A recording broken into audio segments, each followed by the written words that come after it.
It's interesting. War weight changes. Okay, I'm gonna do a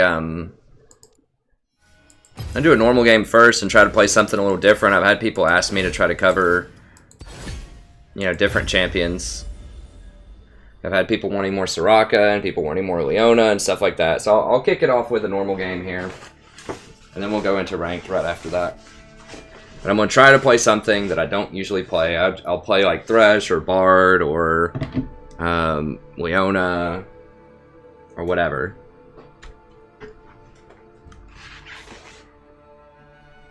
Oh, I need to change the stuff here. And I just did release, I'll let people know, I just released my newest guide as well.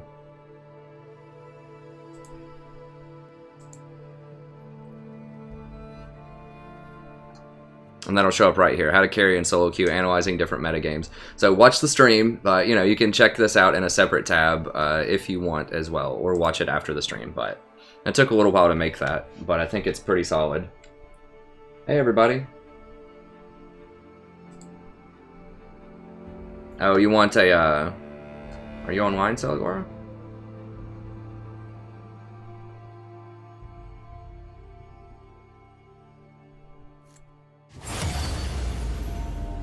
I'll do another one later. I'll try to sneak in a normal every now and then. If I lose 2 games in a row, I'll try to do a normal.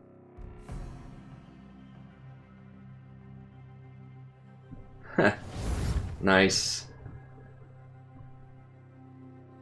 It's pretty good, it's pretty good.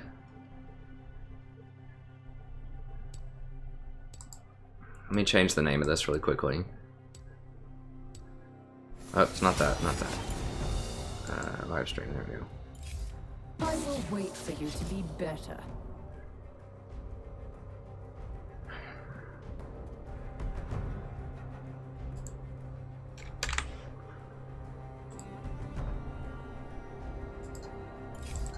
We do what we must.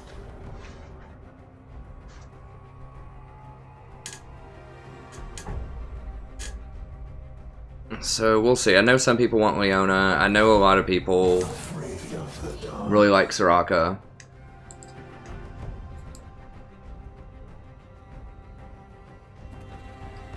Hey, Dan Casale.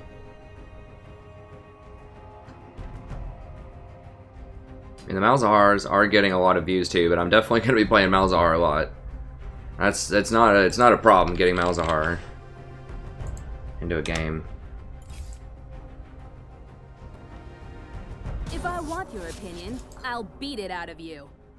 Yeah, Soraka's pretty dang popular though.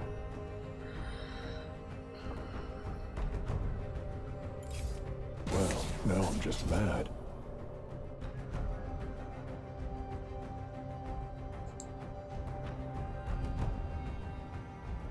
I mean, Soraka does have a unique skill set too. That's the thing, is like, she does one thing very, very well. Whereas it's like, Leona can be very good, but like, Nautilus is just as good as her most of the time. I mean, he's better than her most of the time, but even in times when she's like, when she would really shine, like going through minions to attack people or really leveraging. God, I just cannot pick. Can't pick Soraka and Talon though. People have been asking for more Thresh games. I could do Thresh into that. Leona could be okay, I guess.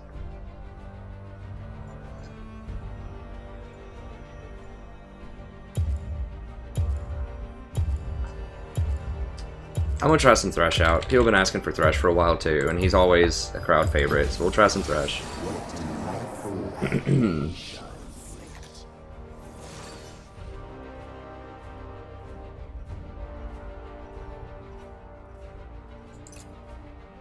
I wonder if I have a Thresh page. I think I do.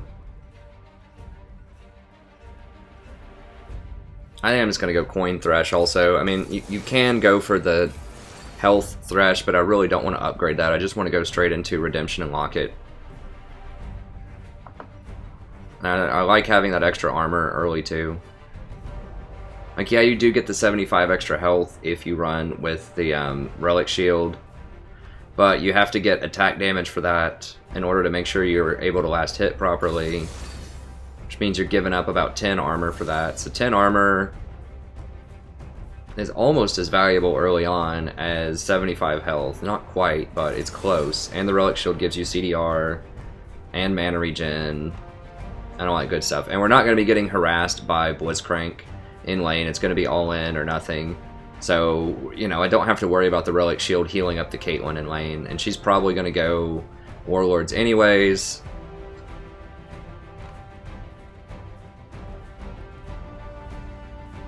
I think going for that Thresh CDR build is what I want to do.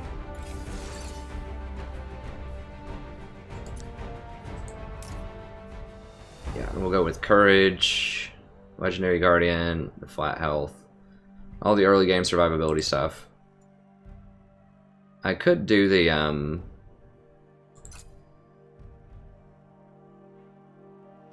movement speed one if I wanted to with a bit more health.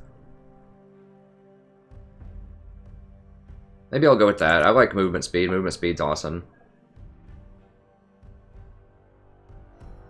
Okay, so we'll do a Thresh game here.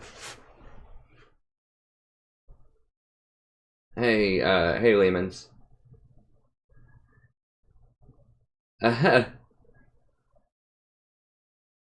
Lord of Entropy hit it at 0.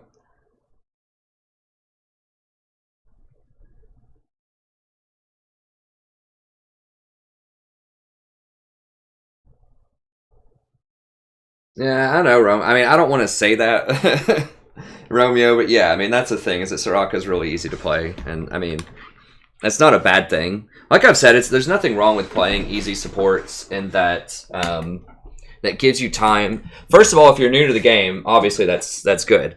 But even if you play the game a lot, that gives you more mental power you can spend, you know, trying to win the map game. So trying to ping, trying to notice the mini-map so you don't get ganked as much, all that kind of stuff.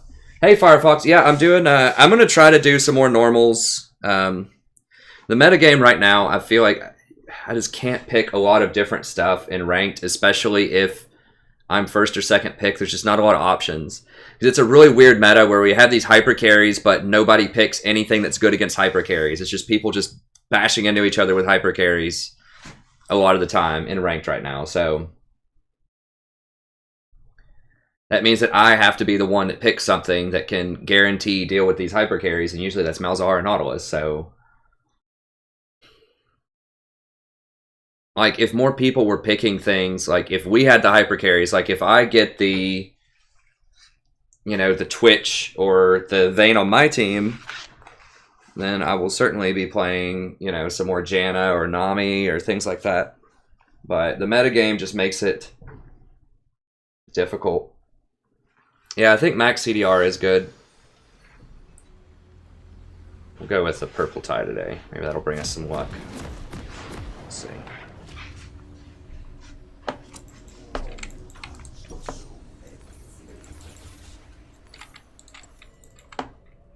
Let me go ahead and VOD this real quick.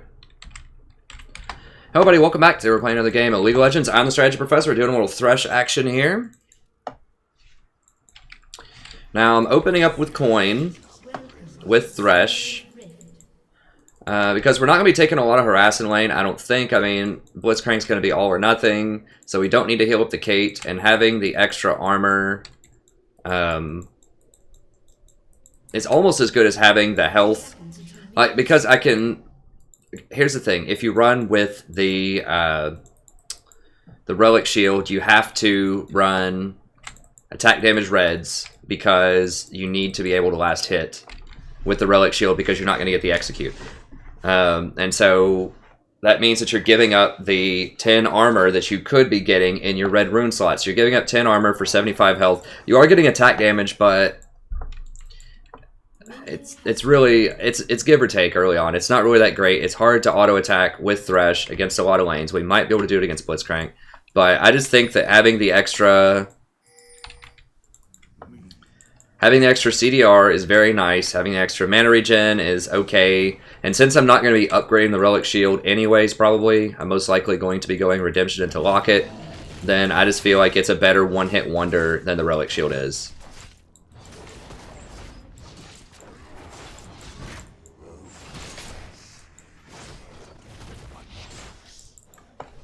Alright. Yeah, we'll go ahead and get Flay first.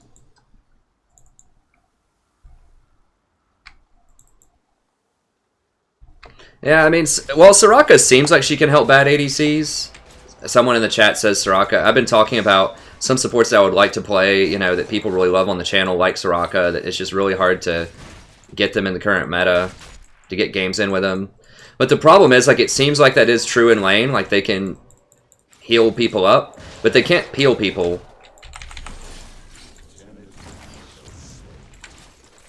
I just tried to hit him just to prop my Courage of the Colossus, but it's fine, I missed him. But they can't peel people. Like, Janna babysits way better, I think, than Soraka does. Because if people get caught by things, she can actually help them reposition. So, I don't know. I mean, Soraka's at her best when the enemy has no engage, they have no assassins, and it's just going to be a bunch of wet noodle fights. Like, that's when Soraka's her best, when it's a bunch of tanks hitting each other.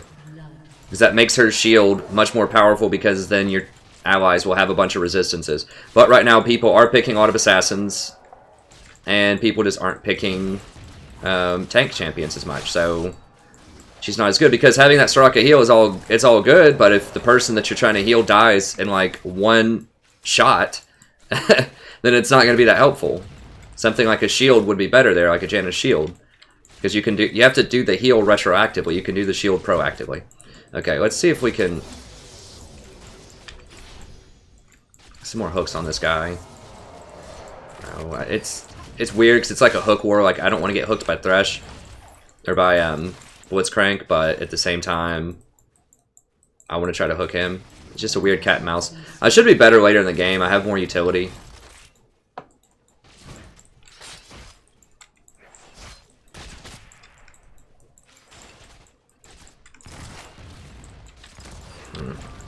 She has such range too, like I can't walk up and flare. Like I want to try to go up and try to flare to set up the hook, but no. Thresh hook is just like so telegraphed too, if you can't walk up and flay him first. I want to land hooks, I just can't really force it that much here, because we get outranged, or I get outranged big time by this Jinx. I just kind of force this Thresh pick. It's just because I want to play him, so I know people want to see some more Thresh and stuff. Okay, got her that time. Can't follow it up with a hook because Blitz is right there.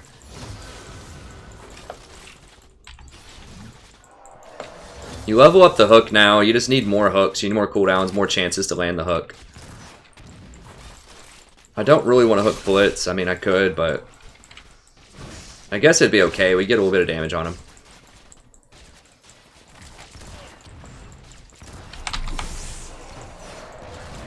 I just take so much harass trying to hook her.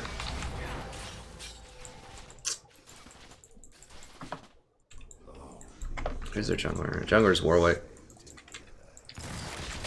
Go ahead and pop one of these. He's probably gonna hook me here.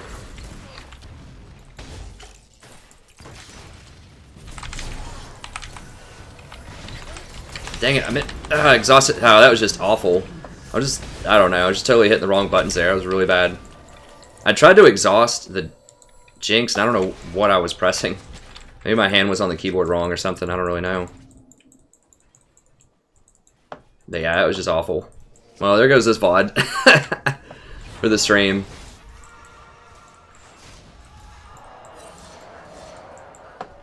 There's no way I can post that up as a VOD, or I would just get massacred by the commentary. I don't have enough mana for the lantern.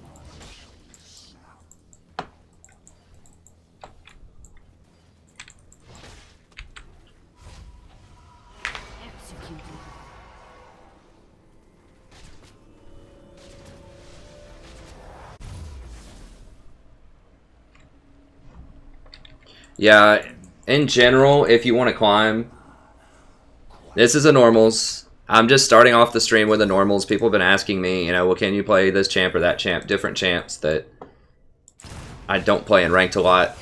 So I'm just trying it out. And then after that, it'll be ranks for the vast majority of tonight. I mean, not to mention, I'm not an all-star Thresh player to begin with. I'm okay. I'm usually better than I'm doing this game, but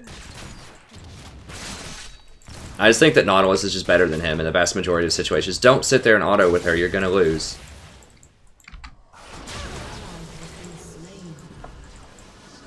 Well, at least it's normals. Maybe we can get this out of the way early. I need to just, like, in ranked, that's my main mission, is to ping people back if I'm not in lane. Just say, wait 20 seconds, please. That would win so many games if I just did that and got my AD carry not to die solo in lane when I'm not there. When I'm warding. I think that's one of the biggest things, is when I go ward or when I go roam, AD carry and my elo just dies. Like, they die a lot.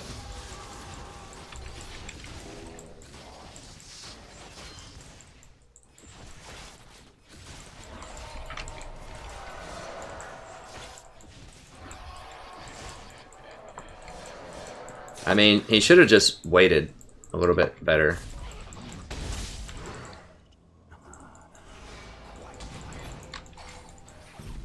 Ah, God bless. Let's back it up, back it up. Like, if he would have been right there, I could have made a better play throwing the lantern over the wall to him, but he tried to run around, so he ran on a ward. I mean, that's one, like, an advantage of Thresh is you can get around wards really easily by throwing lanterns over walls and things like that. But people just don't. It just takes so much knowledge by other people on your team to know how to use his kit correctly. Like, not only knowledge by the Thresh player, which is pretty substantial in and of itself, but also knowledge by your allies. So it's difficult. You know, when I make tier list videos, I talk about the difficulty of executing some champions, like doing their kit to its optimal level for allies. It's just challenging. Okay, I'm gonna try to come up here and see if I can make a play on these guys. Are you kidding me? God bless, I just cannot find the range on these hooks. It's like literally like... It's like a pixel away from like 3 of these hooks. Nautilus' hook is so much better! Like, I can't stress that enough, how much better Nautilus' hook is than Thresh's in the vast majority of games. It's longer, it's got a fatter hitbox, it's got less of a wind-up time, it's much harder to dodge.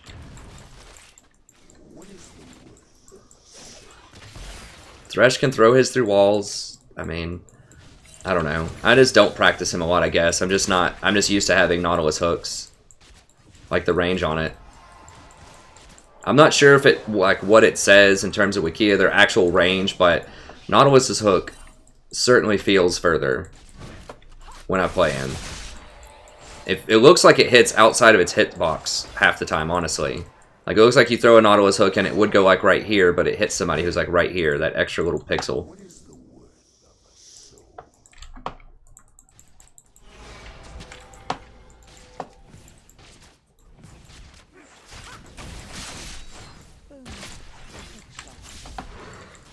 Okay, you gotta have some juke shoes here. There we go. Move speed runes, kicking it in, baby. Alright, how are we looking farm-wise? Alright, getting murdered.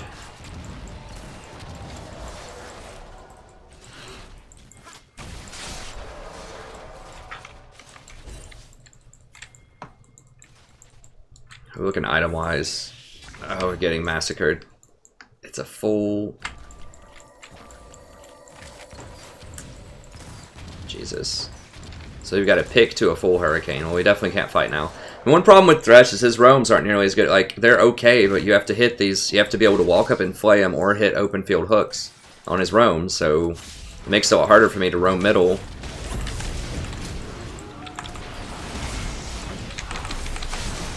I mean, I tried to disrupt her as much as I could, but... Oh, God.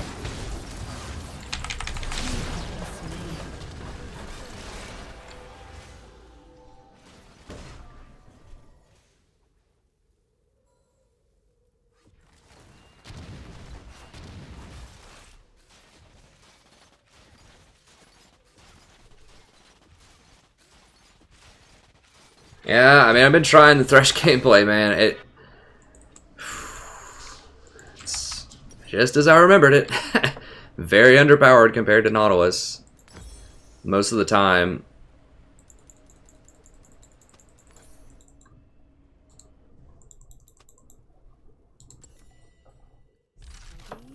I mean, it's fun, but I just can't. Like, right there, if she gets hooked by Blitz, like, all I can do is exhaust the ADC, flay, box them, and then at some point, when she flashes out or E's out of it, she has to dodge the rocket, and I can't do anything about that. Like, Nautilus could lock her up for so much longer.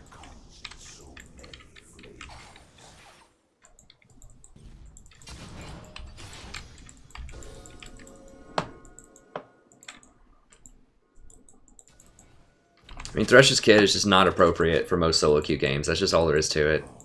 He's for pro play and very, very high play where teammates...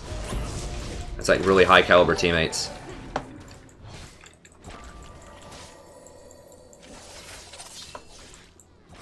I mean, yes, I'm not good with him, you know, relative to my elo, but at the same time, you know, that's just my observation. Is that Nautilus is just a better option the vast majority of the time. Hey, thanks for subbing, friend. Random. Thanks. Enemy killing spree. She gets soloed out. Okay, well, I need to get my, I need to, like, channel my inner babysitter as much as I possibly can when I play the ranked and just ping people a lot. Like, she should not be up that far in the lane when there's no tower against an opposing AD carry who's supremely more powerful.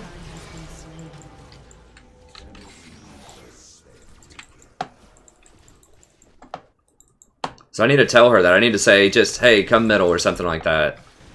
Or farm Gromp. Or, you know, just anything but walk up in the lane and try to 1v1.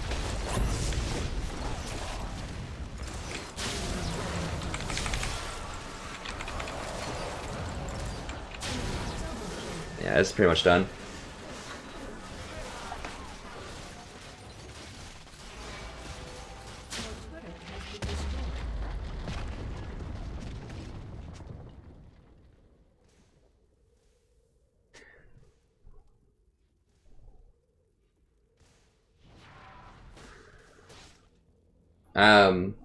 I mean, Nautilus is like, Thresh's is just a slow. Like, his ultimate is just a slow, and it's extremely close range, though. Nautilus is a guaranteed 2.5 knockup on one person that could potentially hit everyone on the team. I mean, Thresh, like, if you're gonna play Thresh, your Thresh, okay, buddy. If you're gonna play Thresh, it has to be for the Lantern. Like, that's his redeeming quality. Like, your teammates have to take the Lantern. You have to put it in good spots. You have to make very creative ganks with the Lantern. You have to get people out of a lot of situations with the Lantern. They actually have to click the Lantern. Like, it's all about the Lantern. That's what really distinguishes him from Nautilus. He can throw his hook through the wall, but I still think his hook is inferior for the reasons I've described. The hitbox is lower. It's got a longer wind-up time. It's got less range.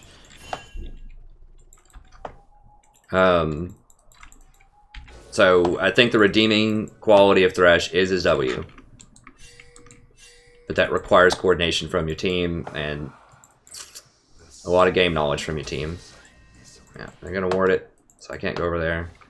I'm just kind of wandering around. It's like, we can't really do a lot down here. Yeah, it's the same thing. That's the same. It's exactly right, Botazawa. That's why I don't play Bard a lot either. I mean, you'll see high-end Challenger, you know, you'll see like Afromu and other pro players playing Bard and playing Thresh. And yes, it's because they're good with them, but it's also because they're in an elo where people actually know how to do things with them.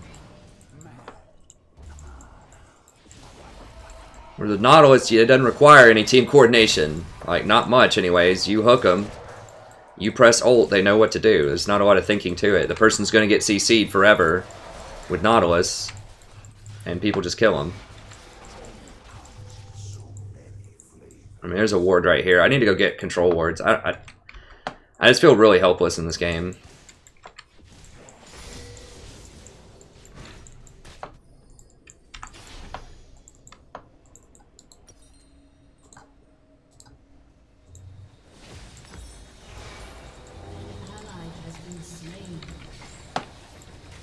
There's no way I'm hitting him open field.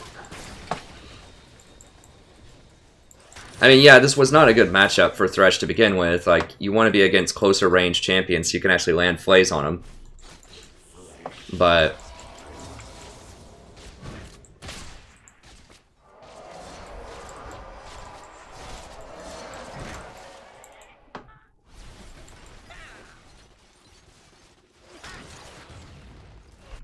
Exactly. That's exactly right, 23X. That's exactly right. People just won't. So that's why, you know, a lot of times champions that require really heavy coordination with your team are just not good for solo queue because you just can't count on your teammates to do that. Like, I mean, I don't want to be negative, you know, about people in solo queue, but that's just, it's unreasonable to expect that they're going to do that on a consistent basis with a lot of champions. I mean, I play Tahm Kench, and it's really frustrating. One of the reasons why I haven't been playing him as much lately, although I probably will when he comes back into the meta a bit more, when like Ashe comes back, but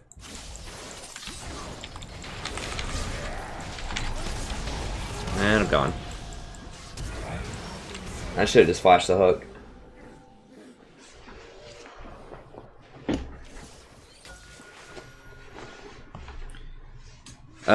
Is that people will spit themselves out with Tahm Kench a lot in the wrong place. They just don't know how he works, or they won't take his ultimate. Now, he's powerful enough, like his tools are powerful enough, and he's unique enough to where he can save allies who are constantly getting caught by CC, to where I do like him in certain matchups. I still, even despite some of his problems with the coordination, he still is strong enough. But Thresh, it's like there's a very easy replacement for solo queue. It's called Nautilus. Like, there's not a really easy replacement for what Tahm Kench does with saving champions. I mean, you could do like Morgana Black Shield instead of the W, but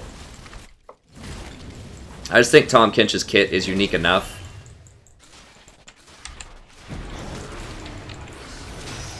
My god, I just can't hit anything this game. No. I'm getting crushed.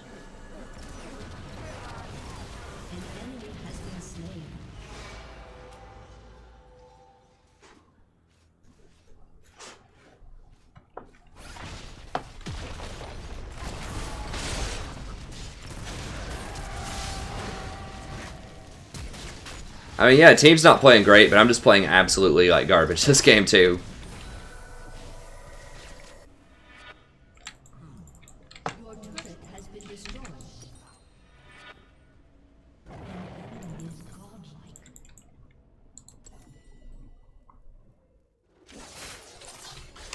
Let's just get it. I don't know if they'll surrender or not. They probably won't.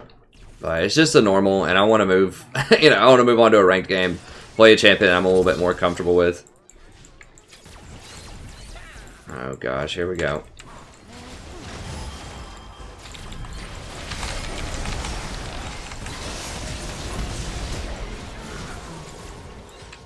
Alright, got a kill, baby. That's all we need.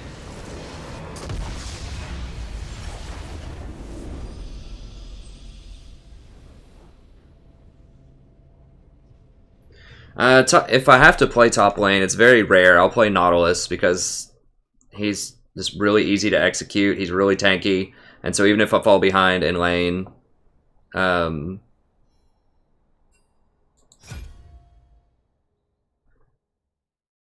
even if you fail in lane, which I'm gonna fail, I'm gonna be up against, you know, other platinum or diamond people a lot of times in a lane where that I play like 10 times a year. Then you just go Nautilus. Because then you're relevant if you're really far behind. Either Nautilus or Maokai. I would play one of those two top lane. I just think that tank CC just doesn't ever really go out of style in top lane.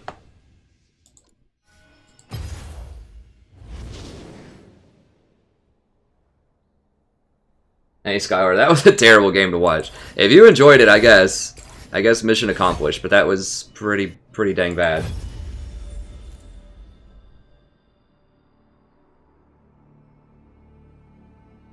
Hey Bernard. Well, hopefully this one gets a little bit better.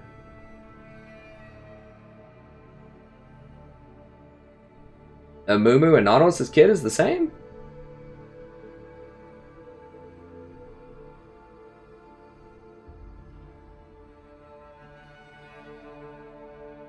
I don't know, man.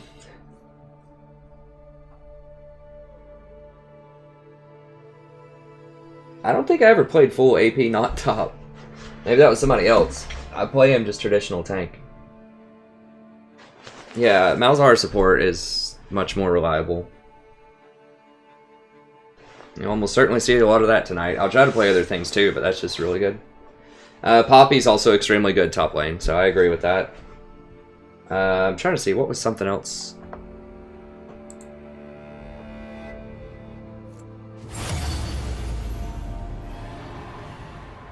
Oh, okay. Yeah, you're right, Skylar. You're right. Yeah, I mean, there's stuff to learn all the time.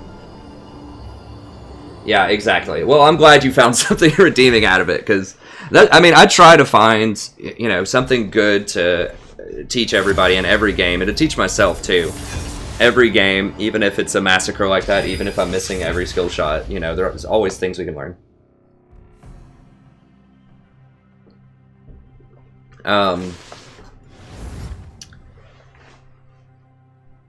I mean, a big thing about Nautilus, you're comparing Nautilus to a Mumu, like they seem similar, but that auto attack on Nautilus that stuns everybody, like you get, it's like a auto attack you can just keep applying in team fights is so strong. And he has a huge steroid with his W that makes him very hard to kill. AoE damage output, I mean, Amumu does have tiers. Amumu's bandage is harder to hit, it's a much smaller hitbox than Nautilus's Q. And the ult is, in my opinion, a lot less reliable on Amumu. I mean, it does have the circle AoE, but people can dash out of it and dodge it and things like that, especially at higher elos. Whereas you're not really dashing out and dodging Nautilus a lot of the time. Oh, okay. I mean, I'll take credit for it if you want, Bodazawa, but I usually get tank items with Nautilus on the top. The joke's on you. Yeah, if you duo with an ADC, that obviously helps, if it's a reliable ADC. I might do that at some point in the season. I'm trying to just do a lot of solo queue, though. As much as I can. I was dueling with a guy earlier. A couple of different people I've duoed with. Some. But...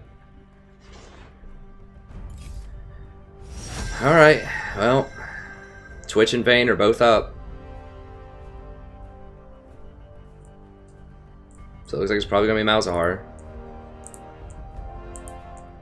Riven's becoming extremely popular too now, and Malzahar is very good against Riven. Although we're going to have the Riven this time. I'm going to go ahead and start off with Malzahar.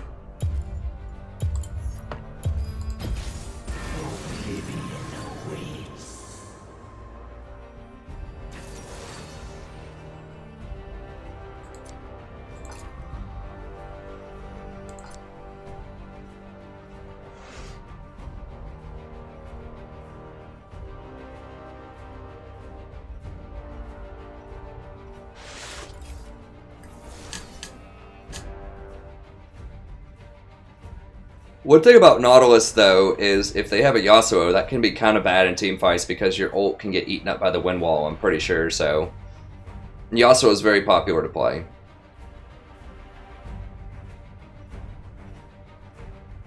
Now, I did figure out yesterday that Rengar is really, really bad news against Malzahar, because he gets free, like, spell immunity for 2.5 seconds.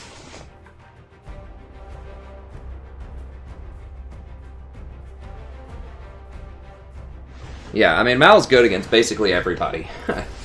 In this elo, certainly, because people just don't buy QSS. A lot of people don't. He's good against Ryze. I mean, Zillion can ult to save him out of my ult, but I still do enough sustained damage.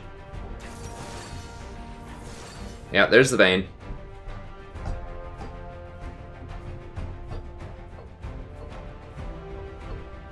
We gonna get the Twitch to match her? Or are we gonna get like a Tristana or something? Ziggs?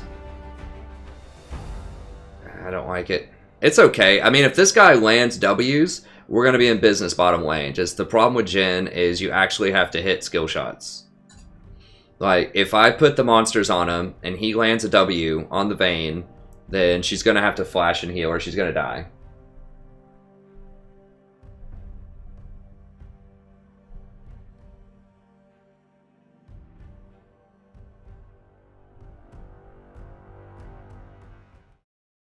I think Romeo might mean something like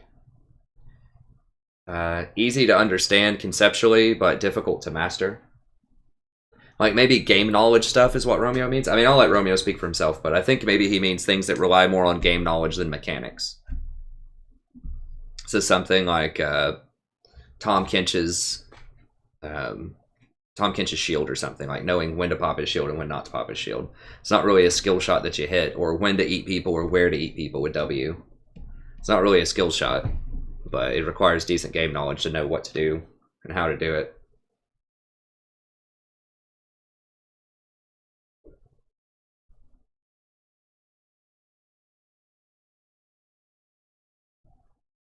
But I don't know. He probably knows. He obviously knows what he's talking about better than I do. Okay, I like our team comp though. I think it's pretty solid.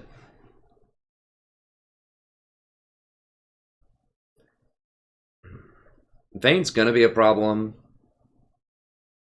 but I think we have enough shields and like persistent damage to where we can cut through the Zilean. I mean, after Zilean uses his ult, he's basically worthless in a team fight a lot of the times. Now, speeding up that Poppy or slowing down people can be good, but we want to engage anyways. We don't have a super great way to engage other than my flash ult. I guess an Ivern Q can do it.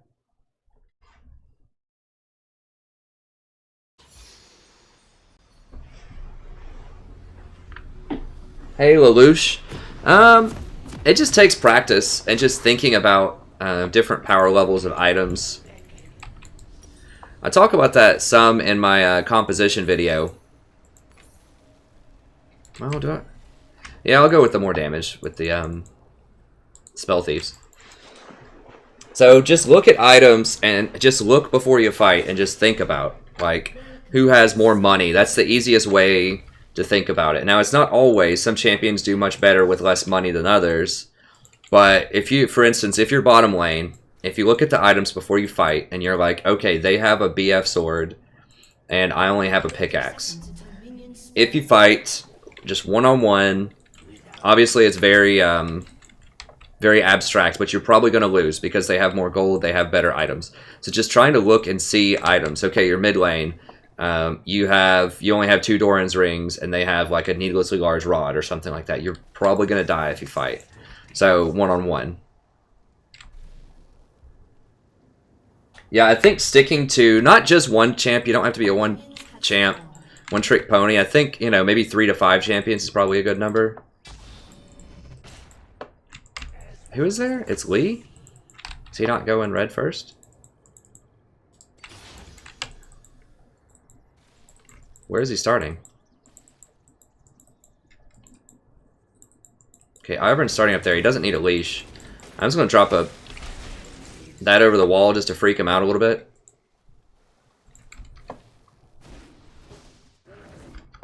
Okay, he's chasing me back over here.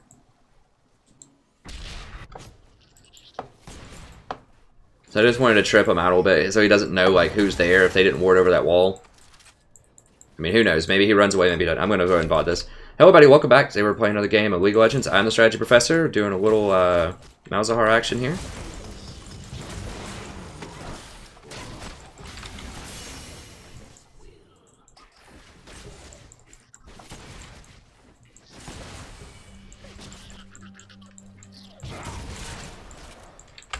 Gotta watch out for Lee.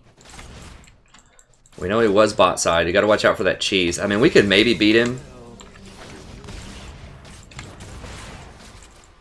Because I have exhaust and with my E and...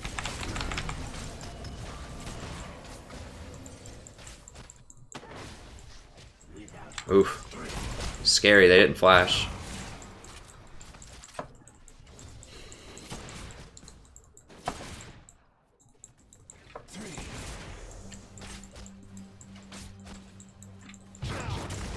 Need to go ward for Lee. So I need to be extremely diligent. I think the thing that's been holding me back here that I need to be doing a lot more is just pinging. Like, I do ping, but like be much, much more insistent on what's going on. Just watch the map, just do the right thing, and ping a lot. Just let people know everything. Like, if we're about to fight and the top laner doesn't have TP, I need to be the one to spot that and to ping it like 3 times. Or if someone's not there and someone's about to engage a 4v5, I need to ping back like 3 times. Like, I just need to be on it. Telling everybody how to do everything, but not in like a... like an obnoxious way, but just like in a leadership way. Like, if someone makes a mistake, I need to take personal responsibility for that mistake. There has to be something I could have done to stop them, a lot of times.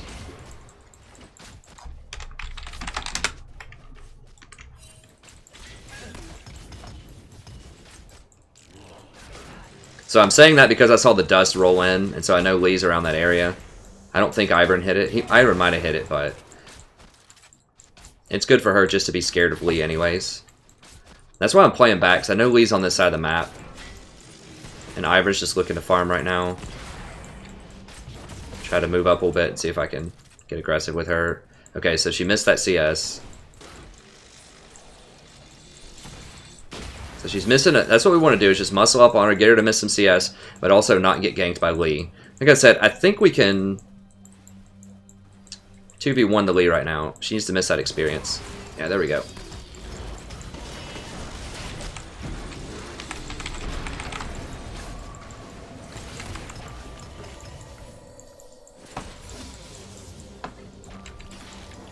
Lee's almost certainly going to be running up here now. I don't have my exhaust. I probably didn't need to exhaust there. I don't know. It was dicey. I thought Vayne might pin me into the wall. Like if she rolled over this way and pinned me.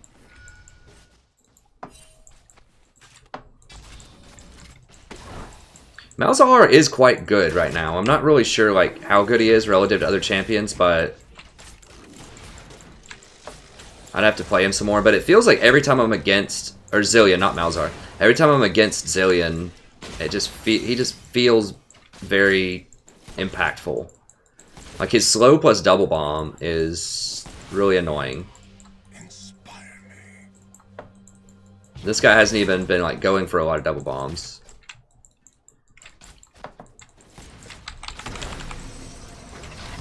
Oh, if he just hit that, she would have died. But he missed it. This is why I don't like Jhin. Just too many skill shots, and I just don't trust people in solo queue. I want people to play right click and win champions. I want Twitch, I want Vayne.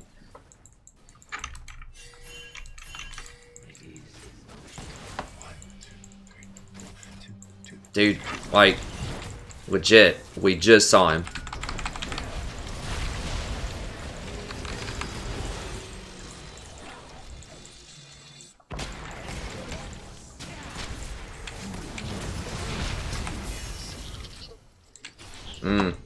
They still have heal, so I didn't want to flash for it.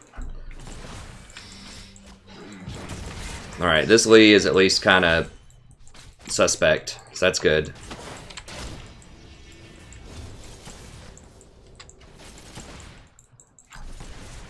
So I could have used my Q on him. That's a lot of mana though, and I don't think it would have been enough to kill him. My E was on cooldown, and the monsters would not chase him without the E.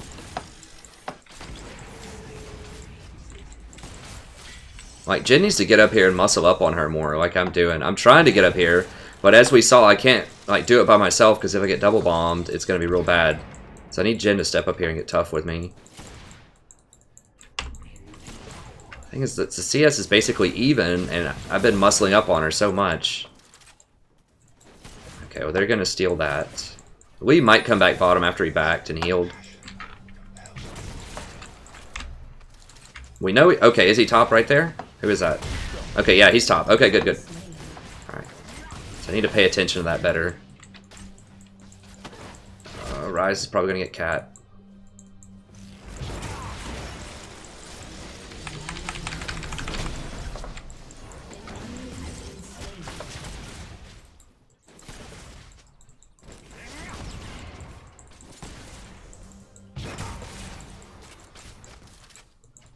So if he doesn't have the mana to double bomb, but if Lee comes over here, we've got to leave after this wave probably.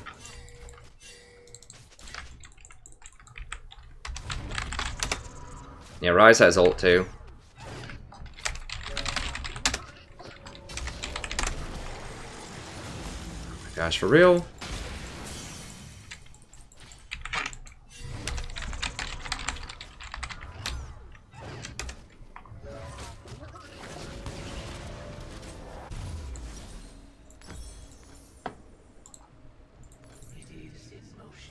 Okay, let me get one more. I mean, Lee can still kill us if we have like no mana and no health. Doesn't matter if he has his kick. I mean, yeah, this Lee hasn't performed very well so far, but who knows? Maybe he's just having a bad 2 minutes and he catches back up.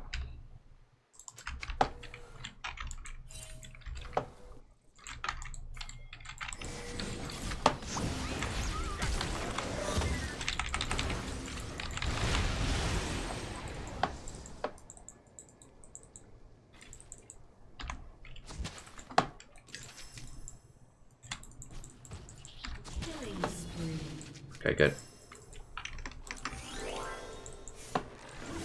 I just need to get this experience right here. Is Jhin not back yet? Hey, thanks for the sub, friend.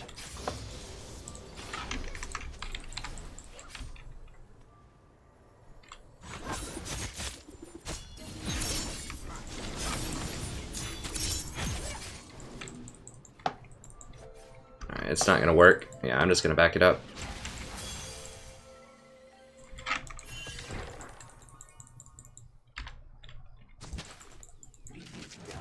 Okay, Lee's over there. He might come for me.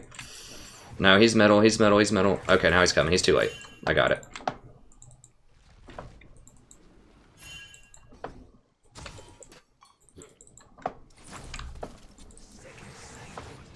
Okay, we're about even on items. We need Ivern down here.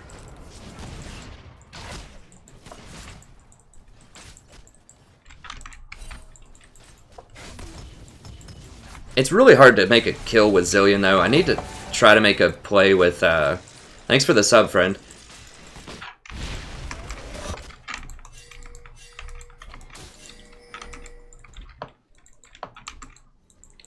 I can't ping anymore.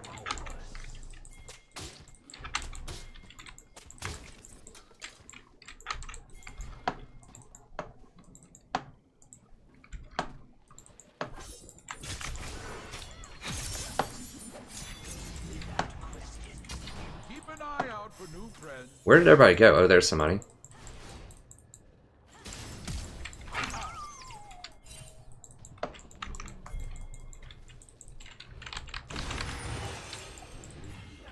Oh my god. This is so troll.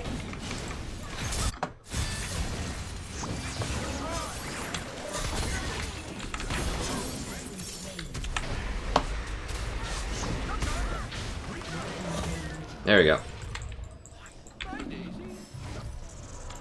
Want this experience? Give me this experience.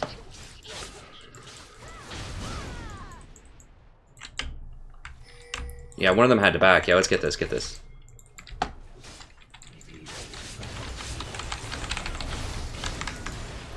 That was a good call. I didn't even think of that.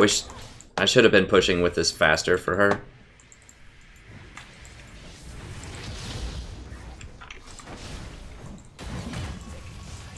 Ivern, get up here, bro.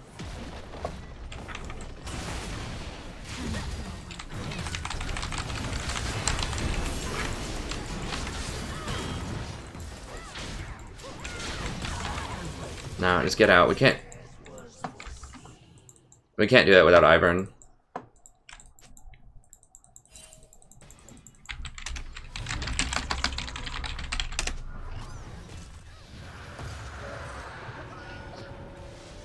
I should have just pinged her back. Yeah, I thought he was going to come too. He should have come, but he didn't. This is one thing that you just have to accept in solo queue is people just aren't going to do the optimal play all the time, and you just have to work around it. Hey, Storm Draco. It's just my second game. It's my first ranked game, so it's good. I played one kind of normal Thresh game, and it was reinforced what I think about Thresh in the current meta.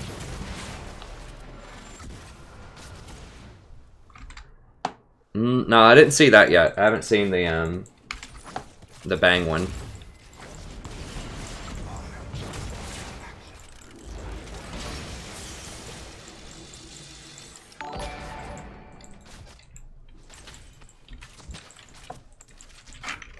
I still don't think we can kill this lane. I think it's better just to farm it off with the Zilean and then try to go kill Ryze a lot. So I need to just be pushing this, I think. Okay, good. We got that.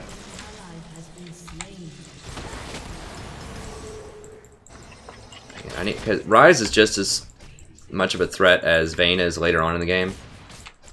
I don't know. Maybe we can kill Zilean. What does he have?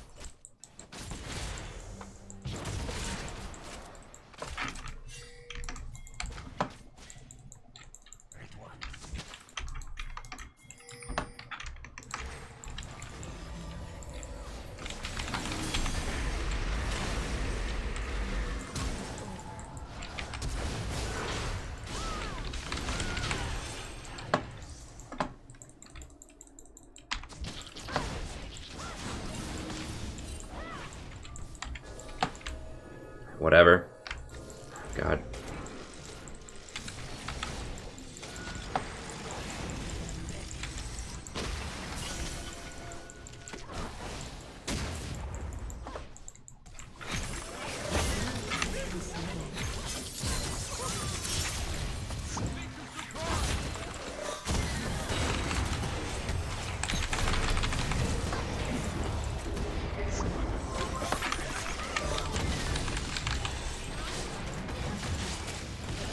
There we go.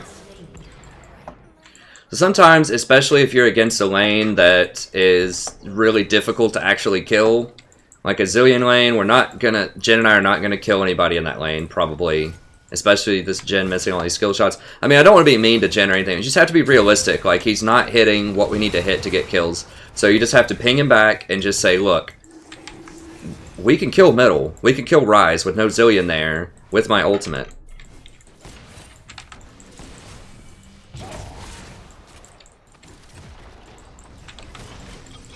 God. Okay, well, he let us go. She let us go. She could have killed us. Probably. So, just go roam. Just ping your person back in middle and just say, I'm going to go make some plays. Or in bottom and just say, I'm going to go make some plays middle. You could even tell them, I don't think we're going to get kills in this lane. I'm going to try to make a kill middle with my ults. Most people, if you just break it down for them, you know, they will be cool with that. Now, some people won't, but it's a lot worse just to sit in a lane and just watch people CS. It's just a waste of time. Like, you need to be able to roam around and make impacts on the map a lot of the time. Make impactful plays on the map. Especially as Malzahar, because he's so good at it. Like, his ultimate should be a kill every 2 minutes or less, depending on how much CDR you have. Use your ult, slow him down. Jhin doesn't have his ult, okay. We can, I don't think we can dive him.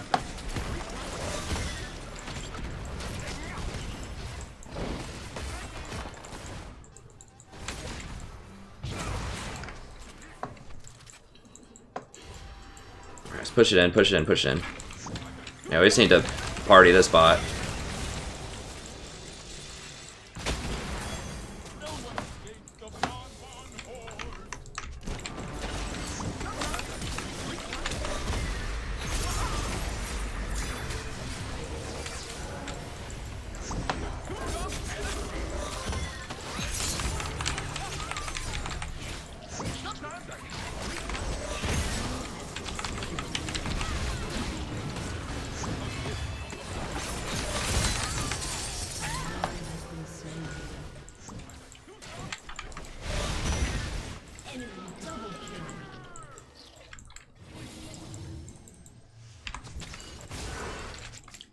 That is back up? Are you kidding me right now? Like, what is the time on Ghost?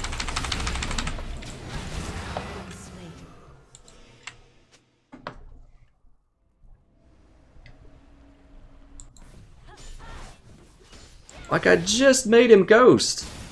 Like, 2 minutes ago is what it felt like.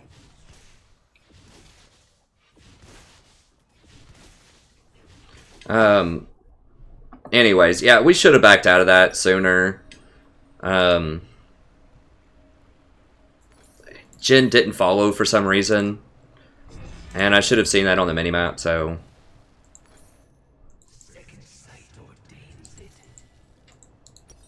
I'm gonna go ahead and sell this. I want that CDR right now.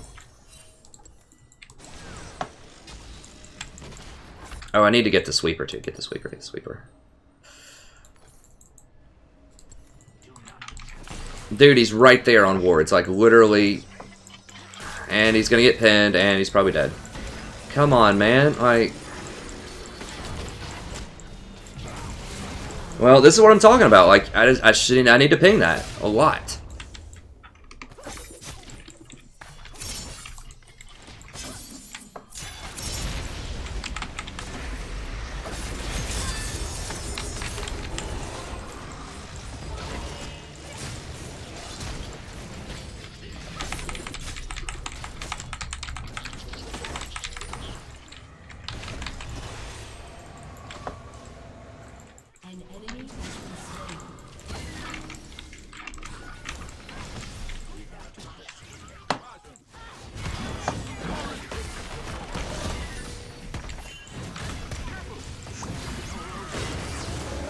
Oh, he already has redemption. Oh, I didn't even notice that Ivern had that. I need to be building something else then, probably. I mean, double redemption's not the worst thing in the world, but... I should have silenced him faster. I went for the E.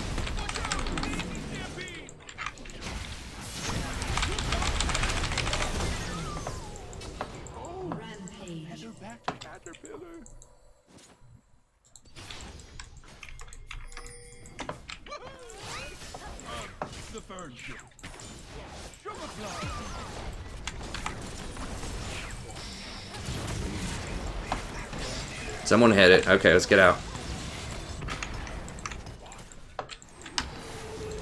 I need to drop more wards somewhere, just anywhere, before I back. I should have been dropping wards along the way the whole time. That's one thing, like, in really hot situations where I'm trying to escape and run around, like, I need to be dropping more wards. Okay. Yeah, I should have been ready for that. I guess... I'm gonna go ahead and get it, even though Ivern has one. That way we make sure we have one every fight. Having two is not terrible. Even though, like, it is a 50% reduction in the heal. Just being able to do it cross-map also sometimes can be really impactful. Or you can just use it to try to snipe people that are running away with, like, 1 health. It doesn't always work, but sometimes. So overall, despite the drawback, it can still be quite strong.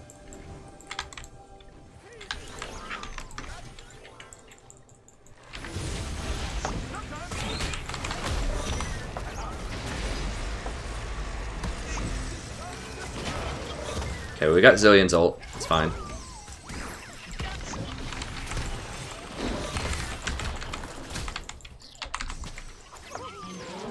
Okay. I mean, I'm gonna have to blow the Zillion ult at some point. It really doesn't matter who I ult, because Zillion's just gonna ult back a lot of times.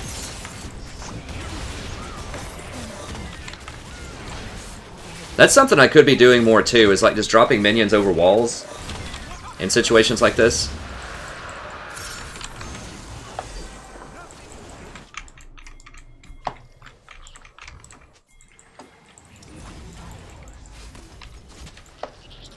There's just so much to master with Malzahar. There's so many different things you can do with those minions. It's such a unique thing. Dude, get out, get out, get out, get out.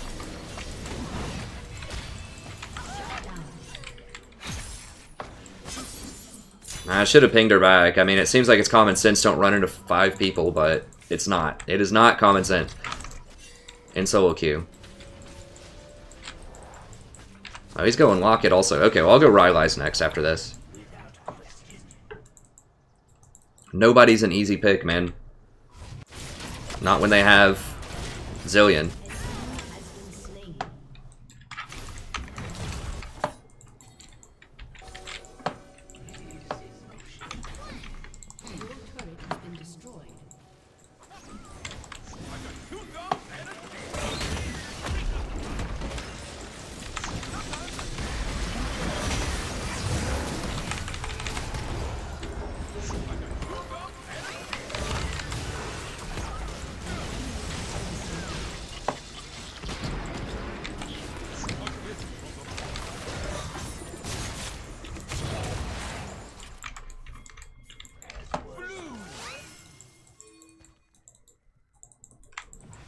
Wait till it starts hitting the cannon minion, and then I'm going to drop a minion on it. There we go. The minions actually do pretty good damage to towers, but the tower will prioritize it. No, let's get out of this, get out of this. It's fine. The tower will prioritize it, so especially if you have a cannon minion, wait until it starts hitting the cannon minion and then drop your minions. And they do pretty good damage to towers.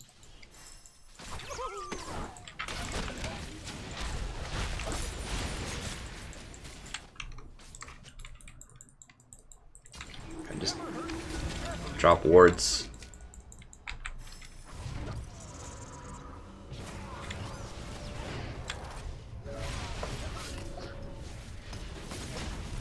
Alright, so just got to make sure we close this out. Don't throw. Grab a couple more wards.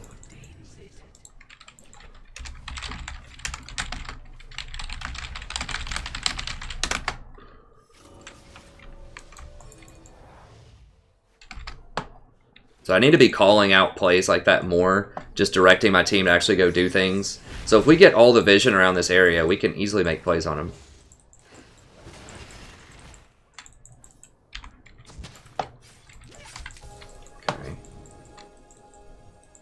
So we just have to close all that vision out, wait for them to use all their blue trinkets. Okay.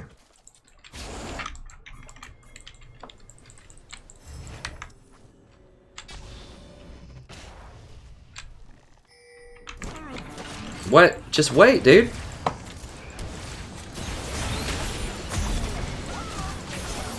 I don't want to get caught by Rise.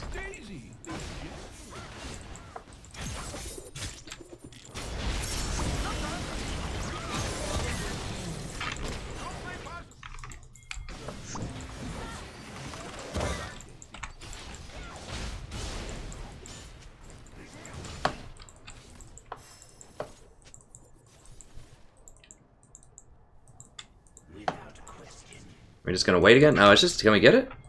Or do we just wait?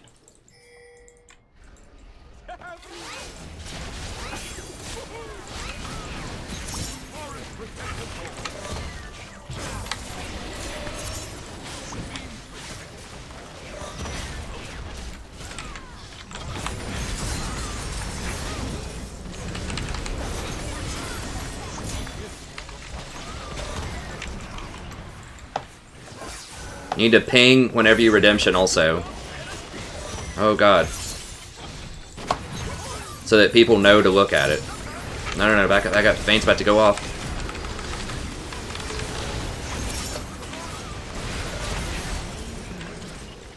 That double redemption action though.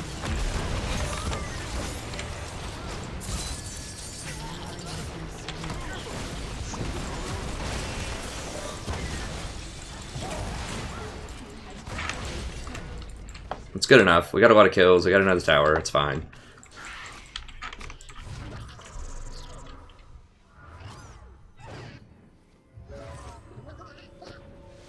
Why ride in Q?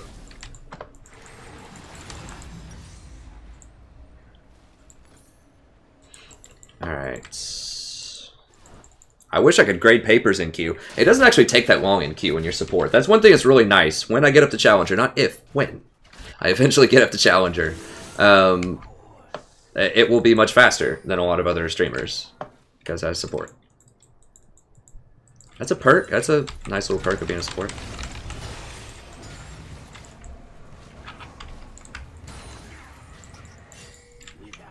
Okay, they're going up there. I need to get vision around here. I need to be careful, but I just want to get enough vision. Okay, to where we can go get the Mountain Drake, because they're not even. That's not even on their radar. I don't think they're gonna try to run it Baron, even though they have it warded. They're just really scared of us right now, and they should be. Yeah, that's fine. Just we want to make sure we're looking at the mini map. We're just making sure that everyone's gonna be here in time for the fight, and I think they will be.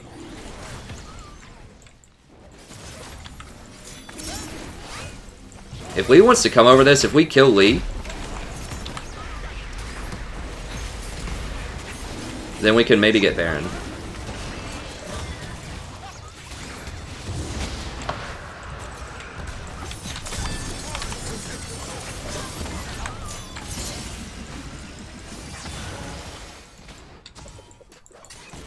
So I didn't know just how much damage Rise was going to do.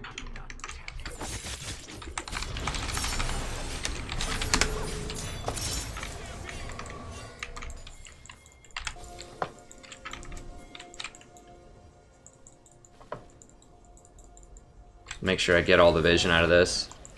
Okay, yeah, right here, right here. Oh, they got him. Okay. Got him, coach. I think.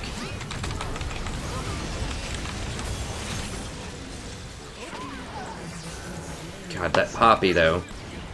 No, let's just get out. Just get out. Poppy's just too big.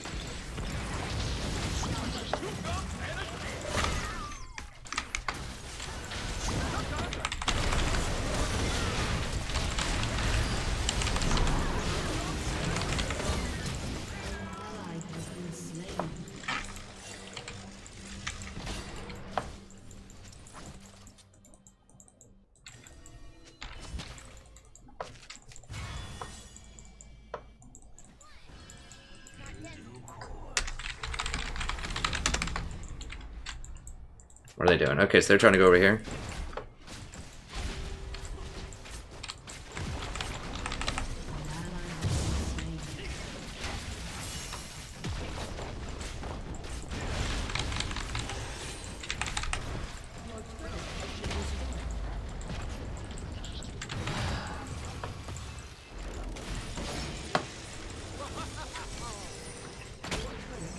I need to kill Zillion before he kills anybody. Like, that's...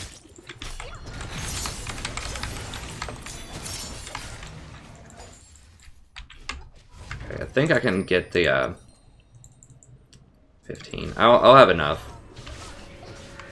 If I just wait for a second, heal up, should be fine.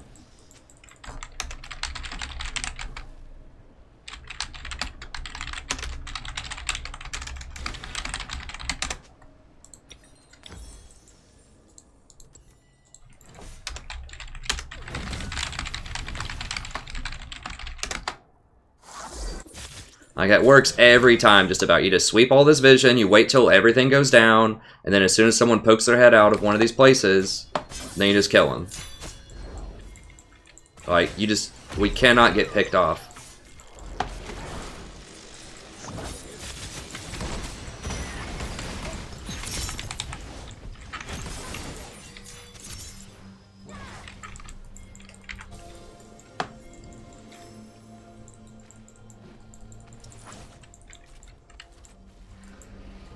I don't think they have any blue trinkets.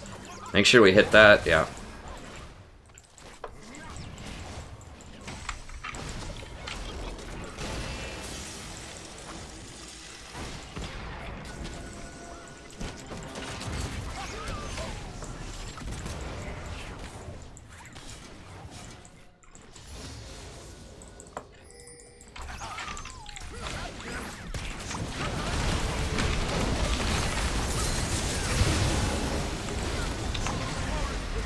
I'm gonna shut her up. We just need to kill this Poppy. There we go. Even though Poppy's a tank, like...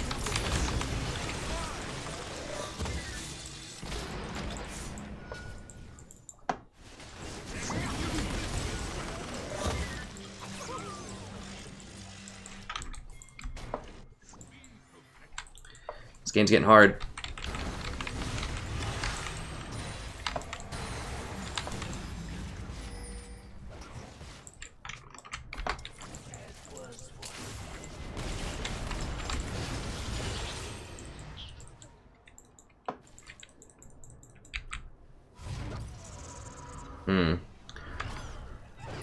I might need a ZZ right here. That'll help.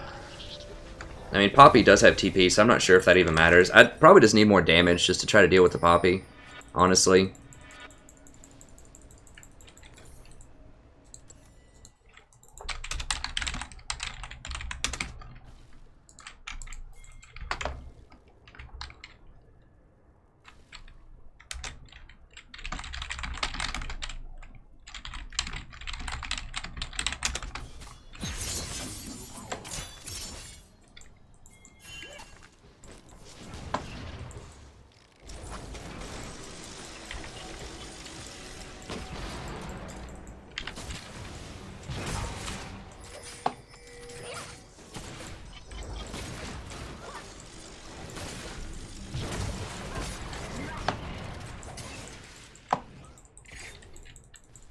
Dang it, they got it. Well, we gotta chill again.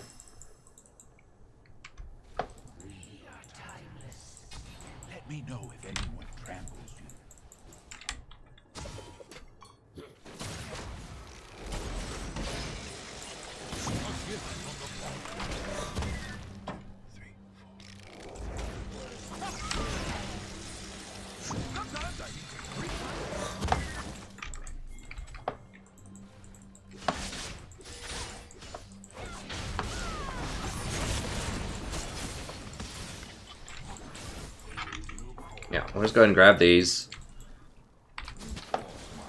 They won't run Baron. If they do, we can go over and kill them. They don't do it that fast. And if Lee Sin, like, jumps in here and tries to steal this, then we can kill him. It's fine. Bless. If this Jhin ever just hits anything.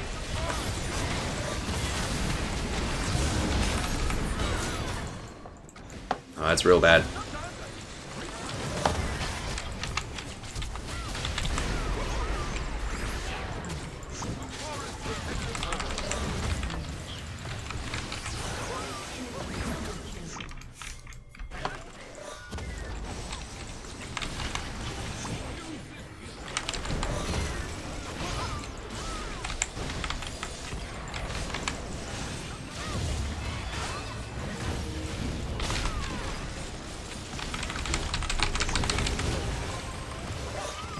He still had ult? What the f— oh my gosh.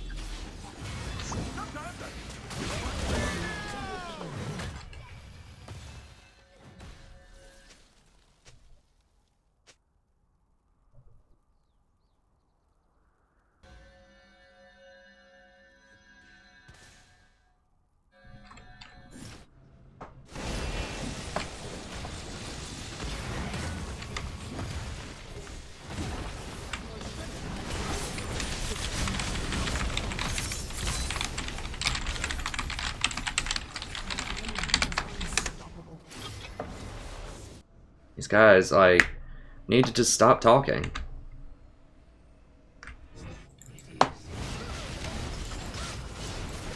Like, the Poppy is just causing so many problems right now. This is one reason why Jhin is just not really that great right now.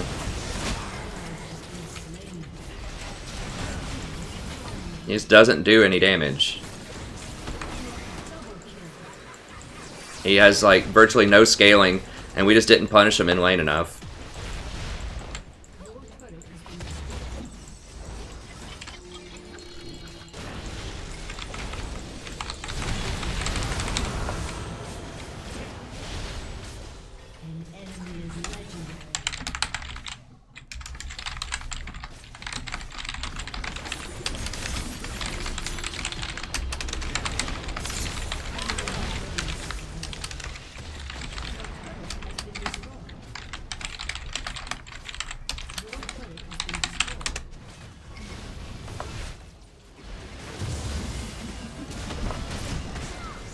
Like, it's not like I don't share the sentiment.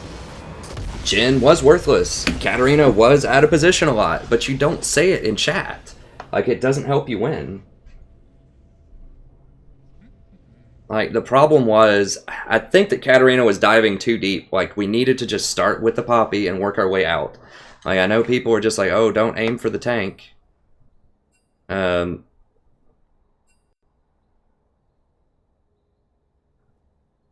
Who? Oh, the Ivern's just really mad. Okay, bro.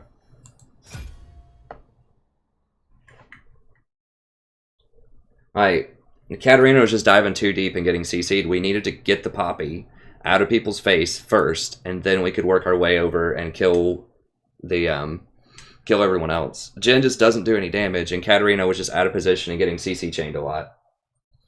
So it's unfortunate. Yeah, and then of course once things started going poorly, then Ivern just freaks out. So does Riven. You just can't do that if you want to win. It makes people play much worse. I don't know if it would have mattered that game. Like, no one just tilted. Like, but in some games, like, the Jhin just might stop playing. And yeah, he's didn't do a lot that game, but he did something. It's better than having a strictly all 4v5.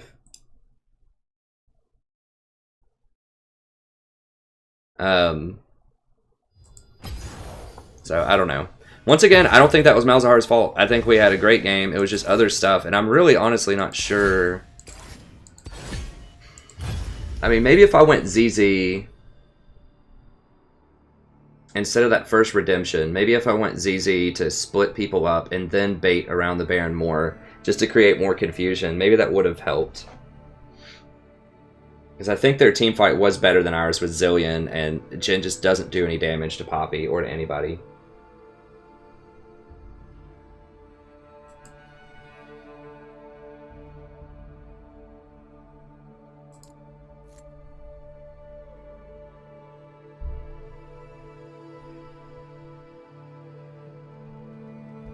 Yeah, it's unfortunate. Lelouch. Yeah, so what happened is people just weren't executing. It's really hard to put your finger on like what happened that game. I don't think there was a specific play that was really bad. The Jhin just doesn't do damage past 25 minutes. Like whenever I say things like, oh, we have to win before 25 minutes and things like that, this is why. Like some champions just have virtually no scaling into the late game because he doesn't have attack speed. Like, you need high attack speed, crit, and armor penetration. Jhin has always had trouble with tanks, like Poppy, even when he was really good last season.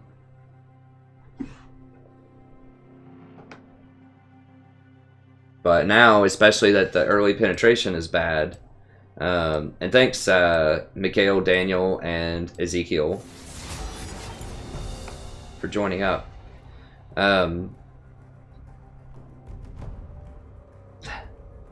Yeah, maybe, I don't know. I don't usually do OQ with viewers, and the reason is I just, first of all, I can't do OQ with everybody, and so it can, you know, create tension, and then also if it just like doesn't work out, if we just don't have the chemistry or whatever to pull it off, then you know, it's just awkward. That's why I just don't do it. I don't know. I always get beat by Zilean support, it feels like, so I haven't tried him a lot. I'm not sure. It's a fairly low sample size. I'd put him up there, though. I'd put him like in probably the tier 2. I don't think he's as good as Janna or Nautilus or Malzahar, but I think he's possibly as good as something like a Nami or Zyra.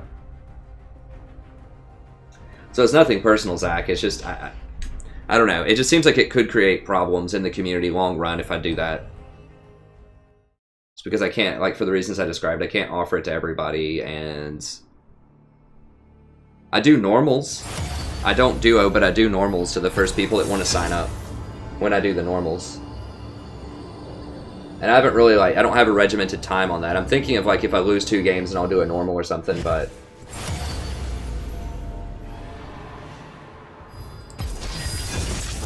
that's why. So it's nothing personal. It's just a policy. I think that's a good one to have on the channel. I'm certain that you're better than the vast majority of the ADCs that I play with, but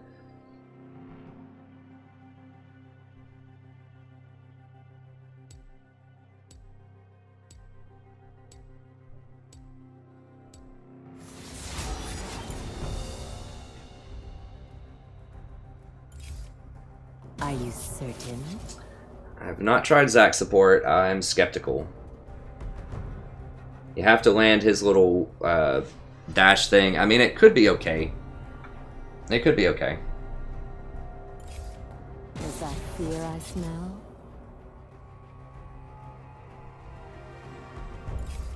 I will wait for you to be better.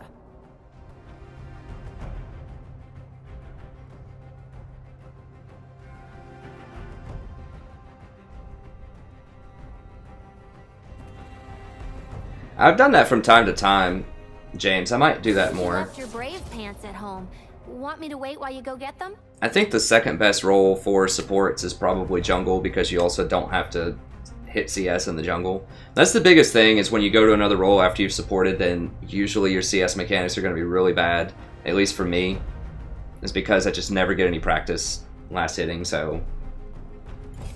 If I want your opinion, which is not easy. It seems like it'd be easy to last hit. I see people that main ADC all the time in my games that don't know how to last hit, so...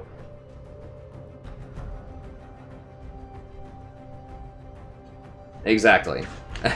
What Lord said, I agree with. I smell fear. I do top lane just because I don't have any practice with jungle. No, not Cho.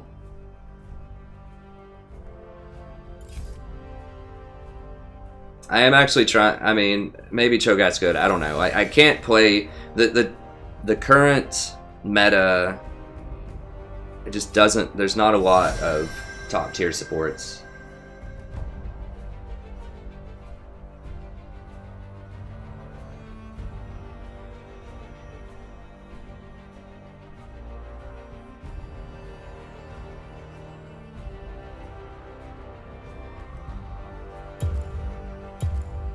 I want to do Malzahar again. I could do Tahm Kench here, but once again, Vayne's available. Hey, Sim. Hey, Lewis. Welcome, friend. I'll show you around here really quickly. So if you're new to the channel, people that are new, I can't go in super in depth because I'm in queue right now. But we have a lot of good offerings. I have all of my past streams cataloged right here. I'm going to go back through and put the timestamps in the games. The ones that are older than a couple of weeks, they have the timestamps with the game start times and champions that I play on the stream. And I'm going to do that with the newer ones as well. But they'll look like this, where it's like 8 minutes, Janna, here's the runes that I play. On all of the streams, I just have been out of town and I've just been busy over the last couple of days trying to catch up on different things. But past streams, we have guides. I just made a guide about how to carry in solo queue. I need to rearrange that actually and put it up top here, which is really good. And then I have playlists down here if you just want to watch all Janna, all Nautilus, all Malzahar, Zyra, whatever you want. Tahm Kench. I have a bunch of playlists you can watch, and these are all in order, starting with the newest, working their way to the oldest, and then I tell you the runes that I use in the description as well. So lots of good resources on the channel. And the channel is really, you know, based upon trying to help viewers become better players. So if I gain ELO, and hopefully I do over time and get back to Diamond like I was last season, that's great. I'll switch it up and go with Jhin, just to switch up the scenery a little bit.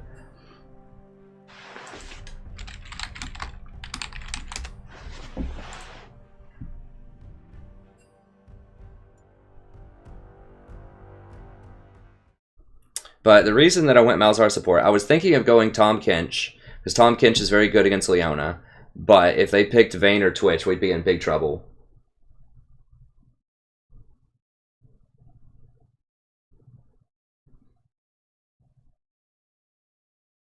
Hey, Valinder, I'll do the Snow Day again. I'll do Snow Day on the next one. Someone gifted me also the Jhin one, so I want to, you know, try to spread it around a little bit. I do like the Snow Day one quite a lot. I just try to switch up the scenery. So the reason that I play Malzahar, though, it's just the threat. Like, people don't ban Vayne, they don't ban Twitch, and those champions have to be dealt with. Like, who on our team is going to deal with that? Maybe Malphite, if he happens to land an ult on a Vayne. But that's really hard to land that on Vayne, because she can roll out of it. That's it. I mean, Lee might be able to kick her back. Yasuo might be able to hit her with a whirlwind. Like, there's a lot of mights. Malzahar does get them if they're in range. But they have a really good team. Leona is questionable, but everything else is pretty good. Our team's okay. I really, really, really don't like Malphite. There you go, Sim. Yeah, I would not recommend playing ADC if you're as your secondary role, because that really, really requires people to hit CS very well. And that's not what support does most of the time. So to me, that would be tough. But if you have to play, you should never have to play anything as support, because if you support, you can't get auto-filled.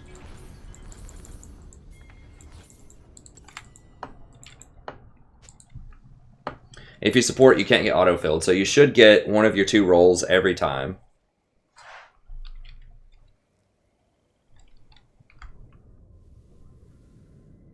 Welcome to Summoner's Rift.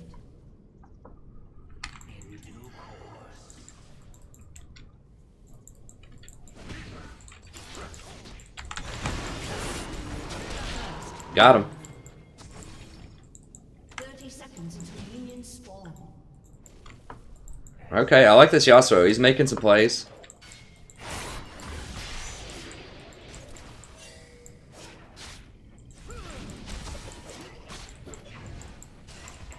They really can't fight level 1.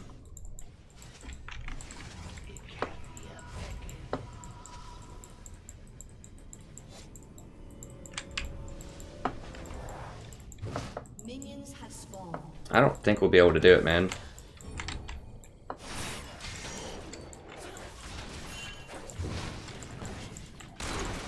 Damn it, dude. Get the hell. What the? Is this guy serious?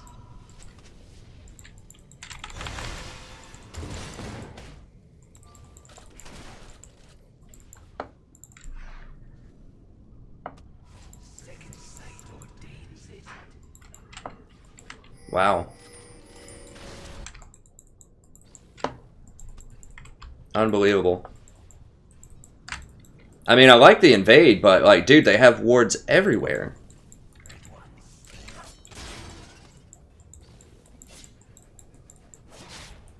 I mean, I agree that it's part of most people playing Yas, but I don't agree that it has to be.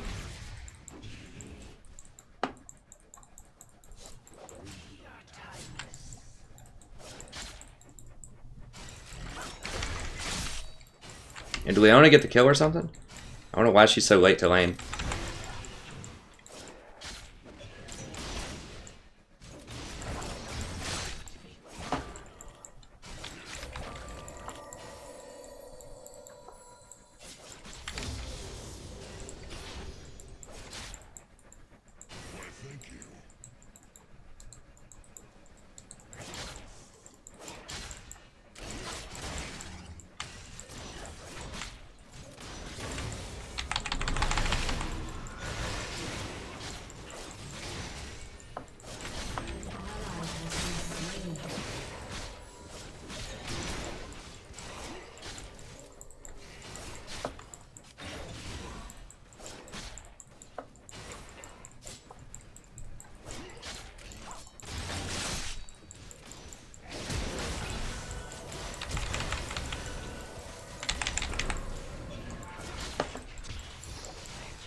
Caught in a tower. Alright, Graves is alive. Oh, Graves is middle. Okay. Dude, get... Don't.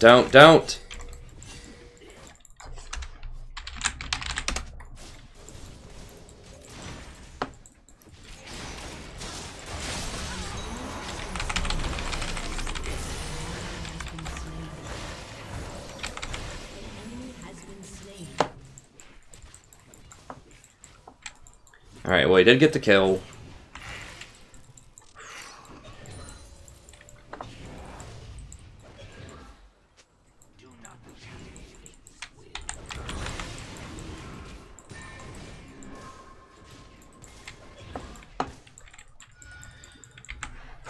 I guess if I would have been up there more, maybe I could have made the play. I didn't want to encourage him to do that.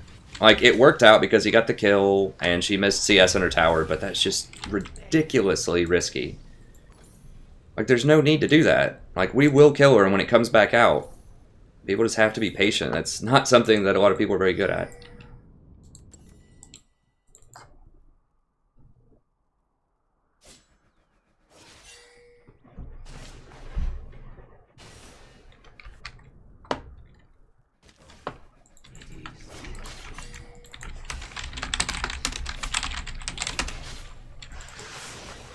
Okay, so that's something I need to do. I just need to ping a lot more. I think I'm just strictly losing games by being an innocent bystander, and I'm not innocent. Like, if they get caught and die and do stupid things without me saying something, it's my fault.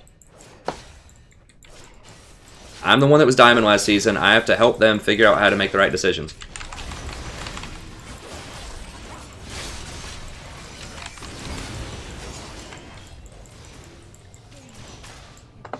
I should have just put it on the Leona, I guess. I put it on the Kate. I didn't think Leona was going to go in with the curse on Kate. But...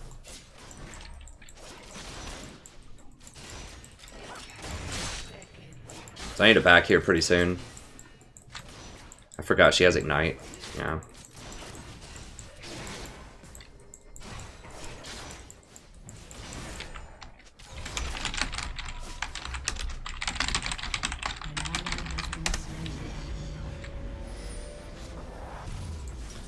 I'm gonna go ahead and just grab a one of these and a couple of pots. It's a weird buy early, but I think that extra healing, just I don't want to spend that much money on pots, and the extra healing will be nice. I mean, kills are good on Draven, but so you look at this Draven, he's not missing that much CS. He's missed like maybe 1 or 2 CS, maybe, since I've been gone. And now we have a summoner advantage, so we might be able to kill him. Lanes almost always push into you, so if you just back up, if you're the AD carry, you're not going to miss that much. It's fine. He's probably still up CS. He's even in CS, and he's about to get some more off of this, so it's not the end of the world. We just have to wait.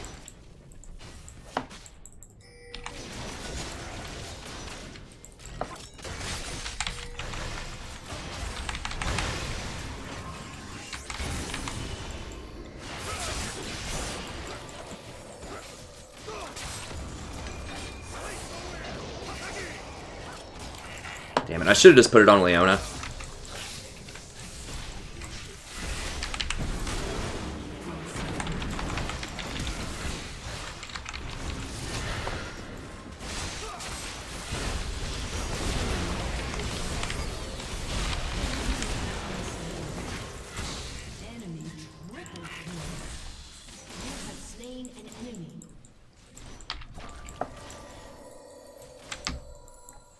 Oh, for Yasuo, 7 minutes.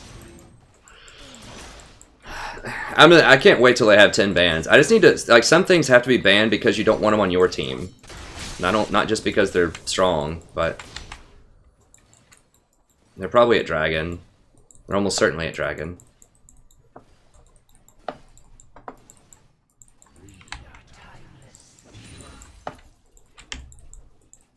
I got Cassiopeia just absolutely melted people.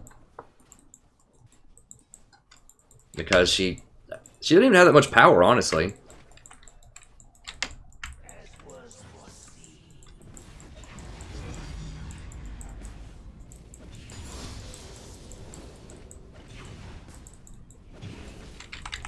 Whatever, I've got to just try to clear these out.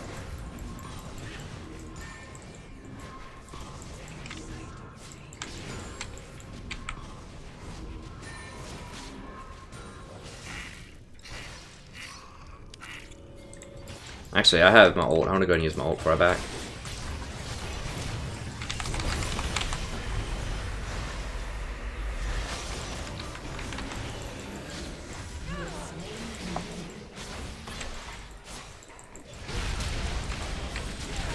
There we go. That's the move right there. Stop that Kate ult. Let's get this first tower. Let's do it.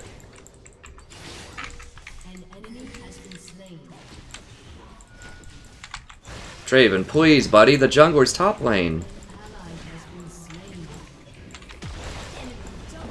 If Cass gets here to kill us.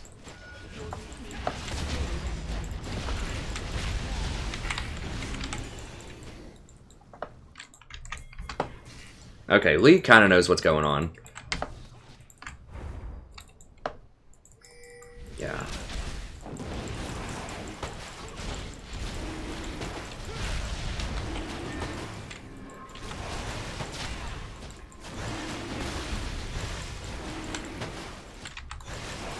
You want to place it a little bit outside of the dragon so the dragon doesn't one-shot it.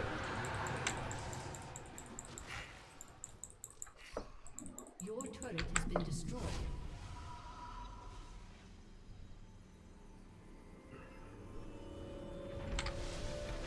I don't know, man. Okay. Let's see. So we definitely need this. I mean, I want a complete redemption, but I just can't right now. I need the cooldown reduction. We can get parts of it. Yeah, that looks good. I'll take that. Alright, so we gotta figure out how to win this.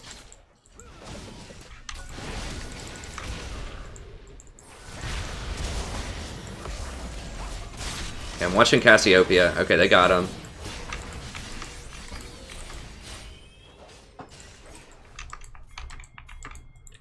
An ally has been slain.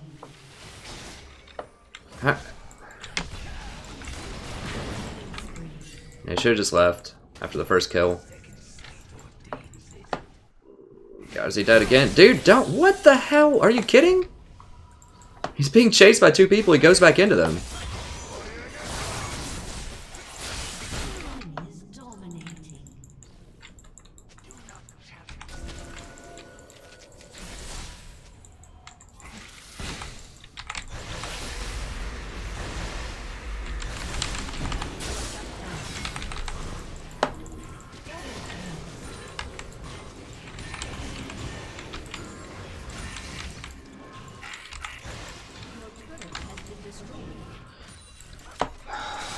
God, this game's so hard.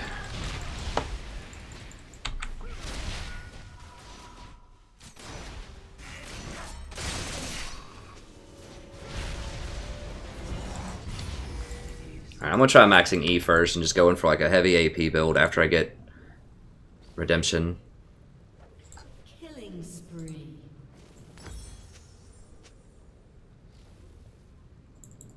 Alright, Lee's kicking it. Okay, so I'm getting a lot of power. Lee's getting a lot of power.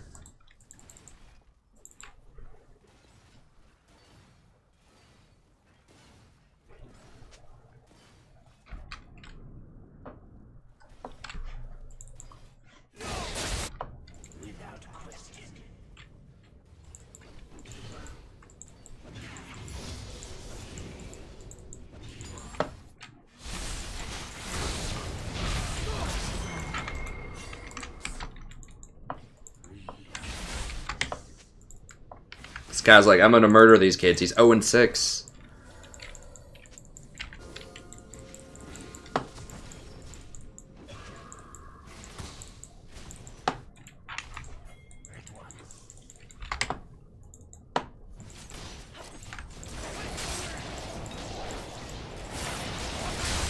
What? What?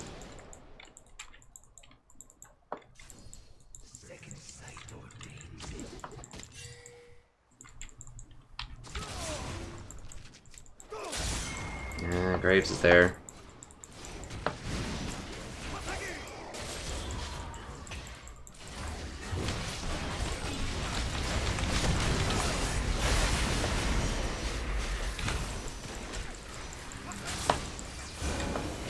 What? Like, no. Nobody did anything. They seriously sat there and watched it channel for 2 seconds. This Malphite just doesn't have his ult?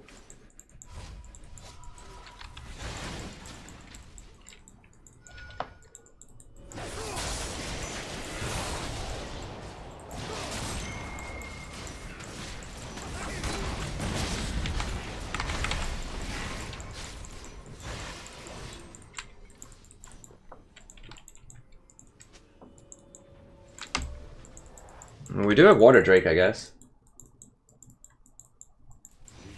I mean, I hope eventually they figure out that combo. On somebody that matters, like, get that on the Graves. I mean, the Graves is the most dangerous person right now. The Graves and the Cassiopeia. The Caitlyn doesn't have anything yet. We need to pick people off with this Lee Sin. Like, Lee's gonna fall off later in the game. Malphite's just never even in the game.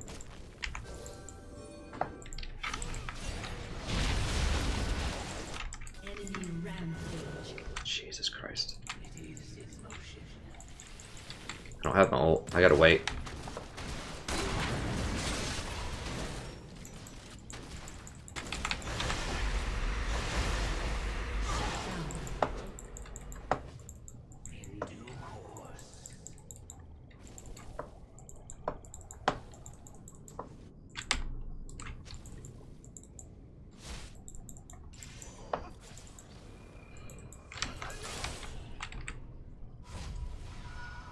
Alright, I gotta go get Ruby. So that I can Redemption faster, or Redemption more often.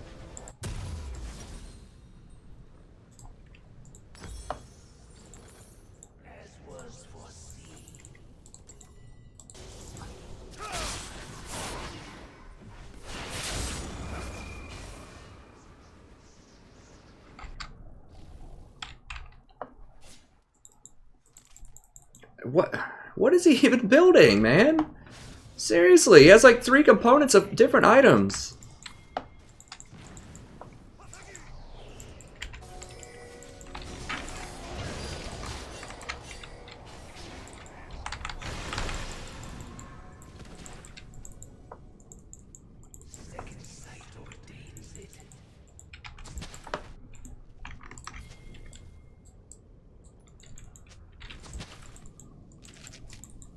Okay, so she just warded that.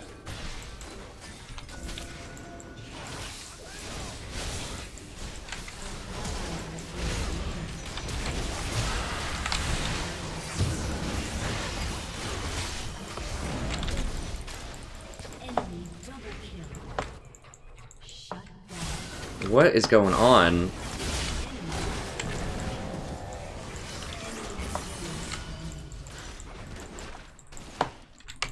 This guy's 0-7.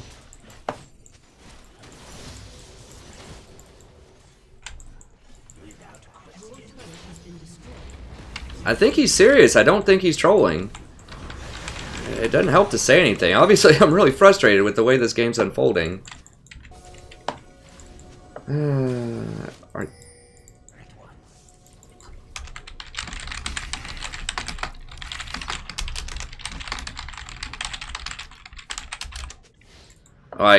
I can't even. If he's trying to tell me that I'm not playing an absolutely perfect, flawless game right now, then I'm not trying to hear it.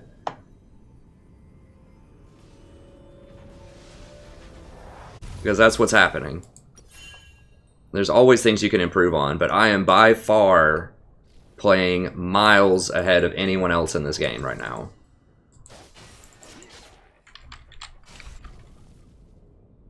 Not even just in terms of kills, but just in terms of just basic game knowledge. Like,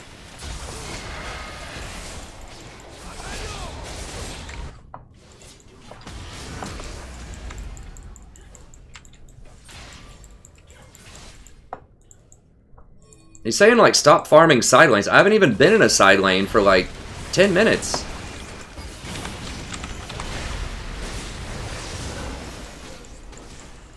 Alright, so Graves got a QSS. That's cool. So they actually have a smart team.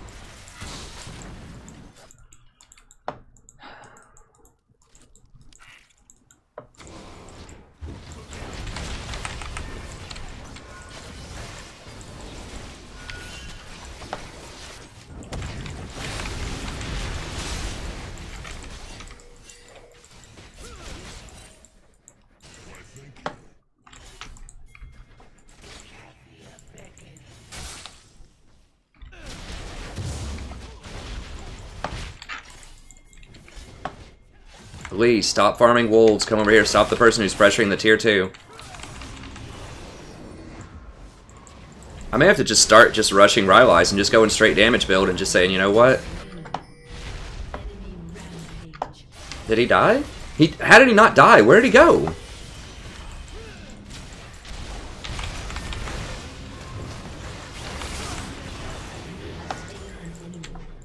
And start going just Rylai's, Leandri's, Death Cap or something in these games. Maybe that's one thing I haven't tried. It's just straight full AP Malzahar. Just the rest of your team's gonna be bad. Just play Mega AP Malzahar. I still don't even like understand how.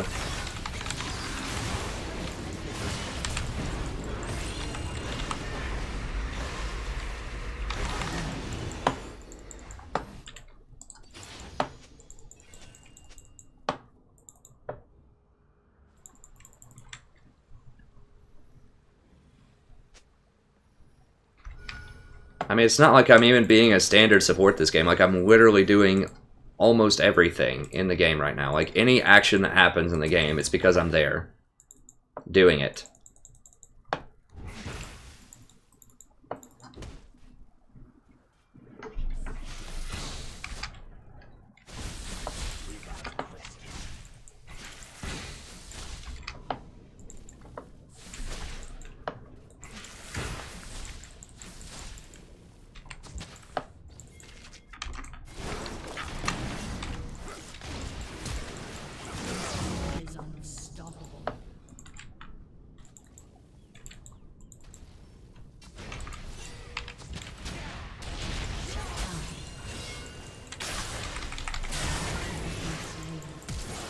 And I'm probably dead because of it. Yeah. I should have just let him die. Now I'm getting sucked in. I'm getting desperate now. I'm getting sucked into the ridiculous plays.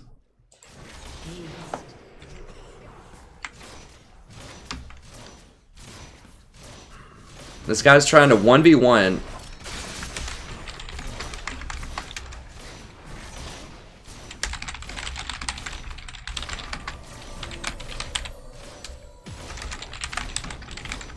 Like, this guy is initiating a fight, 1v1. He's 0-8 against a 10-4 Graves. He's walking up to him and fighting him. It's like, not even like the Graves is sneaking out of a bush to fight him or something. It's like, literally, he's opting into that fight right now. He's saying, you know what? That guy's got about 5,000 more gold. I think I'll go fight him.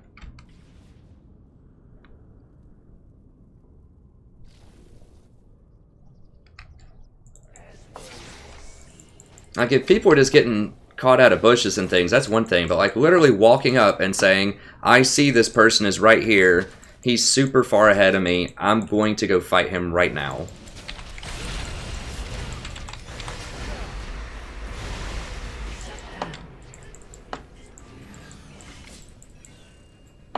It's problematic. But you know what? It is what it is. It doesn't help. You know, it doesn't help anything. I just want to win the game. I don't care who's bad, who's good. I don't care how much I do or anyone else does. Doesn't matter. I just want to win the game.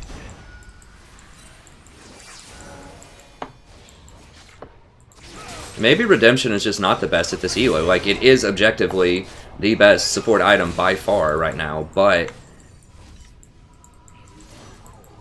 people just don't stand in the circle a lot, and it's just not a power item. At least not on Malzahar.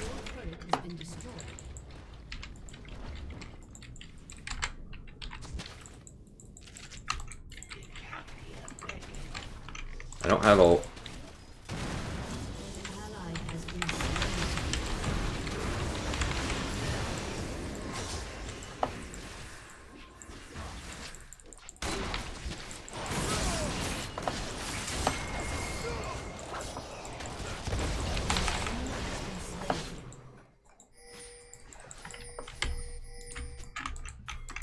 They don't have Lee. I mean, Lee's dead again. They're Baroning.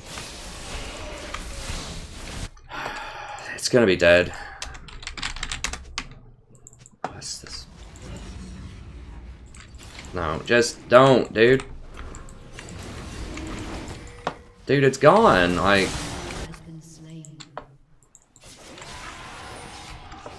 just get something out of it. It's too late.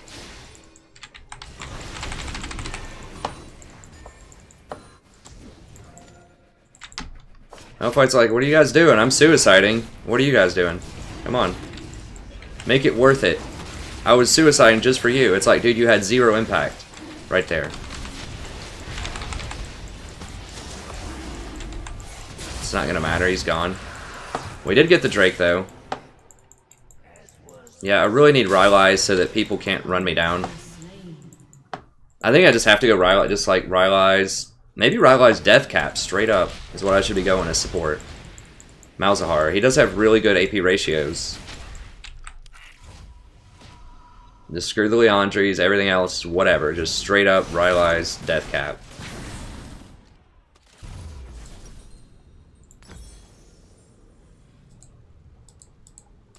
I don't know. I'll still get Leandries. I'm sorry, Leandries. I'll still get you.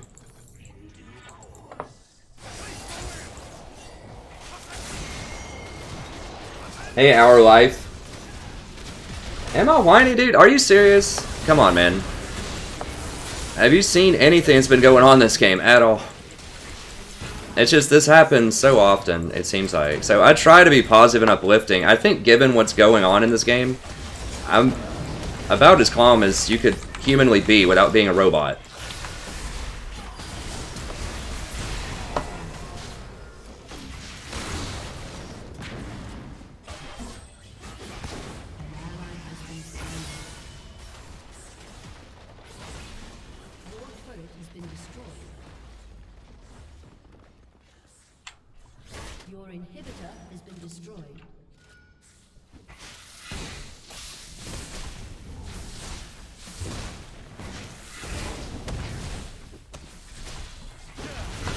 Like, I'm trying to be positive. I haven't said anything negative to anybody. I think I've been relatively constructive in this game, you know, like saying what their mistakes are, not just saying, oh, this trash Yasuo. It's things like, don't go into people that have way more gold than you, and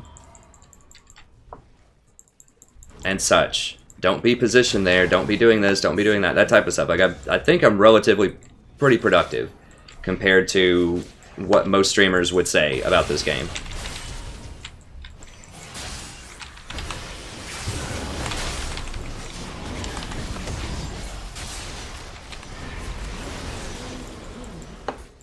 An ally has been slain.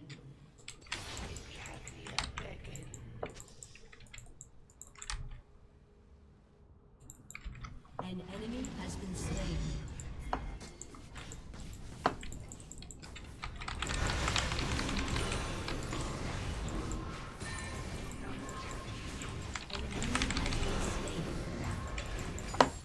I mean, the game still is winnable.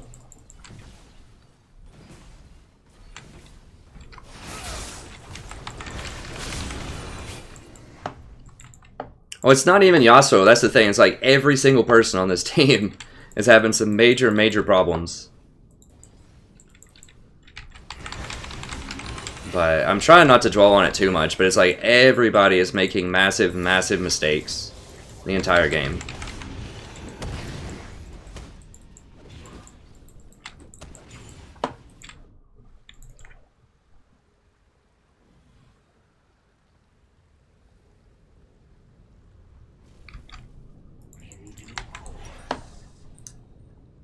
Alright, gotta go this. We don't have enough for other things.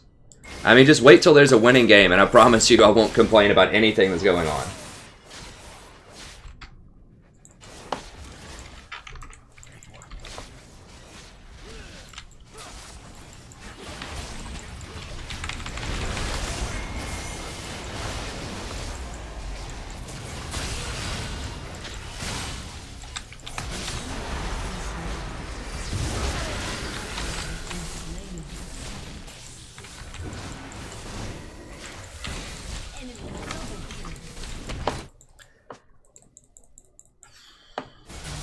Has been slain.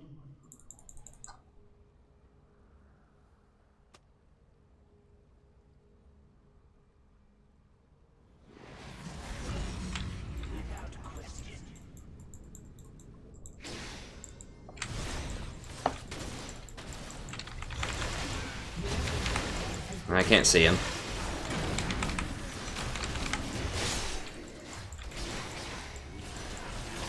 Yeah, I just have to go AP builds on Mouse. To say, you know what? No, Yasuo's 3 and 11. Lee Sin's died 9 times. Draven's died 9 times.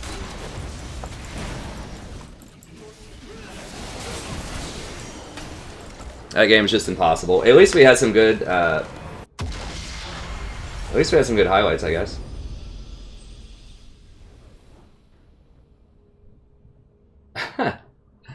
That's right, James. I mean, I'm cheerful. It just happens.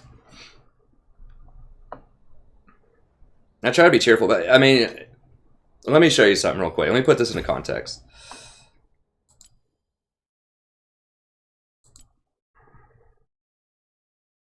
That kind of thing. This. Being that cheerful, I mean, being like even remotely cheerful considering like what's happened here. What's that? 1, 2, 3, 4, 5, 6 in a row, and then before that it was a couple more, and then we won a few after that. So that's why I'm a little dejected right now, is because that same kind of thing has happened for the last 6 games. Not that exact, like that level of ineptitude by everyone on the team, but it's been a lot of similar type of thing. So that's why I'm just a little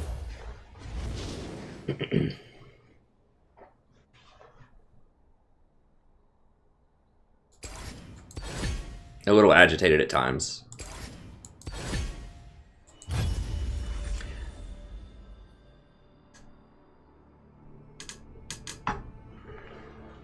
So I think given those circumstances, right? Like, I think I'm relatively cheerful for that. So we'll get it back. But why do I choose to support? I like supporting. I like the challenge of trying to get to Diamond by only playing support.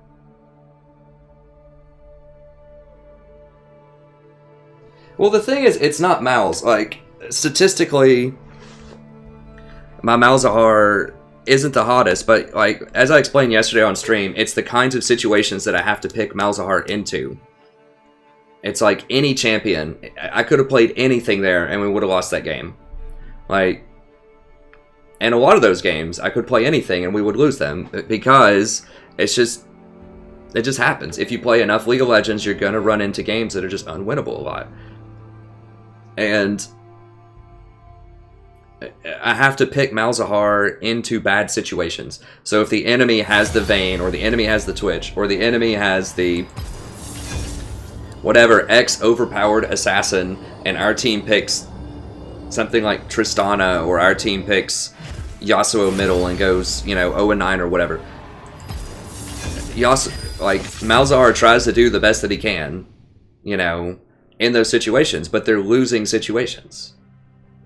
That's the thing. That's why my Janna at the beginning of last season, like in February or something, I had like a 42% win rate with Janna. It's because people kept picking Vayne, and Vayne was really, really bad back then. That was when hardcore bully champions like Kalista were super popular early on, and hard engaged champions like Alistar were super popular, both of which do not bode very well for Vayne. And no one was playing tanks. It was just really, really bad. But I had to play Janna because Janna gave you the best percent chance to win with Vayne, even though playing Vayne was a very low win percentage thing. So that's the problem. Is that but by the end of the season, I was 57% with Janna because Caitlyn became very popular, and Caitlyn is very good with Janna, and so I started picking Janna into winning situations because she was good with winning champions. So right now, Malzahar is very good into losing situations, if that makes sense. He can come back and win some of those games. I mean, you know, like someone said in chat, if I just had a couple of people that were even somewhere like halfway decent that game, then, you know, we probably could have won. Like if Lee hadn't suicided a lot, and who was our bot lane? I can't even remember who the bottom lane was. Was it Jhin? Draven. If Draven and Lee would have been decent, we could have carried through the Malphite and Yasuo. Okay, Vayne is banned, so that's a good start.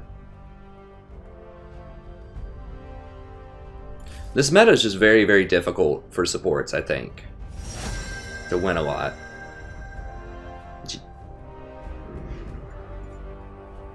We're gonna have Ashe.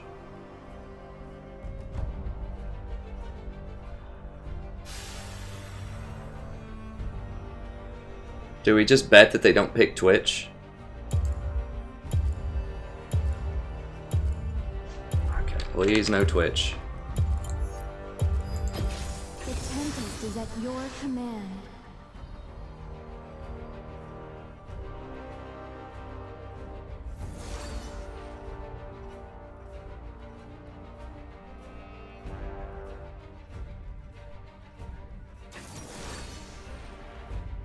Well, those weren't all tonight. Like, that's not all tonight's stream. That's been building up over a couple of days, all those losses. I did play a for fun thing early on. I played Thresh.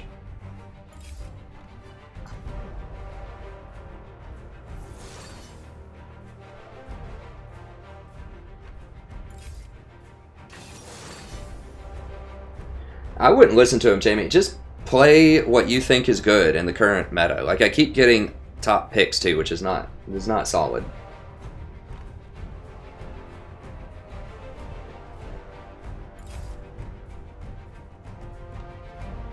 So we'll see. I mean, we'll win. We'll win. We just have to figure out ways to win. That's it. I mean, you're just going to run into games like that, and we've just had a bunch of them lately, so...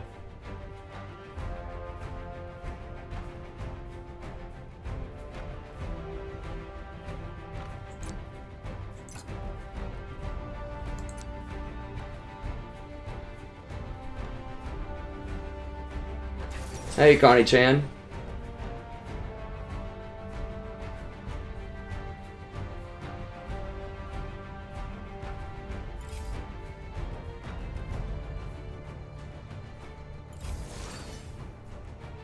I hope so, Sim.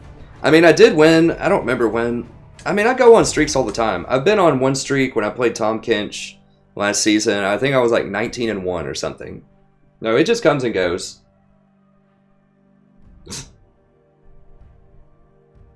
Romeo.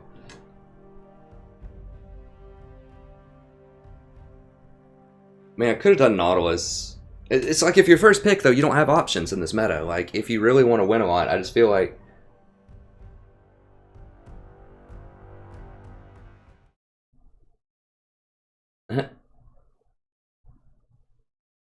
I mean, I try to switch it up. I know everybody has their pet favorite supports they like and don't like. But I also want to win. And it's... As you can... there's no room for error. Like, you cannot give anything. Like, you have to play the best composition every game in this elo. And unless I start getting a duo queue, someone that I can really count on, then I can maybe start getting a little bit of margin for error. But there is none in this elo. But really in this meta, there's just not a lot of margin for error.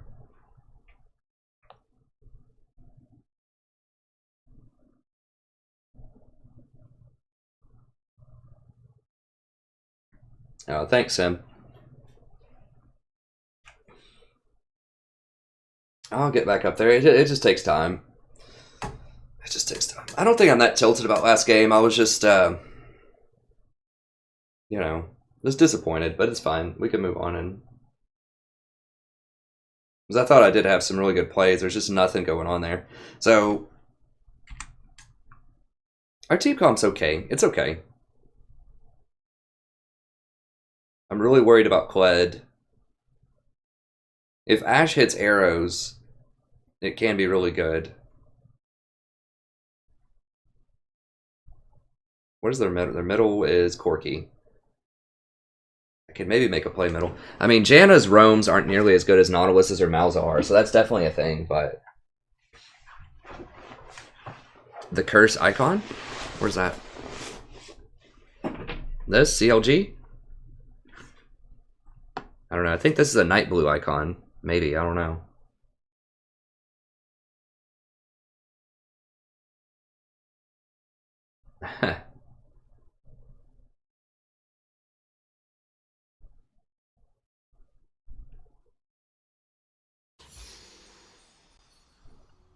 The Caitlyn player. Oh, that guy. Yeah, I flexed with him a lot last season. He has another person that he's a lot more, that he knows in real life that he duos with a lot. So I don't know. I might play with that guy some more if he's on like a Smurf or something. Also, the King Busy. I don't know. I just haven't seen my duos a lot. I'm trying to do a lot of it solo queue also.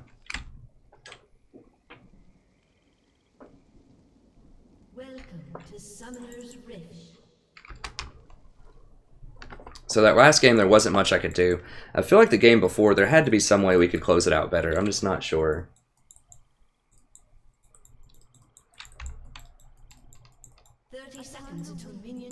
Ahri, I think, will scale better than Corki. It's difficult to say. Wukong is better than... I just don't like Sedge that much. Sedge can be good, but she just doesn't do any damage. Like, in this meta, you really need champions that do damage. Because it's just like everyone plays hyper carry damage champions.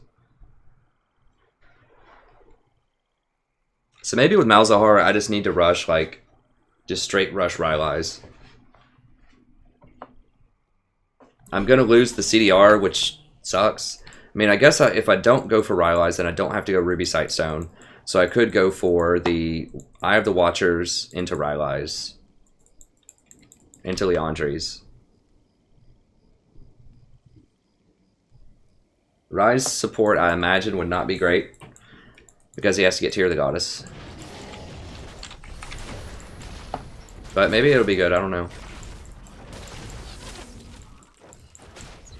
Ryze is really difficult to play in the first place also. And he's getting nerfed in the next patch pretty hard.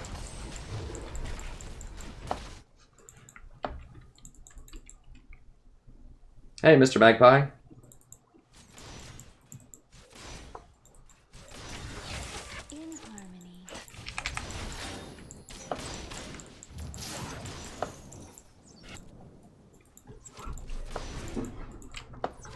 Alright, so our goal is to not let our team make mistakes this game. That's the goal. We have to watch the minimap. And we have to ping a lot. I really think that's what's holding me back. I think individually I'm doing pretty well in most games. It's just that the team just falls apart, and I've got to figure out a way to handle that. Like in the past, I've handled it with Tahm Kench.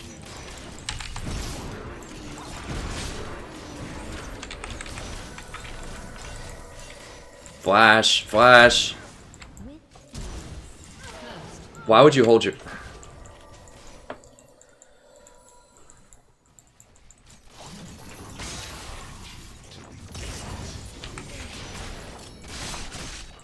I don't... Okay, I'm just gonna move on. So what she messed up with there is if you get hooked, flayed, hooked into a trap, you're gonna lose. Like, you're gonna lose the fight. You need to leave immediately. Like, you can attack and run away while you leave, but you're gonna have to flash. And you're gonna have to leave. There's just no way. Like, just think about it. With Janna, I could put a shield on you, I can auto attack, but you started with like 20% health, whereas Caitlyn started with 100% health. And she has the same summoners you do. She also has a heal. They also have an exhaust. So there's just no way you're winning that. So you need to run. Like, that was her mistake.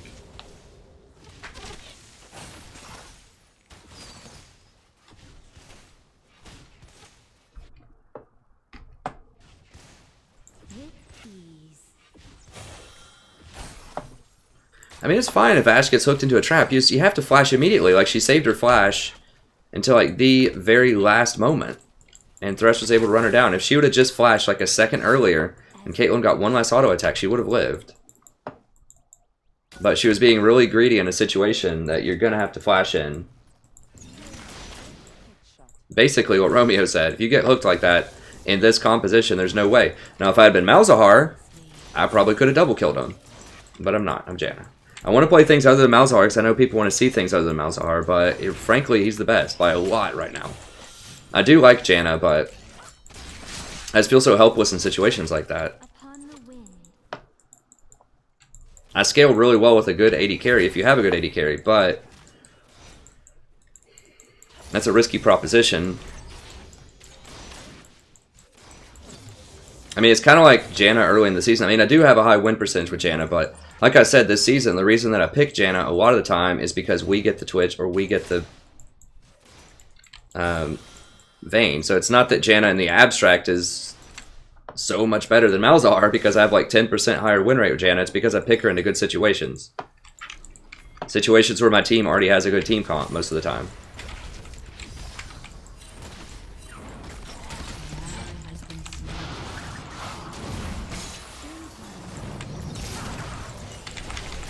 Flash it. Okay.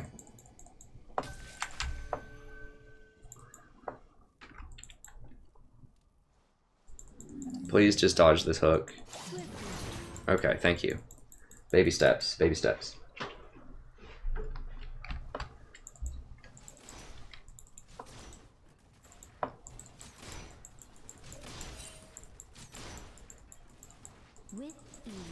I just don't like heavy skill shot reliant champions on teammates. It just doesn't, I don't feel comfortable with it. That's why I don't usually like Ashe right now. I mean, what made Ashe really good earlier in the season, like in Season 6, was her Q did a lot of damage. So she was doing almost as much damage as other champions late game, but she just had the added bonus of a skill shot. Now, she really, really has to hit that skill shot or there's just no reason to play her. And that's part of why you don't see Ashe a lot. So she can be quite good if you hit your skill shot, but we don't have the burst damage to really blow up people either. I could have maybe Zyra or something.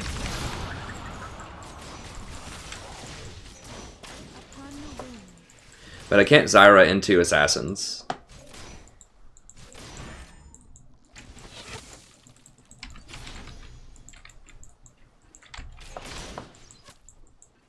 I know he's going to be right there in that bush, but I can't. I don't have a ward.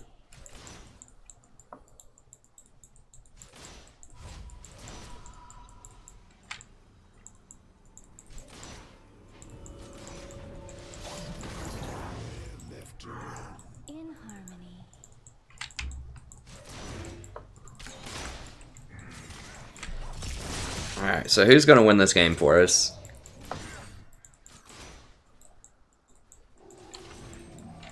It's going to be really difficult with Sedge because Sedge doesn't have damage. Ahri, maybe it's Ahri. I don't.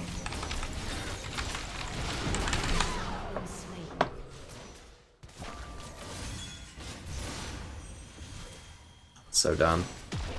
I should have exhausted maybe the Caitlyn. I don't know.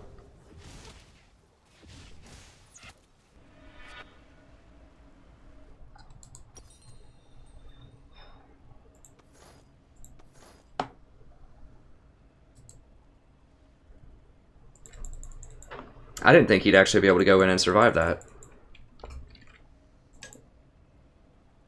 Should have exhausted. Yeah, I should have shielded myself faster.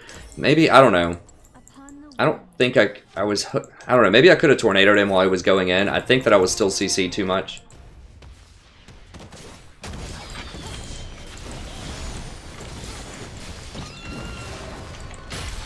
Oh, there we go. Nice, that's what we need. Okay, good.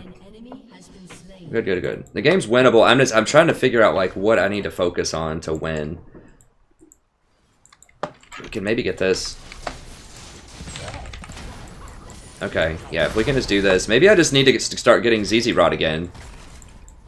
Maybe that's something. I mean, I've gone away from it for Redemption. I've been trying that out, but just statistically, I'm just not winning as much, I don't think.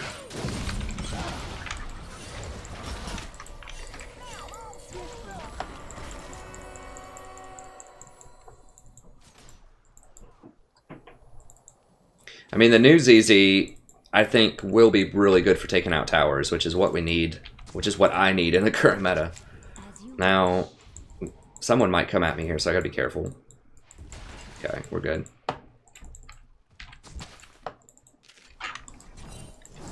Did get out. Okay, good, good, good. She flashed it.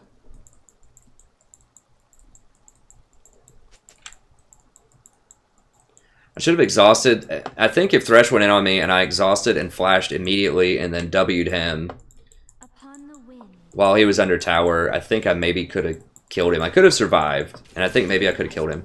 I was just too conservative with my flash there. I didn't realize they would do that much burst to me.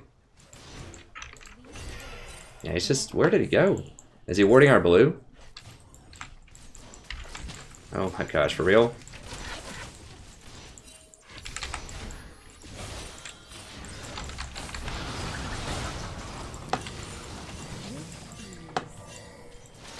Who is it? Wukong.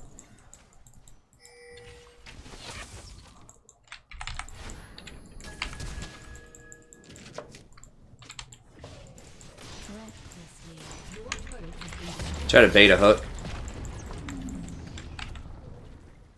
Okay, no one's going. It's fine.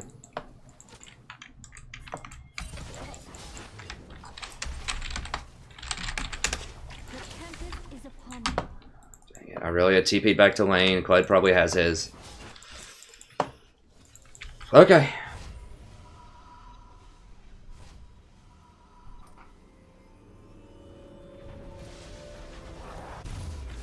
As you wish.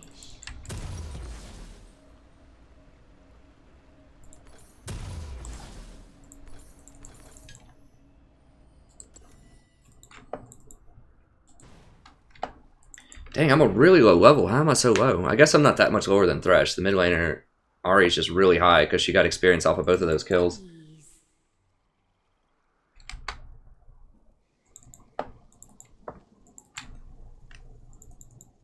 An ally has been slain.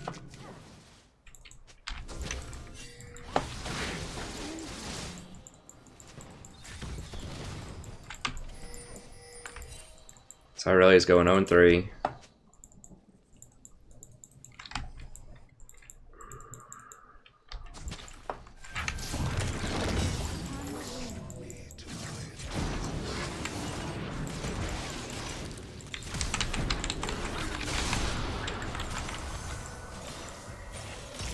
Ahri's probably going to clean up, so I'm just trying to, like, stay close.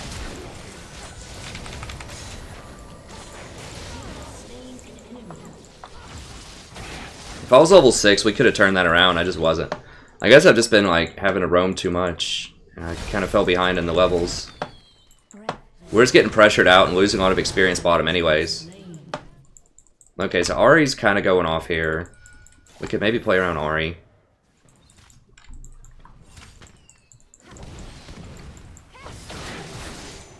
Ahri doesn't do a lot of sustained damage later, but maybe it's okay because they don't really have tank. I mean, Wukong and Kled are going to be a big problem, though.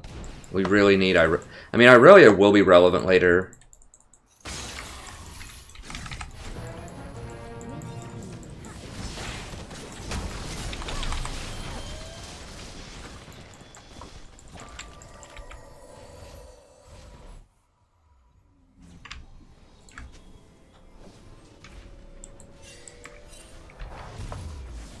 Alright, we need to move quicker. Maybe I just need to go back to my roots.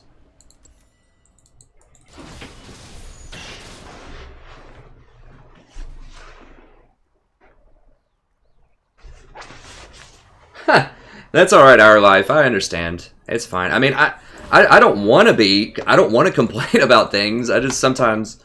I don't know. You're right. I shouldn't be doing it as much. It's just... It is frustrating. I need to be, like... Just figure out how to win these games, though. Like, that one's unwinnable. But there are some that are winnable that you just can't give up. Like, you cannot throw games because you're just going to lose some games. Like, you have to close out games that you're winning. I mean, you have to make comebacks too, but you just can't give up any you can't give up any percentages. You have to play to win as hard as you can every time. And it's just figuring out how to do that is sometimes tricky.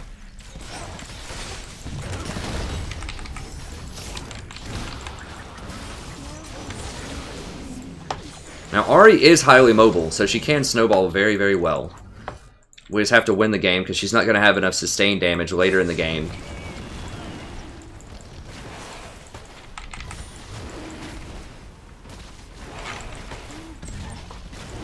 No, no, no, what? Dude, stay in the pit? Oh my gosh. And everyone's gonna die.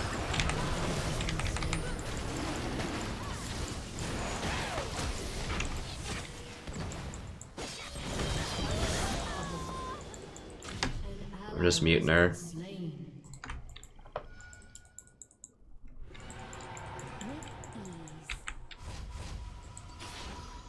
Okay, so how do I be constructive there? Okay, so if you're doing Dragon, your team's doing Dragon, do not blindly jump over a wall if you're Sejuani out of the pit and you have the smite to chase somebody that you don't even know is there when you don't even have an ultimate. Like, there's no kill pressure. There's no way you're getting that kill.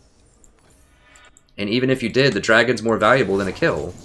Why didn't I shield her? Because she's dead. She had like 200 health. Wukong's gonna blow her up instantly, even if I shield. My ult was on cooldown for like another 15 seconds there. And so I wanted to shield the Ashe because Wukong was gonna go on Ashe right after he instantly blew up Sejuani, and I wanted to see if I could at least save Ashe. So that is the reasoning there. So, that's the productive. Trying to be productive, that's what happened. And what shouldn't have happened. I mean, Corki dropout looked ridiculous, but it worked, didn't it?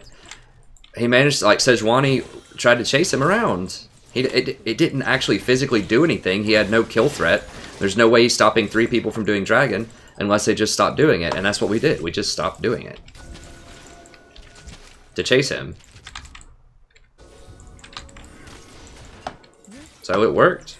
I mean, I've done that before as Malzahar. You just run in, drop a couple of minions, and just see if you can get people to chase you around. Benny Hill style, if they're doing Baron or whatever. It works. So it was a smart play by Corki.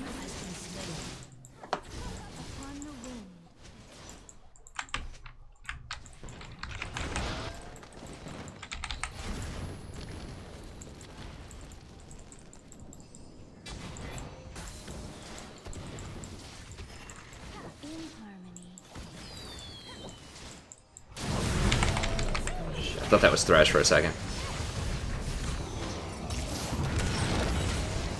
Alright, so Wukong's basically made of paper, right? He's like all damage, yeah. If I would have known, like, I didn't see him go in there. Was I just not paying attention? Maybe I just didn't see it. There's no way he gets in that bush without me seeing that with this ward. I just wasn't paying attention to it. I thought it was going to be Thresh, and I was like, okay, I can handle Thresh. I'm going to go ahead and finish Redemption. As you wish. Okay, getting some kills here. This is good. Okay, Kled's top.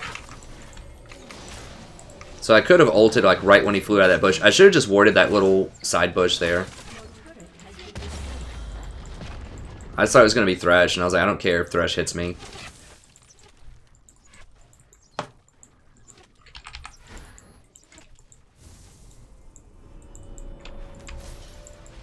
In harmony.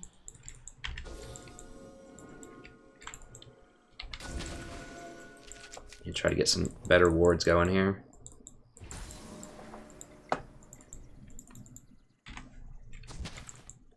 As you wish. Your turret has been destroyed.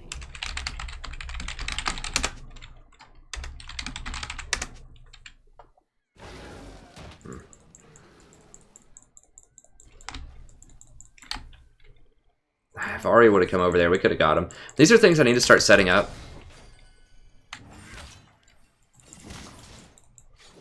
Oh, she could have at least tried the charm on him.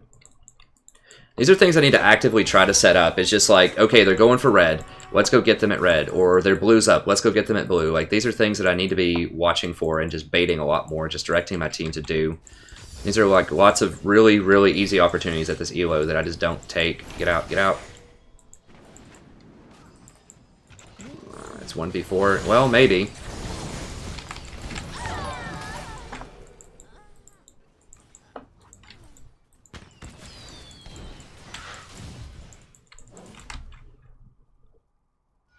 Upon the wind.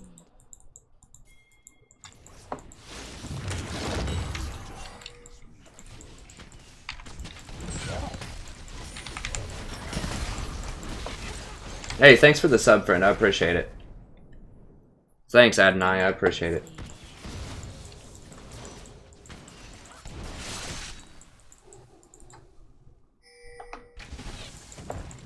Okay, get him. Blow him up. Blow him up, boys. Oh, God. Sedge had ult. Like, they could have... Okay, whatever. Whatever, we're moving on. Sedge should have ulted, and we all blow him up, but it's fine.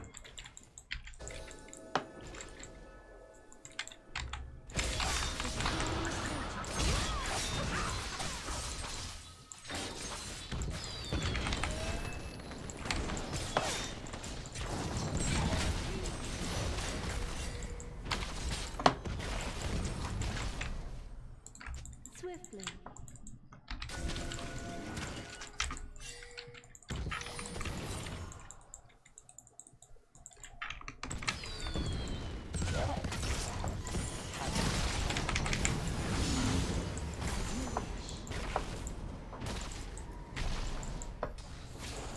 That sucks. I mean, we got outmaneuvered, so Kled can TP in.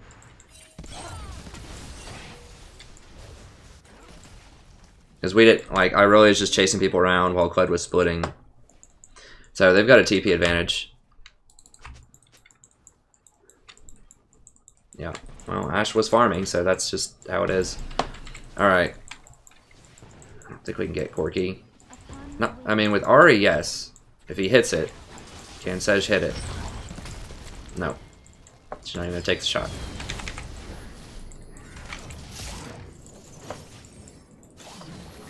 What? Like, jump over the wall, bro?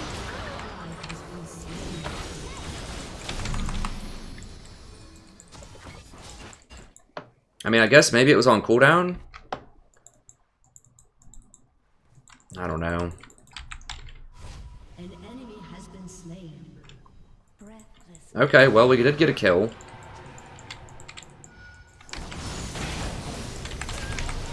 Oh, dang, I didn't get an assist on it. I should have shielded faster. Yeah, let's just get this. Okay. This is something we can do.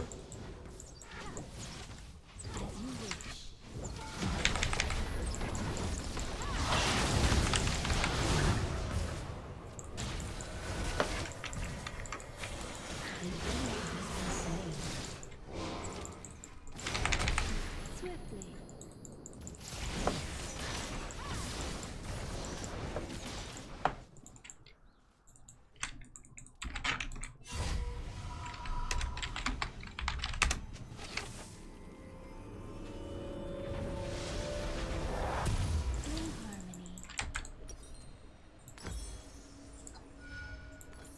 I mean, I think a lot of off-meta picks, you know, on the subject to thinking about Singed support and stuff, it just comes down to how effective it is.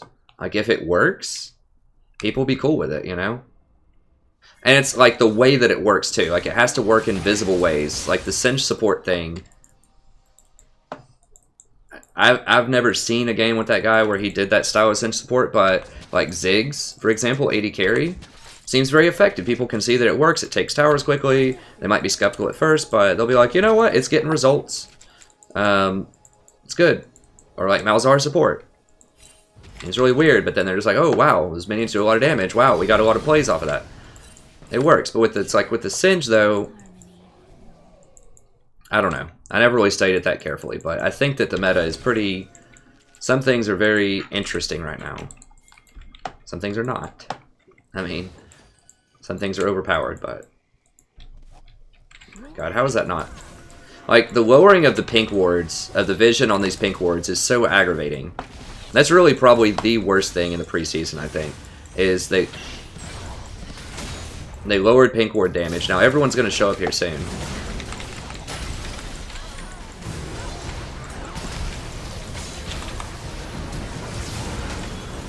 No, we should not have chased that far. Damn it. I thought that I had that on the 2 spot instead of on the 3 spot. That was a fail.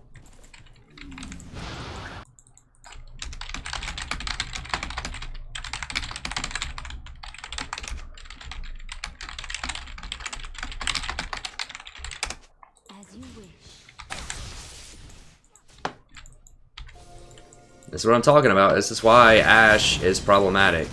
When she doesn't have a really good plan B, when she doesn't have like really good auto attacks. I don't have wards here. Nope. Yep.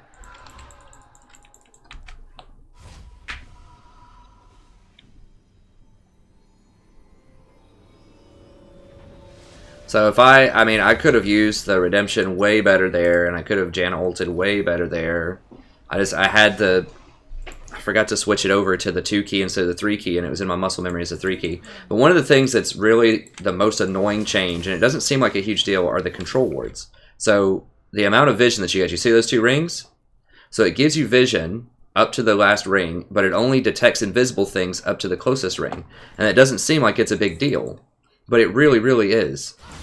It makes it much, much harder to control vision in places a lot of times.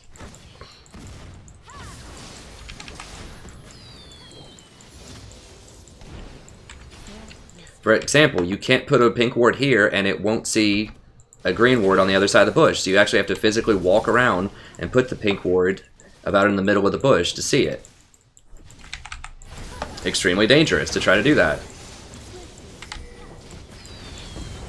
Why? Whoa, what? Okay, I guess. Well, she got that one, so that's good.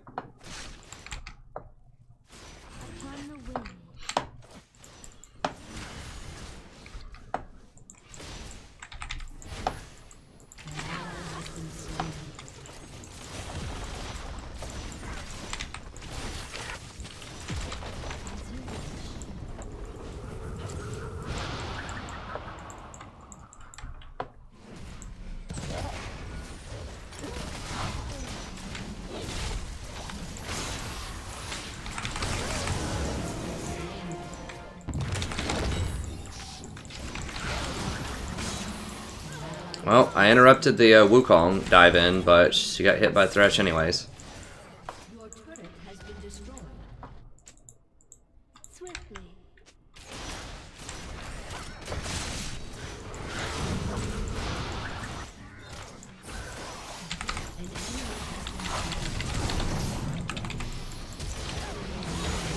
Please kill her for that. No. Your turret has been destroyed.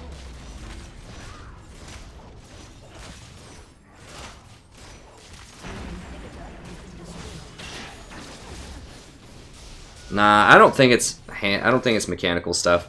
I mean, some of it is, but having the redemption on the wrong key was just not paying attention. Your turret has been destroyed. And a lot of these games are just like, just so hard. Like, what?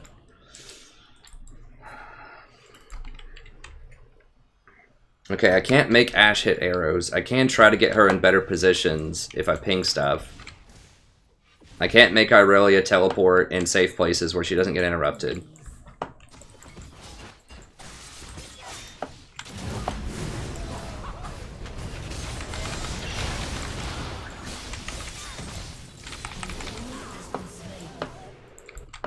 Okay. I could have not gotten hooked and died under tower.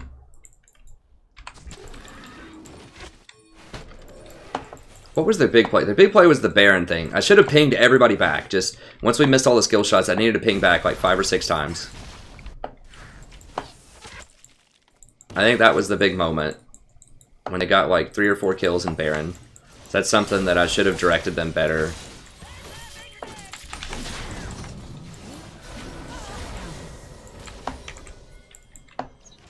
The game's still winnable, but those are the kind of things where it's like, I know if we hit the skill shots that, or if we miss the skill shots that we shouldn't keep going. But I need to ping the team a lot more. Because I just go along with it. I'm like, okay, yeah, maybe we can, everyone's going, maybe I'm wrong. No, I'm not. I need I need to just communicate that better with people. Like, we're very skill shot dependent. If we miss the Sej ult, or if we miss the Ashe ult, it's really bad. Like, we can't fight without those ults. Because we lack sustained damage. Like, the only way that we're going to kill them, a lot of times... So she dashed away from me, so I couldn't ult.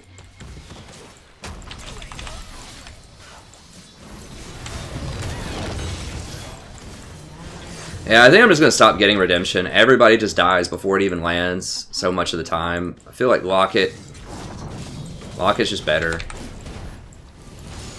It doesn't give the CDR, though. I don't know, it's just really tough. It just feels like Redemption just never gets its potential.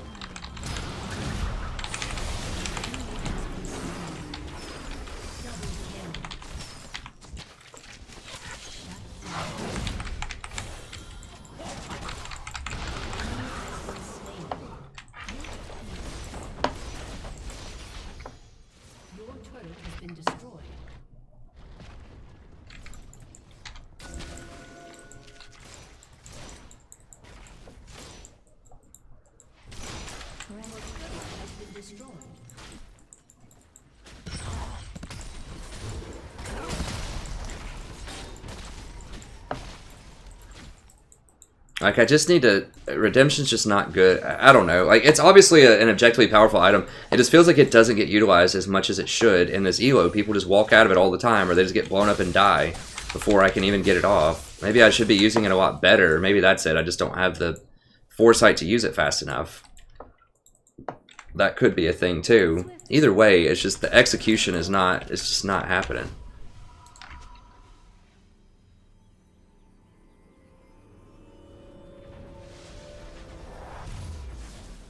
Oh, that's pretty weird, Shard. That's interesting. Okay, I just need to go start going ZZ more again. I think new ZZ is going to be really good too. It's a weird item, but it just gives you map pressure. I just won a lot more games when I got ZZ Rock Portal. That's just all there is to it. I mean, now last season when I was getting it, that was before Redemption existed, but I think Redemption might be fool's gold. Like, it is very powerful in team fights, but... Like, just how often do you see good, organized 5v5 team fights? It's so rare in solo queue. It's somebody gets caught out and they're about to die. A Redemption. And, like, half the time, they die anyways. Either it doesn't hit them, or it does hit them and they die anyways. So just positionality is so much better. And...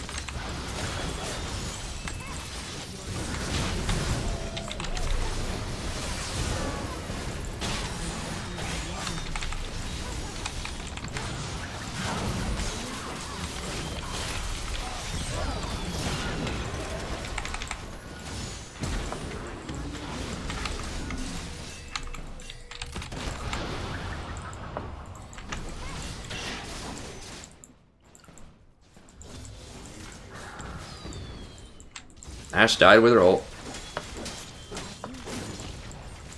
We're just all gonna die there, like, we don't have ults. Like right there, I used Redemption, Ash died anyways. Our Redemption, ulted. I guess I could have exhausted that Wukong while he was channeling. It's probably what I should have done. I don't know if exhaust dots cooldown or not.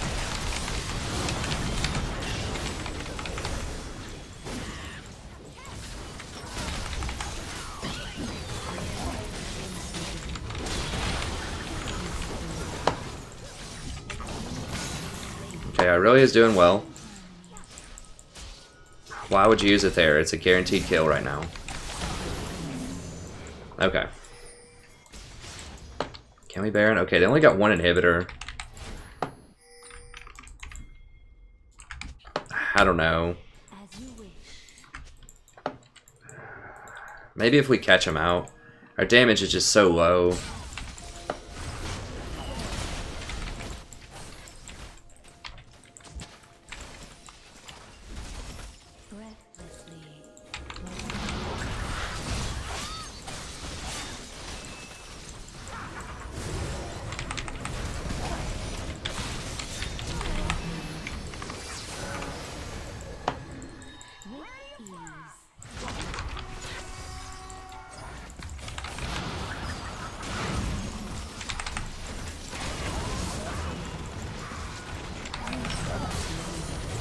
Get the tower. Someone get the tower. Okay, thank you. Oh god, everyone's gonna die. Spread out, spread out. Just give it up, give it up, give it up. I mean, Aurelia is getting strong right now.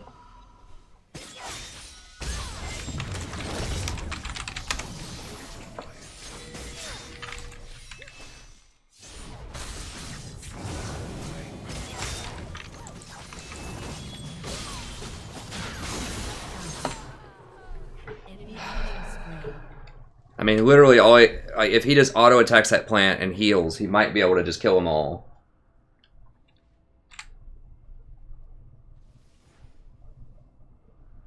I would take Wind Speakers for Sona.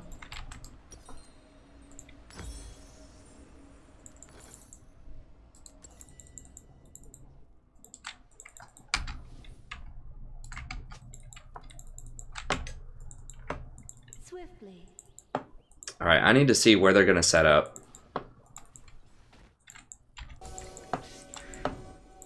No, Baron's still up also. I forgot about that. Alright. So, top lane is not a good place to put this. Well, they're trying to work bottom lane. Maybe top isn't okay.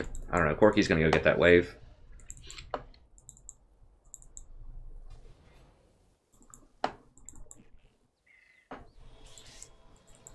Maybe it is bot lane.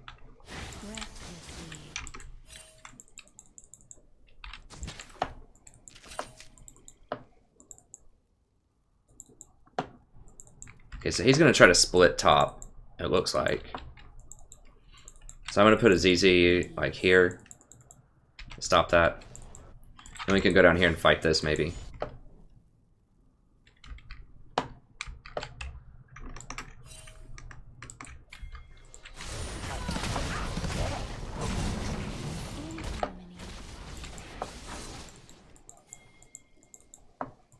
Dude, this is the problem with ZZ though, is people just go to where the ZZ is a lot of times.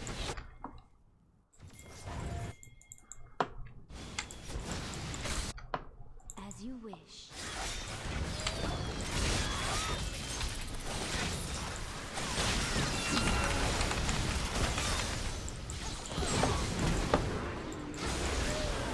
Yeah, maybe I just need to be aiming the ZZ and just using it faster. Maybe that's it. Maybe I'm just bad with ZZ Rot. I don't know. Sometimes it's difficult to tell with these things. With ease.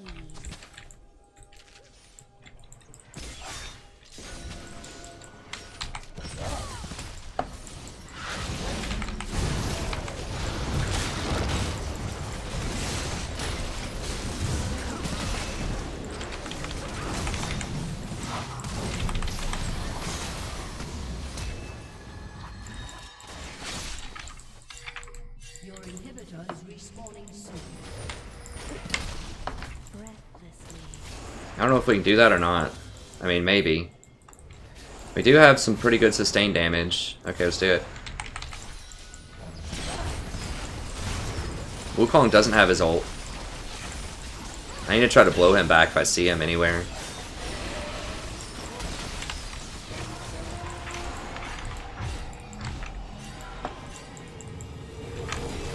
Dude, God bless.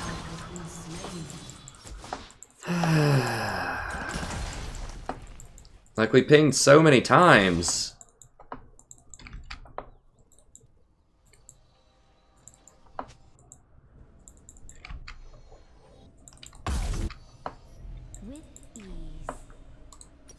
These games are just making me want to pull my hair out lately. It's just like...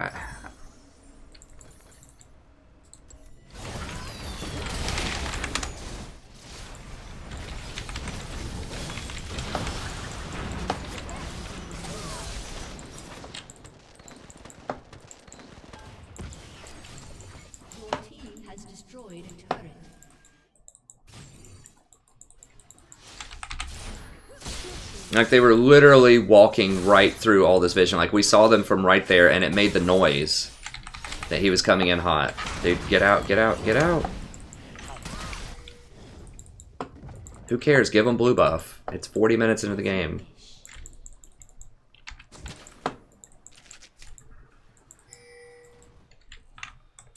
Yeah, I guess. Let's just do that. I'll just put the ZZ here. Maybe that'll hold the supers long enough for us to go get some stuff.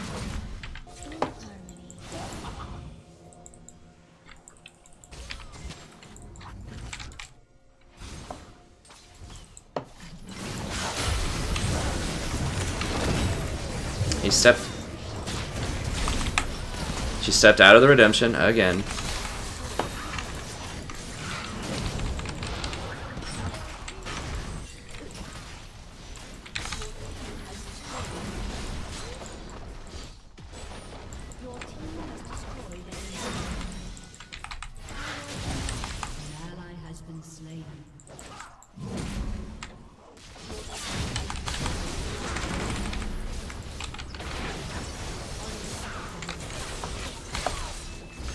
Alright, well, ZZ helped push up middle, I guess. So that was good. Oh, I mean, we're up. Things. I don't have a lot of tools left in the kit, but we got a little bit.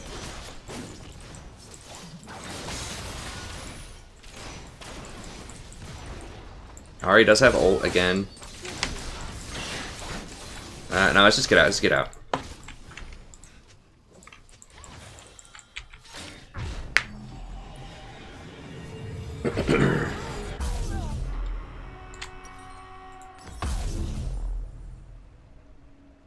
In harmony.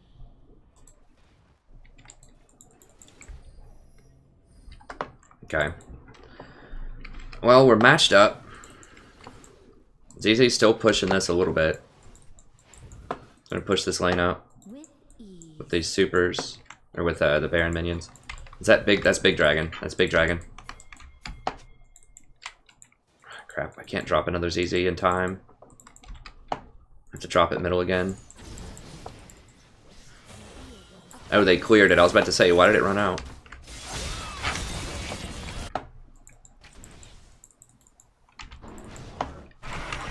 Just drop it just so that it's doing something. You just always kind of want it down, even if it's not in an optimal place.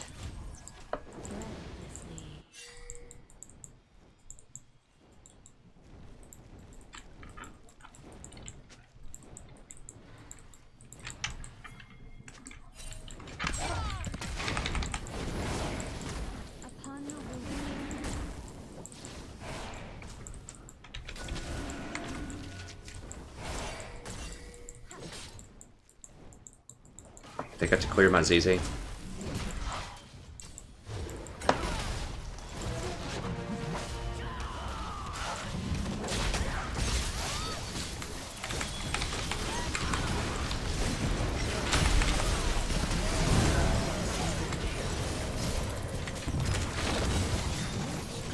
Irelia is kind of the ticket. I need to, if I can just keep Irelia up, I think we win.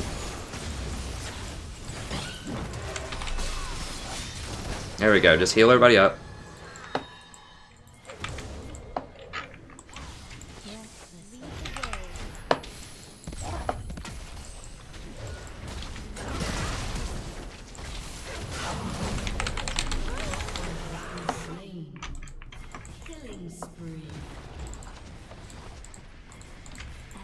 We're gonna win this? Okay. Woo! Well, I just tried to find out how to win. It ended up being Irelia. Got back into the game. So Ari kind of helped us out, helped carry us through the mid game, and then we just kept Irelia up all the time in team fights, and that's how we won.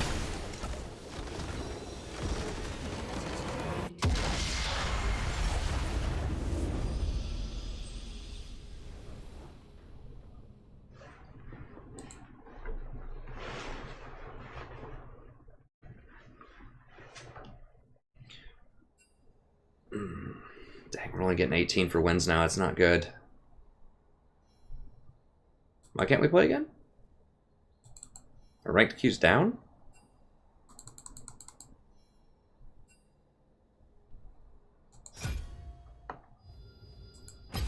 Is it glitched? No, it just wouldn't let me press play again, I guess. I don't know.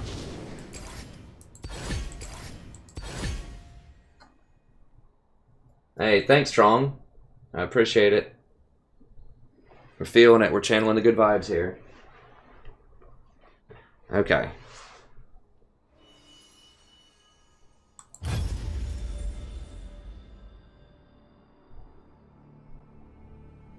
Yeah. 1 in 14, starting to roll, baby. I mean, it wasn't that bad. We lost like 6 in a row, but I mean, we've won a lot too. In a row before. It's just the last little bit were just bad, you know? It's just not a good feeling, but we finally did win some. Like down here, we won quite a bit down here, right? We got like 4 in a row here. Like we were doing pretty well. So like right here we were what? 1, 2, 3, 3 and 3. So we were like 7 and 3. So we were 70% over these 10 games. So, you know, it just, a lot of it depends. And most of that's Malzahar and Nautilus. So a lot of it just depends. Yeah, I know. Yeah, it's rough. I mean, it happens. Happened to me last season a couple of times. I mean, I got up in March or April. I got up to Platinum 1. This is before I had a channel. I got up to Platinum 1 like 30 points, and then I fell down to Platinum 5 at one point. And then I took a break for... oh, there's Mata playing Malzahar support. I'll have to see how they do it. I think they build... let me just see what he builds really quickly here while I'm on this. Gorilla Malzahar support. We'll check them both out. Now, they aren't going to give you any kind of commentary, obviously.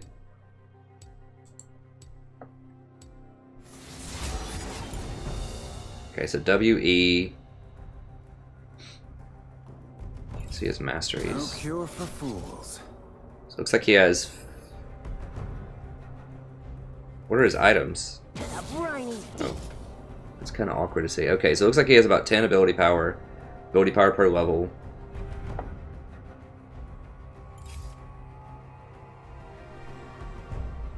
Playtime's over. Okay, so he gets 1 point everything early. I don't know about that. I mean, you got to remember that, like, that these pros playing, especially Koreans and Challenger, are very different from normal, everyday things. I just want to see which items he builds here real quickly. Sightstone boots. So he's maxing W, that's correct. In my mind. Doesn't look like he has full AP, so he is going a lot of penetrate, like probably dual penetration like I do. I mean, I did research it. I do research a lot just in terms of like what people build. I don't always just copy it, but I think critically about it. The joke's on you. But I haven't been able to see a lot about like actual people who know what they're doing playing it. Like I've seen you know, like Afromu play it for fun, but I need to be, oh gosh.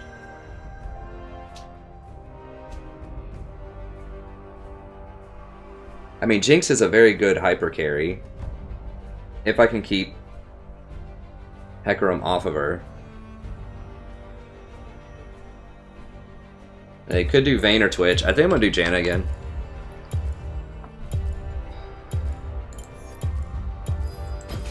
It's time Wait, what are they doing? What?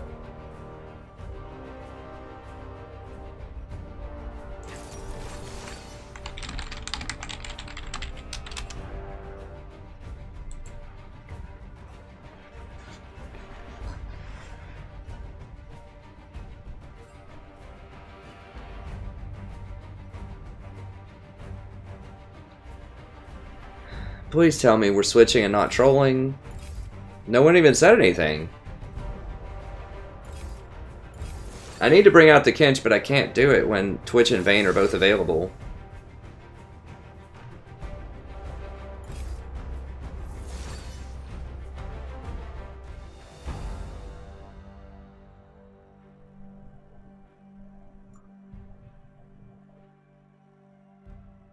Okay, so they have 2 duos, basically, on our team, which is good.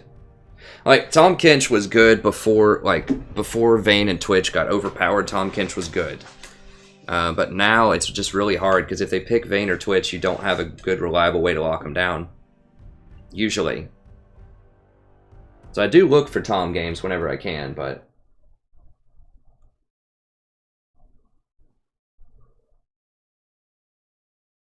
Armor Quince. Yeah, that's pretty similar to what I run, I think. I have tried maxing Q for the longer silence, but I think the E, if you go for an AP build, the E is better. Especially if you refresh it, because if you hit it with a Q, then it refreshes and you get another full duration out of it. So it ends up being about like 200% AP ratio on it. Well, not, and it wasn't that much. It was like 100, it depends on when you refresh it, but it's over 100% AP ratio on the E, so it's pretty high.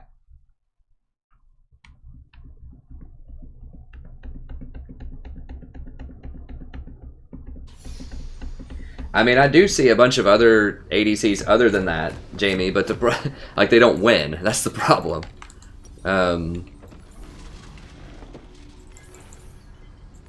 Like, Kinch was really good in, like, when Jhin and MF and things like that were good.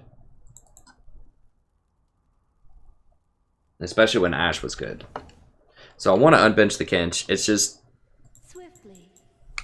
It's tough in this current meta. I think right now I'm only, like, 20% or something this season. So once again, you know, I'm picking Kinch into tough compositions a lot of times, but I'm just not winning with him nearly as much. When I was, like, 80... At some point last season, I was nearly 80% when Jhin was really popular, when Jhin and Ashe were. Then I think I ended the season around 55, 56, 57%, something like that with Tahm Kench. So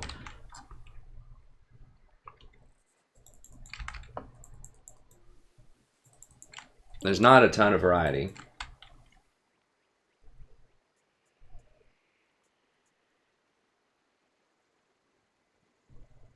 Oh, Vayne went... I mean, a bunch of people just don't know what to do on Malzahar, or there's a lot of different opinions about it.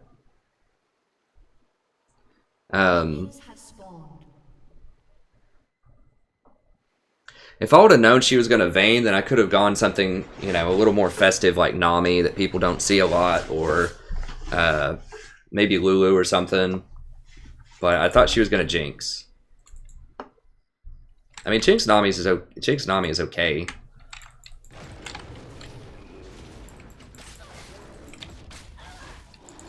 Nami's good, she's just much better in higher elos when people... Like, the problem with Nami that I've described before... Like, so a big part of this meta that's holding back a lot of the early poke supports is that every AD carry runs Warlords, basically. Like, and that means that you can't poke them out of lane, because they just constantly have lifesteal, a lot of lifesteal. So you're just not going to poke them out of lane. So I think Warlords is one of the most toxic things for support diversity in the bottom lane. It's like with Nami... You can hit them with all the W's you want, but you're probably not going to run them out of lane because they're just going to heal up with Warlords. So that's got to be one of the worst things right now, is that everyone plays Warlords. Back in the day, everyone was picking Fervor, even though I think Warlords has secretly always been the thing that you should run in solo queue, because that lifesteal is just so ridiculous. But yeah, they are going to hit level 2 before us, so we got to be careful. Don't want to miss experience though.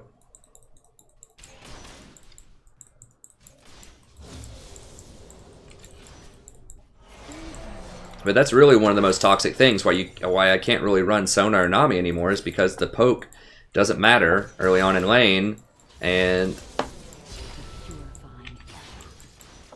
They just don't scale as hard as something like Janna later.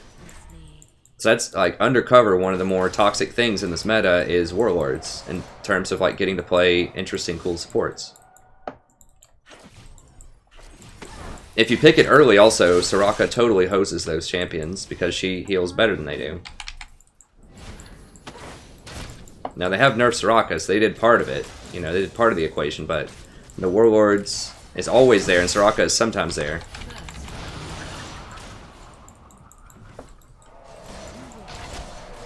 And they've kind of disincentivized a lot of tank champions because you have to get redemption, which makes you a lot less tanky. So it has to be like the real tank champions.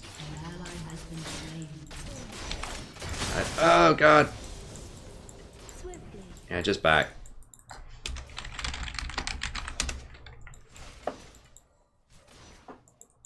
Please, just back.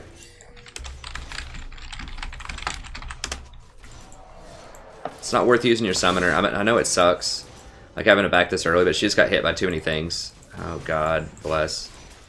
In before death.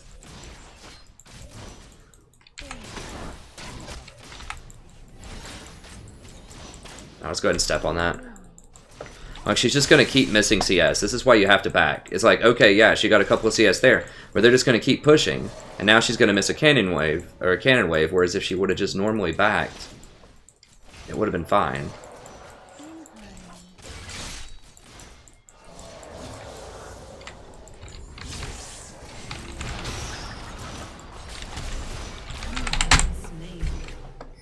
Why couldn't I shield myself, man?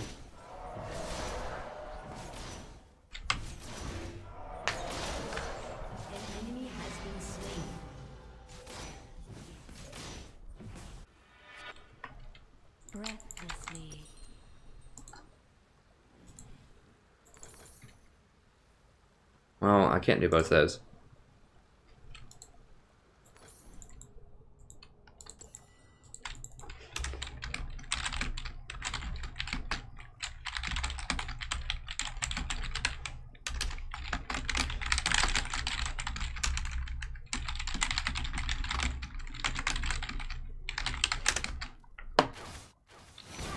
Upon the wind. Like, Janna is good against Vayne, but not, like, or with Vayne, but not against Caitlyn, because you can't heal through all of Caitlyn's harass. So this person just faked me out by hovering over Jinx and then picking Vayne. It's fine. I mean, we will win. The other, maybe. I mean, the other lanes are doing pretty well. Ryze has 2 kills. Like, if Vayne is behind, it's okay, you know. We can still win the game. I didn't need to die there. That certainly didn't help.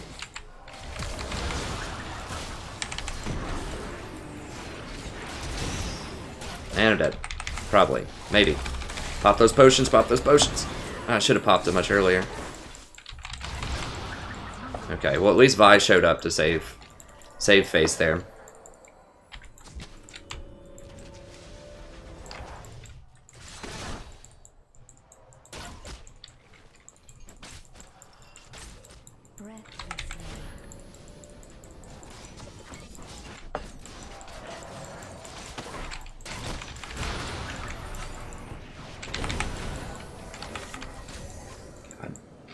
Here we go.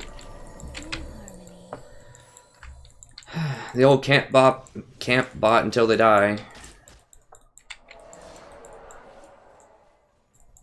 That's another thing that's really hampering a lot of this meta is you can't play really aggressive champions because the smart junglers will just sit on bottom. I talk about this in my metagame video, but this is why it's really difficult to play Zyra and Leona and all kinds of other champions that can be a lot of fun, but they're unsafe. Like, they don't have a reverse gear, so if we get ganked by that Hecarim right there, for example, and I can't shield and peel the Vayne, if I'm playing something like Zyra or Leona, I'm dead, and she's probably dead. An ally has been slain.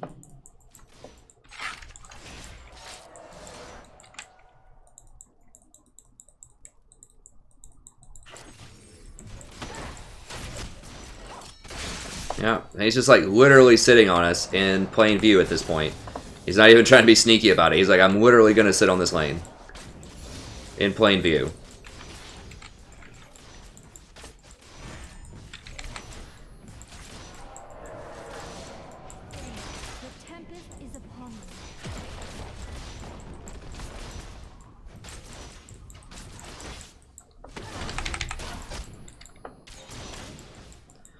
That's probably the most frustrating thing about this meta for a lot of people is bot lane. You just feel kind of out of control, like the game's not in your hands. It's just whether or not the jungler sits on your lane, because of the way that like Tower First Blood works and just how powerful junglers are. Now they're fixing that some in 7.1 where they're making junglers a little bit weaker, but they're like nerfing the jungler experience. So we'll see if that helps a little bit, but it's like they took away the early armor pin, so that knocks out most AD carries. Anyone that can't build a crit build's out of it. And that means you can't fight early, which means it's much easier for the jungler to sit on you because the junglers are super powerful, and they're incentivized to do so because of first tower blood, and it's just much easier to take first tower. Like, they need to, if they made the Rift Herald, like, worth a crap, if it was actually a decent thing, like if it pushed minions like it used to do, where it basically gave you the equivalent of Baron minions when you had it, or something to that effect. No, she's gone. An ally has been slain. Where it basically gave you like a real buff, then people might actually want, like, it might be worth it to go top lane, but right now it's just sit on bottom lane, which is fine. It just, you know, you can play around it if you know that's what's happening. It just really limits the kinds of picks that can be played, and so it's really bad for champion diversity. And it just makes people feel frustrated because, like, as support, because you just don't have a lot of, agency. It doesn't feel like you can ward, but you saw that, like, he was camping it, like, before I could even get a Sightstone. I just got a Sightstone, and he was doing it in plain sight. So it doesn't even matter. Like, he wasn't hiding. We knew he was there.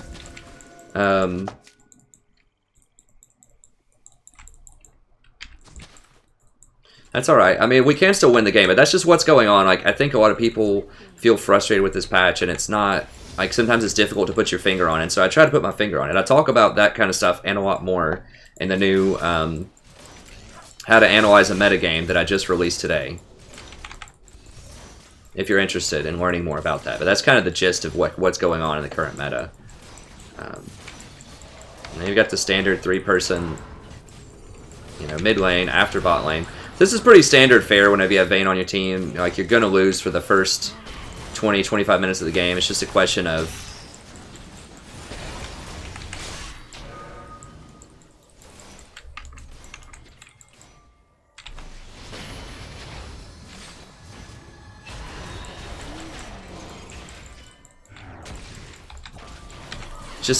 can you survive, you know, until 30 minutes when Vayne can take over. There we go.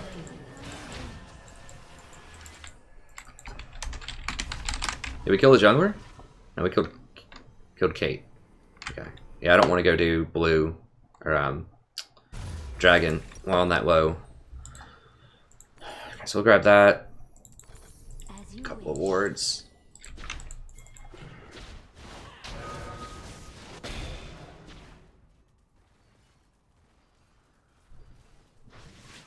Yeah, I mean the meta ADCs, but those are the ADCs that win games. Like, that's what I'm talking about.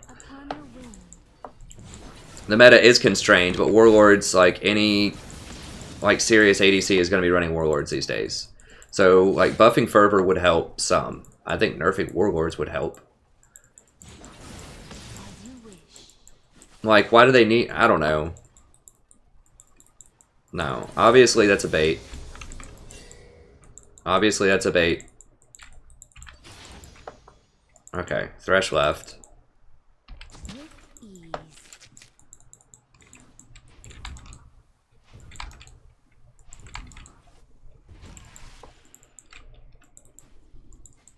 I think I have one down, right? Yeah, that's mine. Okay, I'm gonna go ahead and get another one here. So where can we make plays? We need to move around Vi probably this game. I'm gonna try to shield her, keep her up. We're not killing them 2v2 with Vayne yet. She needs more items.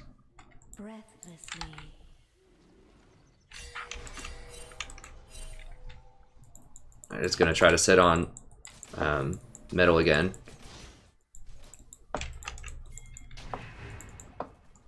just gonna have to play Survivor here middle probably. I mean, Rise scales really well too, so if we make it to 30 minutes and we're not just like astronomically behind, you know, I think we can be in a good spot. Now, Caitlyn does scale very well, but I don't think they have... I mean, Hecarim's very good too. It's just, we're kind of in a tough spot here. But I think with Vayne, if I can shield the Vayne, I'm going to scale way better than Thresh. If I go for a lot of like plus healing and shielding items.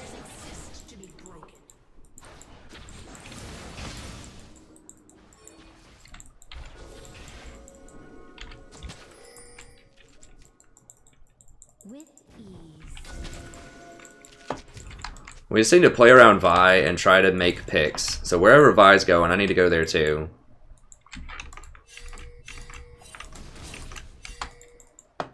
Okay, good. Darius is smart enough. I think he actually got blown away. So I just need to clear out these wards. Rise seems pretty smart too. We can maybe make some plays around Rise. Please don't die.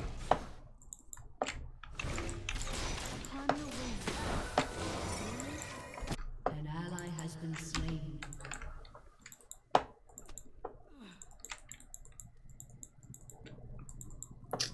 Like, I want to be down there, but the thing is we can't even fight. Like, there's no point. I just need to try to clear vision and just go wherever Vi is.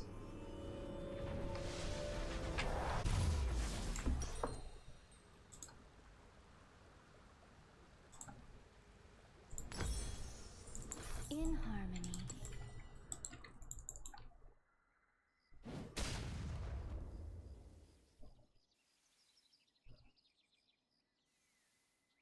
I don't know. I think Warlords is too much of a crutch. I mean, it just depends on which supports you like to play. It squeezes out supports like Sona and like Nami, because that's their thing, is they give sustain. So you're taking away an entire identity of a support, and everybody's playing engaged tanks because no one needs sustain, you know? So it's killing an entire class of supports by having Warlords in the game. So that's why I can't... I mean... It's just not efficient to play those champions as much because like their whole identity of poking people out of lane is nullified by that one mastery.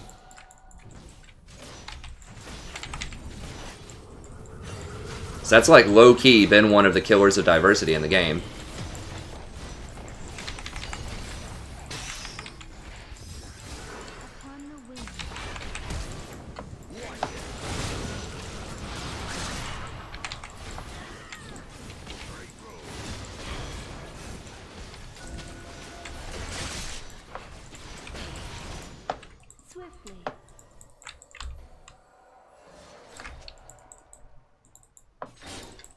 He's trying to buy time for Vayne. And keep vision so that we can...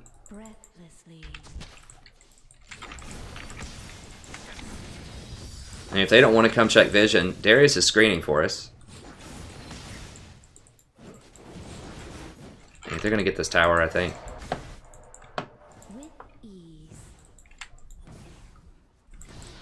Okay, good.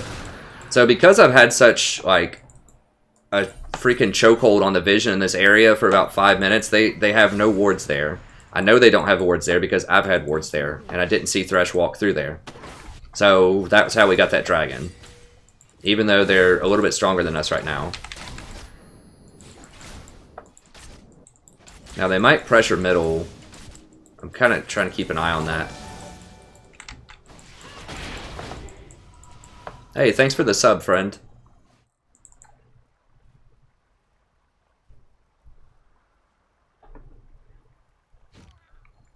Mr. Oscar, I appreciate it.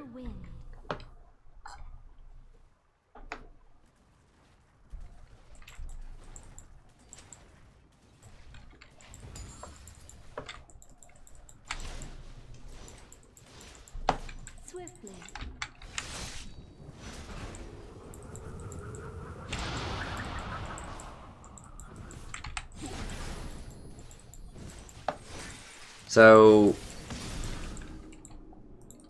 Breathlessly.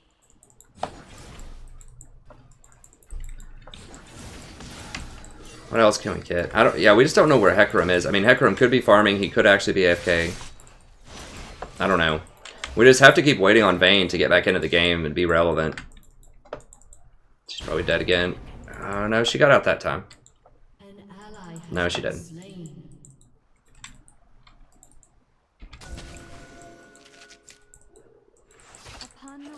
I can't really fight him for that. We don't know where the other people are.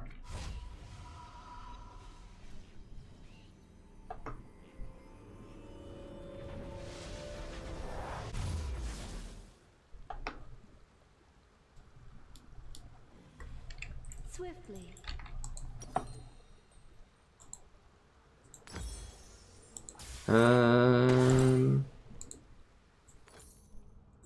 Yeah, we'll get one more control ward. I mean, it's just ward wars, basically. We're just trying to stall out the game. Just can't do a lot. I mean, Vayne's just getting completely murdered. And Renekton's caught out and dead. No, no, no, just leave him, leave him, leave him. If he gets 1 for 1, that's fine.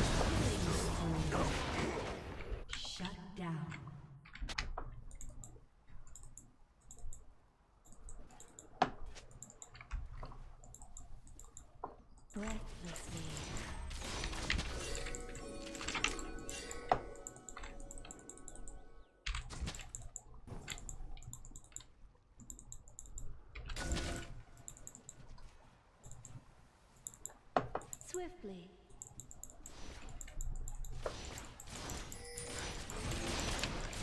Alright, let's get the...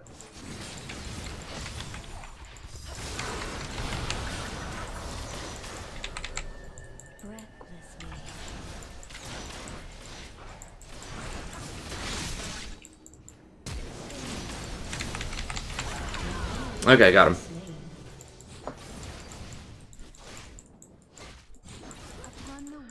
Alright, so... I need to try to... We've got some good vision up here. We need to try to get Vayne some vision, though. She keeps dying, but I think maybe if we just throw one ward, like, right over here. With ease. Just leave her alone there. Vayne's doing a decent job of just farming stuff, I suppose.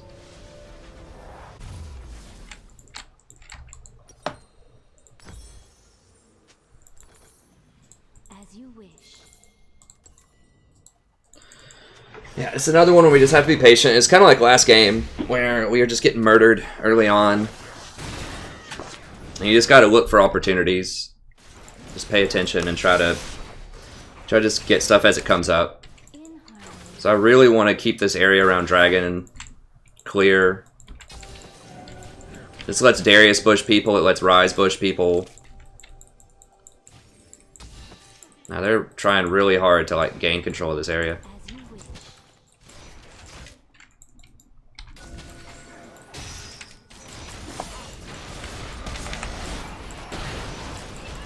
Whoa! Jesus, that damage on me. Let's just back it up, back it up. What just hit me? I think Caitlyn won crit. Like, this about blew me out of the water.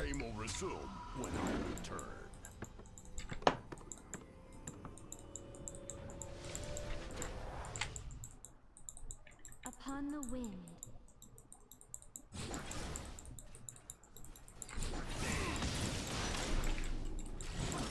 I suppose, Romeo. I mean, like I said, I don't mind playing Janna, Malzahar, and all that stuff early game. It's just, and Nautilus, it's just I know people want me to play the Sona. They're like, why not the Soma? Why not the Nami anymore? That's that's a lot of it is why. It's because a lot of people have switched over to Warlords, among other things. And Assassin's really popular, and those champions are weak to Assassin. So I think the utility supports are in a bad place, except for Janna and Soraka in certain circumstances. Okay, no one's coming to help him. I think he's probably gone. Yeah, I can't get there in time. I just want to show walking out of this just so they're a little concerned. Just to slow them down so they don't take this tower immediately. So they don't know where Vi is. As they saw me poking my head out there. I think they're going to get it though. Infernal for a tier 1's probably worth, considering that was so low anyways. So sometimes just showing like that, just being in the area and just poking your head out can scare people. So that bought a little bit of time.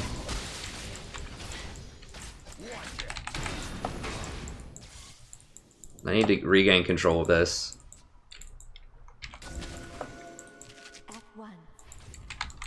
Bottom's getting low too. I mean, Vayne is slowly crawling back into this game.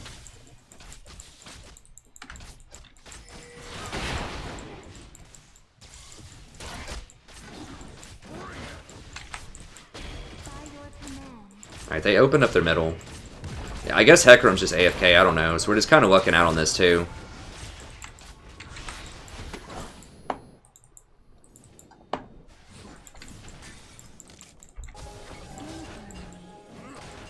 They just can't gain control of this bush.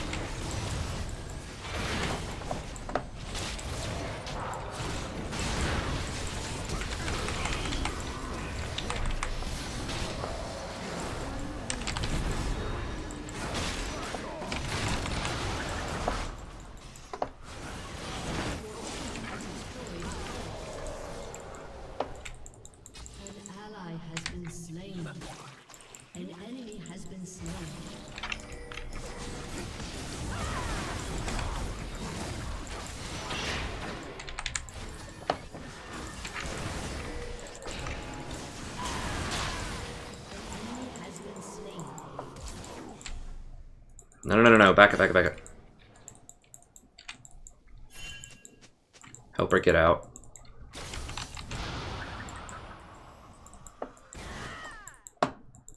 In harmony. And you're dead. One of them's dead.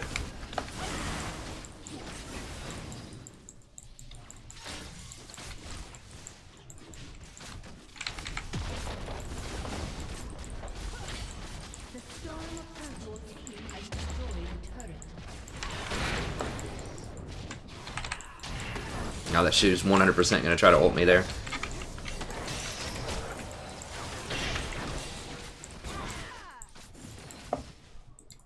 Yeah, we just have to not throw.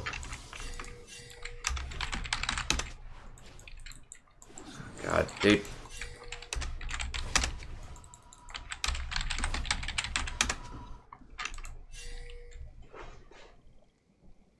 Huh. Thanks, Disciple. I appreciate it. Oh, I love Yawgmoth too. For Magic, Yawgmoth's Will was that's my favorite card of all time. I love that. I played Urza's Saga. Like the Urza block was my favorite set of all time. My favorite block. It was so much fun. They weren't afraid to make real cards back then. Real powerful cards. And Yawgmoth's Will was one of them. I remember speculating on that way back in the day. People were valuing it at like $2 or something when it was legal and standard in every other format. And I was like, the first time I saw this card when it came out, I was just like, that card is awesome. And I just bought them up. I think I had 36 of them at one point before people caught on that it was good. Back then, now, there was like the internet was around, but there was no real Magic presence on the internet, so we just kind of had to figure it out in local communities. But I have a real soft spot in my heart for Yawgmoth.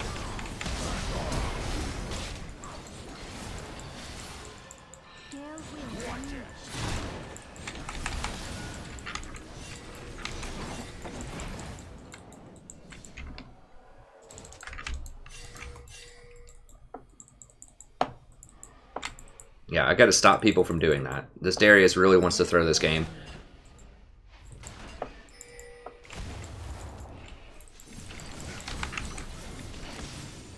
Okay, Vayne is here. Yeah, get him.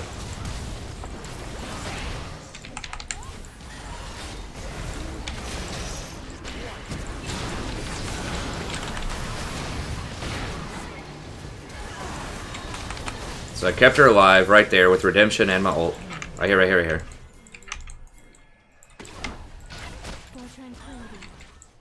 Okay.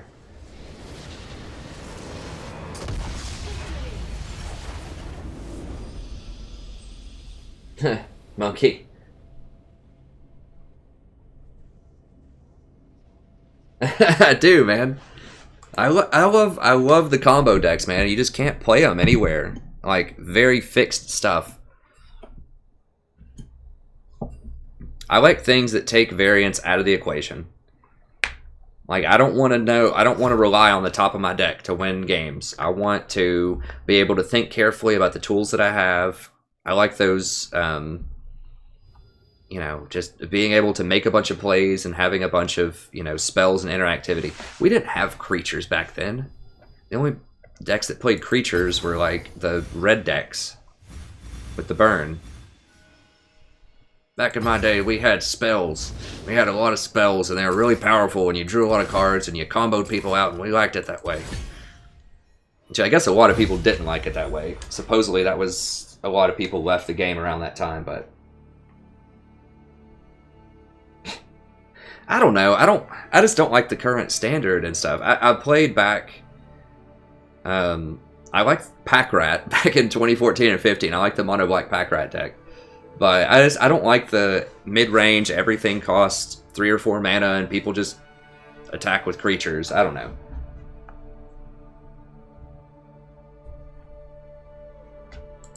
To each his own. I think Modern's in a pretty good place right now. I think there's a lot of diversity in Modern. I wish they would let some of those combo decks stay around. I don't think they're too oppressive. A lot of them.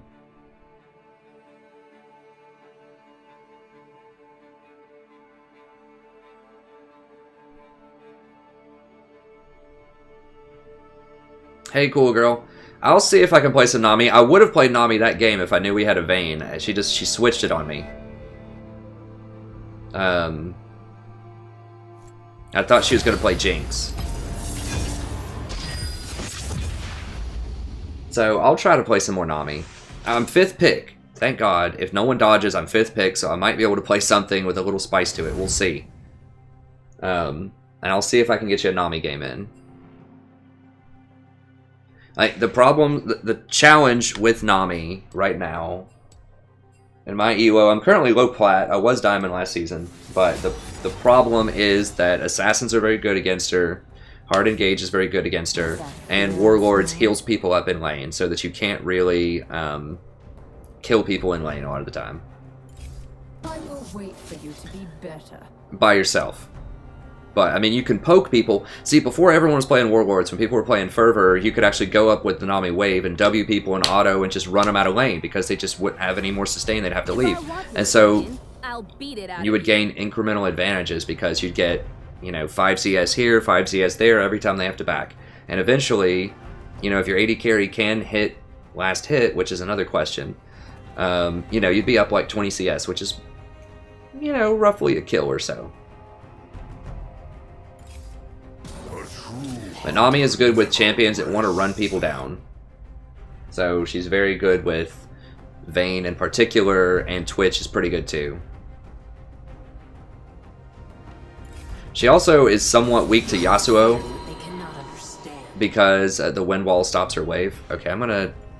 People aren't playing Twitch as much, they're playing Vayne more. Although I think Twitch is more of a problem, people just aren't picking him, so I'm just gonna hope they don't pick Twitch, and I'm gonna ban Vayne. Impure fools.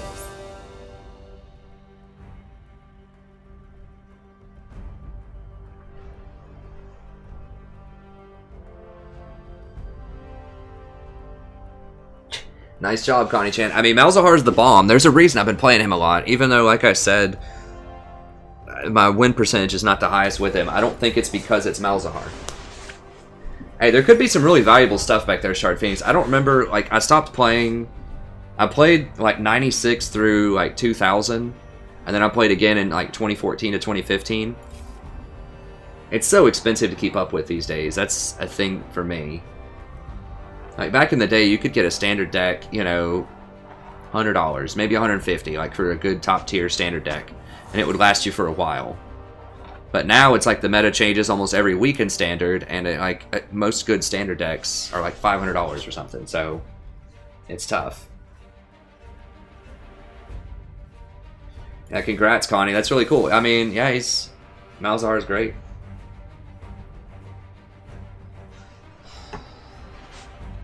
Nami's pretty good with Ashe. Oh, Nami's not great into Rise or Pantheon, though.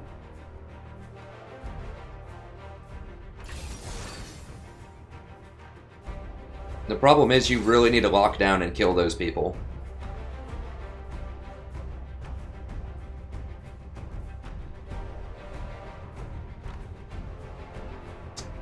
I mean, Nami can land it, but it's really hard to land it on Rise because he just runs so fast. Like, that's the problem. Malzahar would be delicious here. Like, Malzahar ult into Ashe ult is just great. Hey, Abbas, thank you so much, friend. And Mr. Oscar 5. I'm not sure if I thanked you or not. But thank you. And Hecarim. Yeah, I can't do Nami this game, unfortunately. I'm going to try. If I can't do her, I'm not sure if you've seen my my channel yet or not, but if you check out my main channel...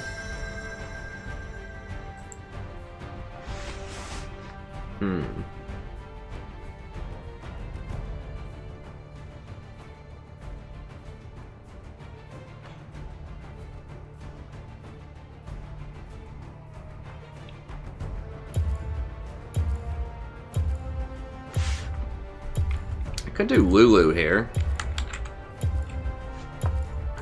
I'm gonna try Lulu out. Pleased to meet you.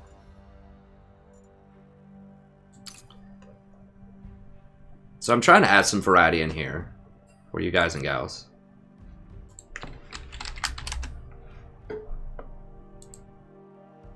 Yeah, that's exactly why. This guy knows. So Lulu is a very good combo with Olaf because you speed him up into him. And Lulu can simultaneously protect Ashe with the ultimate. But yeah, check out some of that stuff. There's things back then that weren't very valuable, like Tarmogoyf in particular. I think that was around. I don't really know when that came out, but that card is super expensive now, and it was garbage. There's a lot of cards that were garbage. When I played back in the day, and I would have had many, many thousands of dollars if I hadn't sold out back in 2000, but that's okay. It happens. But who asked? Cool Girl? Is that? Yeah, Cool Girl. Check out my channel, though. I do have quite a few Nami games. So if you check out this playlist right here, if you go over and look, right here I have 13 Nami games. I don't know if you've seen all those yet, but those are all pretty solid Nami games. Now, there's some of them that are pre-season in there, but some of them are from last season. I think we can harass them early, so I'm going to go for that.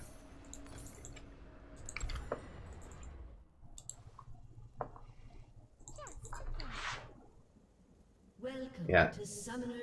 So be sure to check those out. I will try, like I said, I'll do my best to try to get a Nami game in. It's just really, really hard in the current meta because I need to gain Elo. That's the thing. I need to try to get back up to Diamond as much as I can, but I do want to play a diverse set of champions. So you know, I try to switch stuff up, but this is not a very good patch for diversity, unfortunately, for reasons I just described probably before you came in here.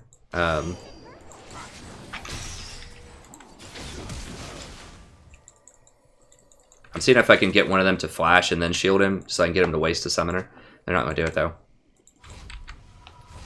And I don't remember if I just explained this or not, but yeah, Warlords, like the presence of Assassins, every ADC pretty much runs Warlords. And, like, it's kind of like Assassins, but, like, really, really strong damage champions that are highly mobile. That includes, like, Vayne. Are really hard. All of that's really hard for Nami to play with. And succeed at a top level, you know? If you're trying to gain Elo. You will see her a lot in pro play. So what makes Nami usually really good is you can poke people out of lane and you have a lot of early game pressure. But also in a lot of games, your AD carries on your team will just straight up miss open CS. And if you don't gain like a 20 CS advantage in lane with Nami, or with Nami, then you're at a disadvantage in a lot of matchups. Especially because Yasuo is very popular, and Yasuo is very good against Nami.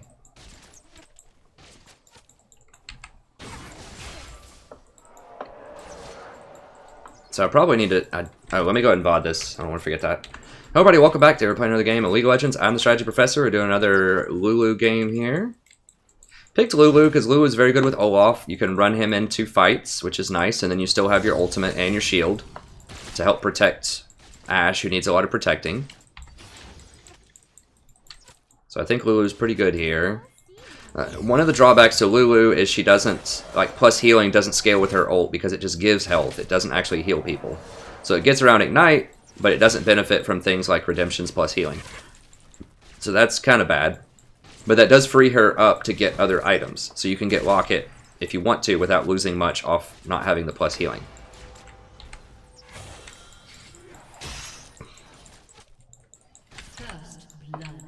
I don't like that.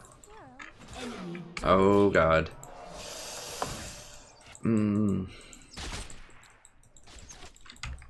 It's definitely not what you want to see. I mean, he could just run it. He's probably running right here, right now. Yeah.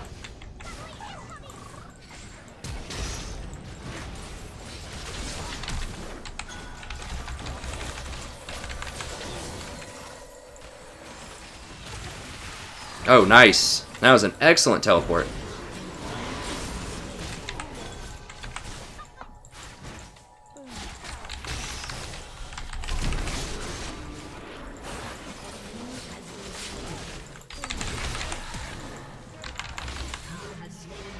Okay, there we go.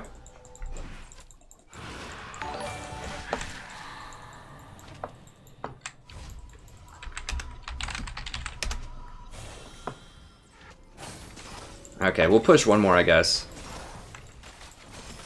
There's a man that knows how to use a TP. I'll tell you what. That's play of the game. I don't care what else happens in this game.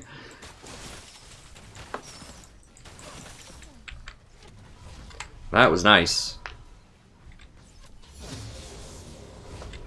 So I think you use, or you max shield now. And the reason is Q doesn't wave clear nearly as well as it used to. Because mid-Lulu was just a terror, I guess. I never thought she was that oppressive, but I guess in LCS she was annoying. So I think you max the shield. It's good for harassing in lane. It's your guaranteed hit.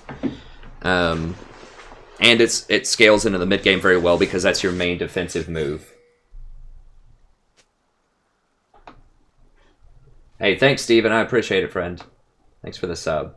Try to scroll down in the chat here. I was scrolling up to try to talk to Cool Girl. Yeah, Nami is really good for babysitting. That's why I like her with Vayne and Twitch. Those are about the only two places where I play her. Because they can heal her through lane, and she's okay in the mid game. It's either her or Sona a lot of the time, and she offers a little bit more. Oh gosh.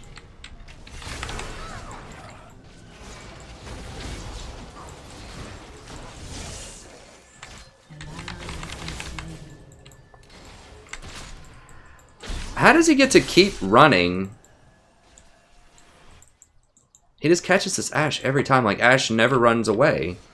I don't get how I critter him and it doesn't stop his run. It seems like he gets to keep running even after I critter him. Maybe I should just speed up Ashe then. I'm not really sure, like...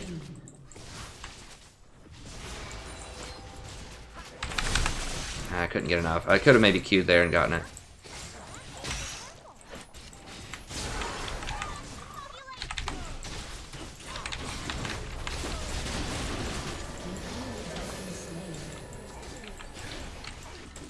Okay, I'll take it.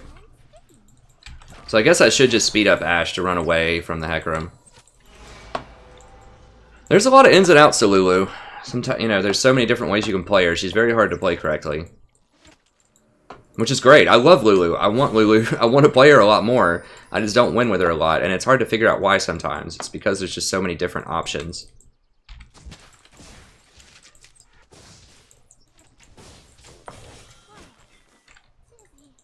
That's part of it. I mean, part of it also, she doesn't scale with the plus healing.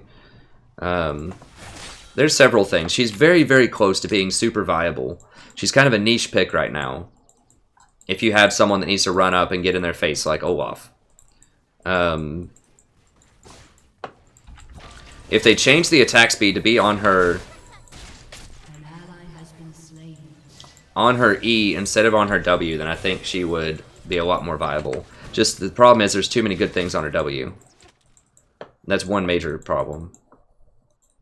So you need a lot of attack speed with her. Or cooldown reduction, rather, with her.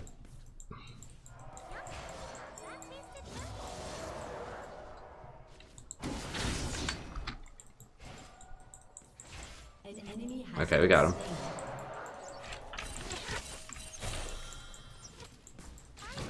Rise is about to come right around that corner and kill him, probably.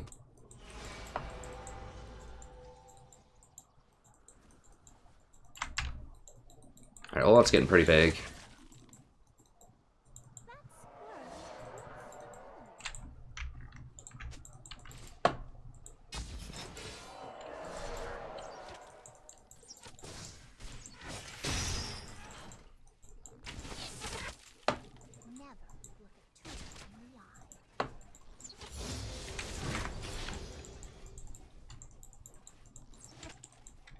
So I think Redemption Locket is just kind of the place to be. Olaf's probably dead. Yeah. God, how many kills does he have? He's got 4 kills. He's Hecarim, man. What do you mean? He gets places fast.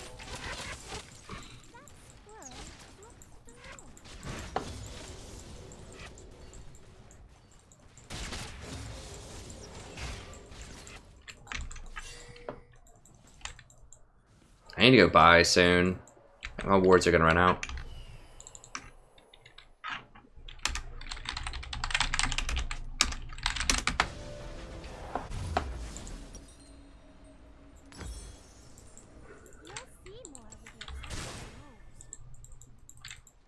So you gotta like kind of have a good feel for when your wards are about to go down, and you need to go get more, especially against this Hecarim that's super fed. So I just kind of could sense, hey, my wards are about to fall, so I need to go back and refill. So you have to go back every, you know, couple of minutes. God, if Hecarim shows up there... Okay, he's over there.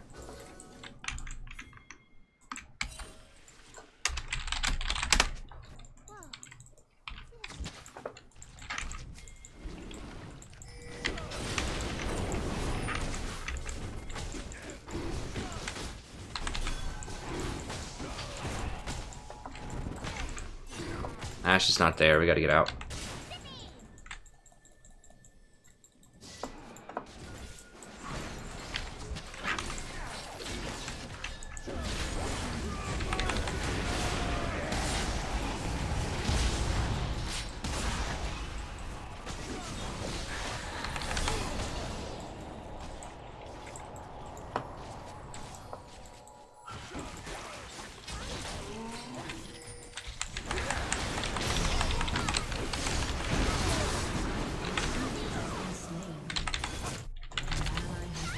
Damn it. Like, he's using everything on me. Can we kill him? Alright, well, Ash finally decided to come over here. Jesus. Alright. I should have exhausted the, I should have flashed. Once I knew Pantheon was going to ignite me and really go for it, I should have flashed sooner.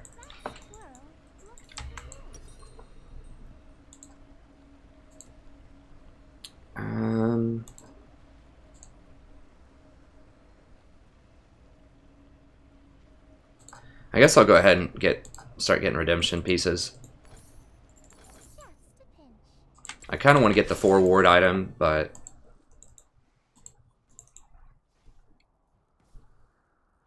yeah, I mean Lulu is very good with Hecarim.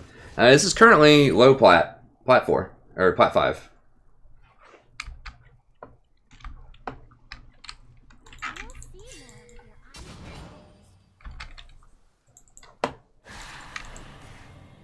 It takes a while to climb up sometimes as support. It can. If you don't have a dedicated duo. Oh god.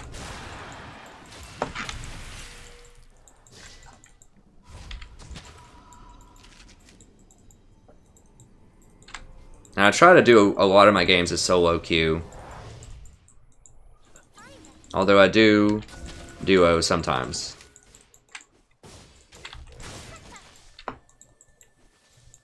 I mean, they're going to get my vision, but I got their vision too. And I'm just going to get more wards than they do. Okay, I need to probably go back bottom.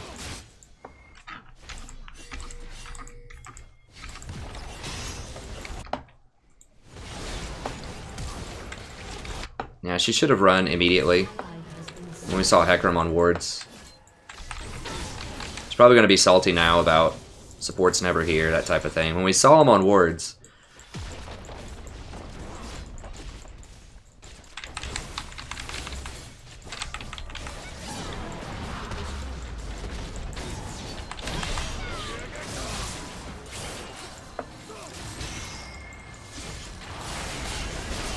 And I'm dead.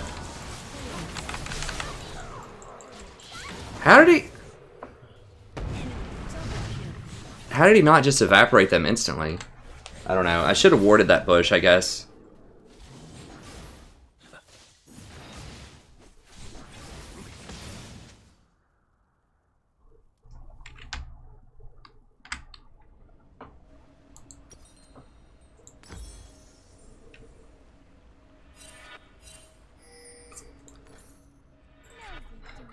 Alright. Is my exhaust up? I should have exhausted Hecarim.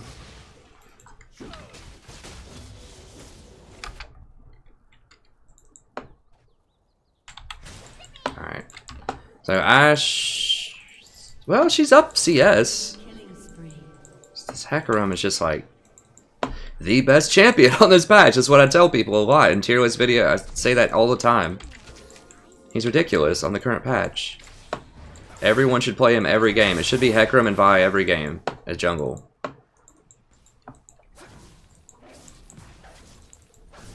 How did we get vision? Oh, Hawkshot went down there. Now, I know he's coming, but we have 3 people. I feel like Hecarim's coming right now.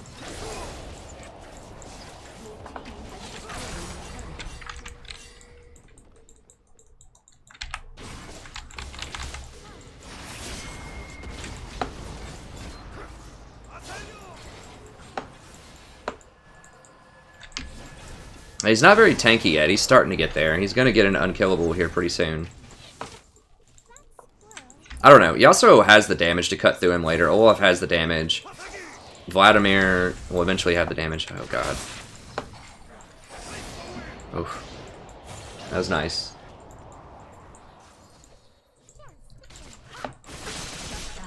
Okay. Gotta stay positive. I mean, the game's totally winnable.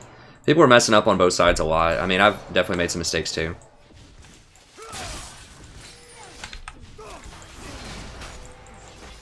He's trying to zone the Kate so she hits me instead of the tower. I probably shouldn't encourage him. No, I should not encourage him to do that.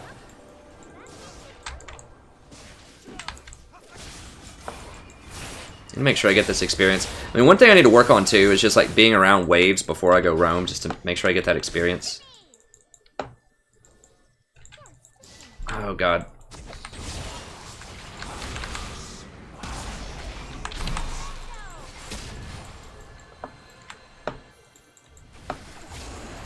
Well, I could gangster.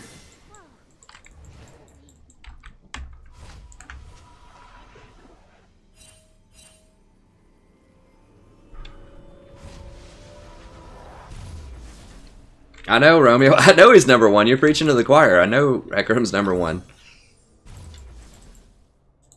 I talk about it all the time.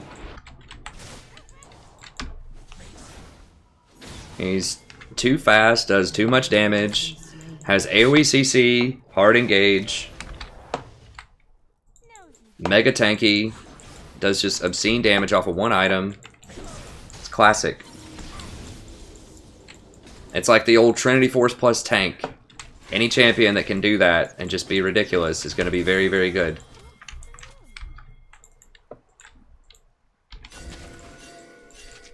Why are we going up here when Dragon's up there? Like, what are we trying to do top lane? They're getting like the Rift Herald or something. Who cares?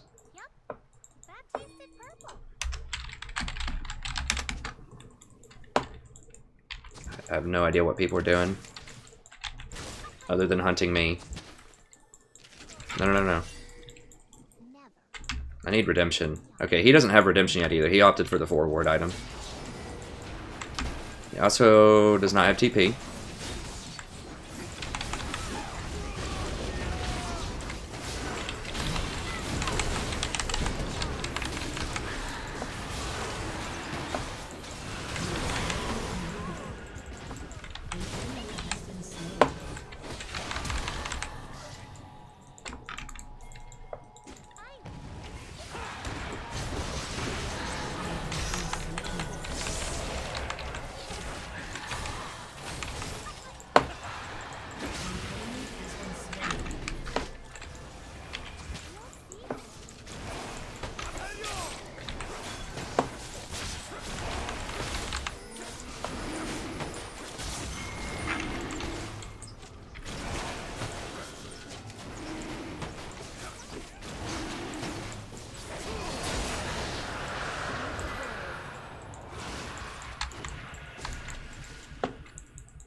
There we go.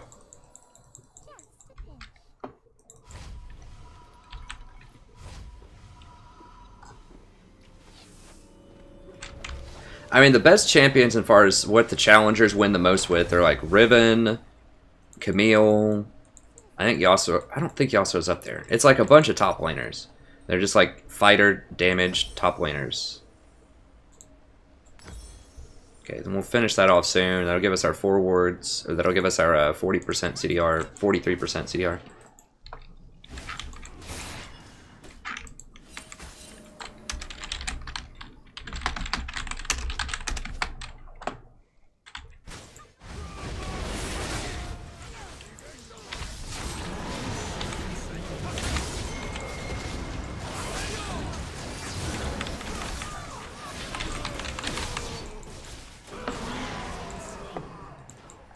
Dang, I really have to be careful about that. I almost messed up that redemption again because it was on my 3 key instead of my 2 key. Can we get this? No, maybe not, maybe not. I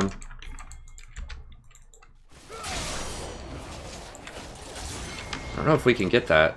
I don't know, let's just get this.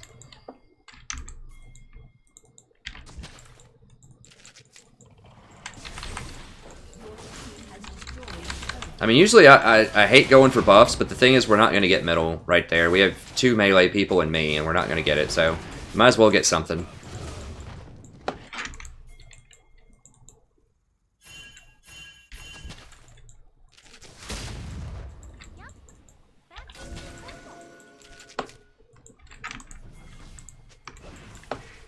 Yeah, we can just walk up and get it.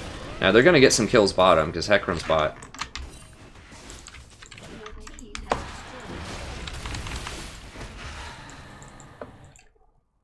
Okay, or we can just go get this Kate. That's fine too. Wow, they got out over there?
Oh, there's Rise. Dude, back up!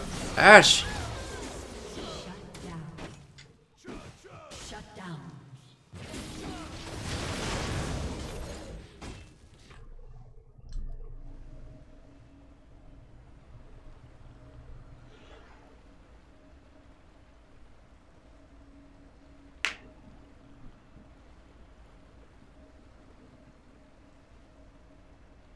I mean, that's a really complicated question, Chase. I can't always do it, right? Like, there's plenty of games, some on this stream, where there's just too much feeding in a different lane. But, you know, the ways that you do it are you just try to identify how your team wins. So, like, who's doing well, who can actually fight at different points in the game. So if your mid laner is feeding really hard, you can try, like, going up and warding a lot for them. You can maybe try to gank if you think they could make a play. You can run around with your jungler and try to make plays. You can stay in your lane and just try to keep getting kills. Like, there's a lot of options, but you just have to realize, like what some of these options are. Can we go hunt him down? No, we're not gonna get him. Okay, so he's got our jungle all warded up, I think.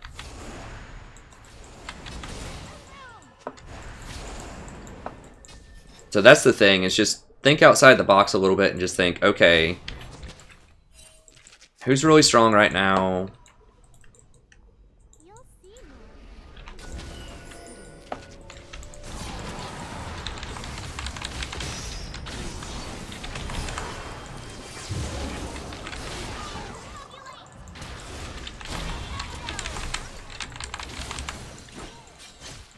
That was a great knock up for Yasuo, but he just didn't take it. That's fine, whatever.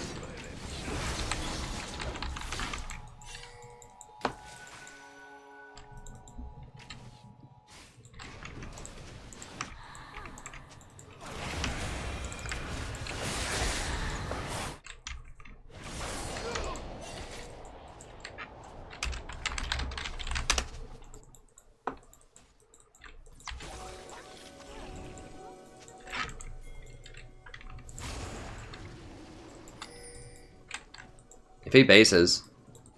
Well, never mind. He has his thing.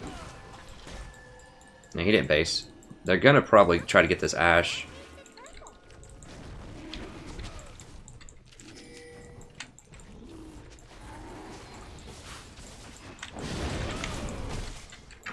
Jesus, and she's dead.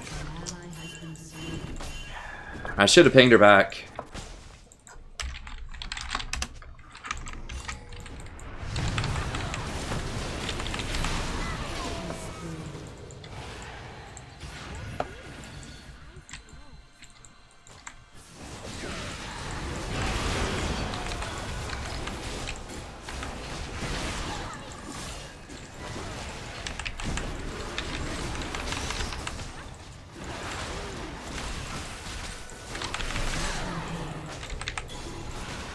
See, I just tried to stall Kate so she couldn't get in there and do any damage.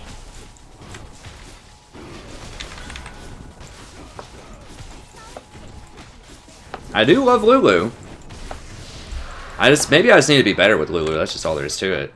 Maybe that's it. I mean, she does have a lot of tools. She's really hard to play correctly. I'm gonna go ahead and push this up too.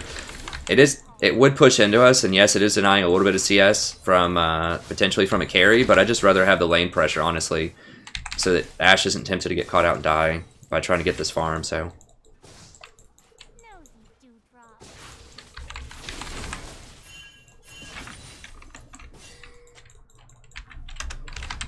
Okay, so now it's pushing towards them, that's fine. So that will make someone have to go bottom for them, and then we might be able to get a Baron off of it.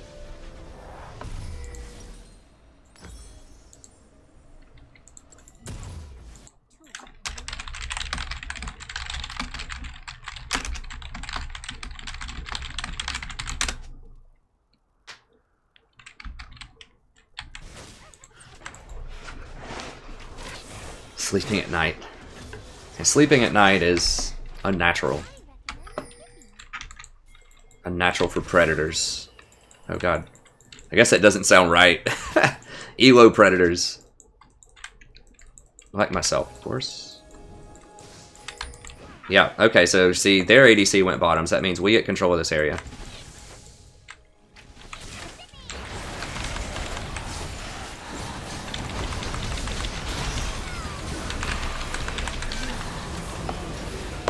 Yeah, so we're probably going to win this. Oh my god.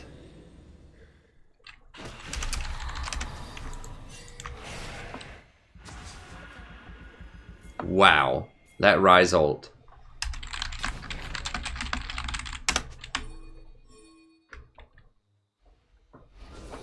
So I baited their Caitlyn into going bottom with that wave pushing like that. No, no, no, no, no, no, no, no.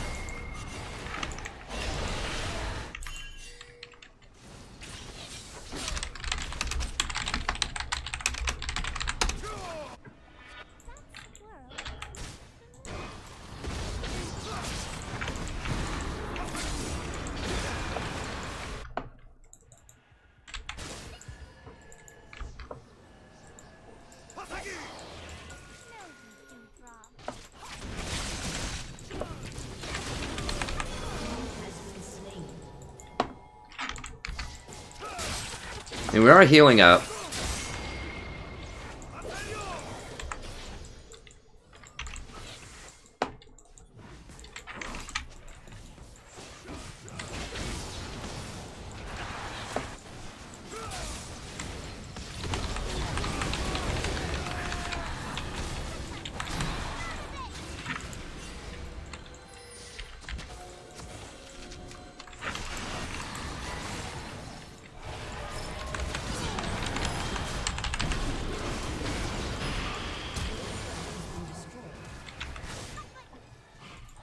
An ally has been slain.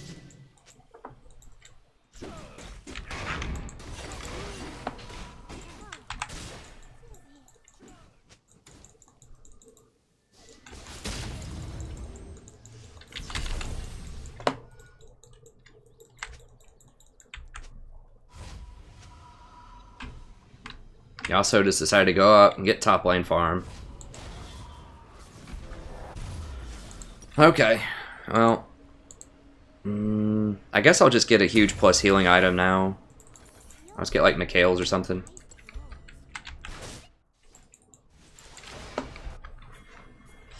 Your turret has been destroyed.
God, that fight was so complicated. Let's get out of here.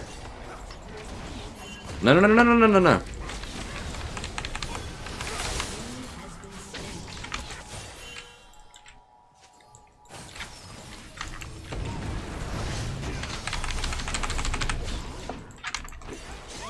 I should have just run and just let her die.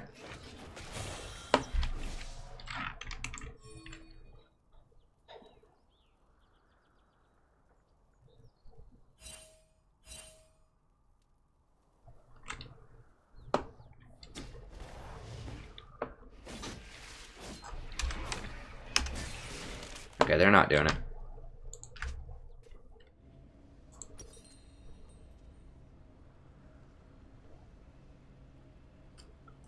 It's fine. We'll go ahead and grab that. I kind of tempted to get a flask.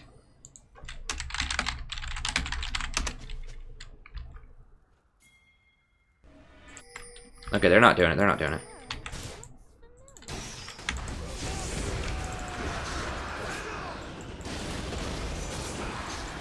Well, that's Ash's top. This is why it's so important to play champions that are very good at the skirmish. They can basically 2v4. It's because people are just always out of position. Yeah, right there, right there. That looks good.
I mean, I couldn't ping anymore. I don't know how many more times I can ping.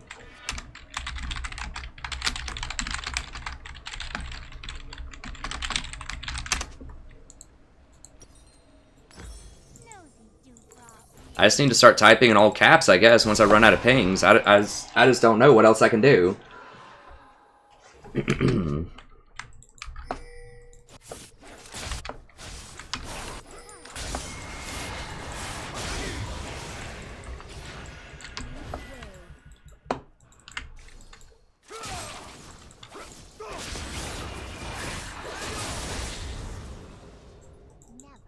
Alright, so I should switch over to Ruby Sightstone after... as soon as I get enough money. As Watchers, I just don't need it anymore. I got it for the CDR originally, but obviously it's overkill with the Mikhails. It's still correct to buy Watchers early. You can't know you're going to have this much money in a game. And you need it earlier.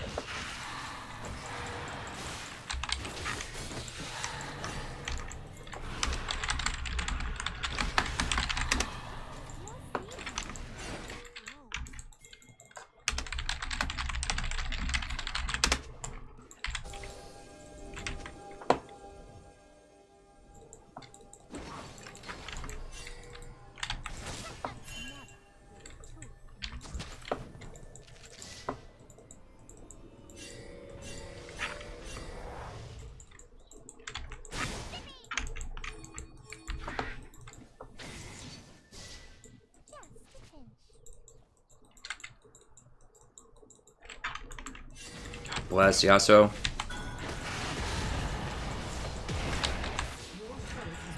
Oh, gosh. You just gotta accept your handicap sometimes. This Yasuo is just...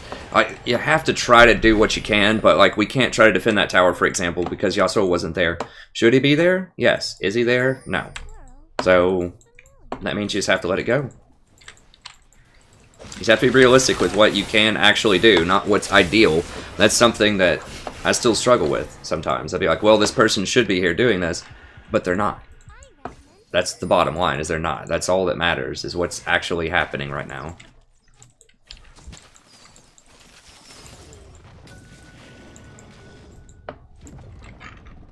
Can we fight this guy?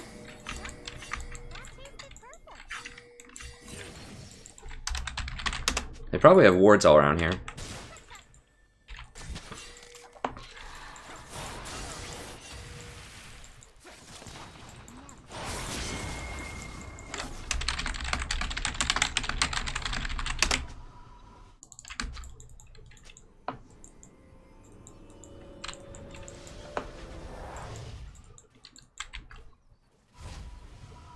How much do I have enough for Ruby? If I switch this, I think I might. I really don't know. I don't do the switcheroo that much. Damn it, where the... Yes, okay, that's what I want. That'll give me the 20% cooldown on all these items.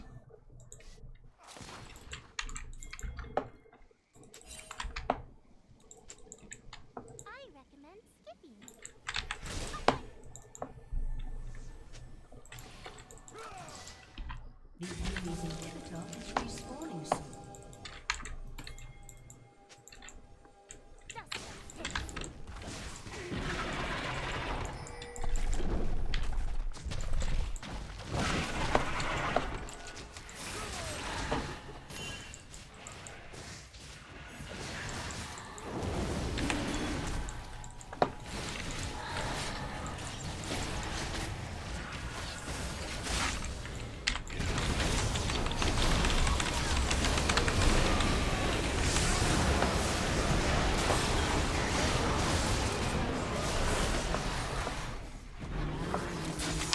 Is Hecarim dead? Hecarim's not dead. What?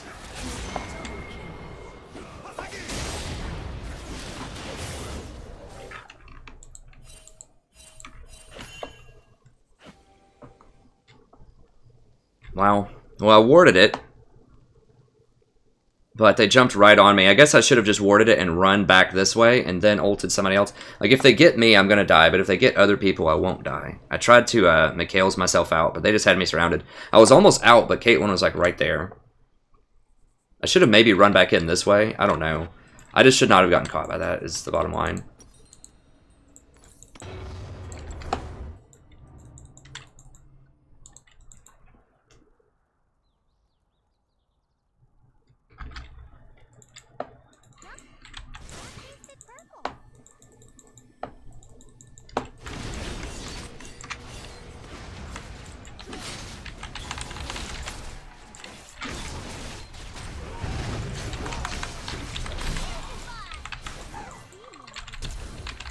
This guy just loves focusing me out.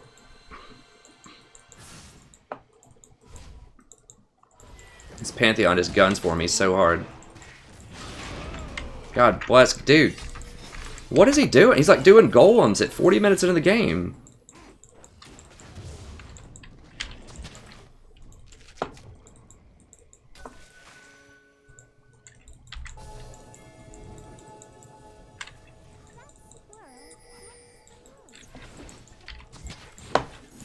I can't be first. I can't be first.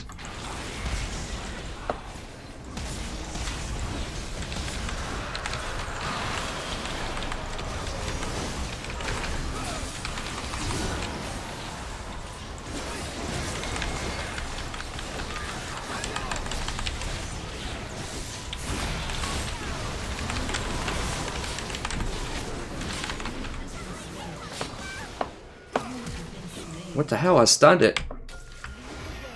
The stun was... The critter was already on him, and he still got to finish his cast animation. That's so absurdly troll. I didn't have my ultimate for a lot of that.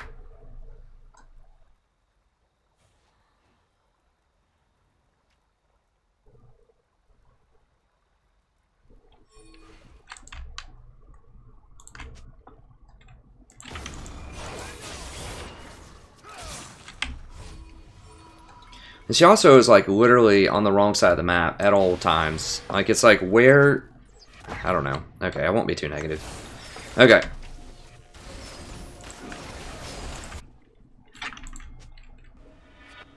Go ahead and restock that.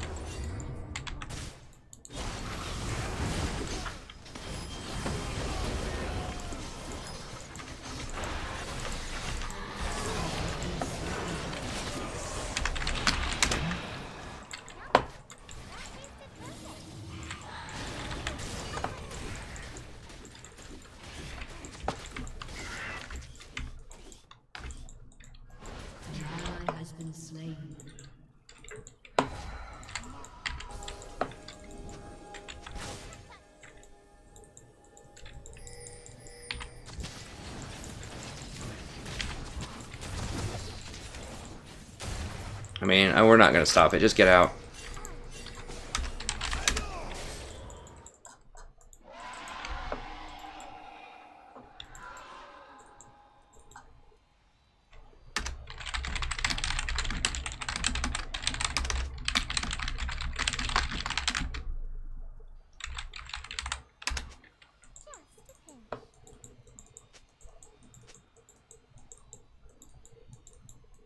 Dude, Yasuo, you realize they got the Elder, right? Like, does he really not realize they got the Elder because he was farming Golem's top?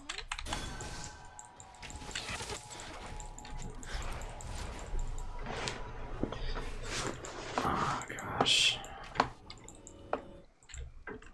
I don't think he realizes it. Okay, well, I can't teach him here. It's fine.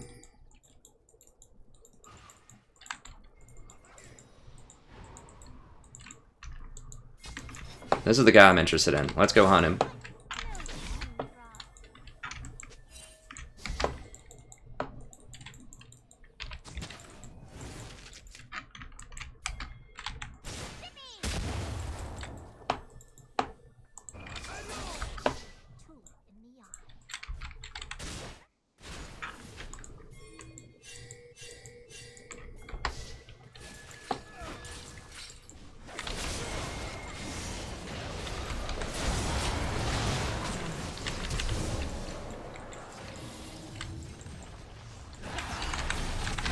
Oh god.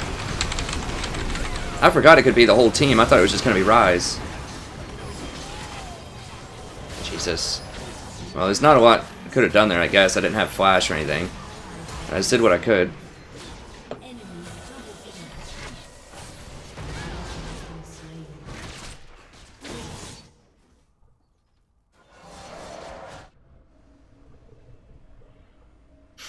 No, I don't think it's the Lulu pick. It's just Yasuo being in the wrong place. Like, I pinged him so much. Has been destroyed.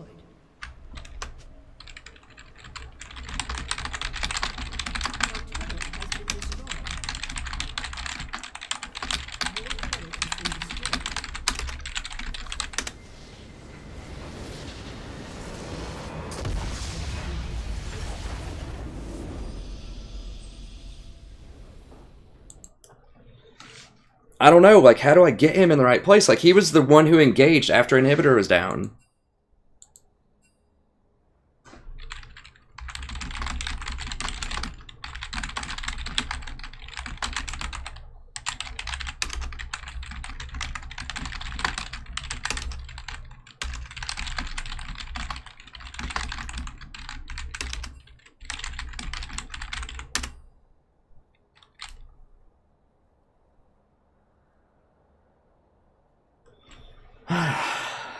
Well, I should have done more. Maybe I need to do like a combination of question mark plus loud piercing yellow ping plus red ping plus all caps. And then maybe that will get enough attention. I don't know, man. It's so hard to lose that. Like, I should have pinged people back off that Baron at the end. Way, way more. I thought maybe I could get there in time and that Yasuo would get there in time. And I let him do it. I need to just call it beforehand, just so people know. Maybe that's what I need to do. I need to preemptively call things. Like when we're taking that inhibitor. I need to type in chat, run after any, like twice, and then ping back 3 times.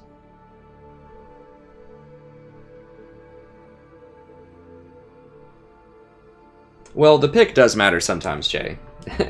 I mean, that's something that I can control 100% is the champion that I pick. So that's what I start with when I think of, you know, what I could have done better in games. I start with the thing that I could 100% control, which is my pick. And then I work my way back from there. I think communication is another one. I mean, being out of position in a couple of those team fights, definitely I got caught off guard by the Rise teleport a couple of times.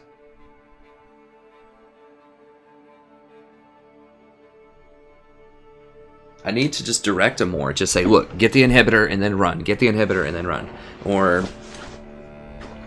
you know, let's go bait around Baron. Bait around Baron. Bait around Baron.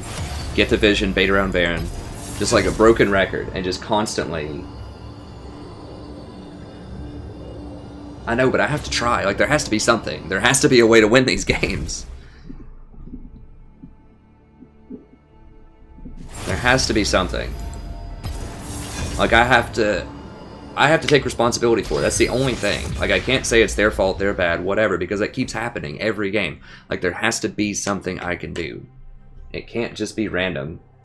So, I have to just see everything and say everything really early. Just ping a lot, caps a lot, do different kinds of pings.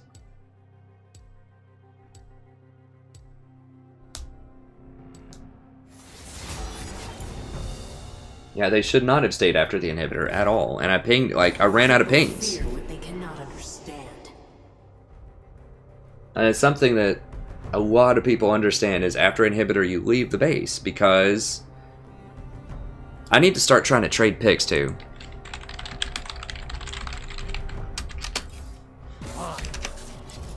So that I get lower picks, so that I get more information. That's another thing I can do. I just have to think of things I can do. I can't just sit here and be a victim of these games. Like, I have to think of extra stuff I can do.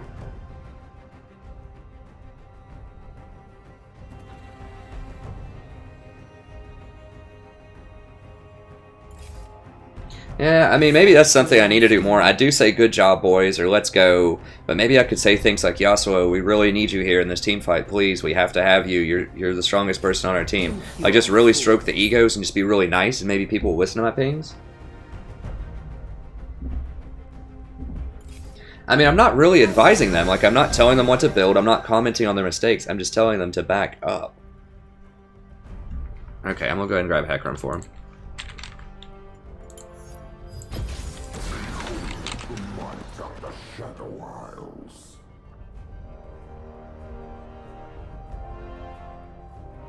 Hey, thanks, cool girl.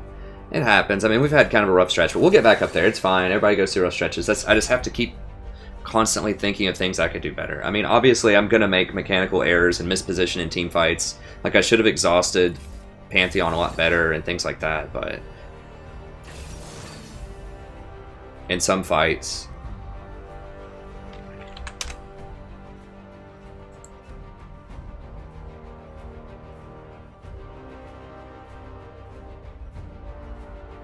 Maybe it is the beard. Maybe I should shave the beard.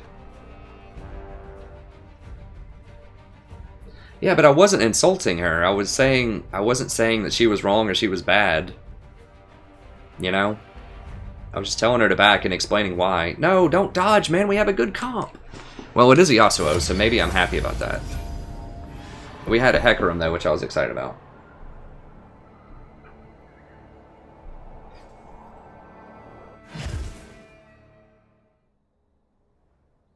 I mean, maybe I do need to just, even if someone doesn't make a good play, like, I try to be as positive as I can be in the games.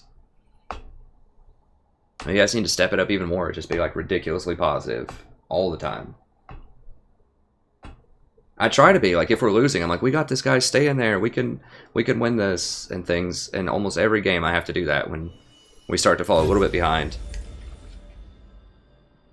And I say good job on most kills, maybe I should say it on every kill. But I just need to, like, stroke that ego. I think just saying things like leave after inhibitor, leave after inhibitor, leave after inhibitor, like a bunch.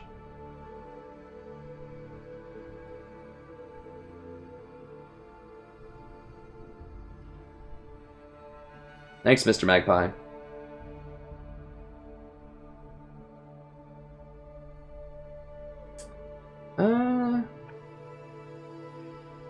How to critique a replay of yourself? I could do a VOD about that. I think doing that a priority is going to be doing individual guides for the supports that I play a lot. I mean, I think critiquing a VOD of yourself is just being honest with yourself and just seeing, like, what you could have done better. But I explain, like, what you could do better in the other guides. You know what I'm saying? Like, critiquing your own play is kind of like a meta-level analysis that's dependent on knowledge of the game, really. And the knowledge of the game part is what I care about. So the only thing about that I could say in a VOD about critiquing yourself that I don't say in other videos is just, like, being honest with yourself, I think.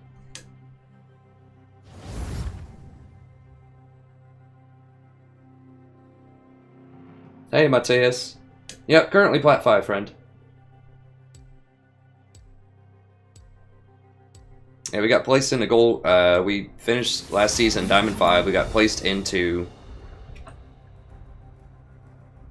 Gold 2. We went 6 and 4 in promos. Got placed in the Gold 2, and we've been working our way back up. We've been as high as Plat 4, and we've fell down last stream, so we're working our way back up. The problem with Taric is he's very team reliant. First of all. Happy to get this one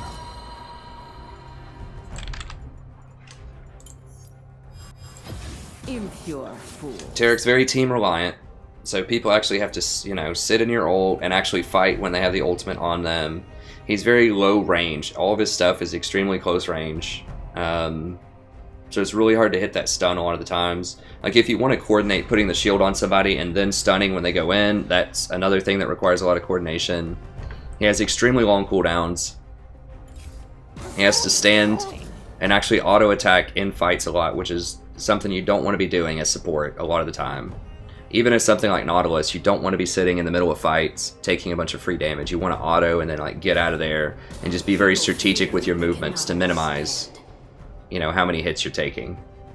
So I think that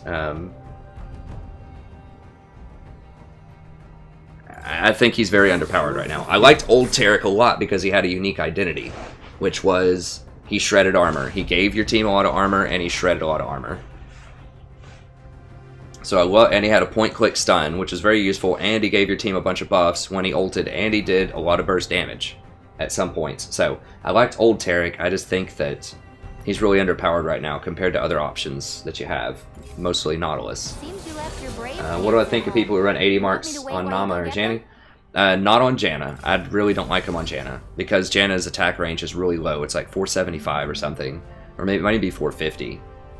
So unless you're against something that's just a pushover, I don't even know what would be a pushover. Maybe Thresh, just like getting auto attacks on Thresh. I don't know. I'm not a fan of that Janna playstyle where you shield yourself and run up an auto. I've talked about that a lot in past videos, but basically you're using your one defensive cooldown to just barely like chip away at the enemy, and when that's on cooldown, when they see that your shield's not up anymore, then they can go all in and they're going to win the fight. You also open yourself up to getting hit with engages. So if you go up, shield, hit auto attack Thresh a couple of times, he lands a Flay on you, and then walks in and hooks you, his trade is a lot better than yours. So I don't like it on Janna. On Nami, it's a different story because she has 550 attack range, so she can actually attack early on, and you can heal yourself with W. So the auto attack, or the 80 runes on Nami make a bit more sense, but I still prefer armor on her. I just think armor is just better later into the game, because you're not going to be able to get a lot of auto attacks past like level 6, because they can kill you once they get a BF sword. But AD is always going to be useful, or like armor is always going to be useful rather. So I don't know. Really bad on Janna. I don't recommend it on Janna at all. On Nami, it's optional. If you want a bit more damage early on, it can be good, but I prefer getting armor.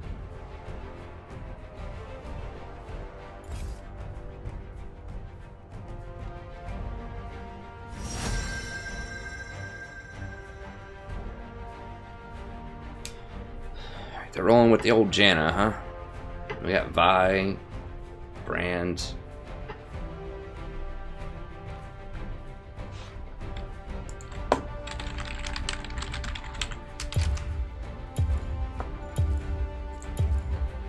Sivir, huh? Just do Malzahar. We're going to be really low in damage. Well, sort of.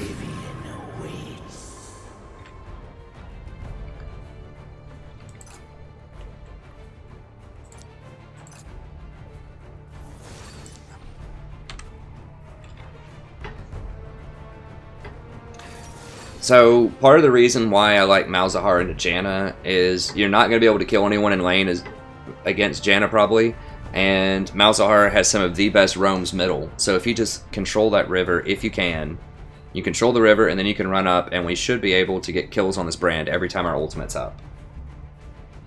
Hey Senna, it's been mixed results in terms of wins, but it's always a good stream. Even when we lose, we learn stuff. Most importantly, I hope I teach you guys guys and gals how to have better games and entertain you whenever I can. It's always a win when you're streaming.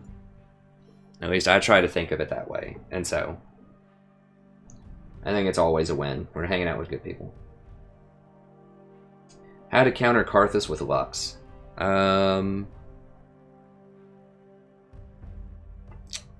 I would say Abyssal Scepter, but Lux is usually out of range of the Abyssal Scepter to do extra damage. Hourglass? Get Morello's and then get Zhonya's Hourglass. Because then whenever he's trying to ult, you just Hourglass and you cancel it. So I think that's the best thing. I wouldn't rush Hourglass first item because it is awkward because it has armor against Karthus, but I think if he gets really far ahead, I think it's perfectly legit to get the Hourglass. I haven't done a stats analysis on it. Hey, Fedor.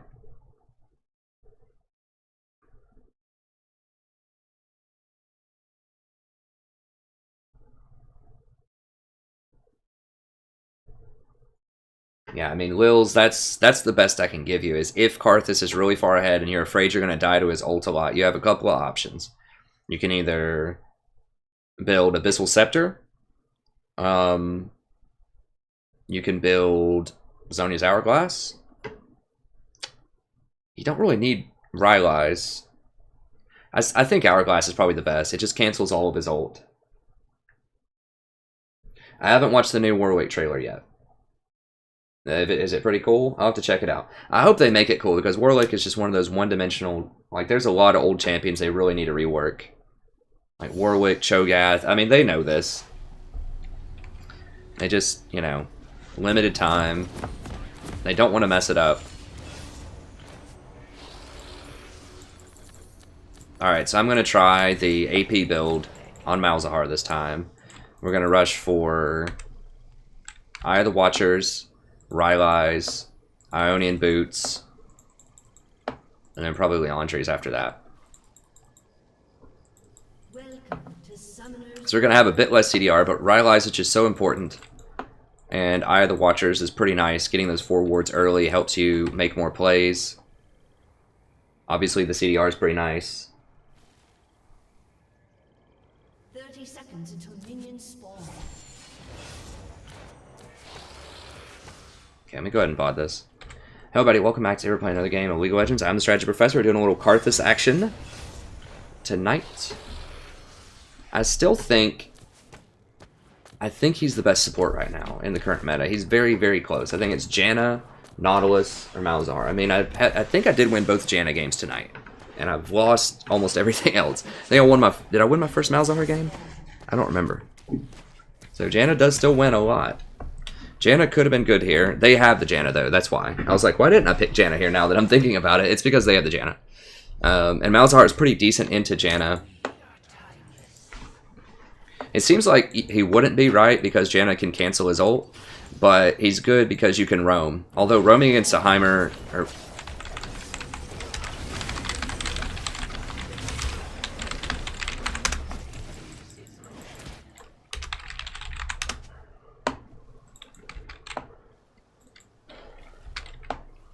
So I don't know. We're a little light on damage too. Heimer and Rek'Sai don't do a ton, neither does Sivir, so... Like, the only time when Malzahar is really not that great is if they have a lot of poke. Or not poke, but like, range. He's very close range. Oh, you want to go, huh?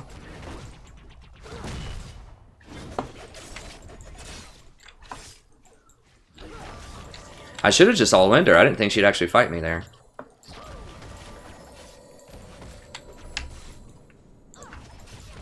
Need to be careful with this Vi. She could level 3 cheeses.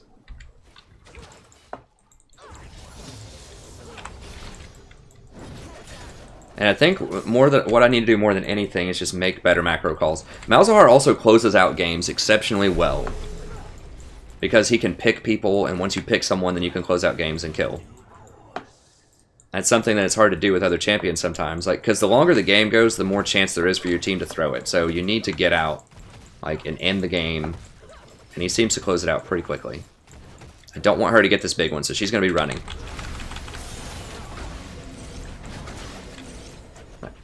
Get it. Get the big minion. Get the big minion. Yes. Okay. So she lost the big minion and she got chunked out. That's what I wanted. I think she even lost the experience off the big minion. So whenever they're going to go for one of these larger minions, do everything you can to make them leave. On any support, especially Malzahar, you can do that.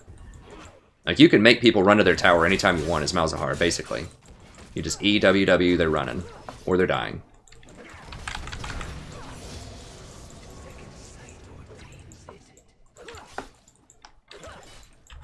I'm going to try maxing E also. I have been maxing Q for a longer silence, but I think the E is often better.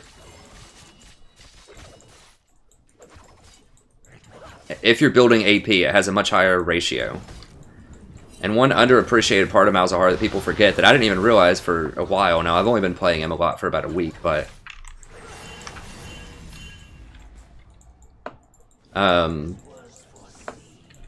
is that if you hit your Q on somebody while the E is ticking, it refreshes. So you can actually get 16 ticks out of it instead of just 8. So it turns its ratio, depending on when you hit your Q, into like 120% instead of 70%. I'm just going to run her totally out of lane.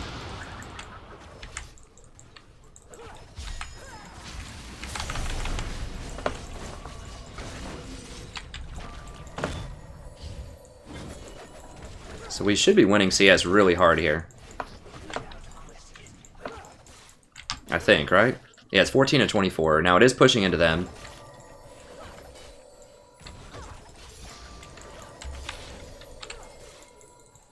Make sure she misses that. Okay, good, she missed it.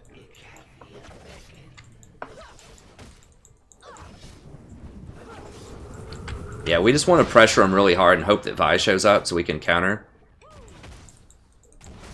We just want to look like obscenely.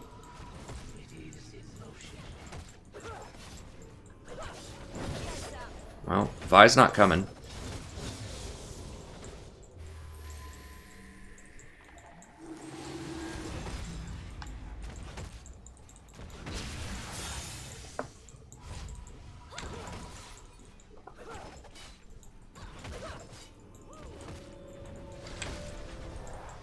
Karthus, not Mouse. I don't remember what I was saying. Someone, yeah, thanks, good call, Silkwire. I don't remember. Oh god, and of course, it's like literally the second, just about, that Rek'Sai leaves, they show up. What? Oh my god!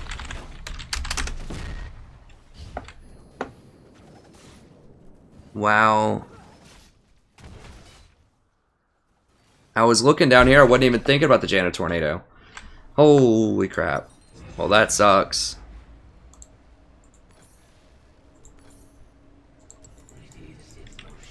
Jeez. That was brutal. Well, at least no one else got an assist on it. An enemy has been slain. An ally has been slain. An ally has been I was thinking those minions were going to chase and kill him. That didn't work out very well. Yeah, I don't remember what I said earlier, but someone asked me a question about Karthus and what you should build.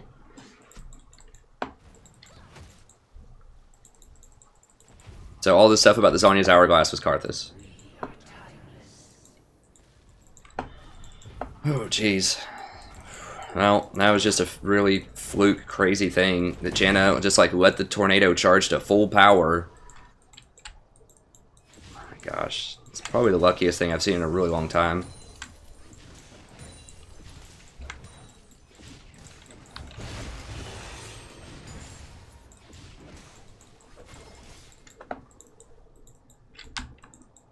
That's fine though, we can go back from that. And Triss, okay, Triss did get a kill. God, how is she only up 3 CS? We pressured him so hard. Sivir's just missing like wide open CS. That's fine though, we're only down a little bit.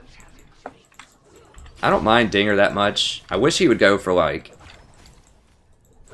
super push Heimerdinger with like ZZ Rock Portal.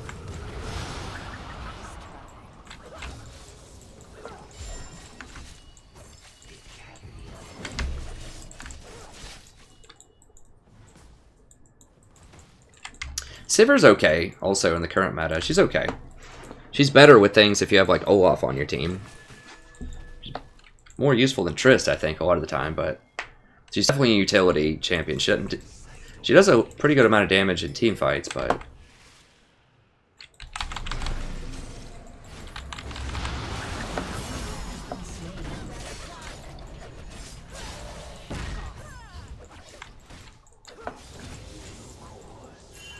Okay, Vi's top lane. Okay, so she hit level 6 first because she got that solo kill experience on me. I think. Or no, she was there at the tower. Nice, alright. Rek'Sai's doing well.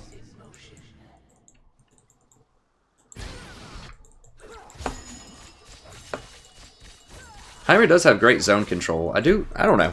Heimer's okay. I don't think he's like top tier or anything, but he's unique at least. He's great at controlling zones.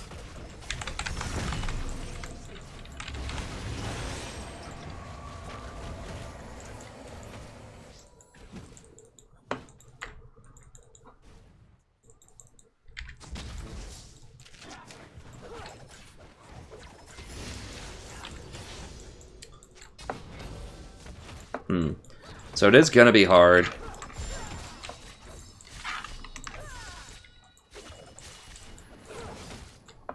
I feel like Vi's here, right?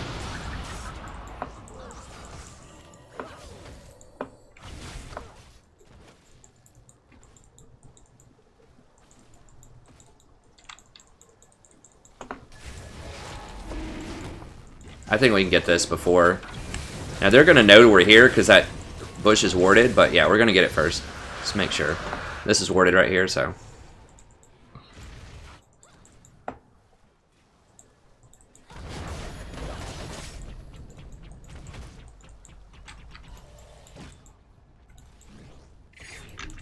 Let me get this. I just need the mana.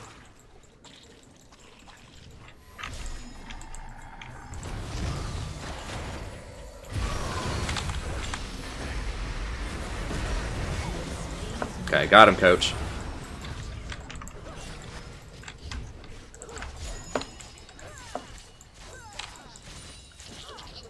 Okay, good, good, good.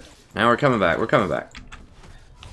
We weren't really that far behind. I mean, yeah, Janna got first blood on me. We went down 1-3, whatever. Alright, so Ryze didn't get the memo that Vi is alive. But that's okay. Hopefully he gets out of there. Didn't seem like she had ult. Alright, so we go this. Boots. One of these.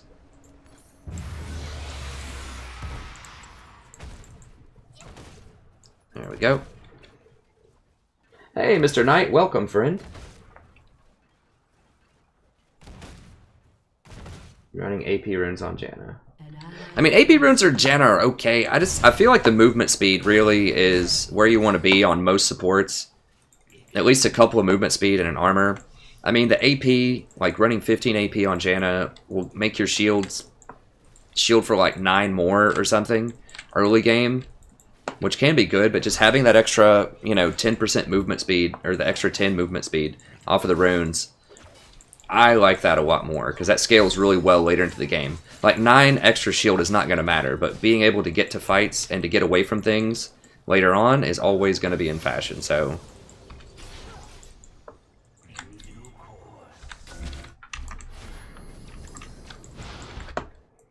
I might be able to flank up and get this guy.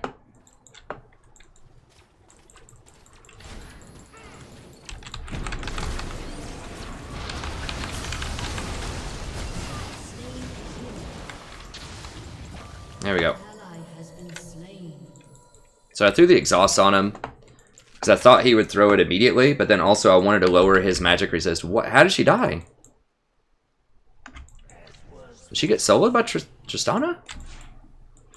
With her ult up? How does that happen? Oh well. We did get first tower, it's good. I'm good, bye. But it lowers the magic resist by 10 as well. So that makes, and the armor, so that makes my void minions do a lot more. So I wanted to do that to try to make sure that I secured that kill. 550, we don't have enough for that, so we're going to go ahead and get a book. And we'll get a pot. I said, I'm trying out this new build here where I just go for the AP. Utility AP. So go for Rylai's and then probably Liandry's. I'm just going to give it a whirl. It does give you really good Baron control. Gives you good sustained damage in a lot of fights. It does give you some health.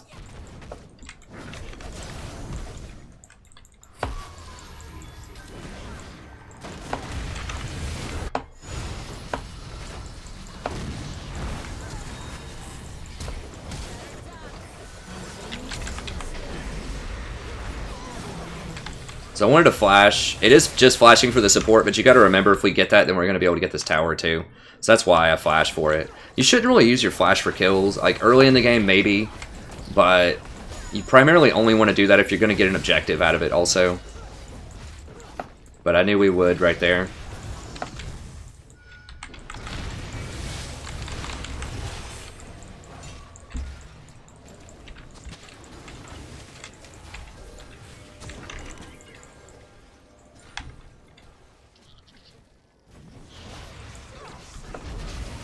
I'll just go ahead and grab this.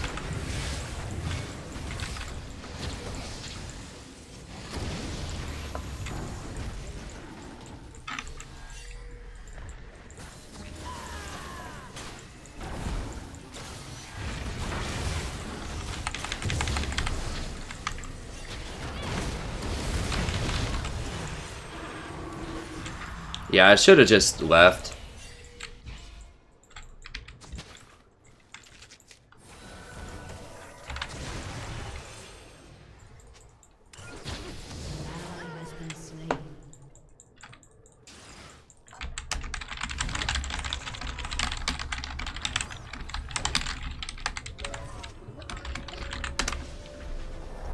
So you know, once I wanted to get that, but then once they all showed up, we should have just left. An enemy has been slain. Oh my god, this Heimer. Oh my god. I love me some pets, man. Pets are great. Who doesn't like pets? Is my pet in here? I'm gonna have to go get my pet after this.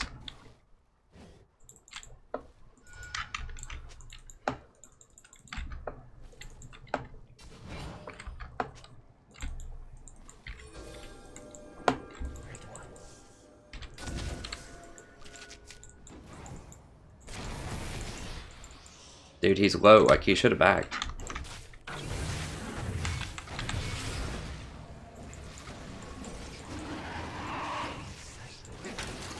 Oh, I guess the turrets are pretty relevant.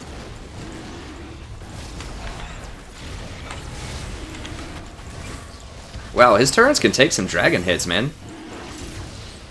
Respect.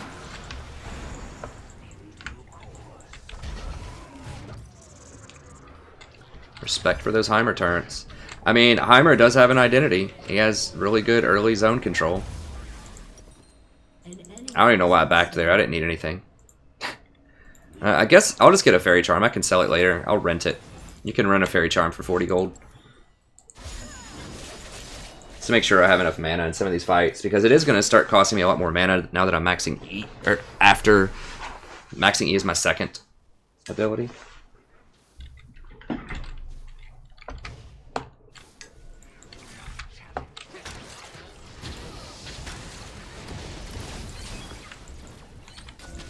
Control this vision. Hey, thanks for the sub, friend.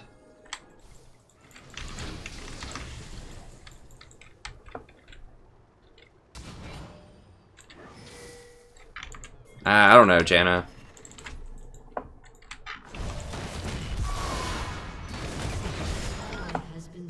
I think I can solo her out. What does she have? Hurricane.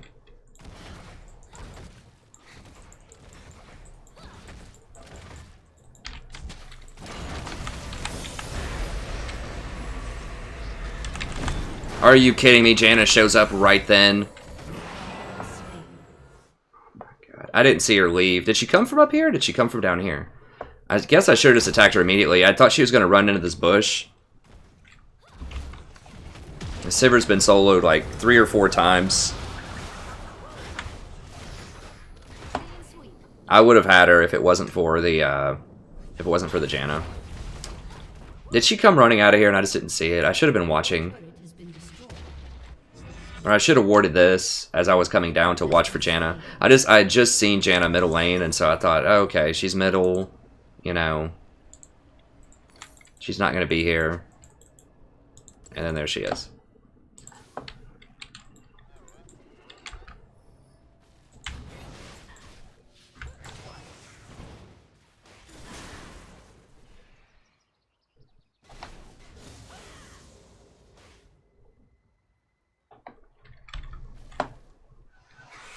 Okay, so I need to get better wards in here if Sivir wants to split. Hey, thanks, Archer. I appreciate the sub, friend.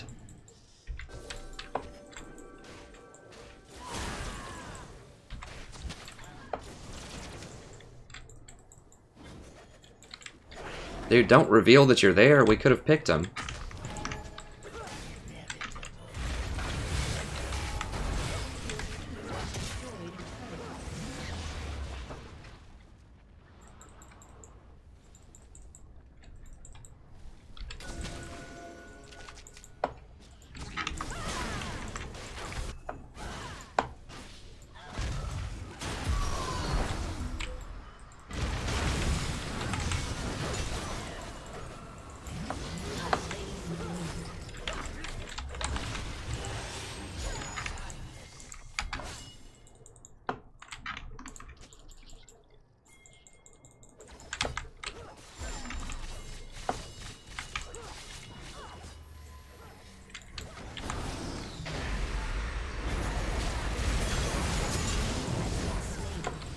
Here we go. That's how we do.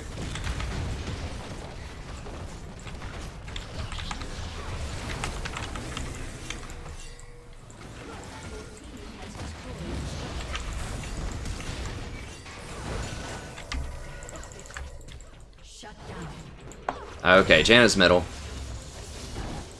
Let's get out, get out. Thank God Janna didn't show up, or she probably would have triple killed us.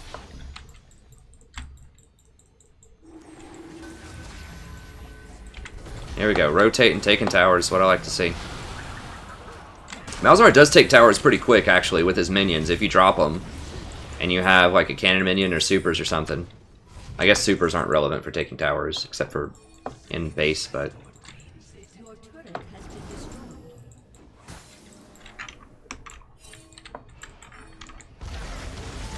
The minions of doom.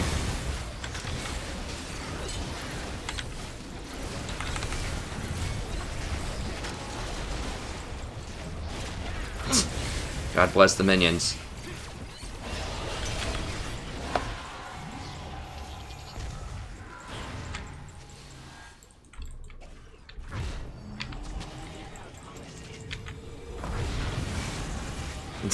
Okay. Well, I guess she used smite on something, I don't know. Alright, go for that. A couple of these, upgrade this, and we'll keep going. Minions are great for taking things. I really love those minions. I don't know, I kind of have a soft spot for kind of warlock type of minion champions too, because I played a warlock back in the day in Burning Crusade. It's one of my favorite characters in an MMO, was this warlock that I had that was really baller.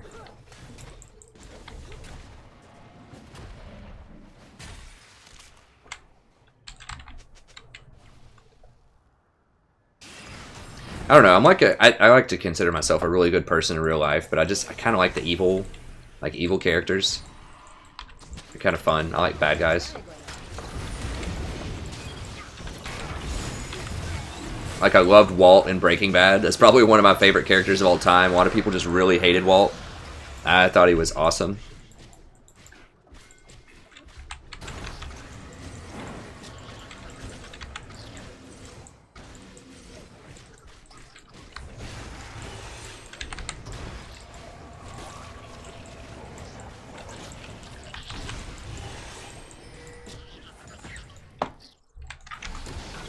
I probably shouldn't have been there doing that. I need to get with the team. I was kind of waiting on Sivir to push that lane up, but...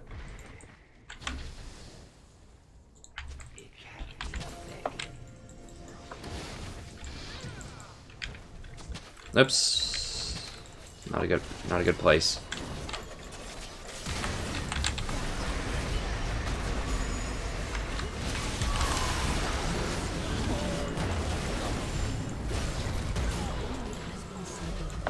Got him.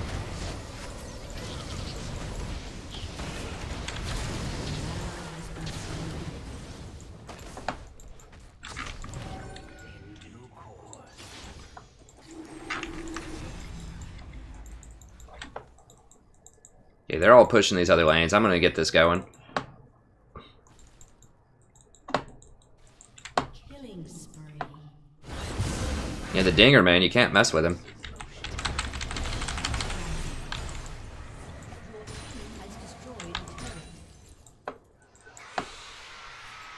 Alright, we did get a couple extra towers. I don't think... If someone doesn't match me right here, I can get a little bit. I might be able to get it. I'm watching the minimap. Alright, got him, coach. So a lot of people were dead, and Vi was clearing top and not paying attention.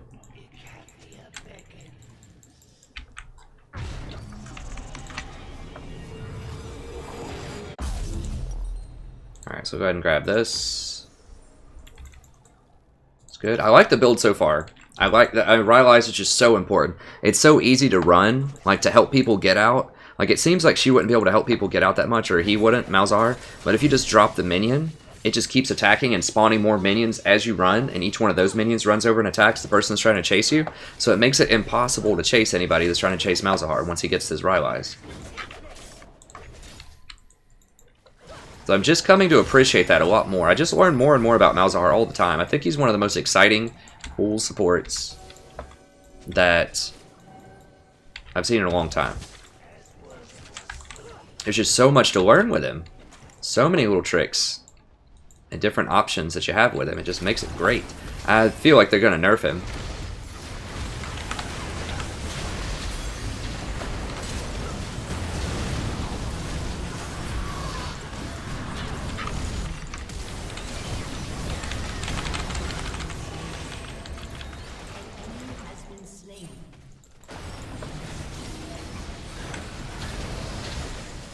I thought I hit Rise. I don't know who I hit with the ult. I tried to, or Brand. I tried to hit Brand with it, but I don't think it worked. I don't remember who I hit. No, just back it up, back it up.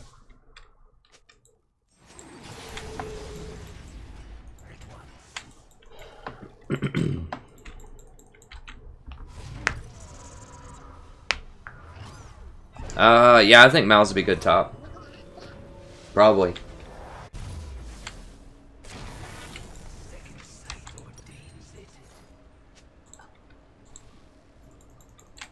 I'd like Mal's just about anywhere, honestly, right now. I don't know about the jungle, but...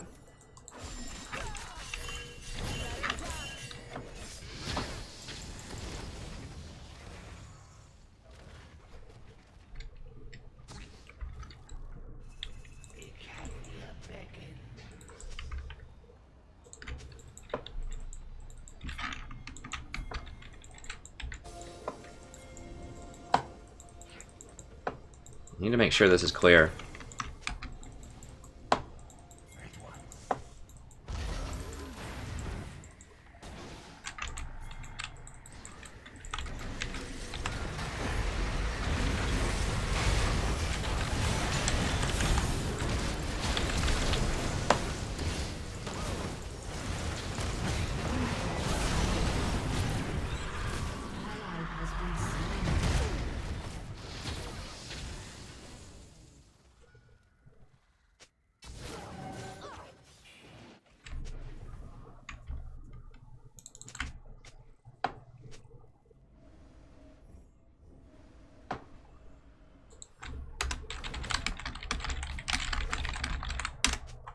Yeah, we need another damage person. I can't be trying to make that decision or like make those plays with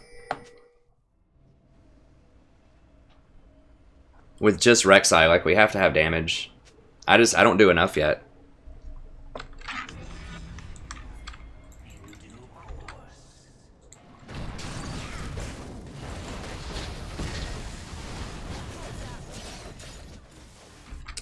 I mean, maybe I should maybe get Infernal. Yeah, I was just gonna get Infernal.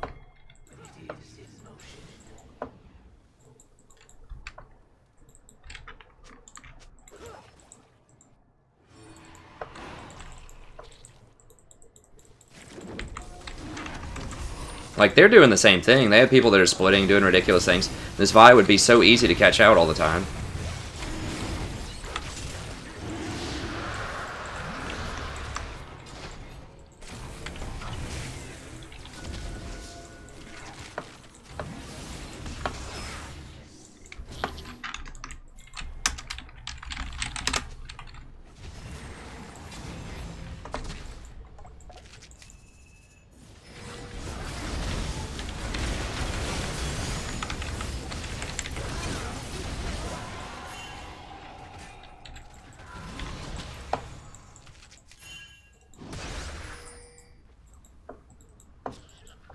We basically instantly take Baron.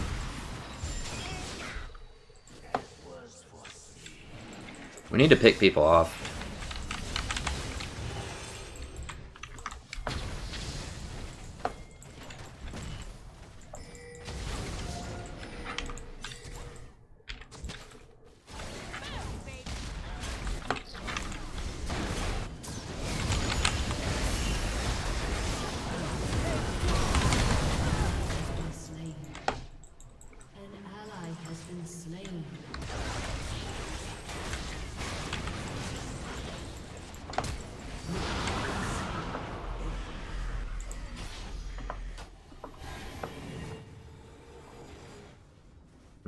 Yeah, Rise didn't rotate. We got picked.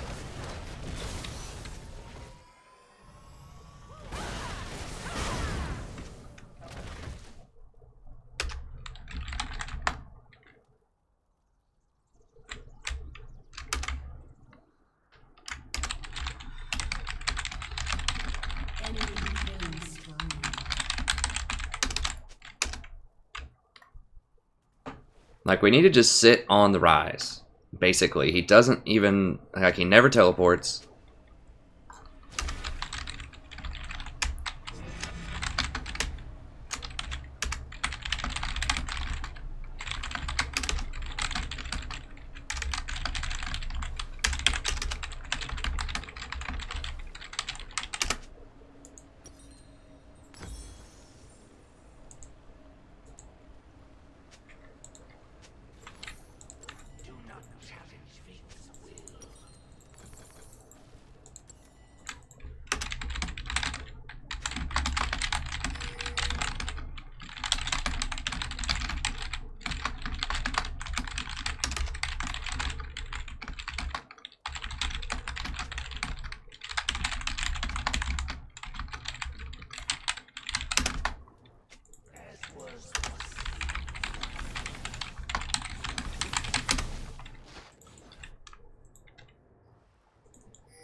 Okay, come down here.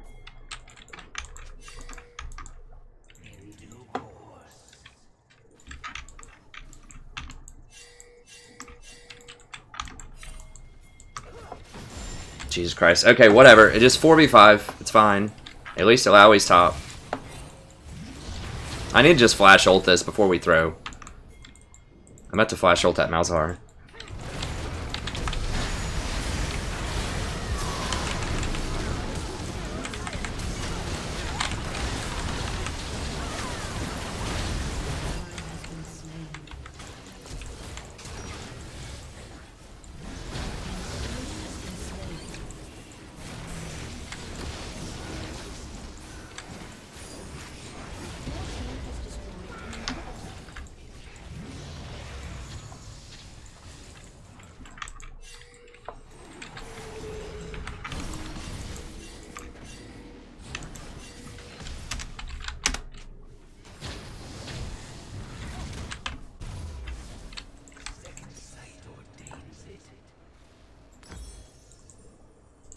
That's what I need to start doing. I don't know.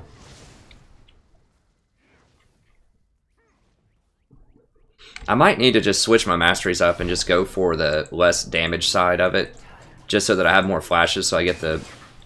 I've been trying the damage side of it. I don't know. The old flash ult is just what you need a lot of times.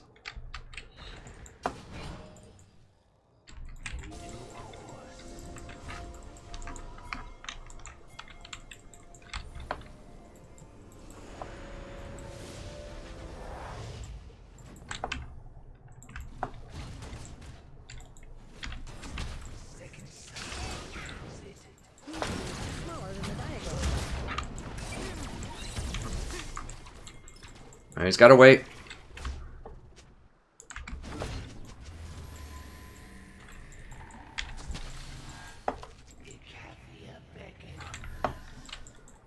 Now Rise is back. Like, literally, we just saw 3 different people back within like 30 seconds of each other. So we've not been able to do anything on the map for like the last 2 minutes with an inhibitor down. Well, not 2 minutes, but it certainly feels like it.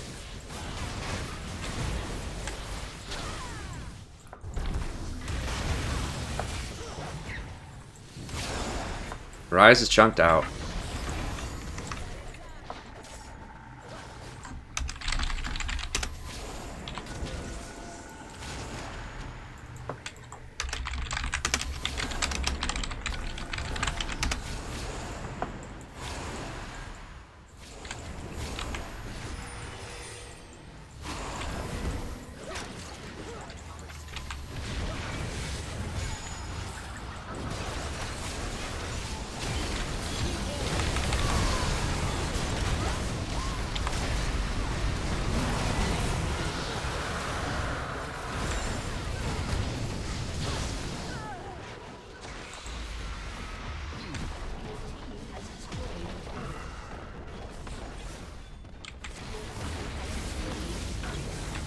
Hit tower, hit tower. I don't think they're going to get it, honestly. I think they're all going to die.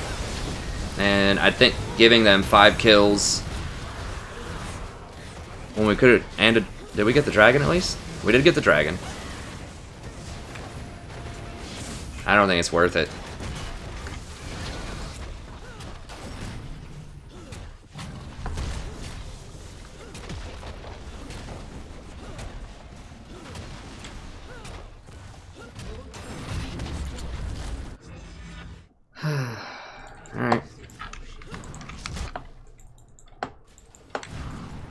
I can chase her down. She doesn't leave like right now. I think I can zero her out.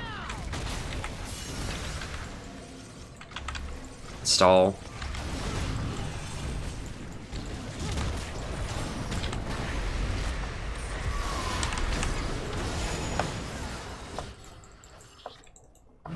Oh, what? The fuck? Your turret Ah, has crap, been I probably just destroyed. woke my wife up with that.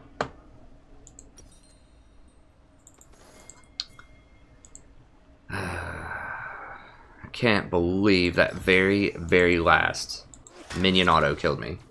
That is ridiculous. Hey, Stephen Jones, yep. He's still plat 5, believe it or not.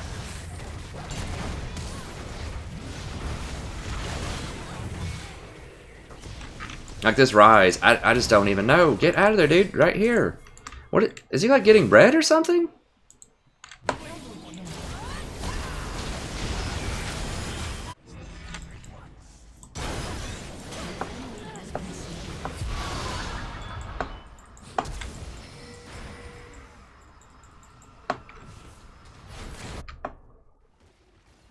The enemy's inhibitor is respawned. Yeah, I know the minions killed me. It was just like, it was that very, very last minion auto attack that chased me like all the way into the base.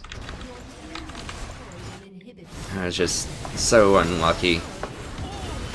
Unfortunate, I guess. There's no luck there. There's no crits or anything. It's very unfortunate. Okay, we got him. Has been slain. Yeah, I mean, it's going okay. I think we've gone about 50-50 today, honestly.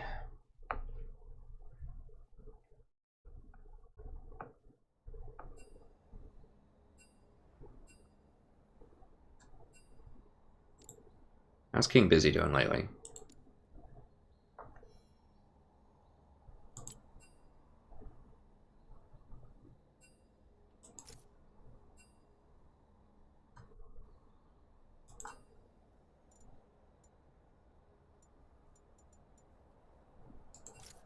We could see if he wants to.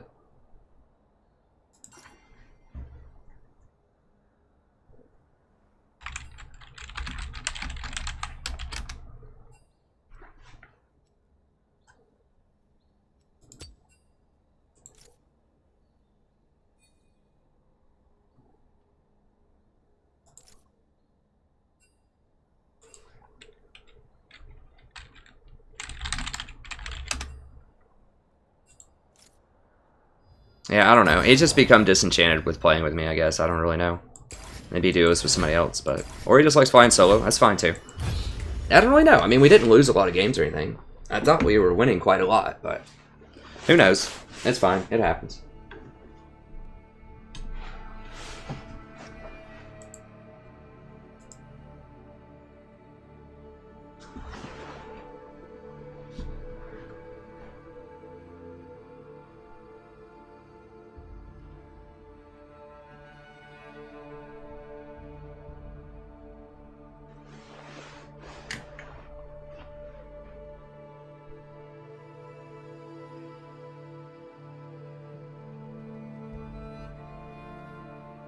Hey, Faded Shift. I might move over to Twitch eventually. I don't know. I like some stuff by Twitch, but at the same time, you know, I like having all my stuff in one ecosystem too. I don't know. Do you guys like Twitch better than YouTube? Like, what does Twitch offer? I mean, it doesn't have the delay, which is cool, but...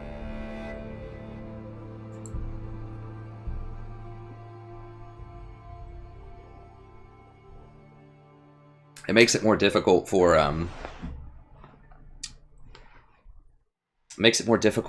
people to see it in a bunch of different resolutions though. So if you can't watch it in 1080p, it would create a lot of lag. Oh yeah, playing with a partner is astronomically better as a support. I try to do it solo queue because I know a bunch of people do it solo queue, so I do a lot of it solo queue. But yeah, I mean, playing with an AD carry, especially if you have communication, if you're on, you know, Skype or Curse or whatever, it's a huge, huge advantage. If it's anyone that's remotely close to your skill level. It's a huge advantage. Also, you're taking uncertainty out of it. So, you know, if you know they're pretty solid whenever they play, then that's taking 1/4 of the people out that could possibly throw. So even if they are skill-wise just kind of average for the elo that you're in, if you can just take away that extra 25% of people that could possibly throw or troll or whatever else, you're gaining a huge, huge edge. So yeah, I highly, highly recommend duo queuing. If at all possible. Oh, yelling. Sorry. Yeah, I woke her up yelling earlier, I think. Oh god, it's the cat. When that last minion killed me. Is that fear I smell?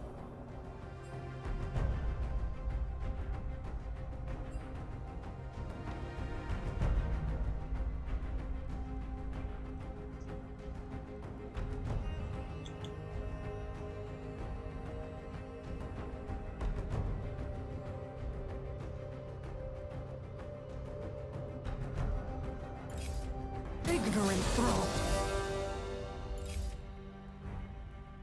I think Malachi's a great top laner. I think he's probably not an awesome bottom laner. He just doesn't have any pressure in lane.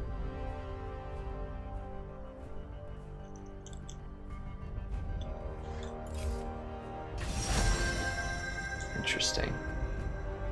Well, I kind of want to Nami with Twitch, but at the same time I can't because Yasuo's ult blocks Nami ult, so...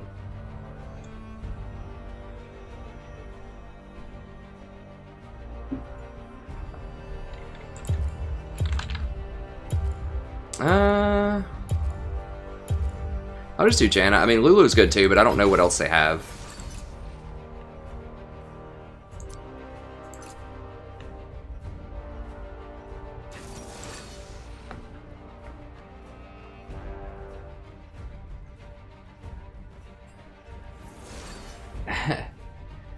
Yeah, my wife's pretty polite about it, considering I probably just woke her up and she has to get up in like 5 hours. I'll clean the house or something for her tomorrow.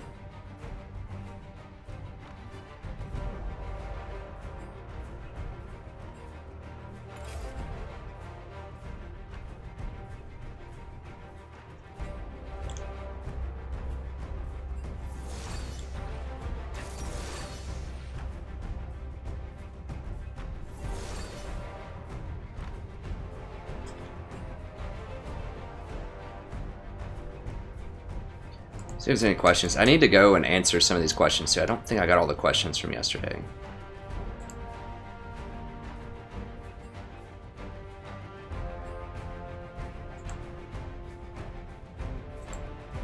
Oh, sorry, I forgot to end the VOD there. So thank you very much if you're just here for the Malzahar VOD, and I'll see you next time.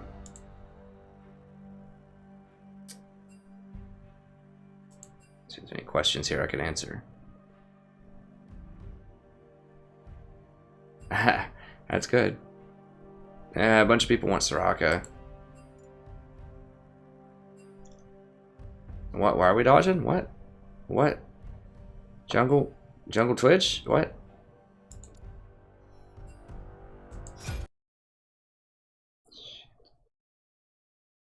So I had to dodge. No one had smite. They were arguing over who was going to AD carry, who was going to jungle.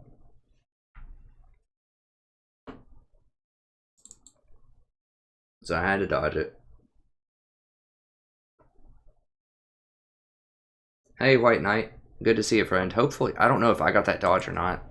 But no one had smite. Like, Twitch jungle can be a real thing, but he wasn't taking smite. And they were just going to troll and both go bot lane, I think. I don't know. We had a good team comp, too. Like, it could have been Twitch jungle. Or if Caitlyn would have just...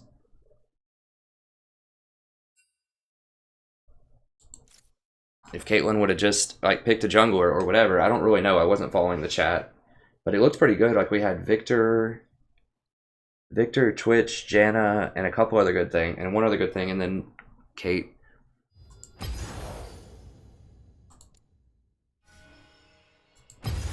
But it just has to be a dodge, I think. Let me see if it was me or if someone else dodged. No, it had to be me. So it's going to be a few minutes. If you have any questions for me in the chat, just let me know. I'll try to answer them.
Yeah, so Zillion can be really good. I'll have to talk about it when I get back. I mean, I think he's really good if they have different things. Let me just go grab a drink really quick. It's probably good for me to get a drink anyways. Okay.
Okay. Oof. Sadie is arriving for the treats.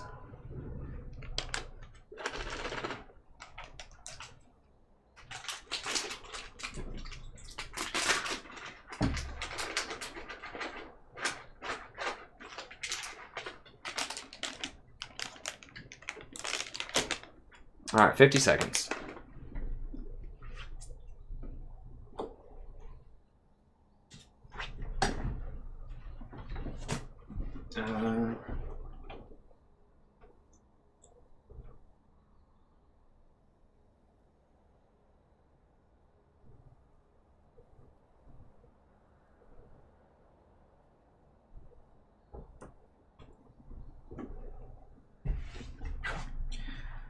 Twenty seconds.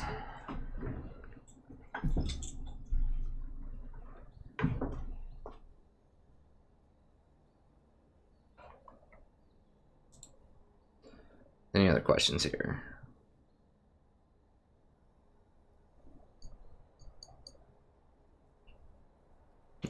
Just a drink. Don't drink alcoholic things on stream. Although maybe I should have a mudslide every now and then. Maybe that would be good for me. I need to run out to the store and get some milk. That actually sounds really good right now. I haven't had a mudslide in forever. I used to drink mudslides when I'd go raiding and WoW, like not like super, you know, like get drunk, but just like have one, have that nice taste and just a little very small tingle.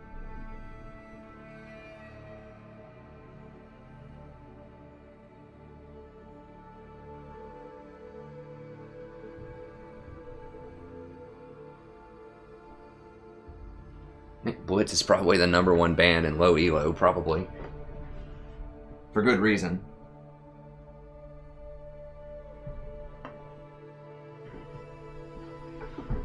Like Blitz, Amumu, Malphite, these are all part of the Bronze Odia.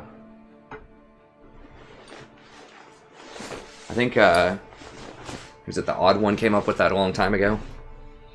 What was the Bronze Odia? Let me look and see.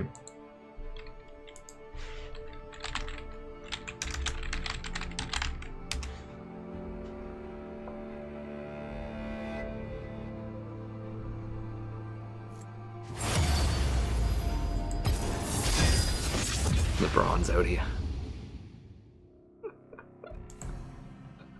Let me see.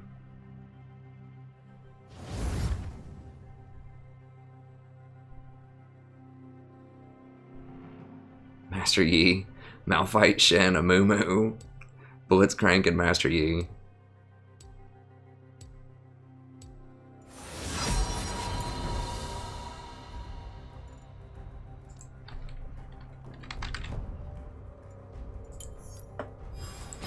Impure fools. Master Yi. Yeah, if you get them all on your team, you Do win. what we must. You gotta have... Who would be the Bronze Odia 80 carry? Probably Vayne. I don't know. Twitch? Twitch or Vayne? Both of those are face roll champions this patch. Powerless.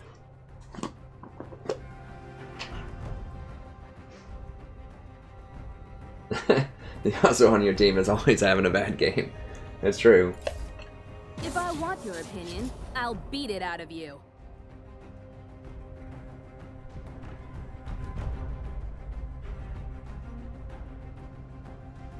I don't know, Alex. I'm not sure where that came from. I think the Odd One was the first person I heard say that. He was the jungler for TSM for a very long time. Then he retired.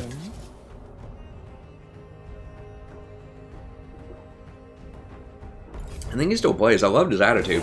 I wish he would make a lot more YouTube videos. He was really cool. He would actually teach you. He would explain things, and he had a great sense of humor.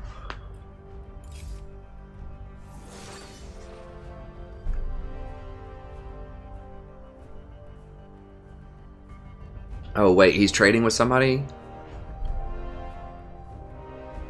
He's trading with Lips. Who is that? First pick Scion in the jungle?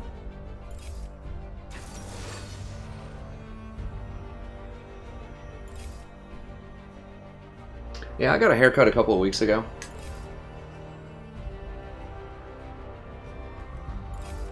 Yeah, I know, Jay. I'm just thinking of things that are really easy, that are very, very forgiving, like Vayne.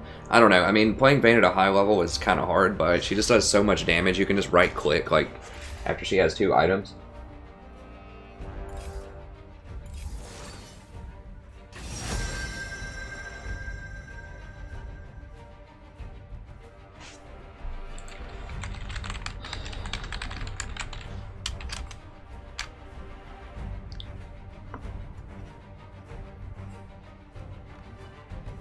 Twitch or Jinx, huh?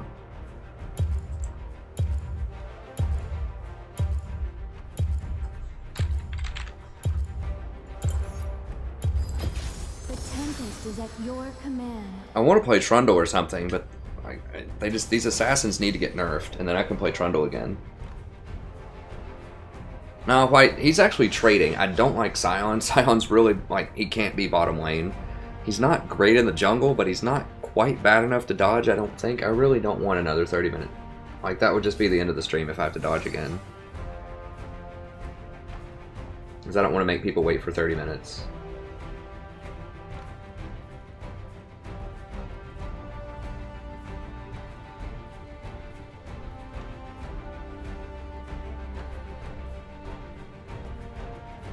Vayne is just such a challenging champion, like, because she feeds so much in lane.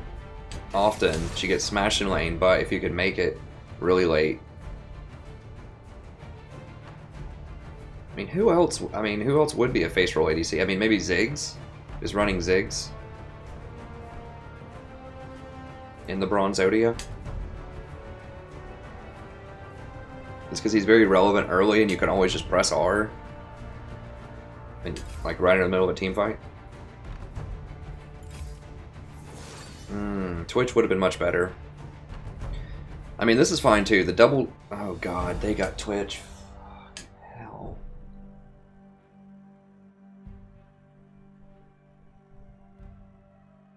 How do we kill Twitch?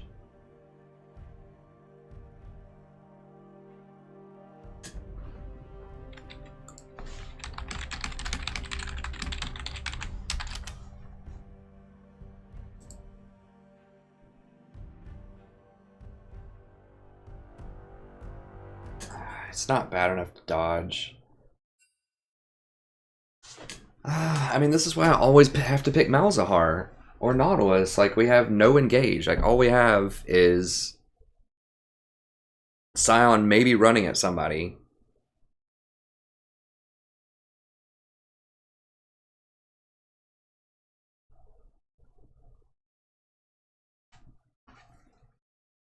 This meta is just so...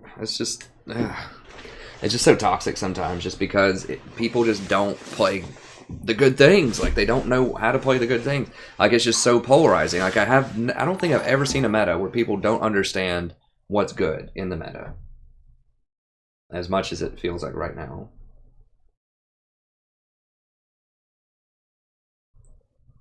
Yeah, Sion's not with me though. It's the Jinx that's with me, not the Sion.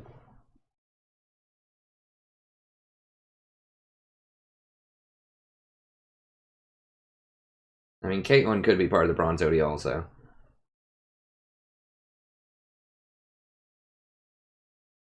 Oh, MF. That's it. MF is the Bronzodia.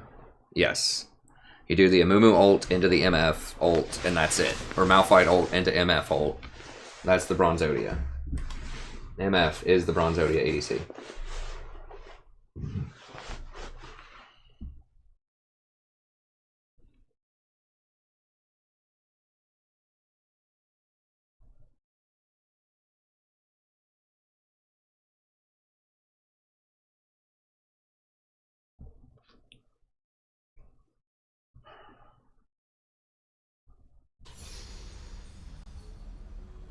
We can win. Just the problem is we don't have a way to get on. We don't have a way to deal with Twitch. He's just going to murder everybody if we get to 30 minutes because we have no engage and we have no CC.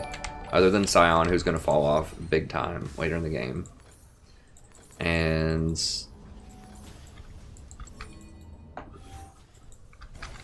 like, if we had the Twitch, this would be a completely different game. If the guy didn't troll and, like, hover Twitch and then pick Jinx, it'd be completely different.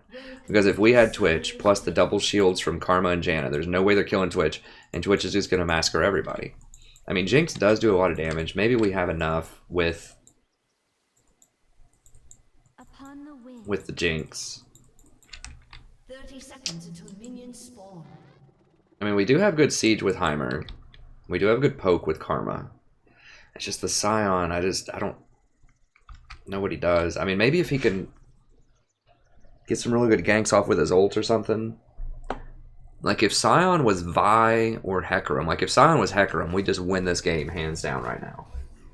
But... yeah, Nate, that's the problem, is they have Poppy, who we can't kill, really. And they have Vel'Koz that we can't get to. Like, we just don't have Engage or CC. Unless Heimer lands a really lucky grenade. Or Sion. People just stand still and let Sion hit them. Which just doesn't happen over gold.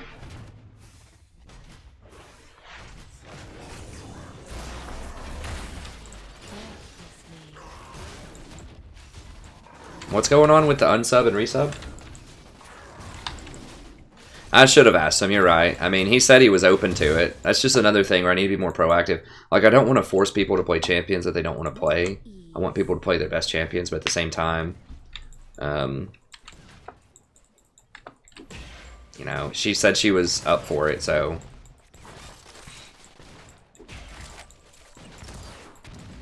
Breathlessly. We're just gonna have to beat him. We're just gonna have to outsmart him. The problem, like with Twitch, is if you're going against the Twitch, is he's really good at team fighting and he's really good at skirmishing and poke comps. So he can pick people off 1v1 because he's so invisible, and he can also destroy people in team fights. And there's not really another champ that does both of those as well as he does.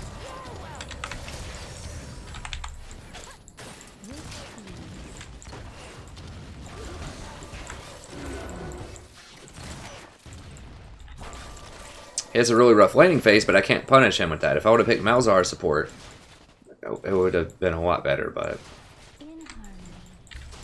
This is why, if you're wondering, well, why does he play Malzahar like almost every game? It's because people just don't pick hard-lock champions anymore. I just don't know. Like, I don't think I've seen a meta where people consistently don't pick crowd-control champions at any position.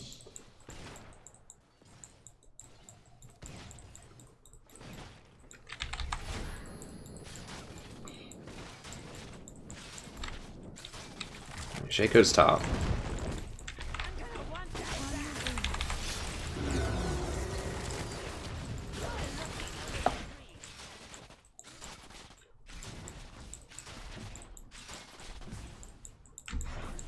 What can I get? I can get a water plus healing, I guess, is what I'm going to have to get.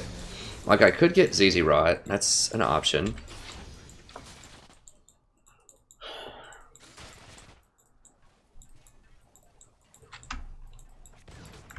Maybe we just beat him in team fights with shields. Like, just shield him to death. With just Redemption, lock it. And then the Karma shields, and maybe that's just enough to do it.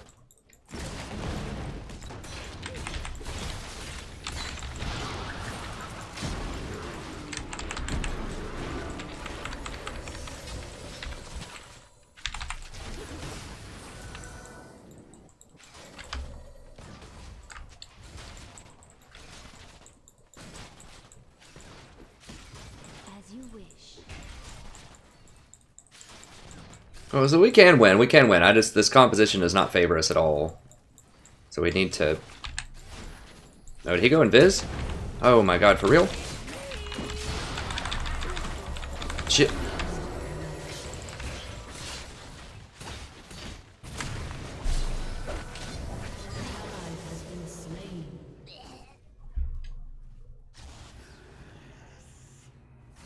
What just happened? With ease.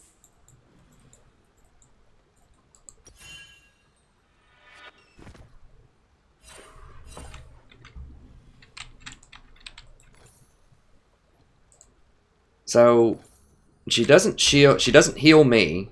Oh, she did heal herself after she was ignited. Okay. Okay, well at least that kind of makes sense. I thought she died herself without using heal. So she let me die when she could have easily... We might have actually been able to turn it if I lived. Because if she heals me, I can run out, and she's sitting there autoing, and then I shield her, she can just keep autoing, and we might have been able to turn it around and kill him. But she waits until she's ignited, and then she uses the heal on herself only, and they get a double kill. I should not have walked up there. It was just really weird why Twitch was invisible. I wasn't even thinking about Shaco. I was just thinking, well, if Twitch shows up, when he pops out of invisibility, we just kill him.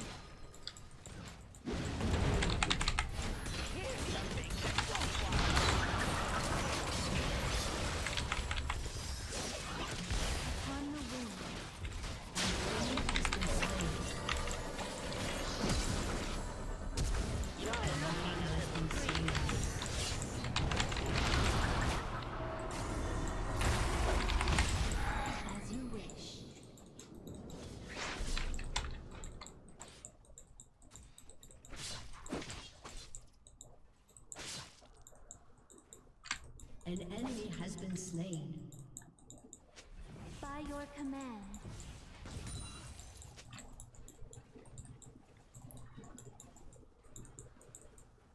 Thanks, Jose. I mean, I tried. It's not as shocking You know, I thought she didn't use it on herself also.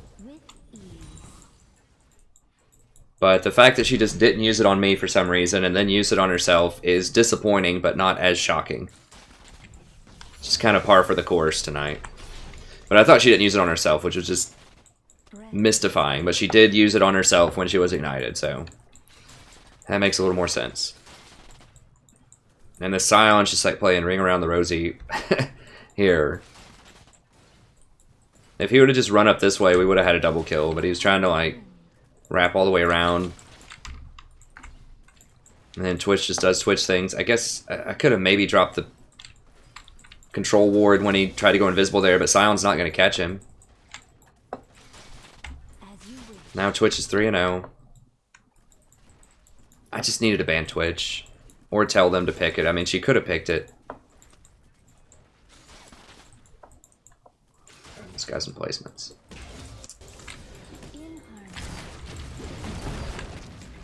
I mean, this Alistar is really trying to help us get into this game. Like, we can exploit that later on. But Shaco's just sitting on bot lane. I mean, Scion's finally here. Scion's trying, he just can't do anything because he's Scion jungle.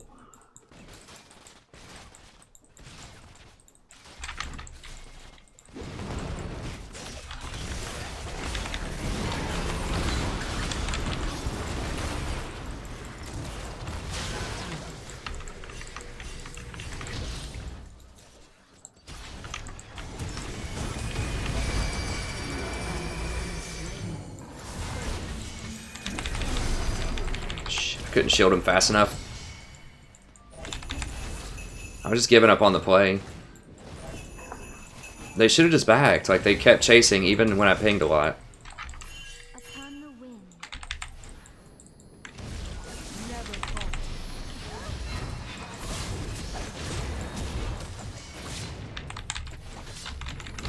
I was hoping I could blow him back into tower range, maybe. I was gonna have to ult anyways, so I figured it'd be worth a shot if Karma could like stun him under tower or something.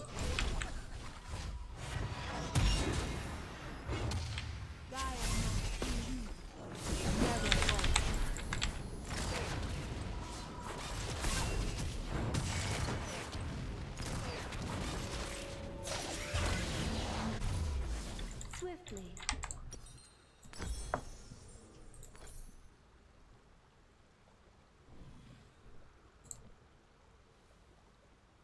Alright, I'm going to break out a classic here. I'm going to go with the old An ally has been Rush ZZ Rot. We just have to at this point. We just have to make them split up. And just hope we can catch them out 4v5. Like, if we can catch Twitch down bottom.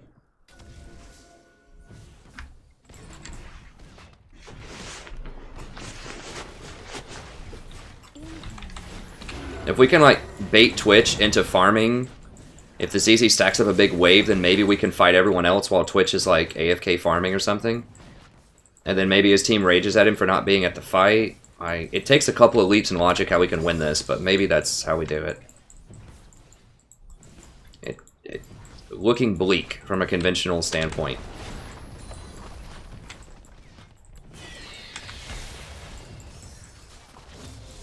I said, it's not, like, Jinx in the abstract is okay as a pick there. It's just the Scion jungle that's the big deal. Like, he can't get to Twitch. Like, if we had Vi or Hecarim, then Jinx is fine, but the fact that we don't have anything... I should have just told him to pick Twitch. He said he was up for it. I was just, no, let him play what he wants. I just have to be more assertive. Okay, he's getting some kills top. Twitch is still four kills though, and he's coming in hot probably.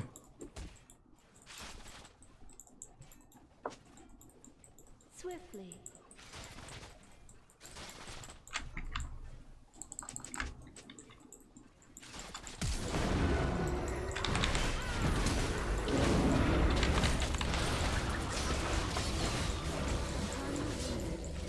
But they didn't get anything top. Like, they got a kill, and that's it. I mean, I talk about this in my newest video, my meta video. like analyzing a metagame and thinking about the current metagame, you have to sit on bottom. If you want to win games and you're a jungler or a mid laner or just anything, you need to sit on the bottom lane. Because that's the easiest tower to take, and you get dragons and you get other towers off of it.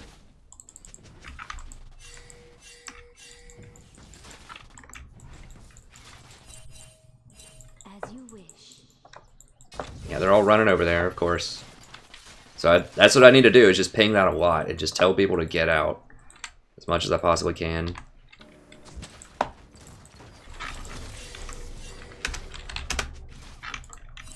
Breathlessly.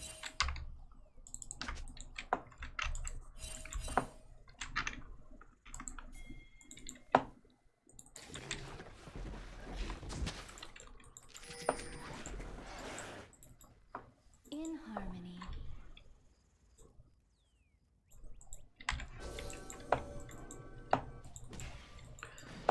All right.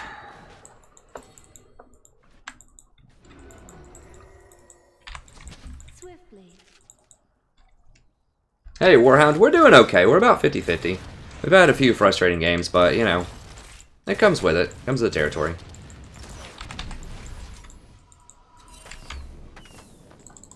With ease.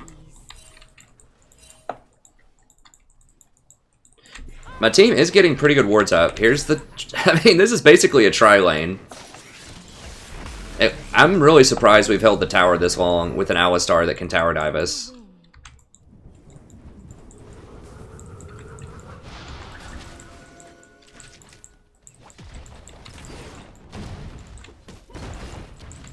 Okay, yeah. Your turret has been destroyed.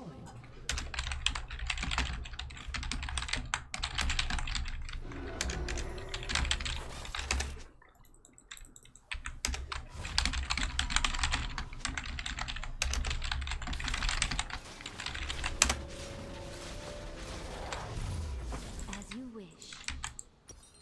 So, I'm not trying to... This guy, just... I don't know how people don't know this yet. Like, if... Maybe people just haven't been playing because it's winter break and they don't know, like, what... Yeah, but it doesn't matter, man. It doesn't matter if... It's a Heimerdinger. Who cares? Like, they got bot tower and a dragon, though. Like, that's what I'm talking about in my meta video.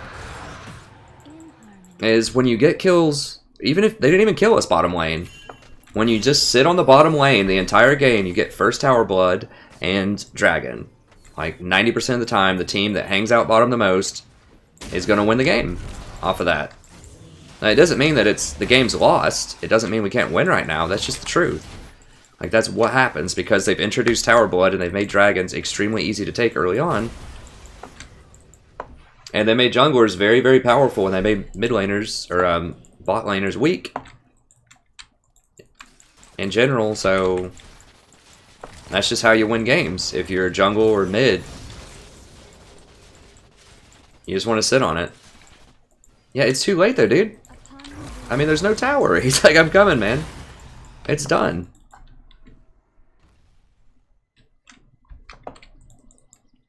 Yeah, I mean, even if Heimer is like a high priority top laner, like it's a Fiora that you really want to get fed or something like that, it still is more beneficial to take bot lane. That just opens up the map because now they're going to start going mid lane.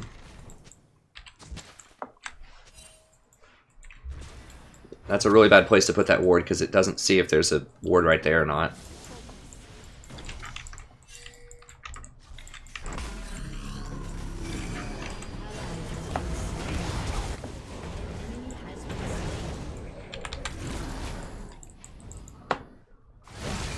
Yep, that's what I'm talking about.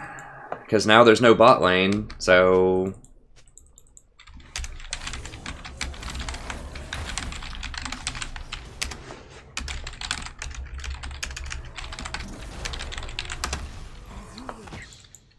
Now this guy's shocked. He's like, oh my gosh, this Twitch came bot and ganked me. Yeah, it's because there's no bottom lane. He can go wherever he wants. It's particularly dangerous with a Twitch to let him go wherever he wants. I'm not even trying with this guy.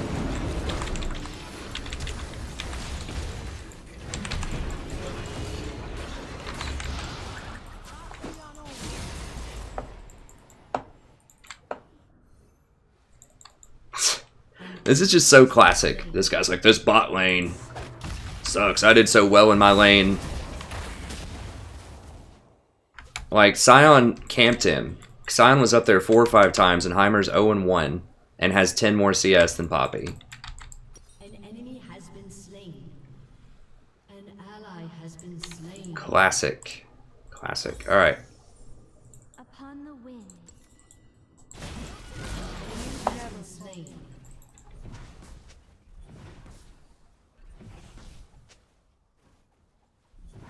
Hey, Brandon. Yeah, so the problem with music is that on Twitch you can only play free music, like or on YouTube. 100% free music that they have ordained is free.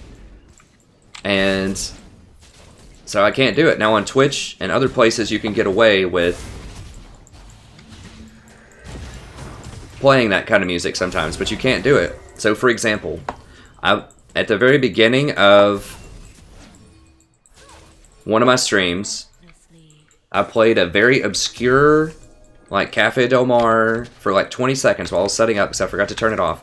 And they banned, or what they do is they demonetized my entire stream, my 7-hour stream, any of the ad money. Not only did it not go to me, but it went to the artist for that song for the entire 7 hours, and they won't let you delete that 20 seconds of song.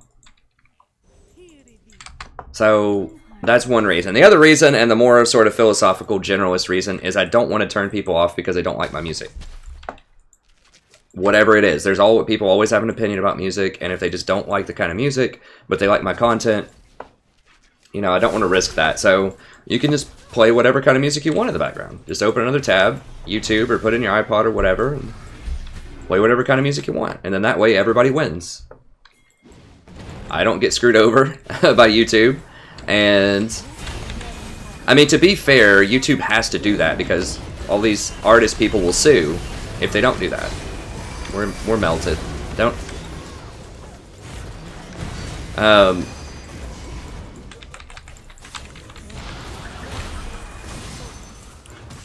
And then everyone gets to listen to whatever their favorite music is and enjoy the stream if they want to.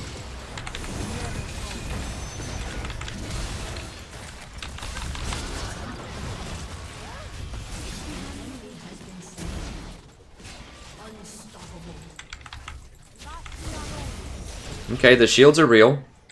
Wow, I thought we were going to get massacred there. Maybe, I mean, maybe there's hope. Maybe there is hope. So that's why I don't play music. It's not that I don't like music. It's not that I don't wish I could listen to some music when I'm playing. It's just for the multiple reasons.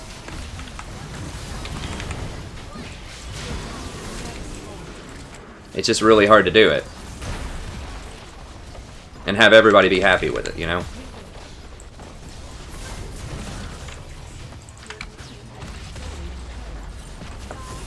Okay.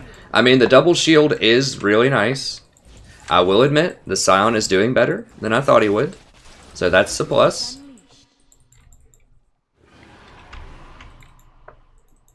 I don't know about this. No. Let's not do it.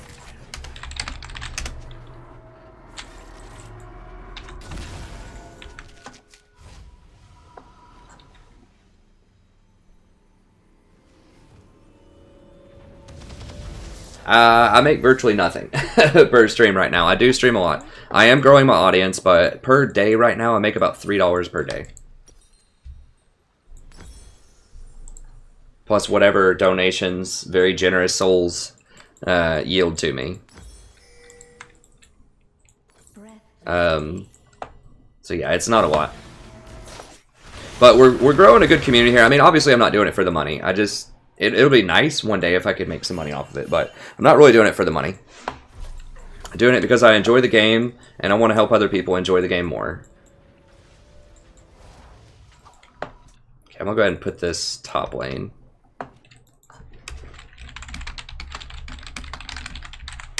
I enjoy talking about strategy, I enjoy gaming, and I enjoy helping other people understand strategy better and game better. So that's really the whole, gist of it. But it's just like anything, even if you are out for money on YouTube, you can't come in with that attitude a lot of times, unless you have some kind of previous reputation. that you can build off of, it's going to take a while.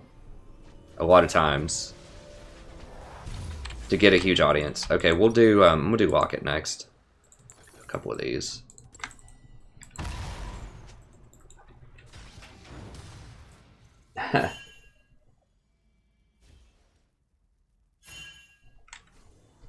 It's all for Holly, honestly. It really is.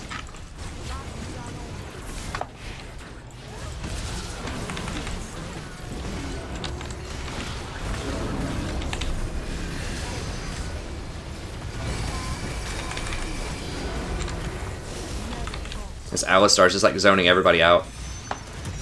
How did Jinx even get there? I don't know how we're winning this, honestly. I'd have to go back and watch the replay. ZZ's pushing this up. Maybe I just need to go back to my roots and just build ZZ every game. I had a lot of success with it. I got to Diamond doing it. I don't know why I've gone away with it. I mean, I was trying out Redemption, but honestly, maybe it's just the ZZ.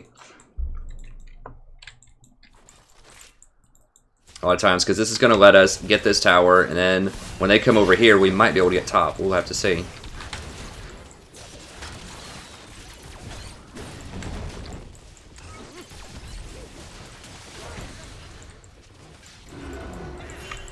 Let's just get out of there.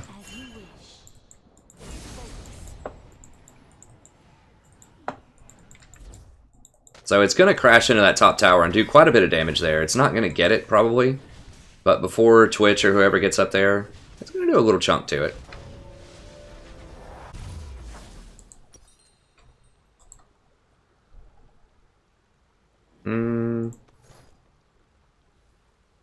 I'll go ahead and sell the coin and just get this going just so I can get more ZZs. Actually, that's awkward. There we go. Sell the coin, get that, and we'll get another one of these. There we go. That's what I want to see. So I should have ZZ'd,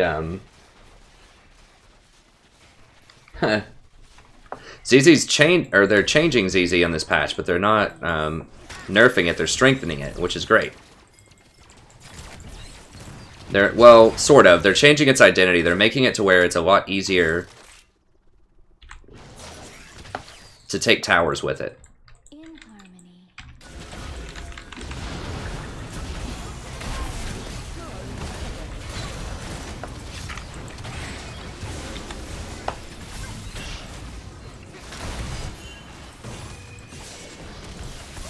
You don't have a lot of CDR with it, which is not good.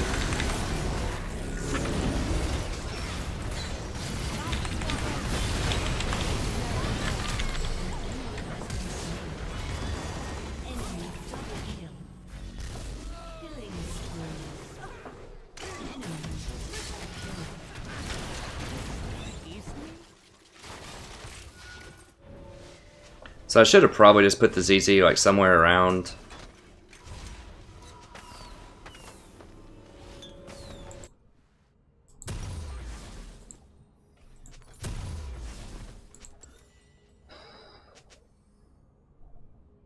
Around that area. I should have exhausted the Well, they're changing something else too, Nate. As far as what I can tell, it looks like they're going to make I need to put it top. Dang it. They're going to make the they're going to make it do 4 times the damage to towers, but it can only go for half as long, so it won't be able to creep up the whole lane, but it'll do 4 times the damage to towers. And each little minion will have less HP, so it'll be easier to kill.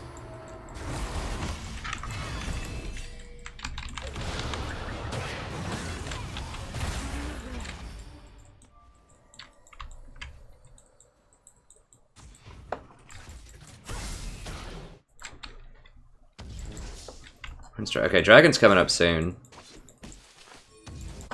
I'm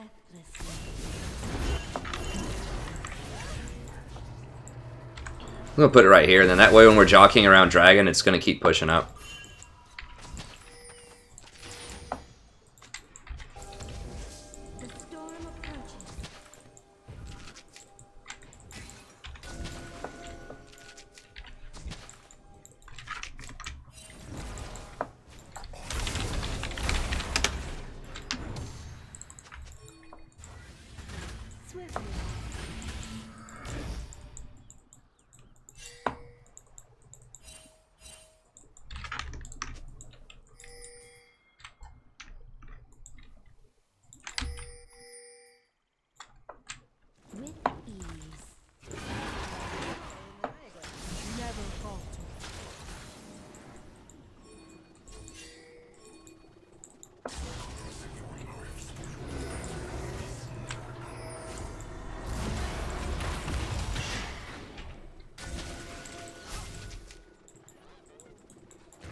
Getting the ZZ also makes you a lot more sturdy.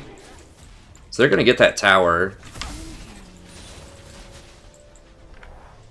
Karma does have TP, but... yeah, if we can get their tier 2, it's so hard to get it. I mean, Vel'Koz just insta-clears, basically.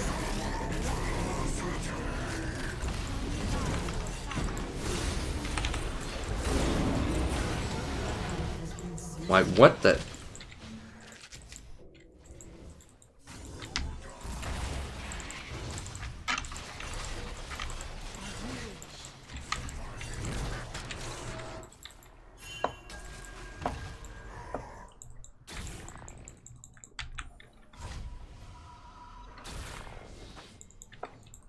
Makes it really hard to push into towers with ZZ too.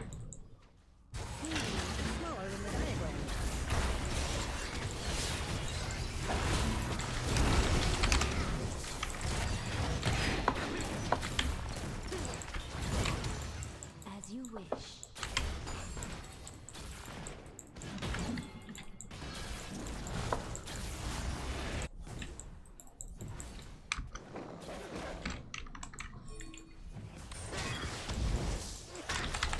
Swiftly. I really wish he got ZZ. Oh, he is getting it now. Okay.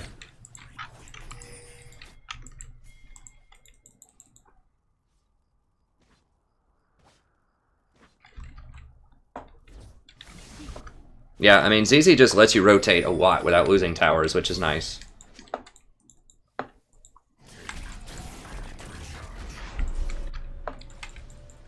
Alright, let me go get... oh, dang. They have... Shaco got a ZZ? Oh, that is so troll.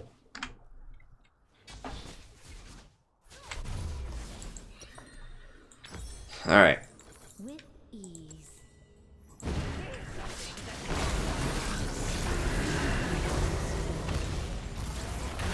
He is unstoppable.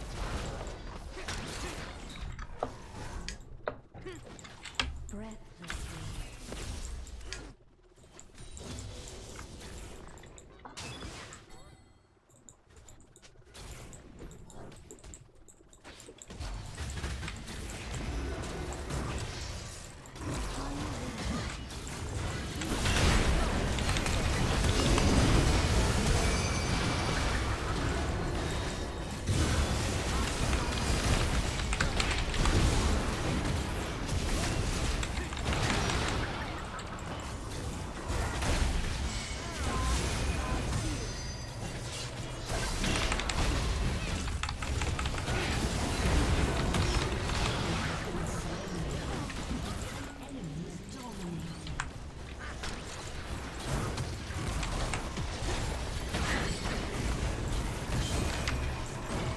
Like, they are getting kills, but they're not getting towers. Like, they're just barely getting damage off of catching people, and that's the difference here.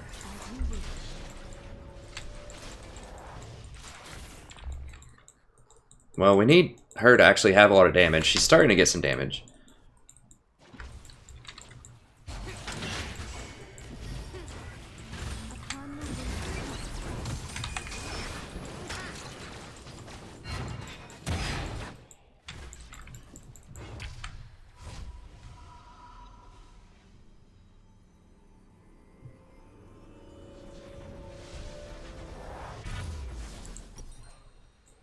Breathlessly.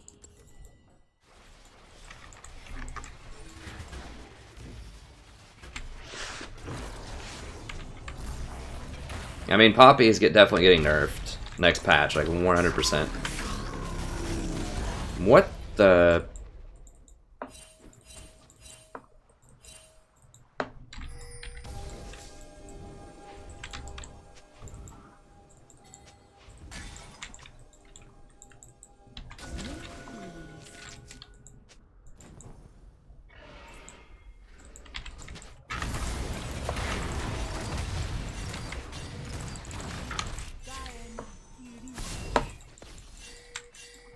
Upon the wind.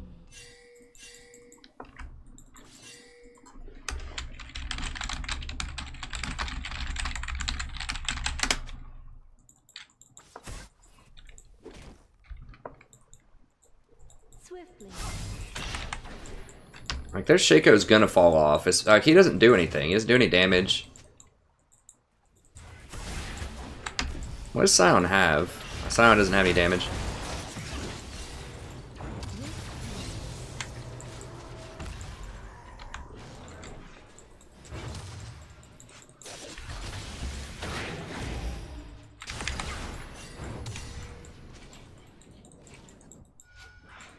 Breathlessly.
In harmony.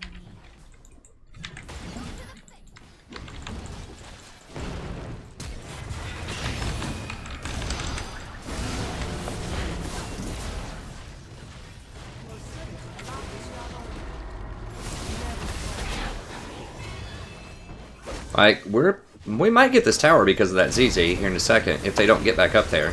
Same thing with top tower. But it's just basically exactly what I described before. We just don't have a way to kill Twitch, and Twitch is just gonna kill everybody. People just did not build anything that can deal with Twitch. This is why I have to Malzahar so much. Because not only does Malzahar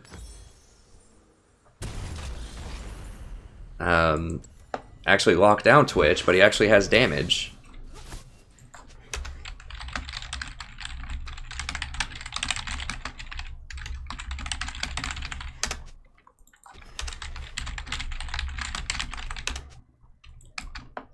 Swiftly.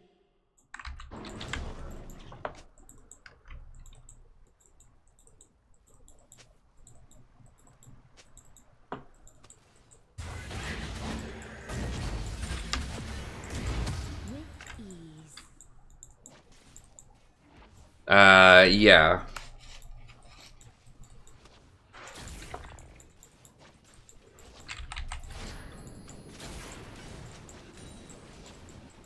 Oh, that's false, Heimer. You have to hit him directly bullseye to have any CC with Heimer.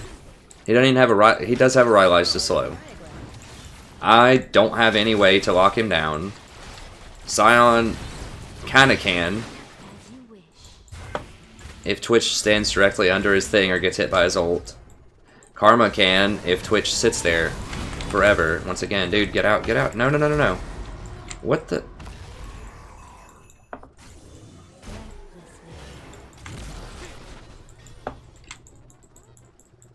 I mean, I guess we just stall the game out to like 60 minutes and then some, like, maybe one of them DCs or something, I don't know. Okay. I mean, if we get one more good Q like that. I mean, Jinx is starting to do a lot of damage.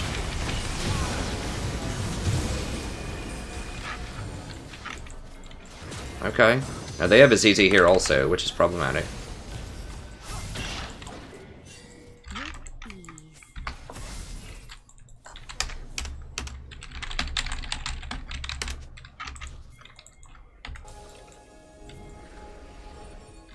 With Heimer, we should be able to do fast. Upon the wind. Need to have a pink there so we see Twitch coming up. We just have to pray that we get this, really. I mean, we don't have a lot of other options.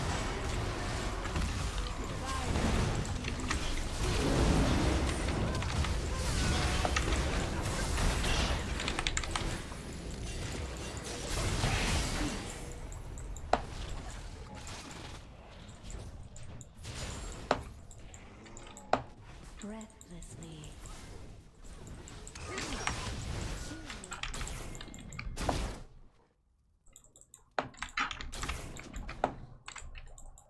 ZZ Wars.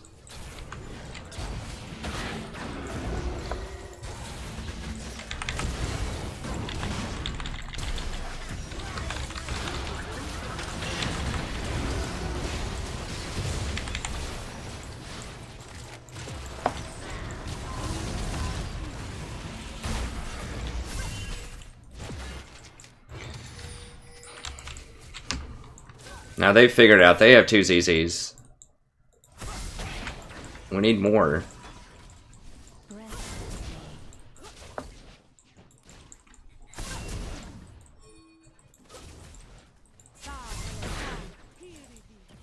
I mean, it doesn't see him. You can see if it's around him.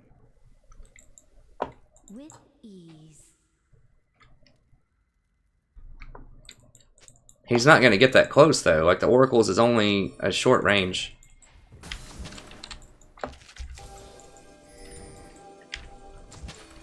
Upon the wind.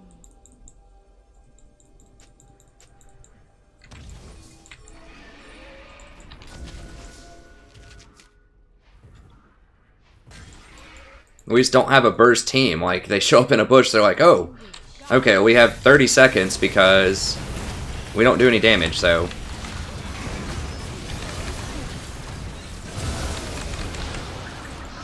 We just have to protect Jinx and just hope that Jinx can last longer than...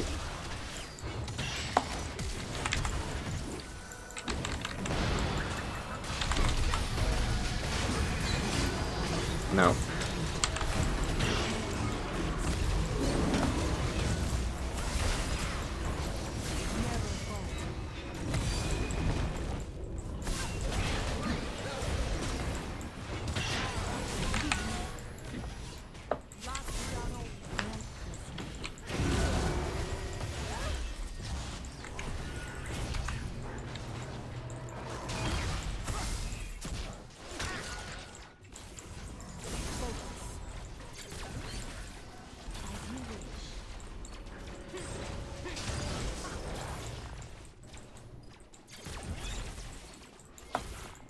Yeah, people... Your team has destroyed a turret. Okay, well, ZZ did get us a top lane. Yeah, this guy doesn't know how to ADC. He's like, dude, you gotta go for their ADC. Quit hitting the tank. It's like, dude, if the tank is in your face and you're the ADC, that's all you can hit. That's it. Like...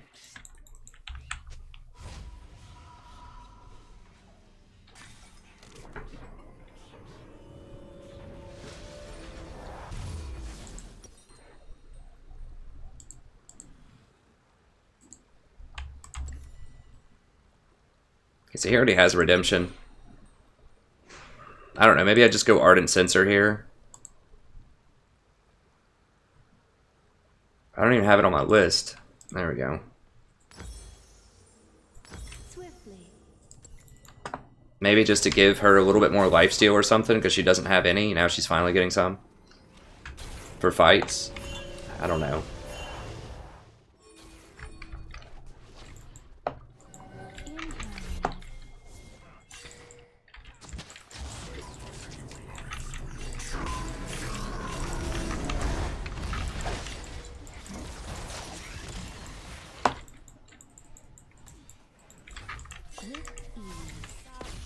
God, this game is like, oh my god, why is he there? Like, what the?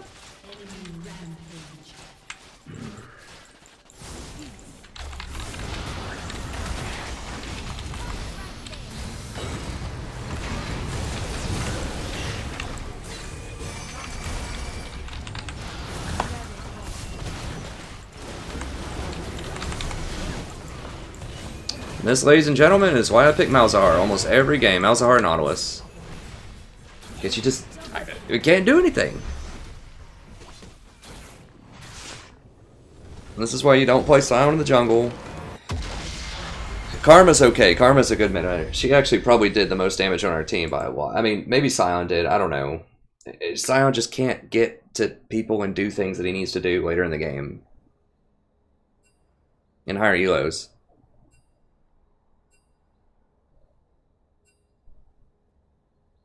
It's just a really, really bad team comp. Like, we just didn't have a way to deal with Twitch. That's it. This is why I have Twitch is available. This is why I ban him, first of all, a lot of the time. And if he's available, this is why I basically have to go Malzahar. We could have won if they stepped out of position a lot, but they would have to be really, really far out of position.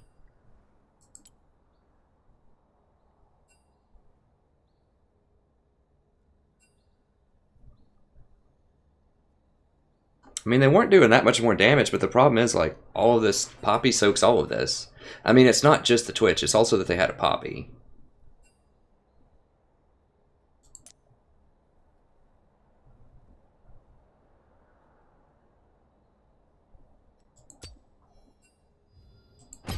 I guess we'll do another one. Yeah, Black Cleaver is good. I can't get it, though. We didn't have anyone that could use Black Cleaver. We didn't have any damage. If we had, I don't know, like a Garen or something that could use.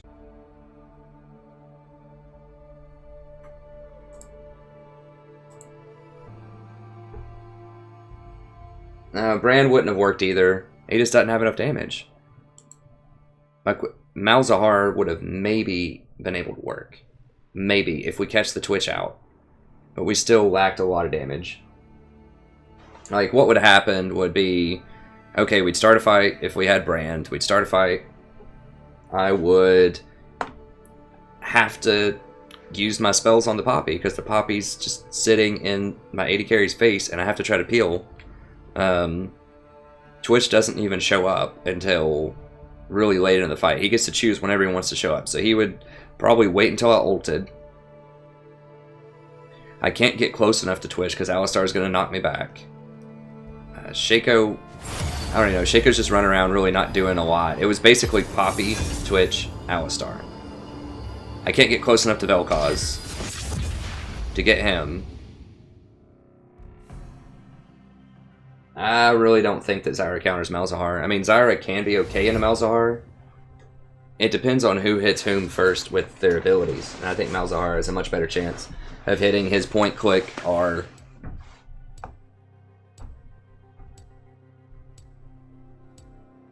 I mean, I thought the guy was going to pick Twitch. Like, he was hovering Twitch. Like, if... It would have all been fixed if Sion just picked, like, Hecarim.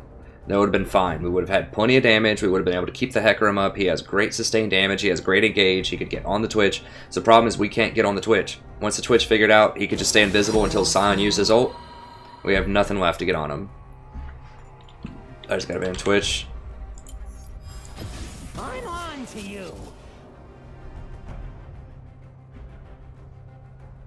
I mean, the best ways to counter Malzahar are long-range champions. Like, real long. Zyra's not long enough. Like, Lux, Ziggs, Vel'Koz, things like that are all really good against him. I don't know about the support role. I don't think of counters strictly in terms of lanes. I think of, like, what wins the game. So, for instance, Malzahar doesn't counter Janna in lane directly, but because you can roam a lot harder than she can and get kills off of it, then I play her into Janna if I think I can kill the mid laner a lot. Zillion's pretty good in the Malzahar because you can just ult whoever he ults. And that nullifies a lot of what he does. It doesn't completely, you know, take him out of the game, but it's pretty good against him. The taste of coward. I mean, things like Soraka can be very good if his spell shield is down and you're trying to ult somebody. Soraka can just silence and interrupt him. So anyone that has crowd control that can get on him can be good, potentially. Are you sitting?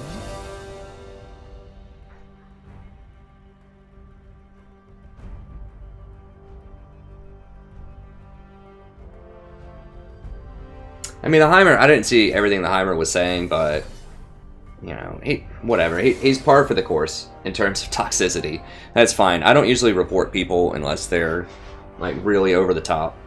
Or, like, personally attacking me, like, constantly. Then maybe. Usually I just mute people so I don't end up knowing most of what they say. Caitlyn's actually very good against Malzahar. Caitlyn's good against pretty much everything, though. It's just so hard to get to her. Braum. So I don't want to do Nautilus. I was thinking of doing Nautilus, but you can't do Nautilus into Braum.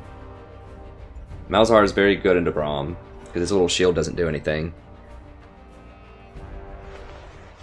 We have really heavy kill threat with these two if I roam to their lanes. I think I'm going to do Malzahar.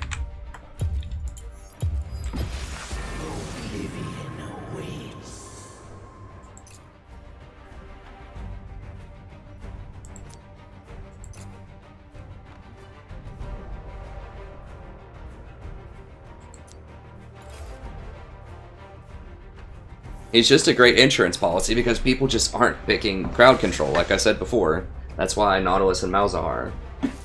And you need to close out games quickly because people just throw a lot.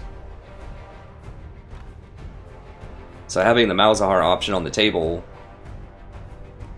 is really sweet. Because look, we have no crowd control. So what happens if they pick Vayne right now? Well, they already have Caitlyn. What happens if they pick some other kind of hyper carry? What could they pick? Syndra? Orianna's okay, I guess. Ryze, there we go. Perfect example. Ryze, you have to lock down and kill the Ryze, or he will just murder you late game. So if we get a, like an Ezreal here, that would be wonderful.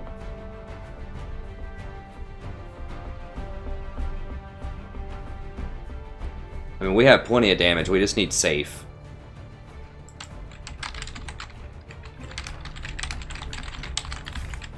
Perfect. Perfect. I'm one with this guy. This is a great comp. We've got a ton of damage with these three. We have the lockdown CC with me. We've got Ezreal for safety. So that lets me roam around. And he can still farm. So that I can get these guys fed. Either one of them. I like it. Braum Shield's not going to do anything to stop these guys.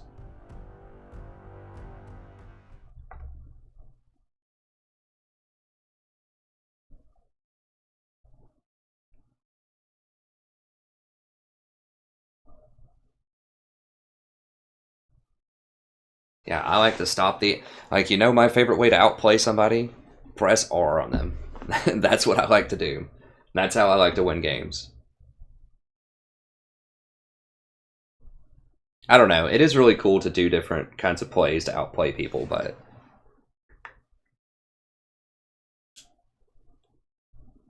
just good execution. I don't know. Everybody loves assassins.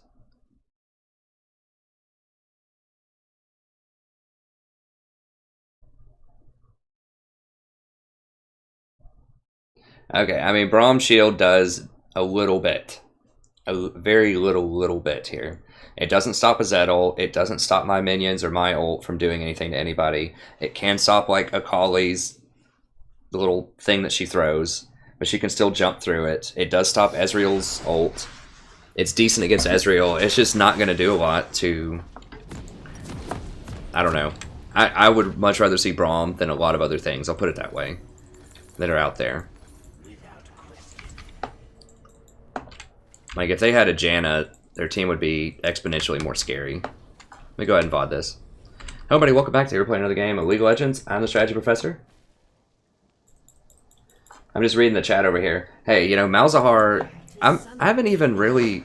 I'm kind of getting okay with him, but his true potential is so much higher. Like, when pros start using him, he's going to be an extremely exciting champ if they use him before they nerf him. Because of the minions. The minions have so much outplay potential.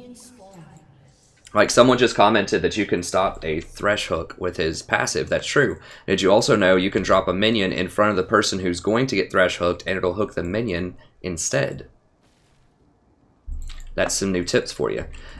But you got to be quick with it, and you have to put it in the right spot, because they're pretty small, so they don't have a huge hitbox.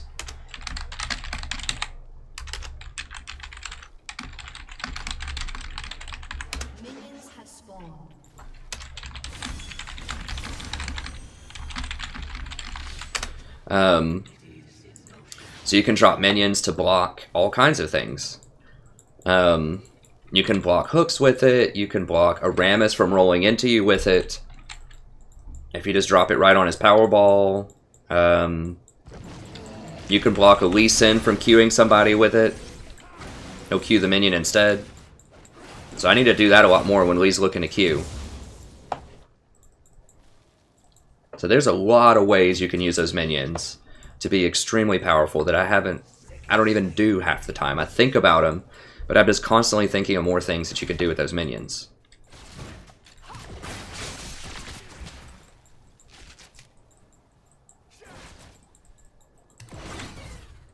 No, MSQ does not go through. Anything that's a projectile gets blocked. Most things that are projectiles.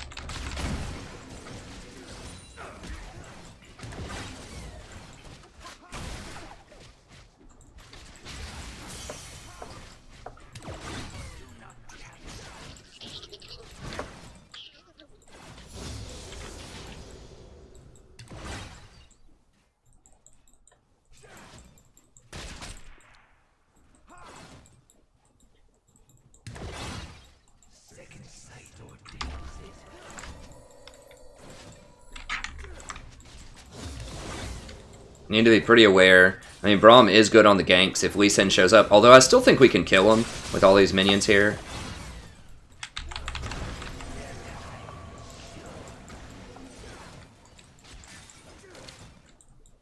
Okay, Lee's top lane. That's one thing I can always work on is...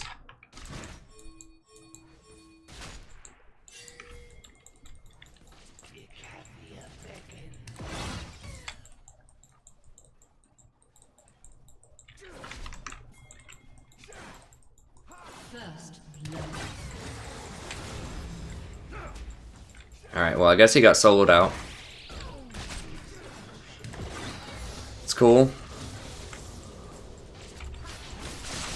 Okay, they got Lee's flash, which is good.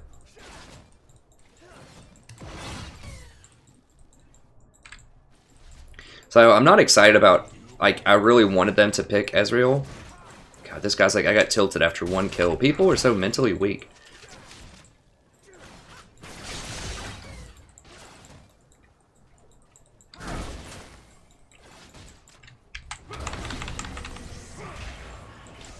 Oh yeah, come on, come hit me.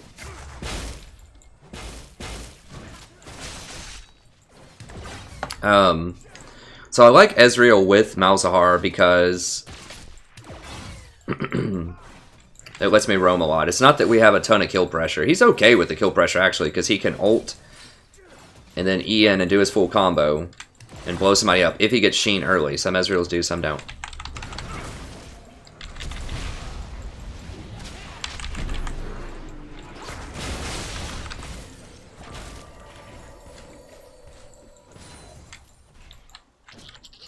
So I should have saved it for the Lee. We could have killed the Lee.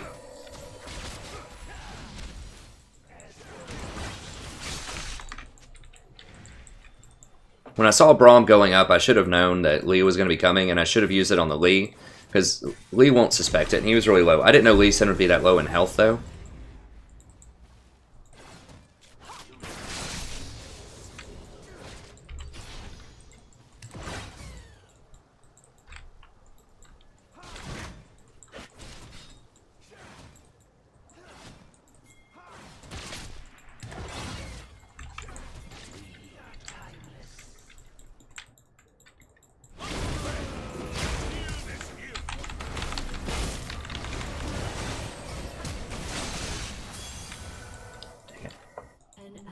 Has been slain.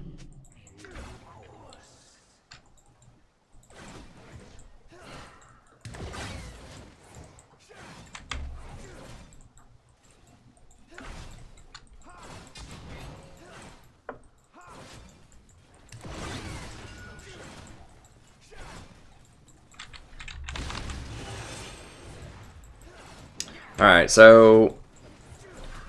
Can we? I don't have the mana. I mean, maybe I can come over here and help him.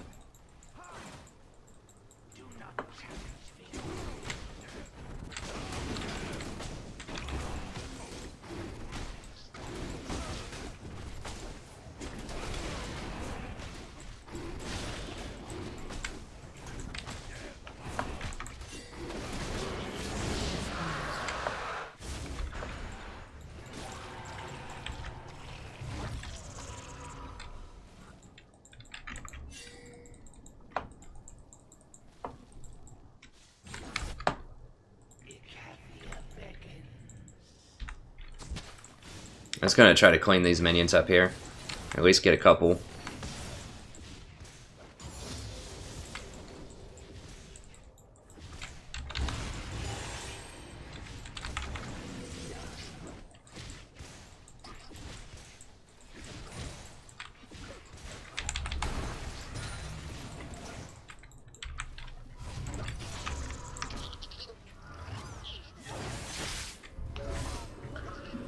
One thing I need to be focusing on is like trying to get, you know, more experience. I do fall behind in experience with my roam so much, so I need to get a little more crafty.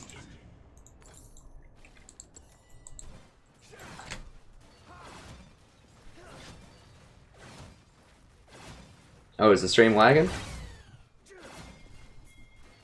Enemy rampage. Gosh. I mean, Mal's can be tricky to position correctly. I don't think he necessarily is one of those high elo champions. I mean, you can play him in lower elos and succeed, I think. Okay, Zed's going up there, so I'm going to cover this lane.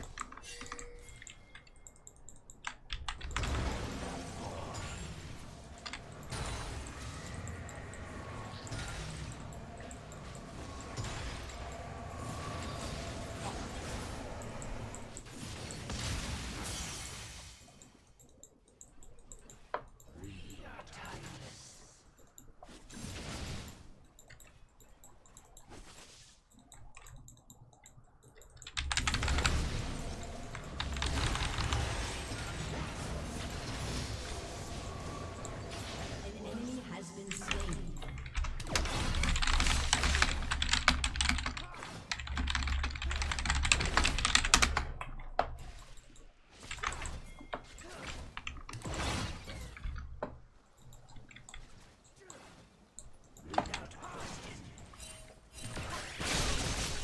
I really don't think we can kill him.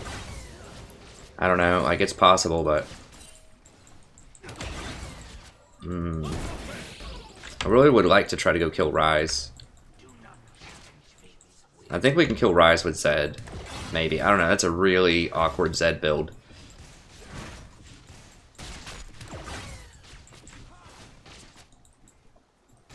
Is Olaf dead? Yeah, he's gone. Ally has been slain.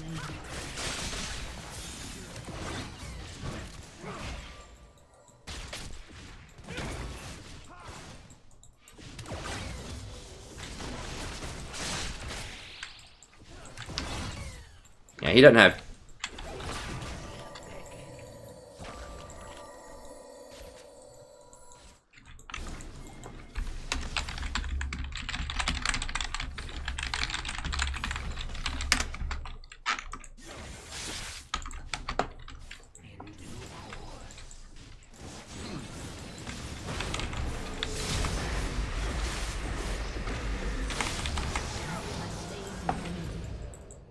An enemy is unstoppable.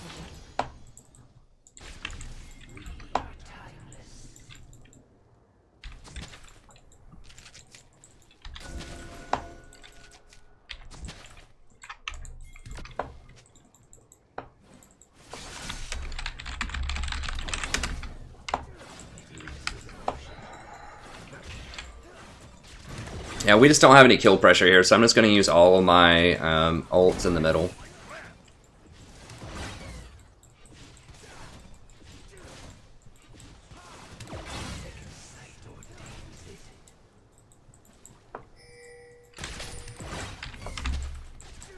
He's about even on CS. Your turret has been destroyed. Who is he saying is so bad? I mean, he's 1-4. Okay, they're getting some kills, though. There we go. I just need to get Zed going there. I tried to give him the kill, but... Ezreal doesn't have any mana left. That's fine.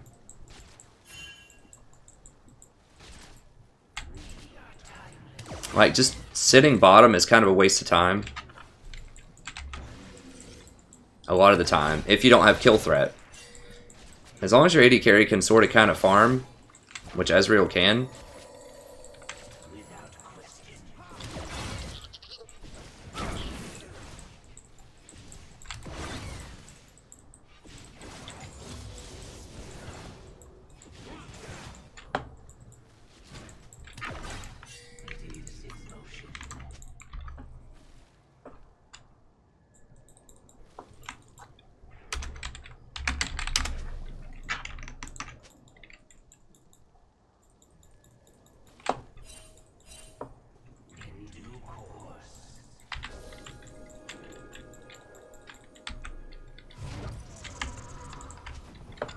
He backed.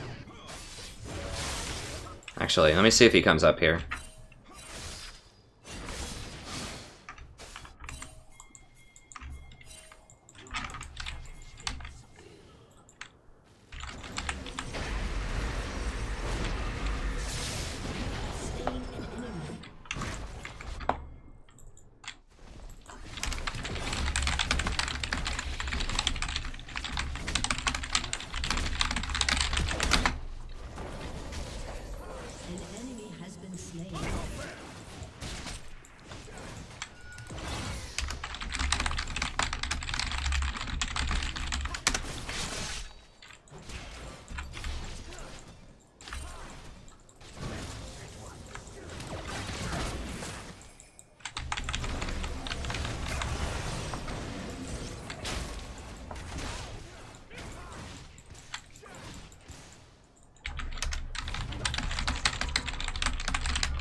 Alright, so sorry if I haven't been talking as much. I've been trying to focus up. An ally has been slain.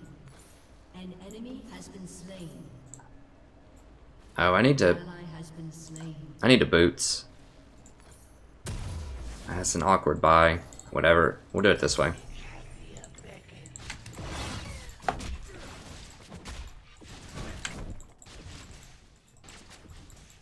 Your turret has been destroyed.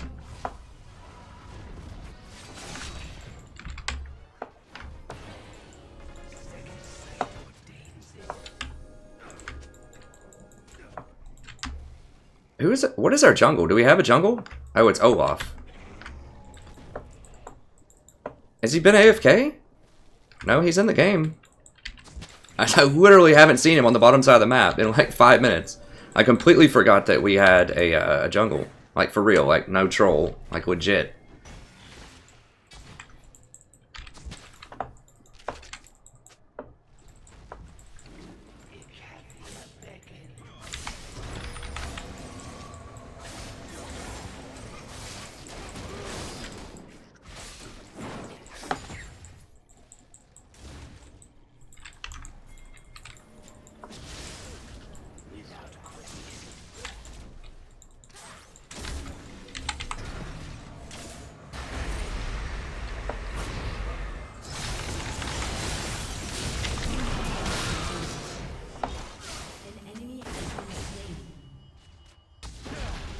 What? If he just ran straight, he had it.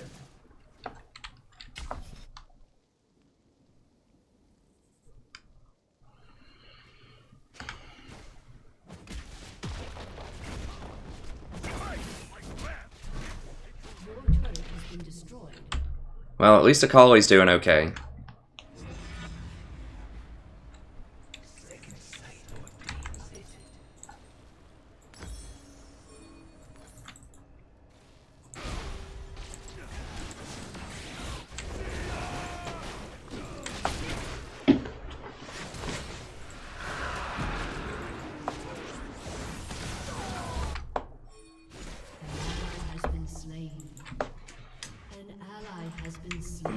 Alright, let's go get him.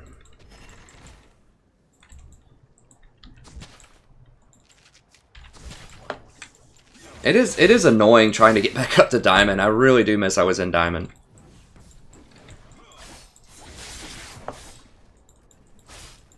Because people don't say that in Diamond. People know what to do. Like, you don't have kill pressure, you don't... He's farming just fine. He's even in CS.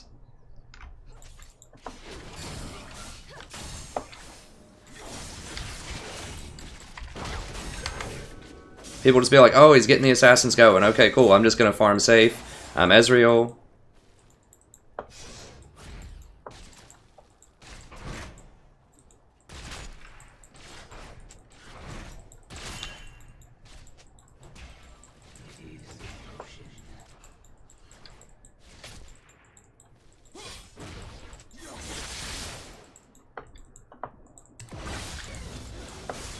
Okay, Zed at least got a cleaver. I can respect that.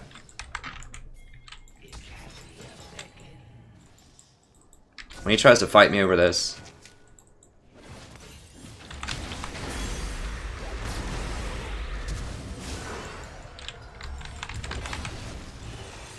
Bless.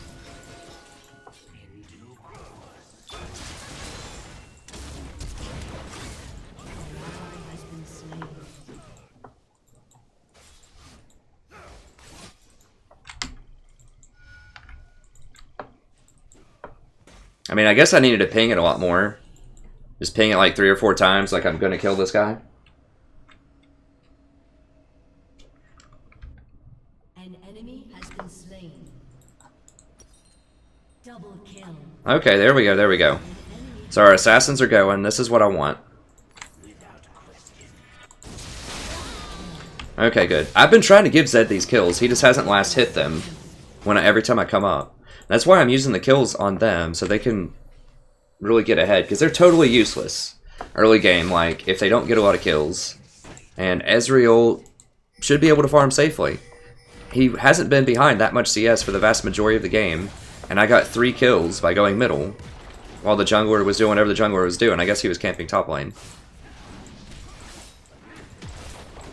But I, like, single-handedly gave this Zed so many extra kills. Or not kills, I ended up getting them because he didn't last hit him. But he still got assists on him, and he's probably up in CS. He's even in CS.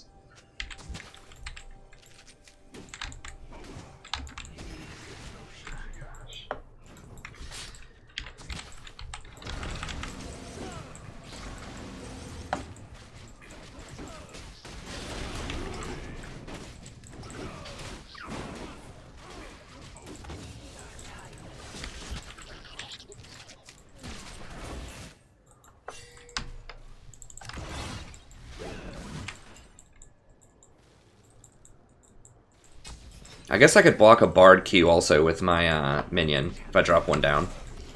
Or not a Bard, a Braum Q. A lot of skill shots you can block with it. Okay, I've almost got the Rylai's. Once I get Rylai's, that's a pretty big power spike. Because that slow is so useful. I mean, lowering the cost of the Rylai's is actually a pretty big deal for Malzahar, because he doesn't really need... I mean, the extra damage is nice, but that slow for cheaper is really where it's at.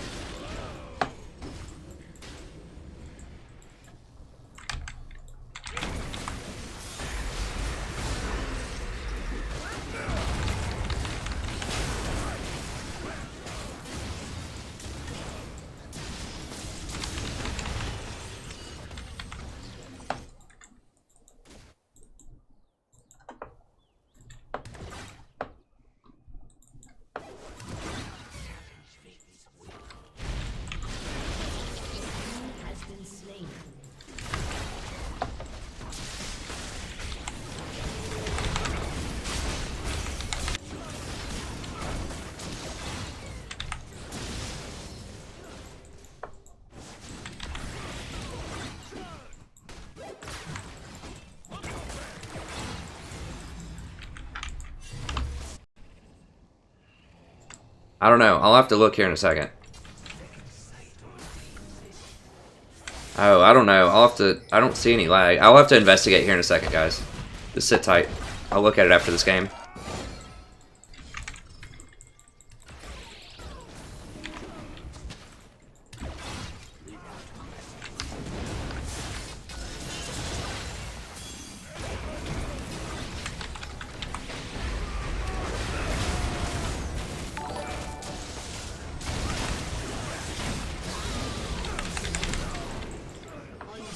Hey, thanks for the sub, friend.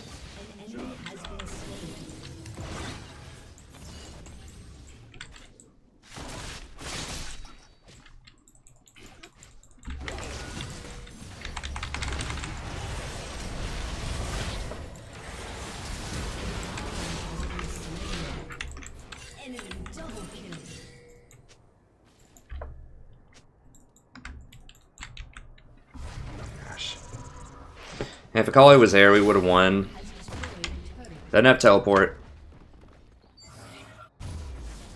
Oh, is that... Oh, it's my disc space is out.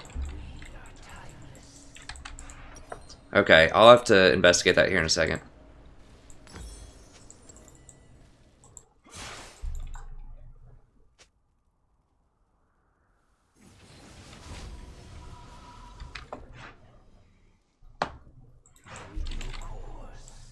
Sorry about that. I guess this recording, I mean, Enemy has been slain. in that, this recording is like running into the disk. I'll have to clean some stuff out after this, I suppose. I thought I had enough room. I don't know. Maybe I left one of the vids accidentally recording for like multiple hours, and that's what was causing it to freak out.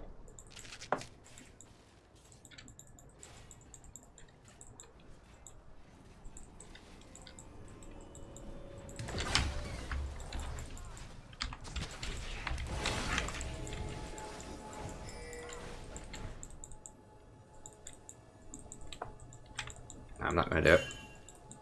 I don't have a clean shot at him.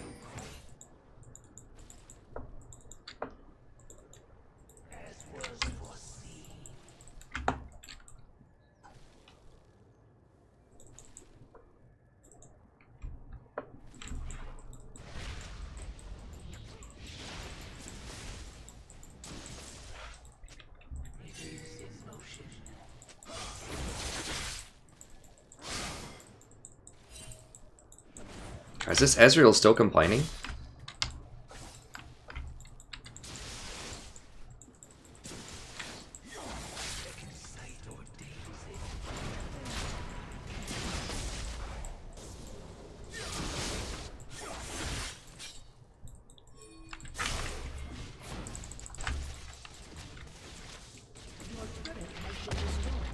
Do people actually win games just like AFK farming? I don't get it. Like, there's so many games where people just do that.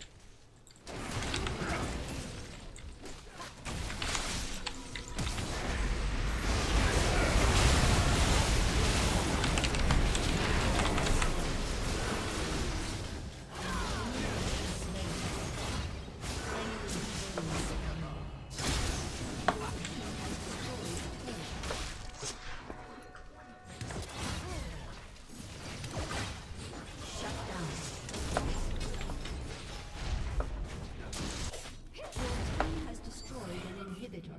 Has destroyed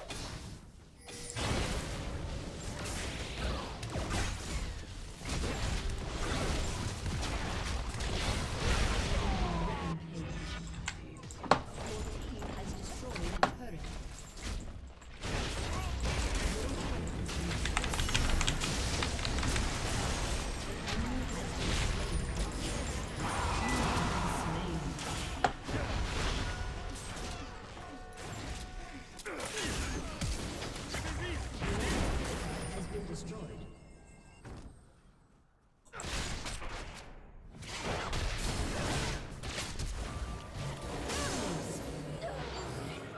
Shut down. Okay, Olaf's cleaning him up, I think. Please? No, he's not.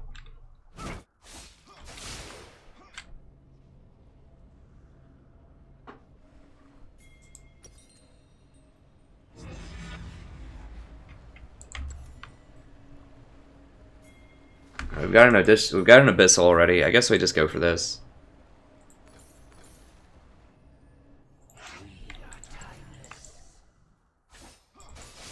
Yeah, so ulted, I'm like, okay, we have a Zed, we have an Ezreal ult, like, we have all kinds of things here. Surely someone can blow up this Caitlyn. No.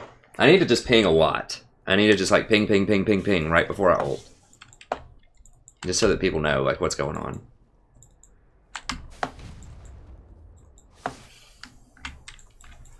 I don't know what we do about Akali. Maybe we just go to her.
Gosh, Akali wants to come. Holy cow. Mark it on your calendars.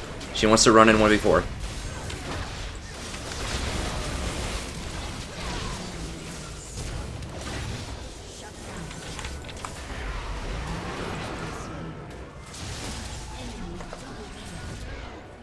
Enemy triple kill.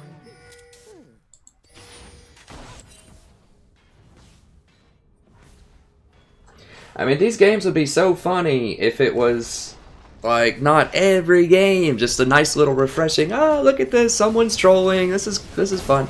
It's like every game, though. Like, every game. No one even, like, this guy sat top and literally camped for the Akali. Like, she has no reason to troll. No one was even talking bad to her that she fed 0-4 in lane. Shut down. Ace.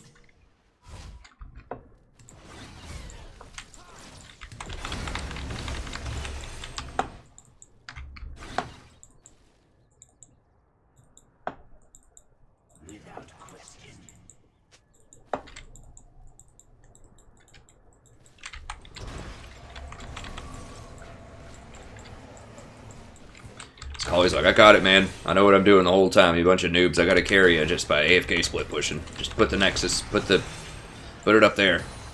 We'll get it. Gosh. Well, I mean, whatever. As long as I win the game, I don't care. I don't care. Doesn't matter. Nothing else interests me other than winning the game. Other than, you know, having a good conversation and hoping you guys learn some stuff too. Your team has destroyed a turret. We've been learning a lot of, like, what not to do tonight, for sure. Like, we have to go up here. They're gonna kill Akali, so we gotta do this. Your inhibitor is respawning soon.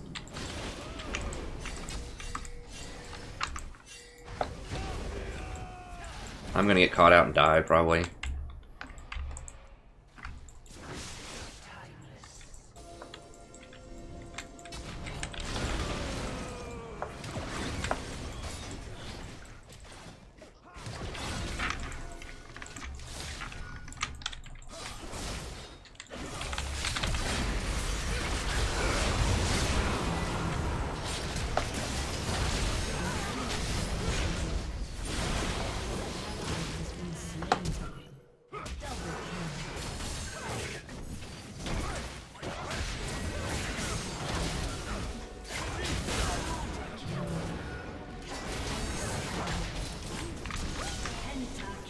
Alright, whatever.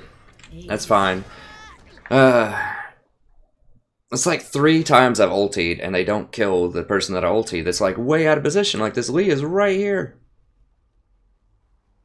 I need to just ping it like way more.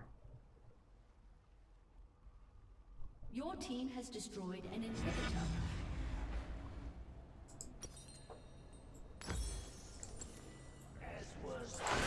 We got it though. Hey, Meekin.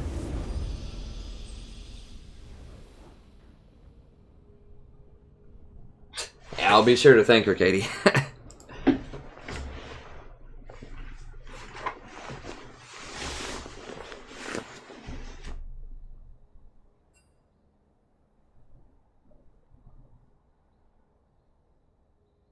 Hey, that's fine, Meekin.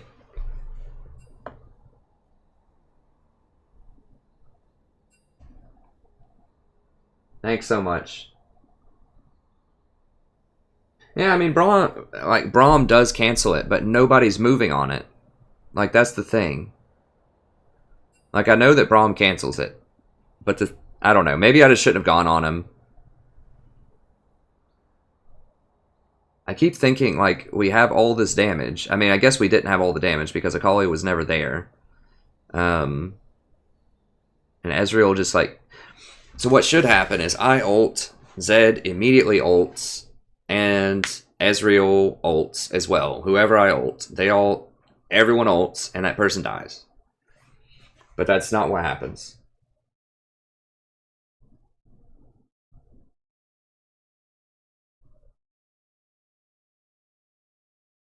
Hey, thanks, Disciple.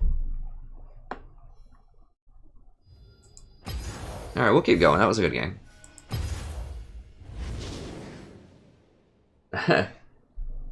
Oh, thanks for sticking around so close to class, White Knight. I appreciate it.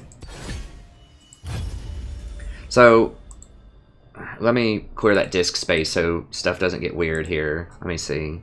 I thought that I cleared... Oh, I didn't empty my recycle bin. That's it. I've got all of these videos in the recycle bin. That's probably it. I haven't cleaned that out in a little while. There we go. Let me see here.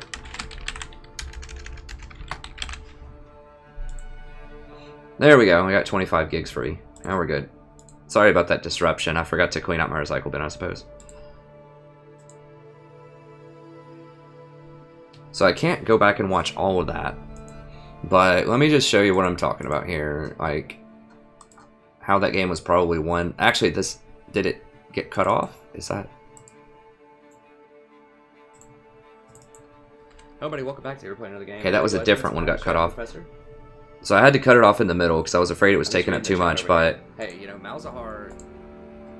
This is a clinic on how to win the game when your bottom lane doesn't have kill pressure or is underperforming. So people ask all the time, how do you win when you have a really bad AD carry on your team? Or when your AD carry is underperforming or whatever, how do you win the game?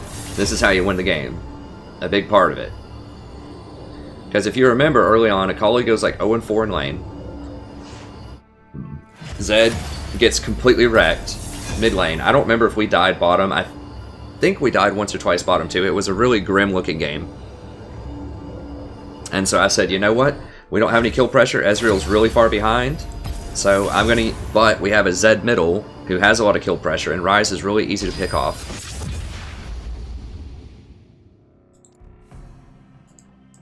So let's see what the score was. Okay, so we kind of failed bottom. Ezreal just doesn't have a lot of kill threat early, so it's 0-4. I think all of those are Akali. 1-5. Okay, I did get the first kill. Okay, so we're like 1-5 at this point. I don't remember the exact stats. I know Zed's died a couple of times. He's getting crushed middle. Every lane's losing, basically. They have a Braum, so they can interrupt Ezreal's ult. So there's no way that we can all in and kill them bottom lane. So I'm just like, you know what? Not tolerate cowardice. I'm just going to roam up middle. I see this Ryze is overextended a lot. We have a Zed. It's level 7. So just roam on up. Ult. Boom, it's a kill. Move my way back to bottom lane. So now we're 6-2. Akali just dies solo again top.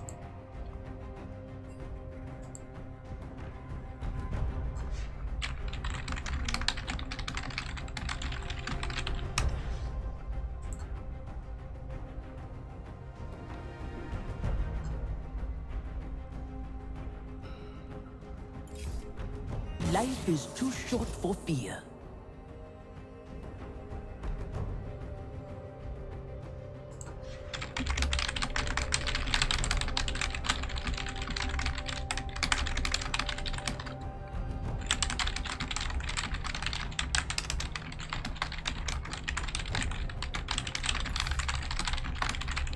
If I want your opinion, I'll beat it out of you.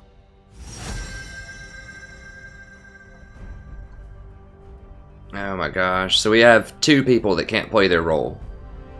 They got assigned.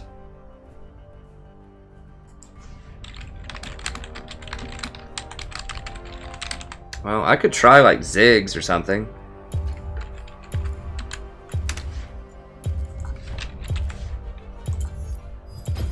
This'll be a blast.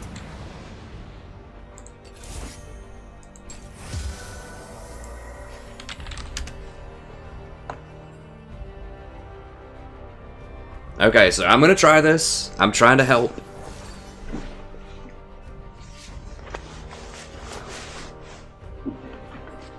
Okay, I don't really have a page for this.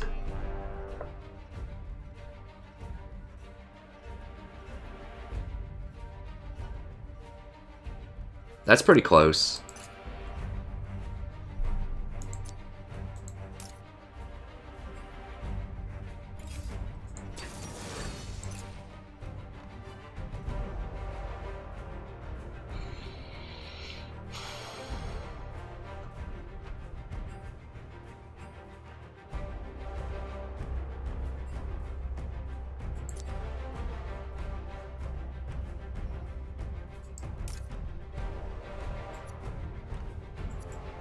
Well, let me not do that.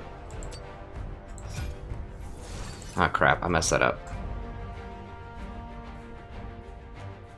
Let me just look at my Zyra page. This should be DF. Well, let me just start clean. Alright, let me see. So, that.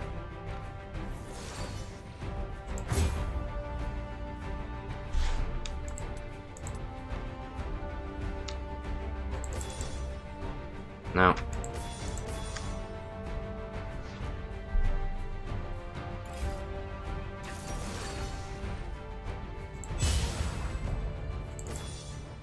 Oh wait, no, not that, not that.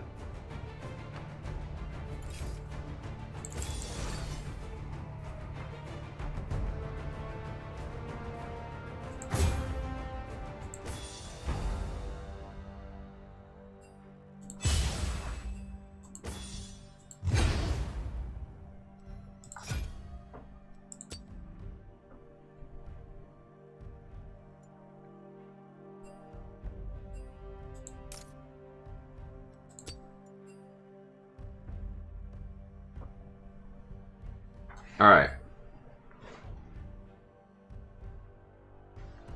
There we go. Well, y'all are in for a treat, I suppose.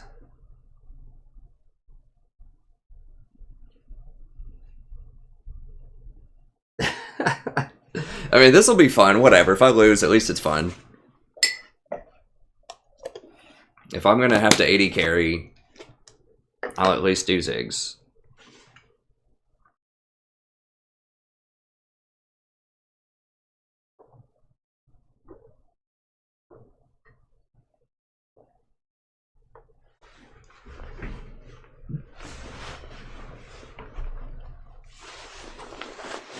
Oh, they're AD carry Syndra?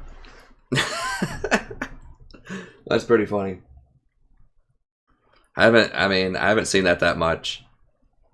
This will be an interesting game for sure. I'll VOD this one even though I'm doing AD carry. Okay, so I think you go Doran's into Morellonomicon into either Luden's or Lichbane.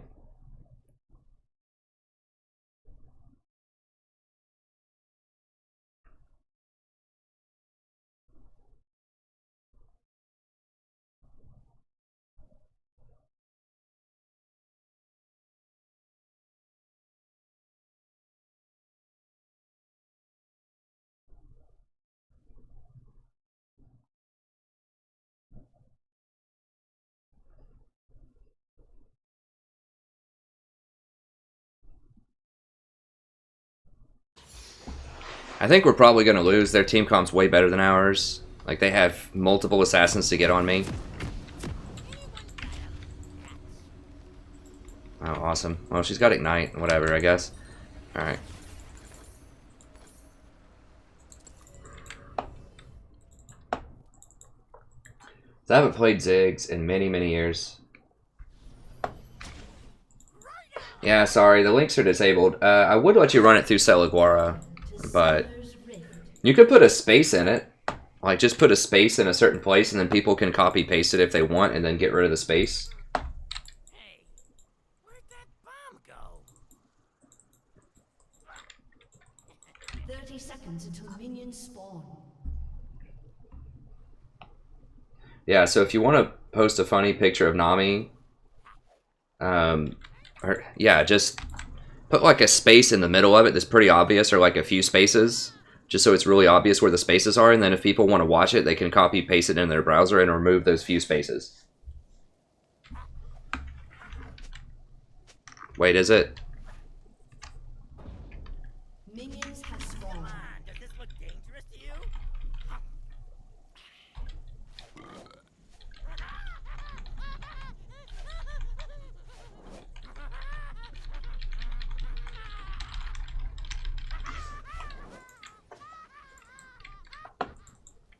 There you go.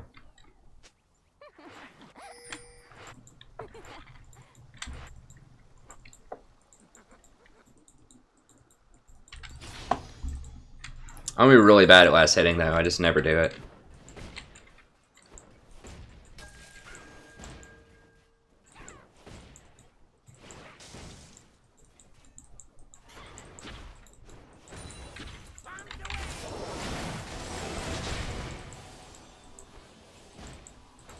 And my map awareness is going to be in the gutter.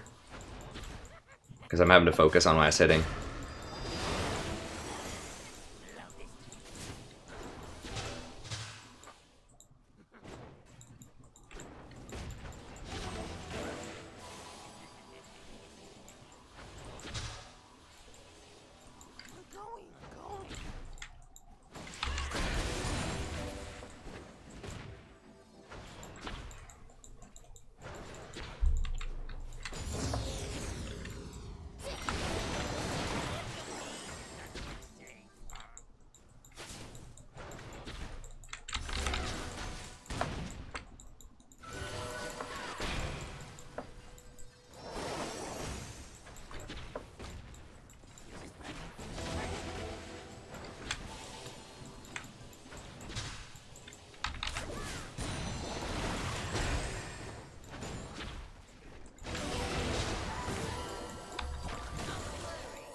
Miss Nami is not harassing nearly enough. She's got to get up there and take those hits for me and then use her W. Oh, I forgot to VOD this. Let me VOD it. Hello everybody, welcome back to We're Playing Another Game of League of Legends. I got forced into AD carry. So I'm rolling with the ever popular Ziggs AD carry here. Figured it might be entertaining. We've got a Syndra on the other team. It was just really weird. There was like 2 people on our team that could not play whatever role they were assigned for some reason. So I tried to help out. I might lose, but I figured it'd be kind of fun for viewers to check something new out every now and then. First blood.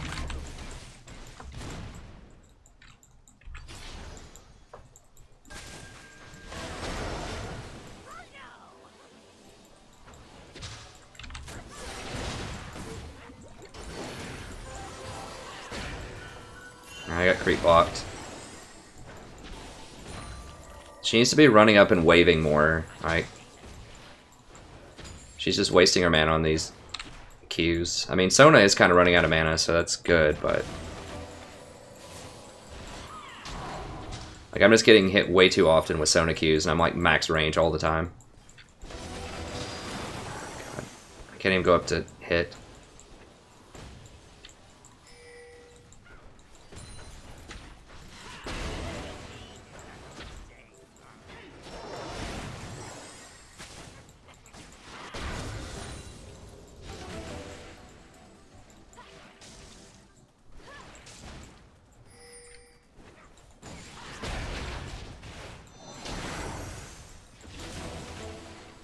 God bless.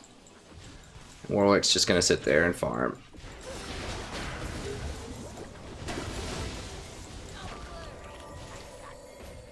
Oh gosh.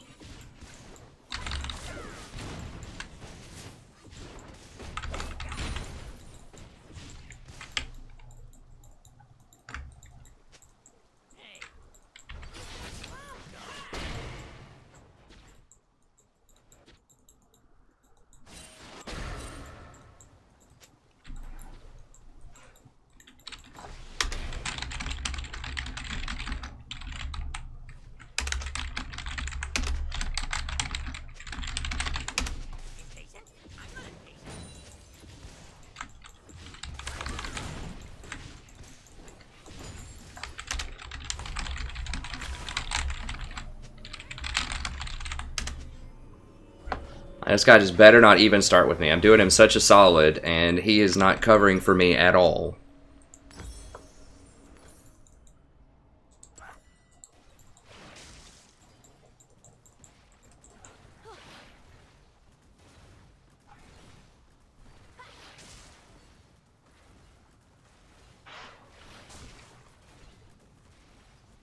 No, I mean, she should be healing to trade damage. That's correct. Like, she should be going up, but she needs to be standing in front of me to do that so Sona can't get to me.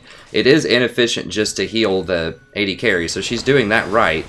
The problem is, she's letting Sona hit me instead of coming up to... Like, you have to body up and get in front of the Sona so that I can last hit. Like, that's what she's doing wrong. So, she's got the right idea, she's just letting Sona come up and hit me too much.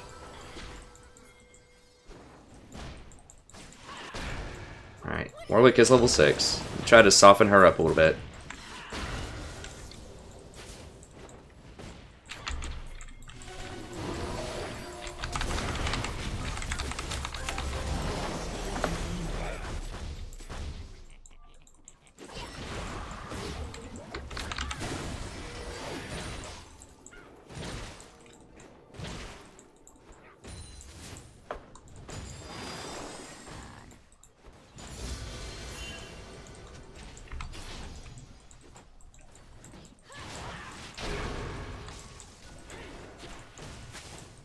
My last hitting's just so bad. I never play a role that last hits. Like, support is the worst role to put in an AD carry, basically, like a support main. Because you just never get any practice last hitting.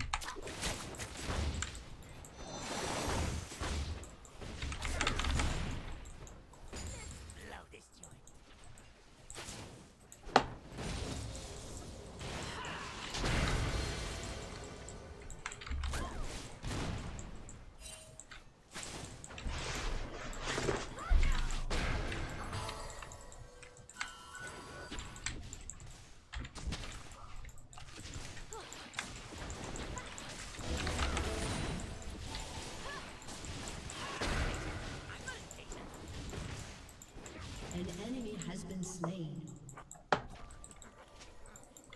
And yeah, Nami should be helping me last hit. I mean, I'm also a Zig, so I don't have any AD, which is another deal.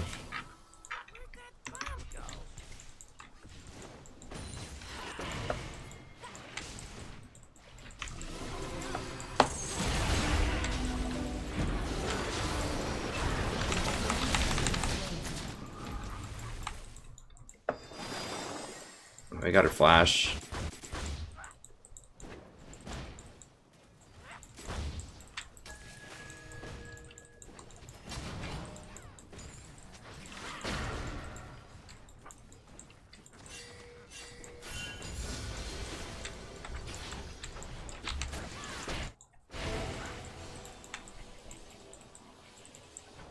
Okay, Zed's back up there.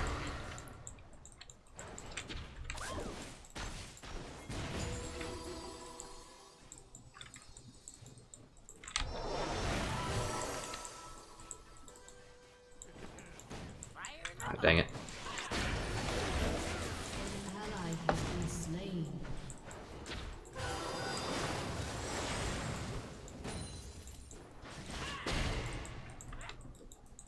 God, he's getting murdered on CS.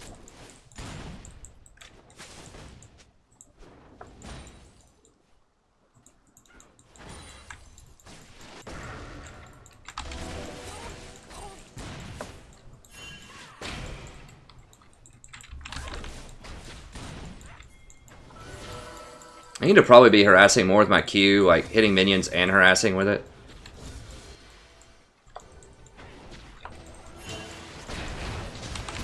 And she's gone. Been slain.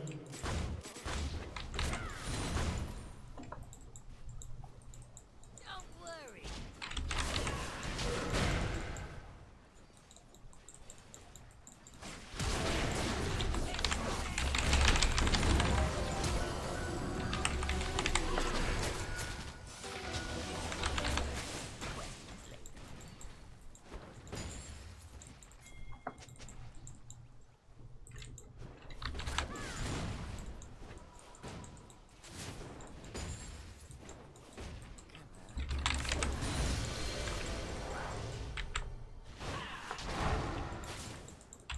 Yeah, I mean, I don't know. We just didn't have enough damage there.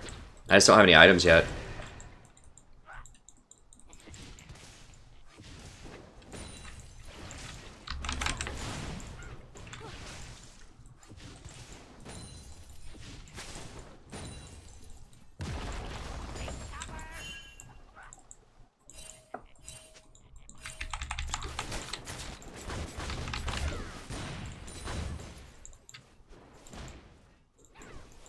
God, it's so bad.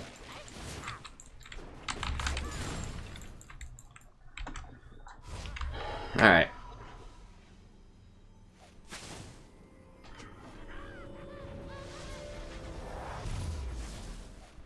Yeah, I know there's training for last hitting, but the problem is, like, I never ever play anything other than support, so Ally has been it's never relevant. Like, it's not a good investment of my time.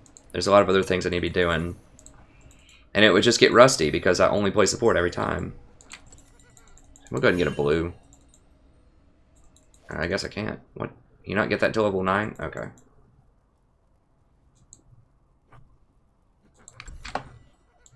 Hey, where'd that bomb go?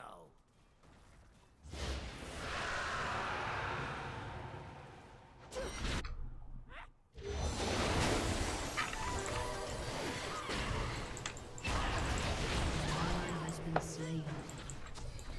Why does it happen when I'm not the support also, when I'm the AD carry, where someone dies in lane alone?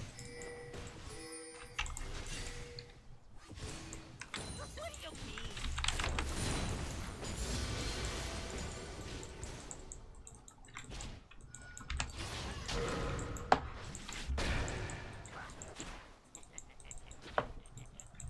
Oh, I bought pinks. Oops. I almost forgot. I don't need to buy pinks.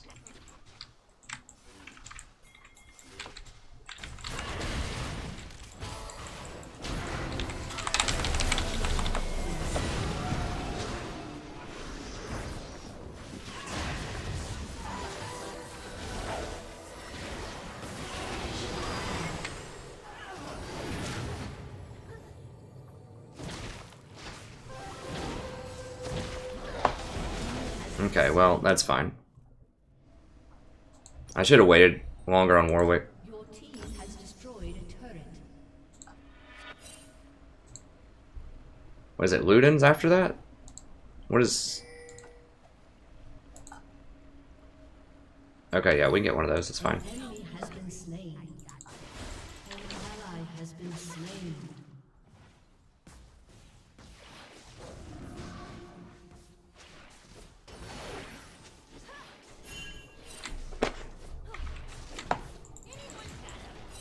Oh, I need to get boots. I forgot about boots. Oops.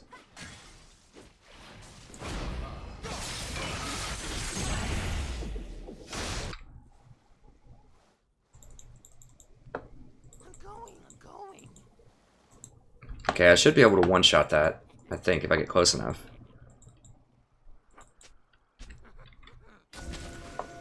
Come on. Yeah, I really need to buy boots. Do people buy cooldown boots or Sork boots on Ziggs? I assume probably Sork boots, but let me know in the chat if you know. I don't know. I was gonna stay away from that Syndra.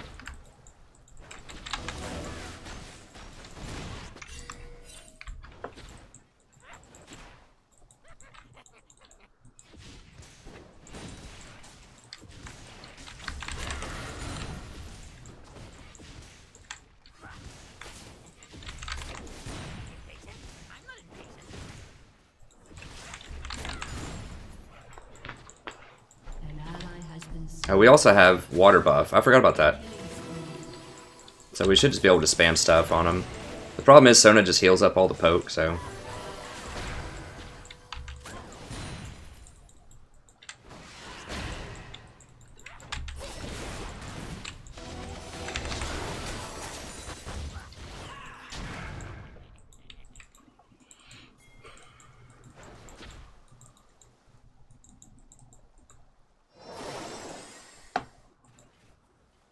An enemy has been slain. Doesn't look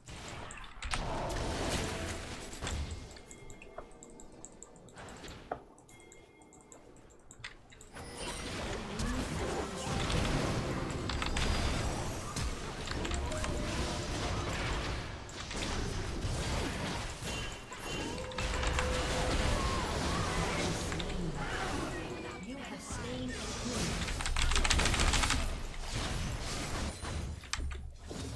An ally has been slain. Ah, dang it. Enemy double kill. Yeah, it was really bad, but at least they're gonna get a lot of towers out of it, I guess.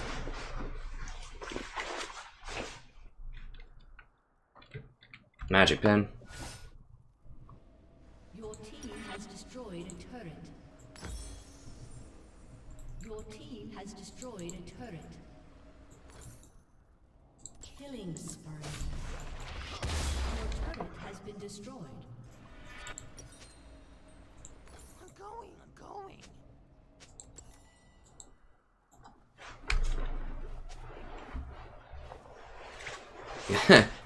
Hey, Visor. Yeah, it was a really weird scenario why I ended up playing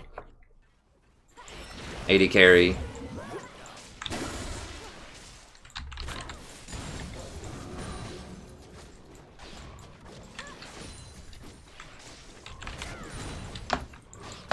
Infinity Edge Teemo. Infinity Edge, Blade of the Ruined King Teemo. Okay. Well, whatever. Yeah, we need to get these lanes up.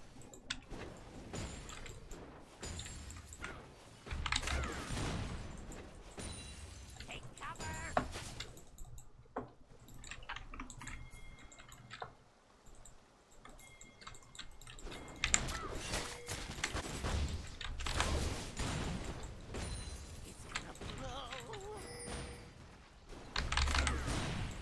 Ah. I should be able to one-shot this tower. An enemy has been slain. Your team has destroyed a turret.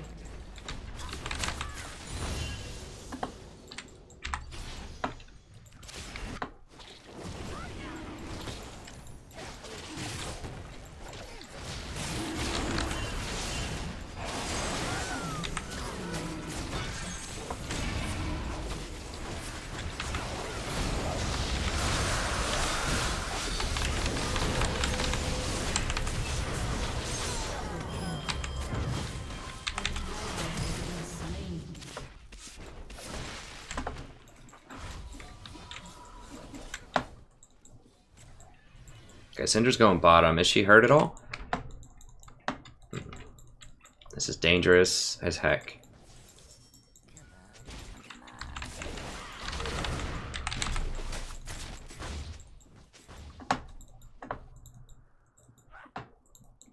Figured I'd try it. See if I get her to flash or something. Let's blow this joint.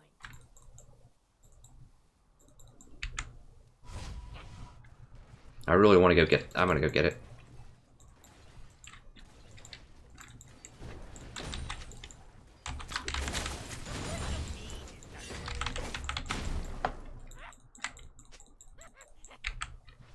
He shouldn't have his ult after that fight. Yeah, he's middle. That's fine.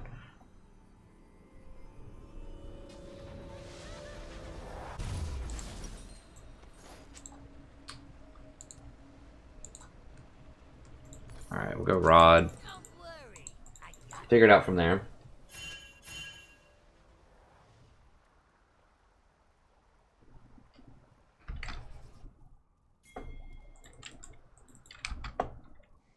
How low is this? This tower's pretty low.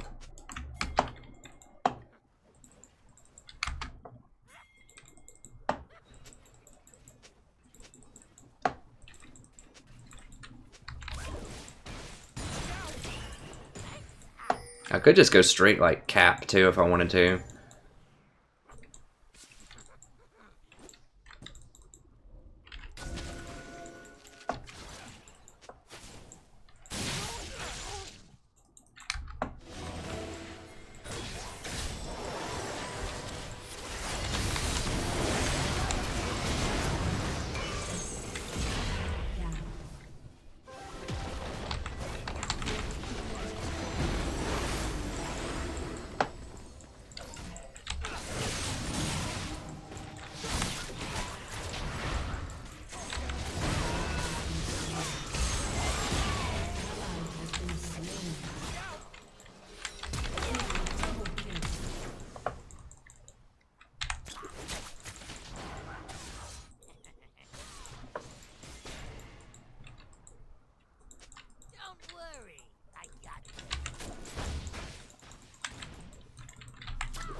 Yeah, I could have used the W to jump over a wall. I wanted to save the echo. If I really hadn't flashed, I could have used the W to knock the echo away there. Your turret has been destroyed. How much? It's 1100.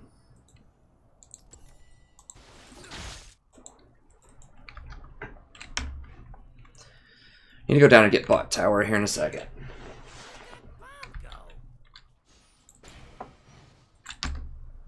Teemo has Ignite. Yeah, it really is relevant. I mean, even though she got murdered in lane. What's the cooldown on that? 78 seconds. I don't want to waste my ult on it. Need more wards out. I mean, I'm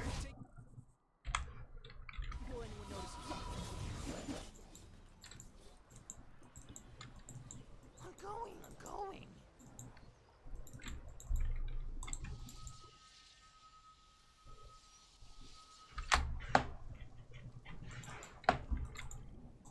Dude.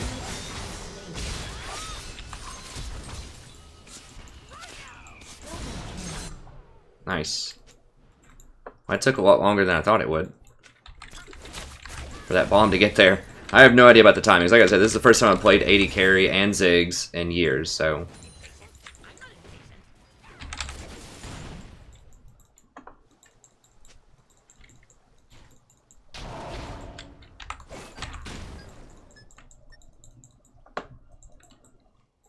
Blow this joint.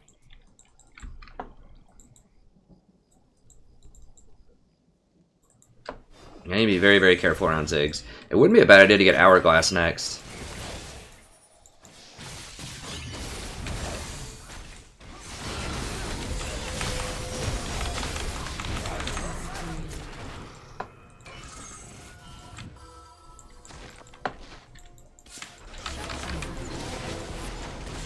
Wow.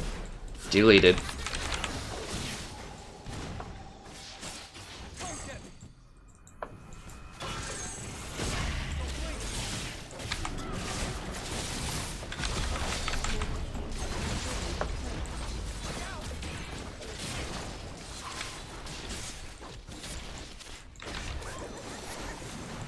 Your team has destroyed.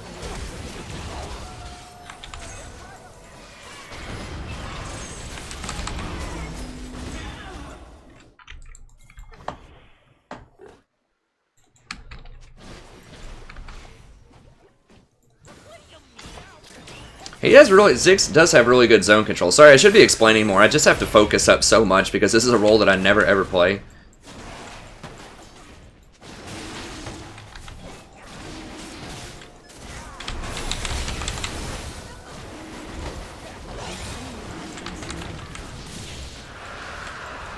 So I just threw that up there just to get vision, so I didn't have any wards, because I'm not the support. Okay, he's gonna... Yeah, Zed's gonna do his thing over that wall. Okay, I thought he would. Oh, I need to come down here and clear this.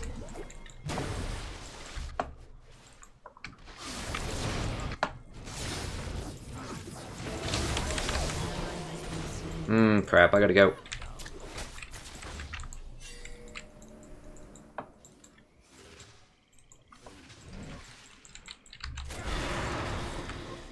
I guess I need to clear this bottom. They're all after Teemo. I need to try to push this as fast as I can. I feel so slow.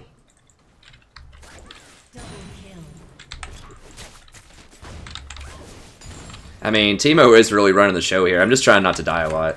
I mean, if you're in a role where you just don't know what's going on, just try not to die. Just do what you can. That's pretty much what I'm doing. That's what I have to do whenever I top. I actually do win a decent chunk when I don't support. It's just because I play, like, super safe. Your team has destroyed a turret. Your team has destroyed a turret. Your team has destroyed an inhibitor. Okay, I see they're all on the base.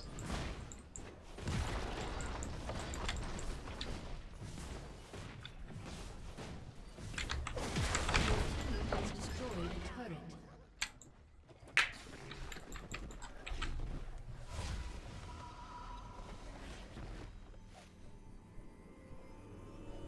Teemo's a silver one. That's hilarious.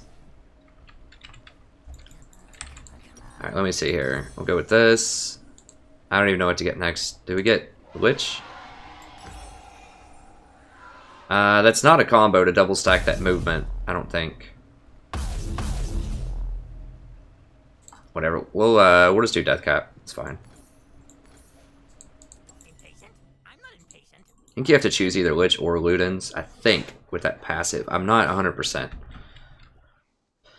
It doesn't say it's a unique right here.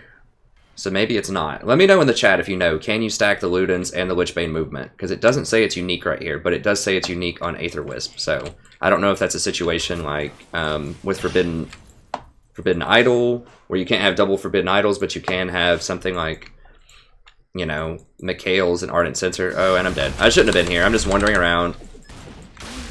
I shouldn't be there. Hey, Jason. Yeah, I got kind of weirded into this. The support told me he couldn't AD carry it all, or he couldn't AD carry it all. He said he couldn't AD carry it all, so I was like, okay, I can do it, and then I just went Ziggs. So I shouldn't be wandering around the jungle. I'm just kind of wandering around talking, not really paying attention. So I need to focus up here and make sure we're not really that far ahead, honestly. Okay, we are in terms of inhibitors, but they could easily come back here if we let them, so... just winning the dang pace. This Teemo.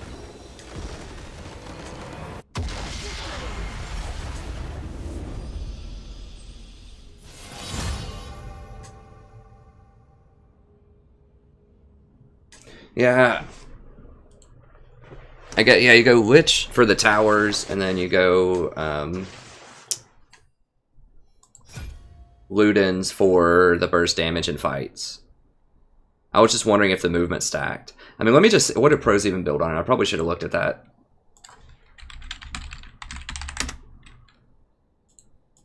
I think it's Morello, Ludens, and then the third one is usually optional.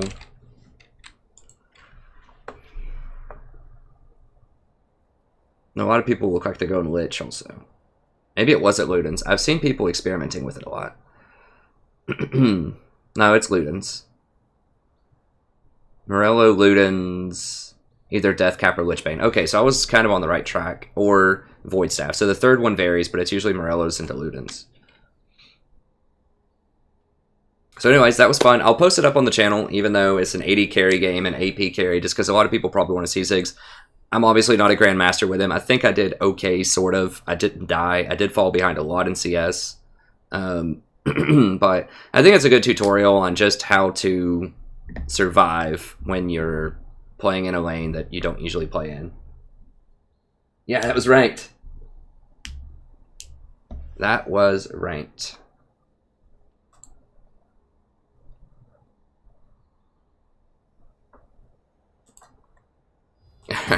I mean, I like I said, I didn't plan on doing that. I was just, well, that's it for the video. The stream's going to continue. I'll do another game or two. So thank you very much if you're just here for the VOD. I probably won't be doing a lot of Ziggs AD carry, like I said.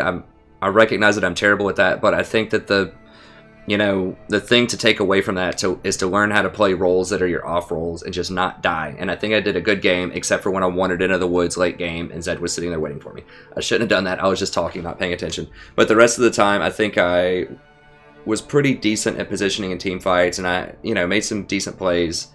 Played safe in lane. So I think it was okay. I think it's a good tutorial on how to play lanes that you never play.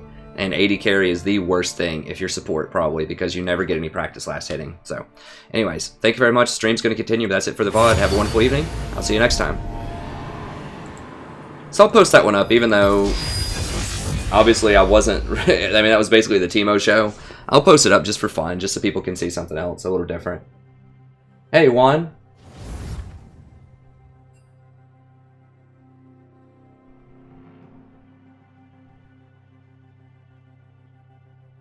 Okay, Amit, that's what I should have done then.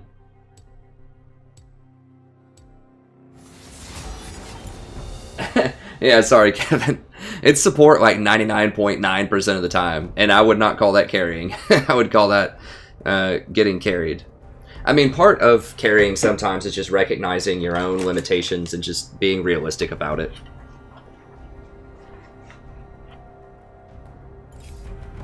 Exactly, that's right, Alex. Especially when you're in an off-roll,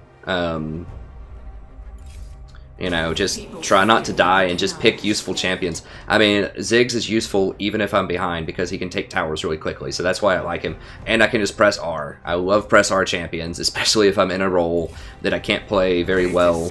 I can just press R, and it still does a lot of damage in team fights. So I didn't get the kills for that. I could go back and see how much damage I did. I think I did decent damage, probably. Maybe I don't want to look at this, but I think I did okay damage. Let me see. Is that fear I smell? Yeah, Twitch has to go. I'm on to you.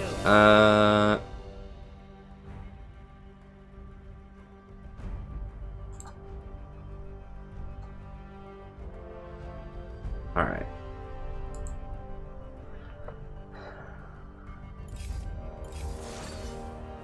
I didn't really do that great.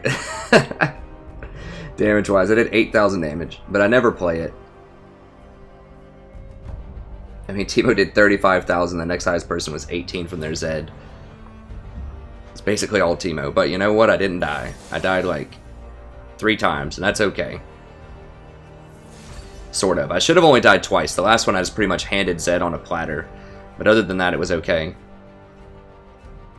I mean, whatever. I got the W. I did my part. Hey, Allie, good to see you, friend.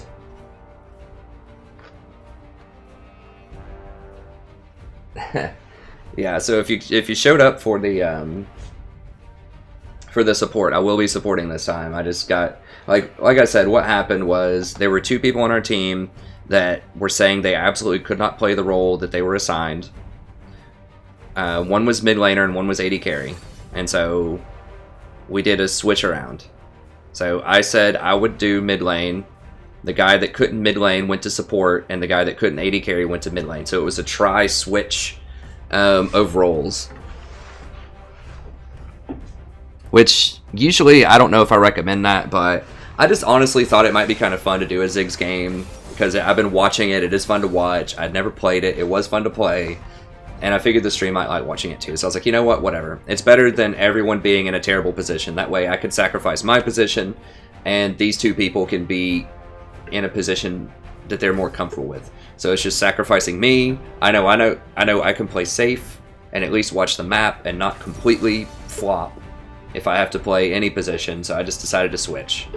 I'm not going to be stellar, I'm not going to carry, but I'm going to not die and hope that if they're playing their chosen positions, that they can ultimately win the game. Now, I don't understand what their team comp is.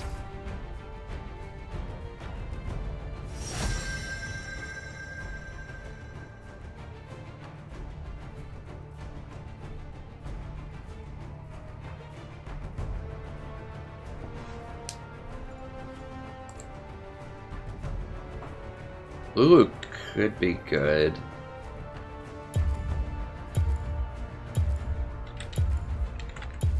They would do Lulu again. Pleased to meet you. I lost with Lulu earlier, but I don't think it was the pick, so why Lulu here? Well, I have good harassment early, and we have Olaf. So, Olaf, I could put the W on Olaf, he speeds in, does a lot of damage, it's great things. If Zed ults somebody, let me make sure I get the right runes here.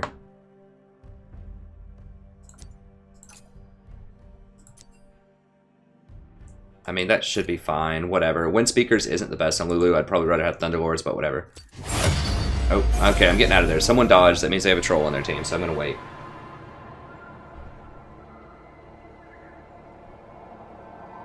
Yeah, I don't know. I thought it was gonna be something creative, but at the same time, it looked like it was just something troll. So...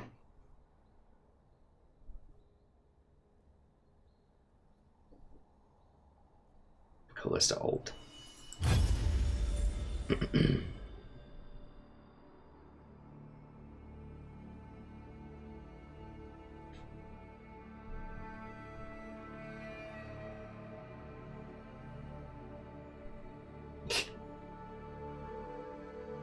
Yeah, I guess that can happen. Oh, they upgrade the interface? I just refreshed and the interface looks a lot different. Or is that just on my laptop? I think it's just on my laptop. I don't know what happened.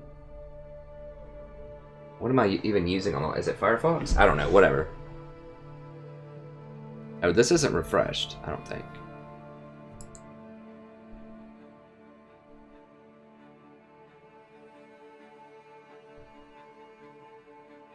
Yep. Still streaming, baby. This might be my last one, though.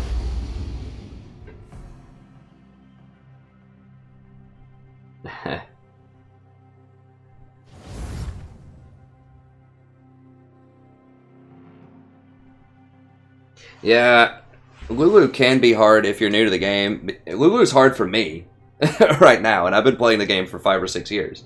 Because she just had so many different options, right? Like you said, all of her abilities, or at least 2 of them, have different things you can do, and just knowing when to do the right thing, and she's just really not that strong in most of the time right now. So yeah, I would practice a lot with Lulu if you want to play her well. She's one of the more challenging supports, I think, to play correctly. I think if you're new to support, you know, I recommend Nautilus. I think he's great. He's very tanky. He's very forgiving if you get into kind of rough fights with him. He's really easy to understand conceptually, both for you and your teammates, so it's really hard for them to mess it up when you press R on somebody. I think Malzahar can be played at a decent level without a ton of skill. I think that Sona's really good if you're new to the game. I think that Soraka's really good. I think you said you liked Nami before. Nami's pretty good. Who else? Yeah, those would probably be what I recommend. I mean, I know, like, Nautilus is not very easy on the eyes. Like, he's not very fun. Like, I don't know, lore-wise. I mean, some people like drowned, armored things, I guess. But so I know he's not a lot of fun lore-wise and visually a lot of times. I like him though, but he's very, very effective. He's very good. I don't mind him. I think he's cool, but he's not as you know, he's not as sexy as someone like Janna or Sona or you know, something like that, right? He's not flashy. He doesn't have a lot of good skin. I mean, his Astro Nautilus, he does have some cool skins. I don't know. He's not everyone's favorite, usually visually or thematically, but if you're in the market for wins, he's good at that. I think he's fun too.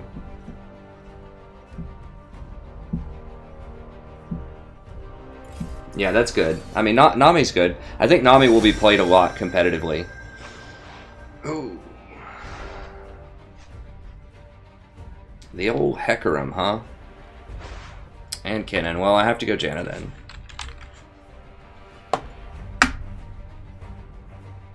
Janna's pretty good in a Hecarim, and she's extremely good against Kennen, because she blows Kennen's ult away. So if Kennen tries to run in an ult, you just blow him away.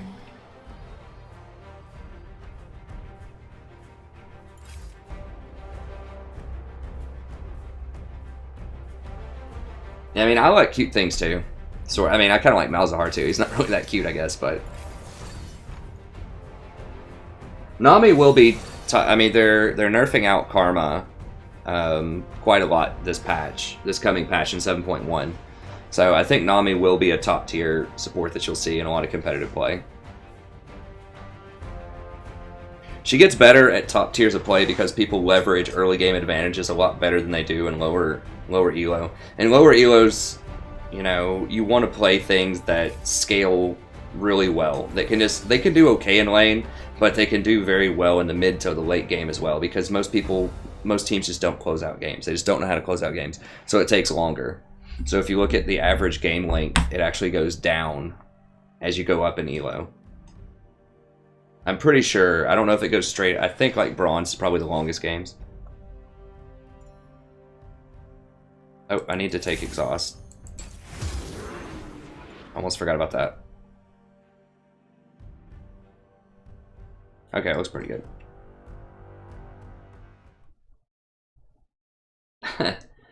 Janna is different.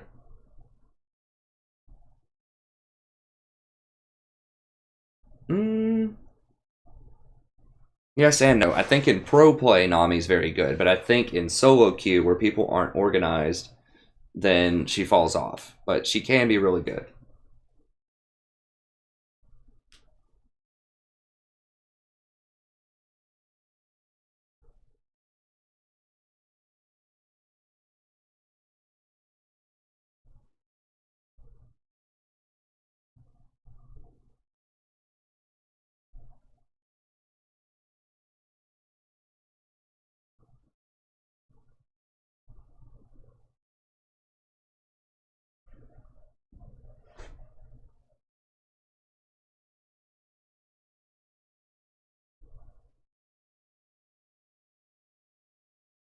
Yeah, don't go aggressive with Janna.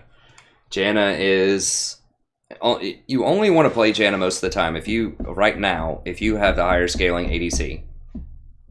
So if you have the Twitch or the Vayne, then Janna's really, really good. If your team scales better, then she's very good. She's the ultimate protectress, I guess you could say. In harmony.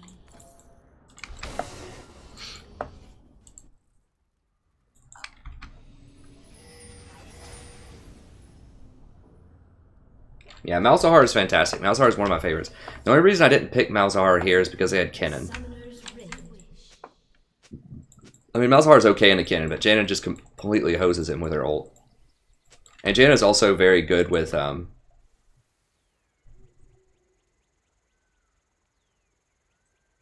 Janna's also very good with Jinx, because Jinx is one of the highest scaling ADCs in the game. She doesn't scale quite as well as Twitch, but she's up there in team fights.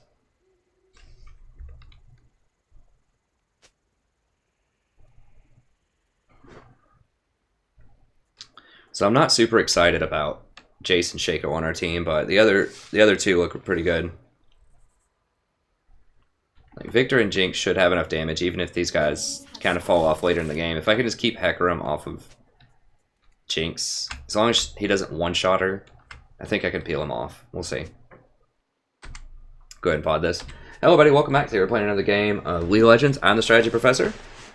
Doing another Janna game here. So we're doing Janna. We have Jinx. Janna's good with Jinx. And Janna's good against Kennen. And she's okay against Hecarim. Janna's shield does not give extra speed. Someone in the chat asked. It gives you extra AD. It gives the person that she shields extra AD. Which scales very well with champions that want crit and attack speed, such as Jinx. That's what makes Janna scale so much harder than a lot of other champions right now, is because of that extra AD. It really adds up. It's a big, big deal later in the game. That's what makes her shield better than Karma's shield and better than Lulu's shield.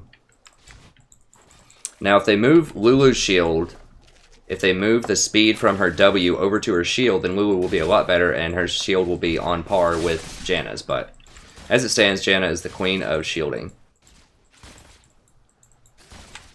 I don't know if they have any plans to do that. I just think that's ultimately what they should do to buff Lulu. And I think it would be really good for the game, because Lulu is fun to watch, she's fun to play, and she has almost always been underpowered as a support. She has been a very good mid laner at different times, and I think you could do that. You could add the attack speed on there, because that wouldn't affect mid lane Lulu. That would just be for support Lulu. At least ostensibly. Swiftly.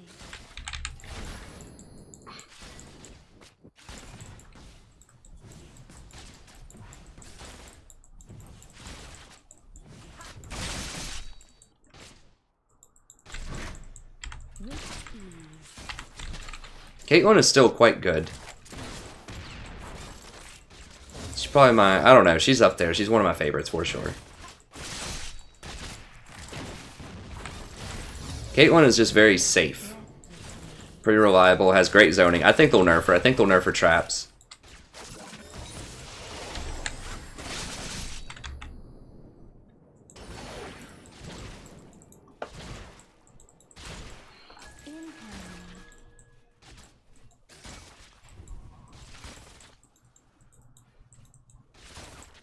Nami. Janna's a hard matchup for who? For Janna? Oh, I don't think so. It's okay.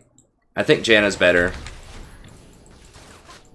Like, it's really hard. It depends on... It's a skill matchup. Like, if Nami can bait the Janna shield out a lot and then actually land damage on the AD carry, then it can be good. But if Janna just shields every time Nami W's and she blocks the damage, then it's really rough.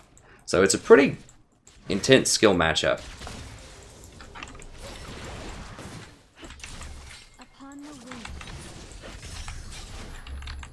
Okay, Shaco backed up for some reason. So I'll go to exhaust now. Unbelievable. So he sits in the bush. Like, they weren't reacting.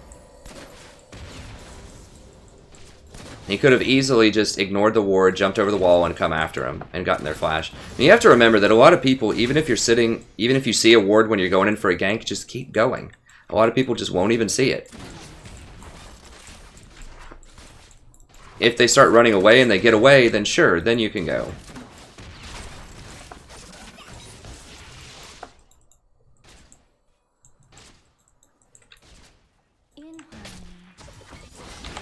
You gonna go this time, bro?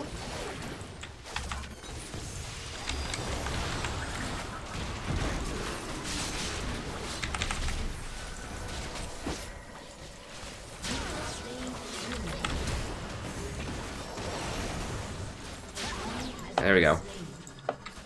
Nice. Alright, good. Well, Shaco's popping off early. That's what you have to do, is Shaco. They're nerfing Shaco a lot in 7.1. I don't get it. Like, AP Shaco especially, he's such an obscure champion. There's so many other things that need to be nerfed before AP Shaco.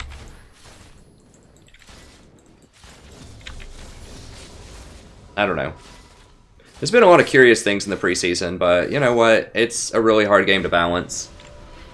It really is. There's lots and lots of ins and outs to the game. So I give Riot a little bit of a break. I think they'll get it right. For the most part, they moved in the right direction. I think doing Flex Q only last year was a mistake, but they've rectified it.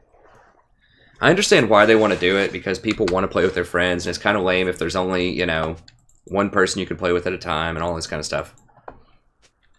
So I understand why they would do it, but it's ultimately pretty bad for the game. So I'm glad that they did what they're doing now. But either way, they'll fix it. It'll just take them a few patches. Gosh. Like, for instance, why is Hecarim not getting nerfed? He's absurd. He's way, way more impactful on the metagame than AP Shaco is.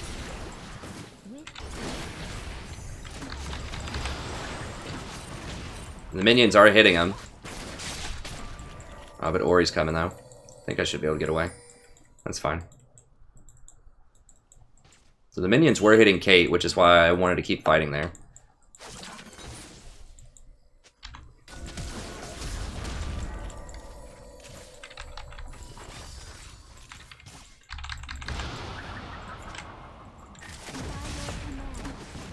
I don't know about this dive. Okay, we got him.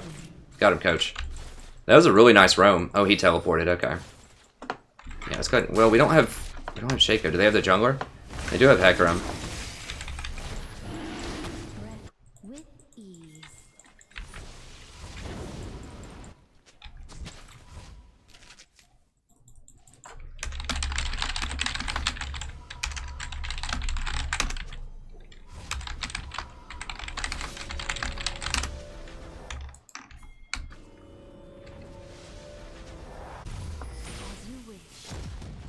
Dude, just stop, Victor. I'm not even going to talk to him. That was an awful decision.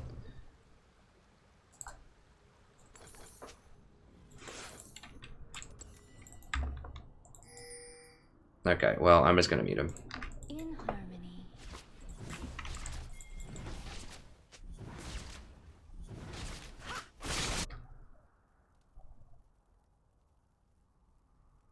I just don't want to be distracted by that kind of tomfoolery. It's stupid. Like, we shouldn't have done it in the first place.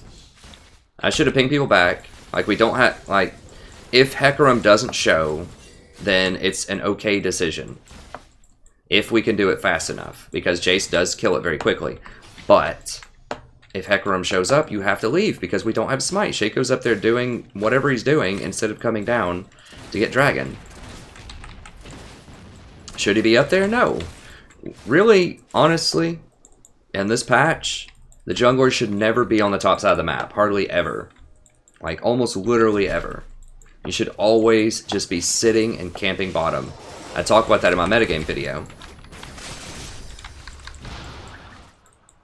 But that's what you do, because dragons are so easy to kill, first tower is so valuable, and it's just so easy to bully out the AD carries because they can't do anything early on that you just have to sit on bottom. Just don't even go on the top side of the map. Like, go up there if you're handing off blue to the mid laner, and that's it. Swiftly. What is he freaking out about?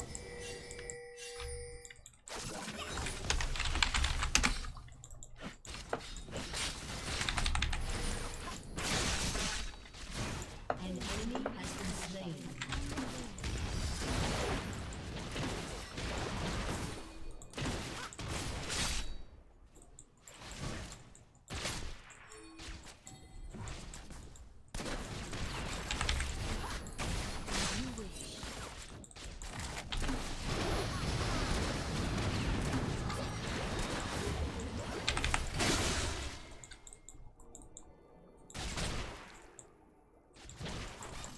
Oh, she used her ult, I use mine. Okay, good. This guy at least got away. I'm gonna go ahead and step on this trap.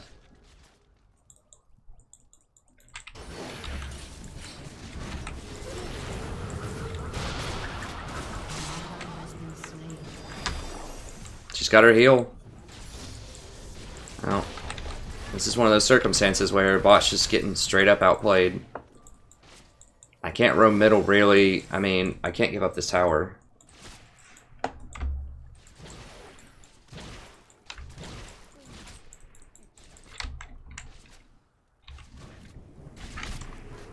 Shaco's going top. If Shaco would have come down here and covered this lane right now, we could have held it.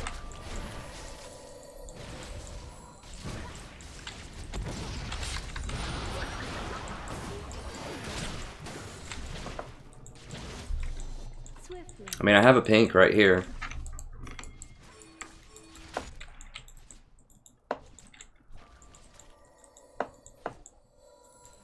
Like, they really, really want this, and they have no wards. Well, Hecarim's down here now. It's rough, rough times.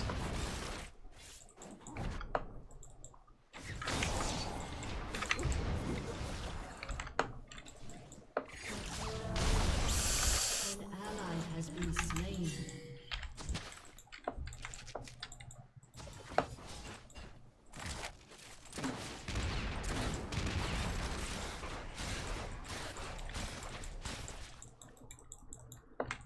Breathlessly.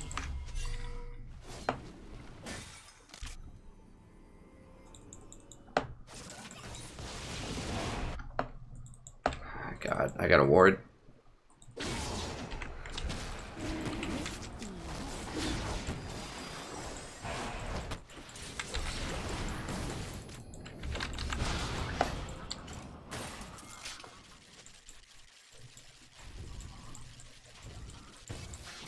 Alright, so I stopped his thing, which is fine.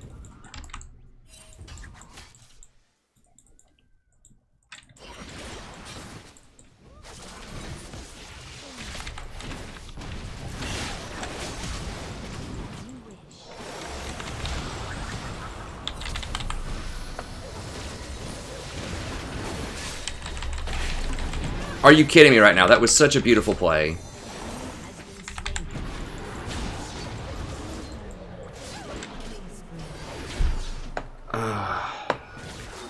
This game's so painful.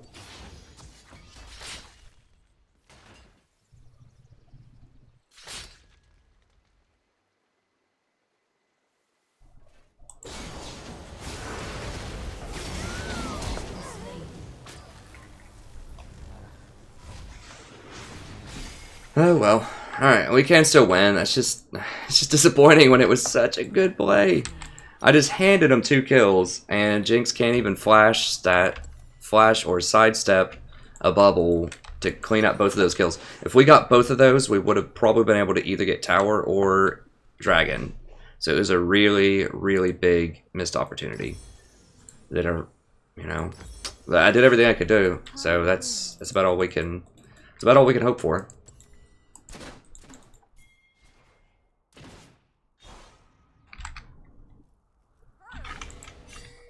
An ally has been slain.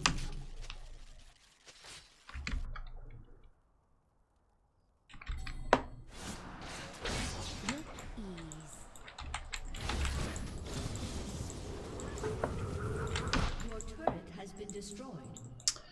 It's just disappointing. Now they're gonna get the dragon.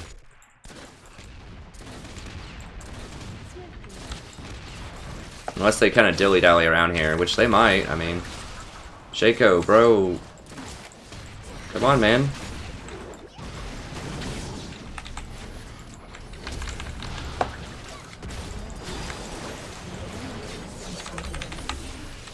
ally has been slain.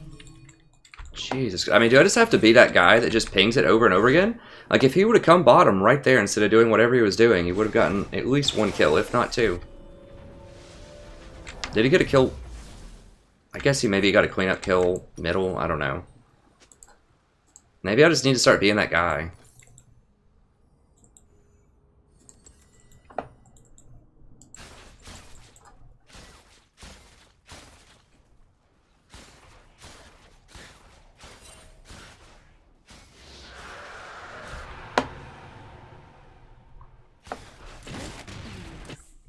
Okay, Shaco did get it, so that's good.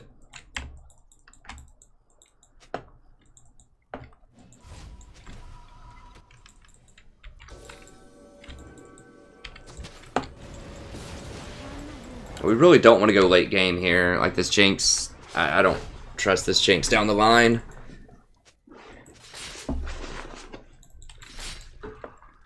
Jace is going to fall off, Shaco's going to fall off, and Victor... What? Victor's having some problems too. I just don't know. Like, we just need to end this game.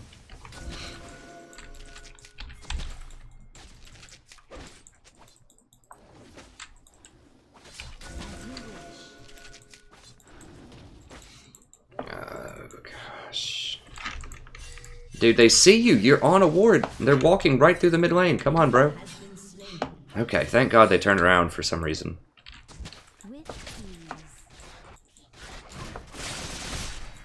Like, if anyone ever says, I just want to farm, that's really bad.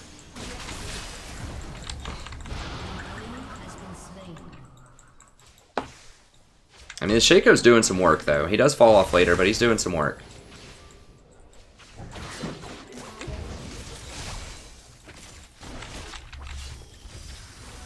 Ally has been slain. Enemy rampage.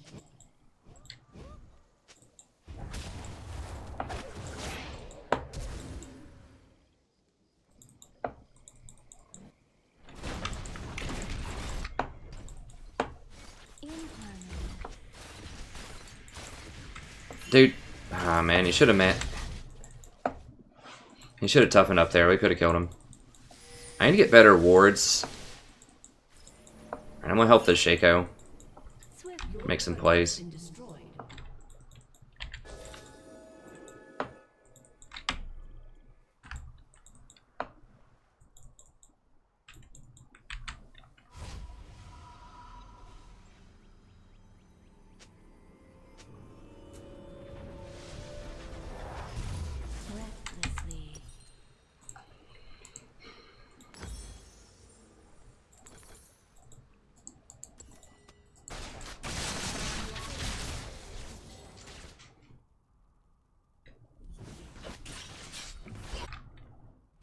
Breathlessly. This game's looking rough, but I think we can do it. Potentially. An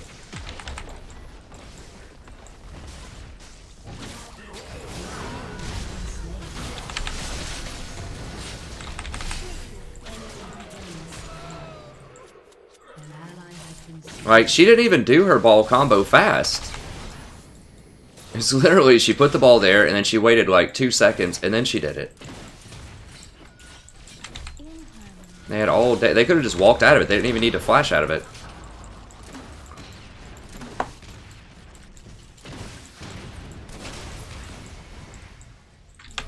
Here. Oh, Victor's freaking out. I muted him a while ago.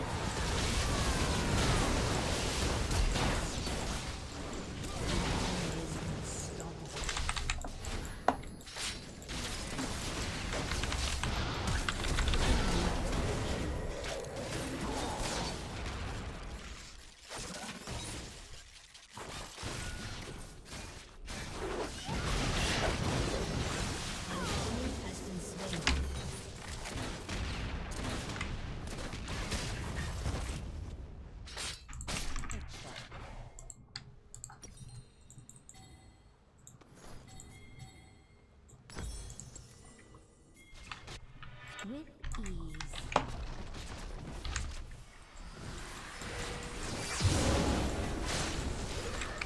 I was trying to clear the minions out of there. Okay, they got him.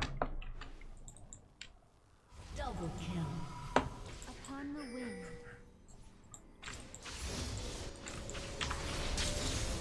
And scare her, so get her to back off the tower and get the minions. It's only like a couple of minute cooldown.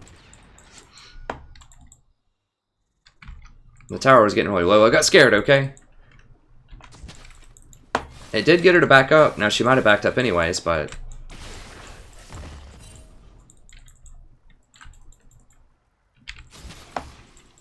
Oh, I should have upgraded my sweeper too. Okay, dragon's up soon.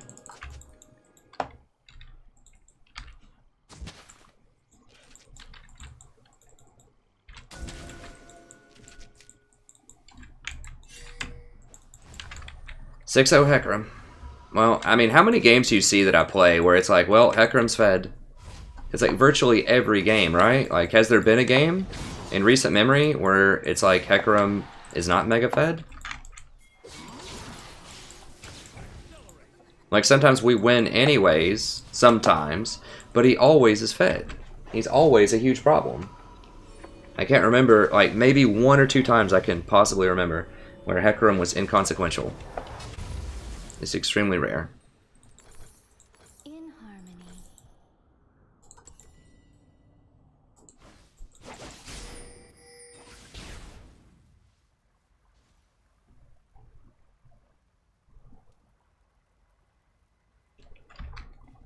Swiftly. Oh, he flashed it that time. That's good. Nice. This guy knows how to steal.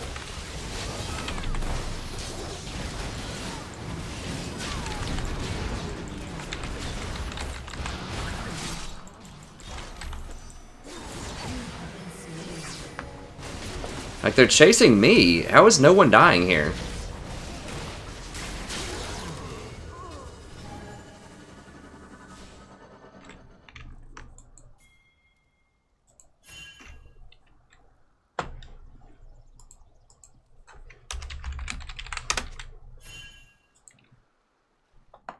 Oh my god, what? They're chasing like 3 towers? Oh my gosh, okay. Well, that happened. So they could have taken bot, or maybe even pushed up mid, maybe taken middle. But they elected to chase 3 towers. I should have pinged back. I remember what I was doing. I was looking at the chat. Like, you just have to ping everything. You have to ping back, back. Tempest is upon them. Go get towers. Actually, I did tell them bottom tower. I just needed to ping them back more. Maybe they thought if they ran up middle and chased through 3 towers, and somehow they'd end up at bottom lane. Alright. Storm approaches.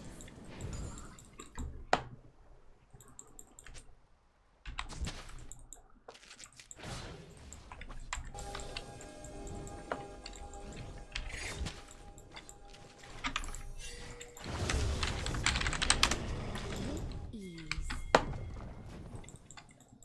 Somebody's up there, because someone just killed a little thing. Now, the Shaco has stolen both dragons, though. So, I mean, Shaco's on point. Shaco's doing very well. In harmony.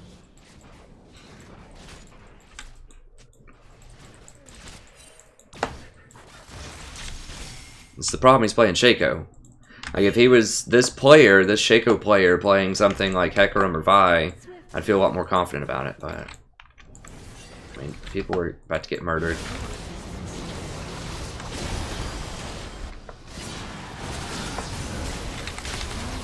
Okay, holy cool. What is happening? How are they losing this so badly?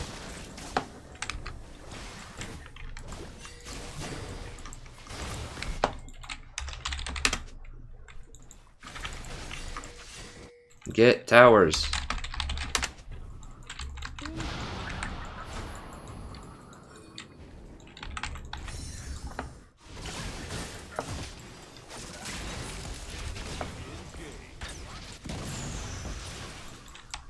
Okay, well, at least I went back and pushed up. Oh my gosh, seriously, guys?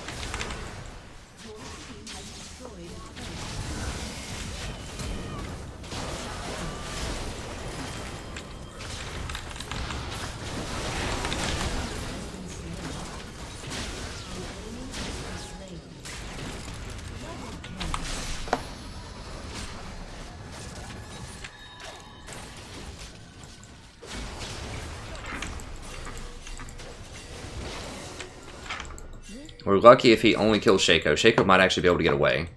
He could have... If he didn't chase Shaco, he could have double killed. And maybe even triple killed us right there. But he wanted to kill Shaco. I probably would have died trying to save him. Breathlessly.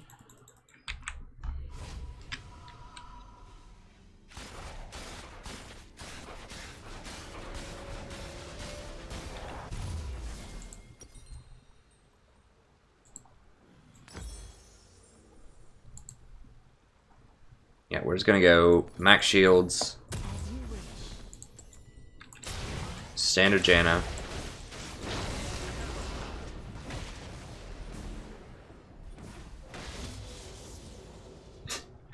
Hey Alex, you just gotta shrug it off, buddy.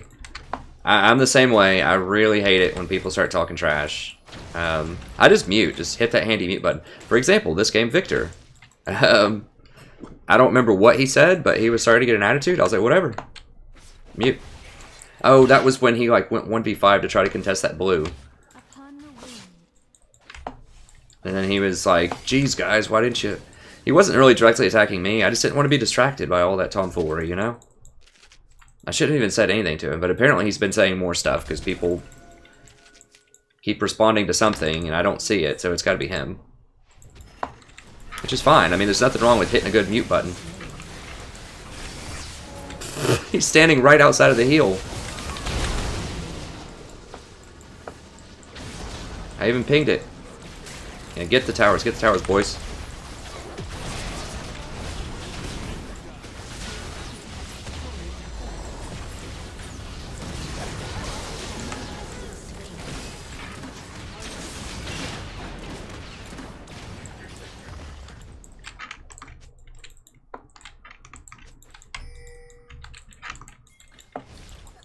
I want him to like use his Victor as bait.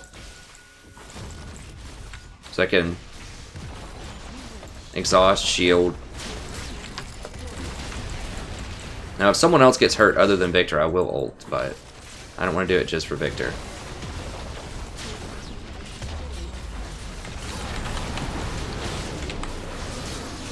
Baited. That's how you bait, ladies and gentlemen.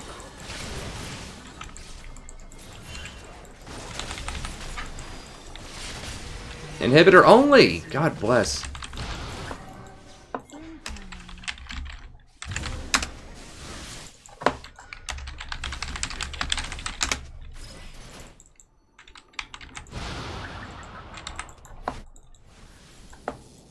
Like, they all hit the champions instead of hitting inhibitors. If they would have just hit the inhibitors, we could have had it. Now, this is dangerous. But we do see them, so... I think I'm going to have to hold.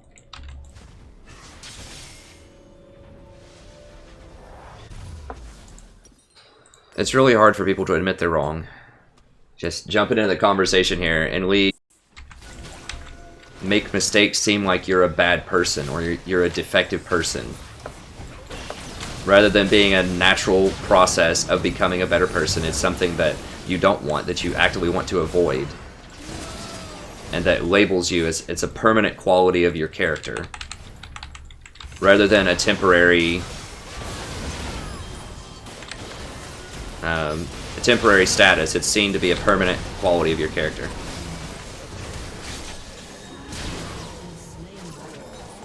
When in fact we're all impermanent, we're all always changing.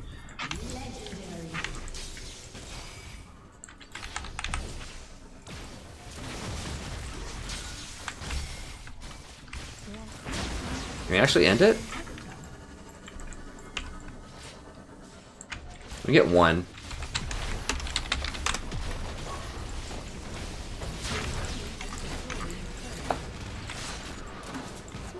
An ally has been slain.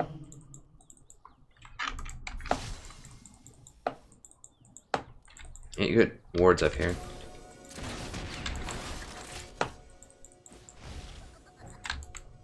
As you wish. Thanks, Alex. It's hard for me to keep that in mind too, but that's the truth. That's one of the greatest truths out there.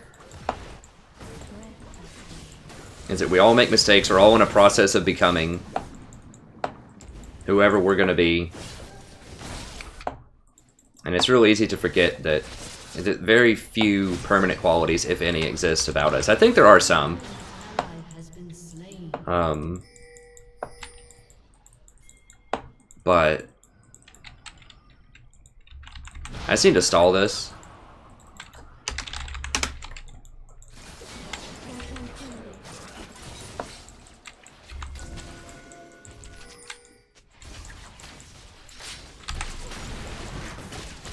Yeah, I just want to get her to quit hitting the thing.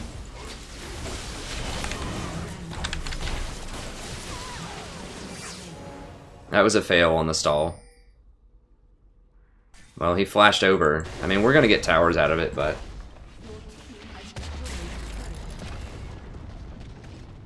Shut down. Hey, Celgor, it's fine. And he's dead.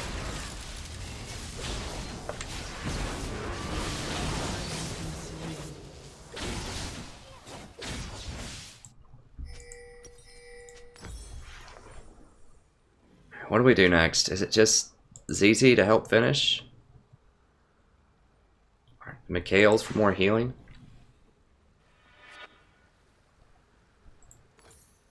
I guess we'll go for bigger shields. Bigger shields and healing.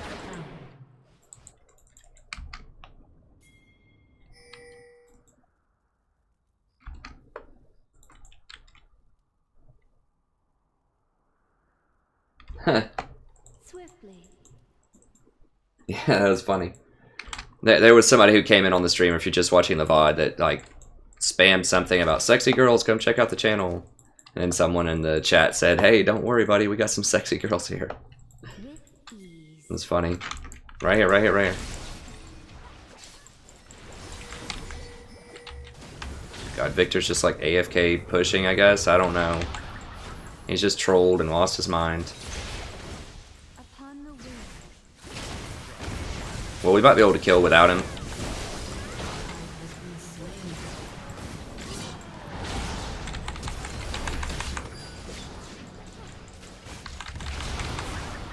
Well, you might as well keep going now, Victor.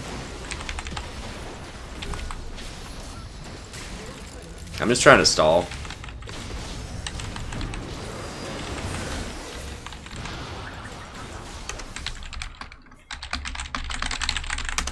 In harmony.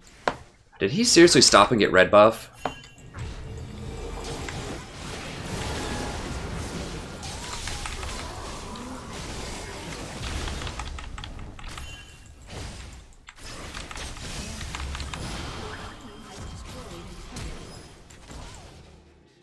She shot herself the wrong way. Well, thank God for that.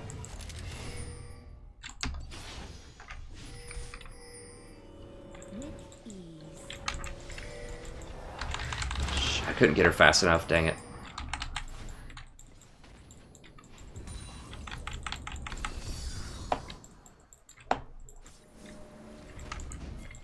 Swiftly.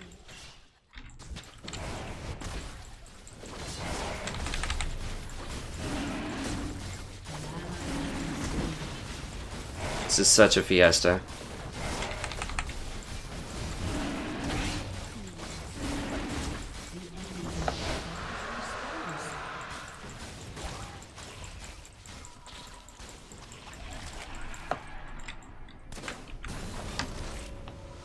At least Shaco can kind of one-shot people.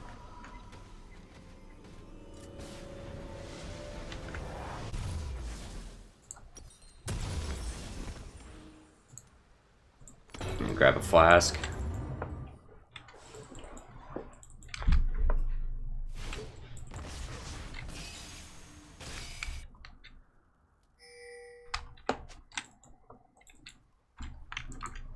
Upon the wind.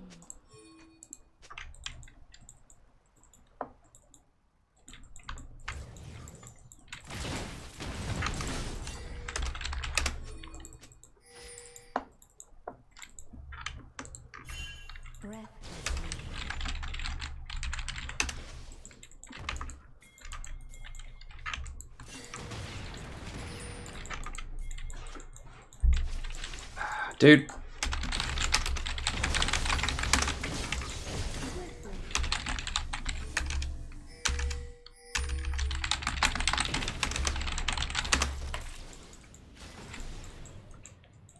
Like, this guy's like, dude, just split push, don't engage. Just get your butt over here, dude. I mean, what does he want? Like, they can start a fight. We're so lucky they didn't just roll out and kill us right there. Because they could see him top lane.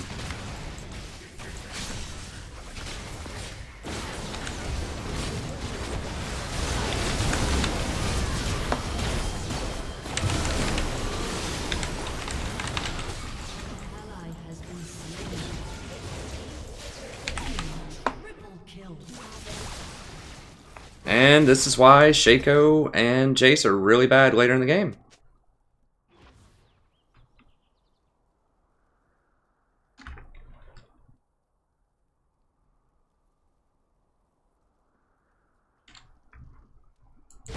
I just don't get it. Like, why does the other team always get the Hecarim? That can't happen statistically, right? But am I wrong? Like, how often... I should go back and look how often the enemy team gets Hecarim on their team.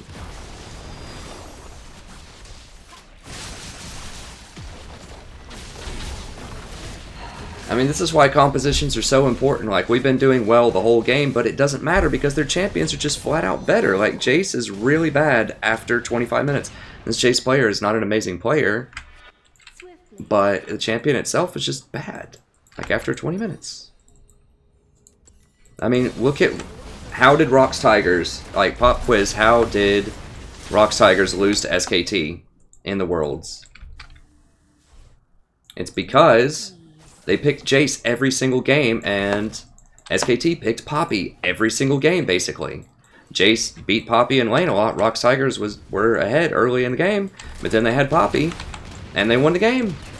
Because they picked a champion that's actually good later in the game. Like, it doesn't... I don't know why it's so hard for people... I mean, I don't want to rage too much, but it's just mind-boggling. There's just so many games. I play a lot of games, and it just feels like every game... just about. And I know that that can't statistically be correct. But just people pick champions that don't scale, and enemy picks champions that scale, and you just win game.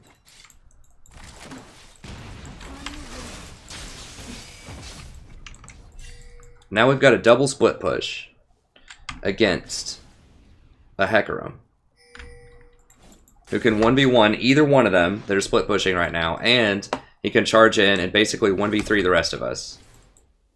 Like, our only prayer, really, is to catch someone out. Like, just roam around as 5 people and catch someone in the woods.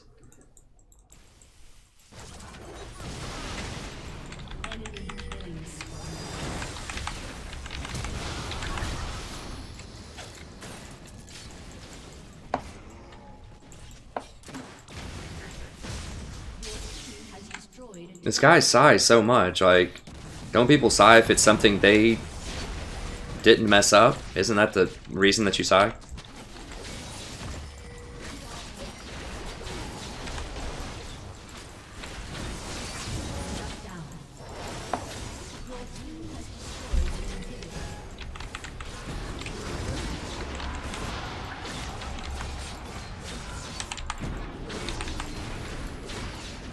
I'm just trying to stall him for as long as I can.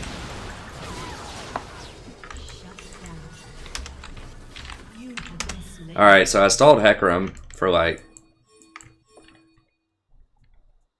I stalled Hecarim for probably a good 30 seconds there and kept him off of everybody else. I knew I was going to die, but...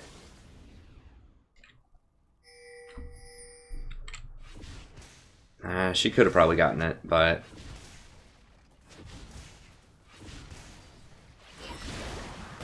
Oh, come on, baby. Come on, baby. Keep going. Come on. A couple more hits. Oh, yes. So all I was trying to do was stall right there. Just distract him, just run around and like throw my hands up in the air and try to get him to chase me instead of killing the Jinx and the Victor so that the Jace could actually get those inhibitors.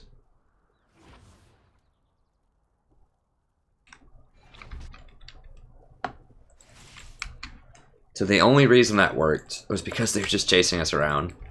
But it was fine, I guess. Whatever. I mean, we can't really win a team fight either, so I guess it's whatever, you know?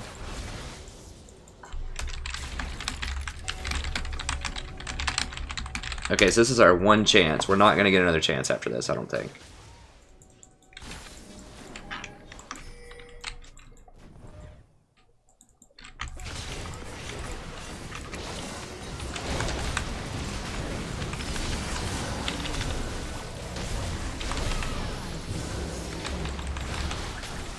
Unbelievable.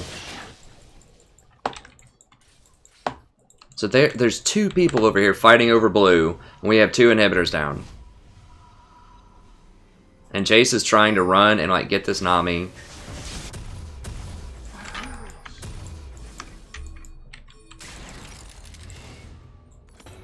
I pinged him back. I needed to do it more. I needed to ping back a lot and say wait for the two people to fight over blue and see who's going to get it, and then we can maybe press forward with two inhibitors down at 43 minutes into the game. I needed to clarify that, I suppose.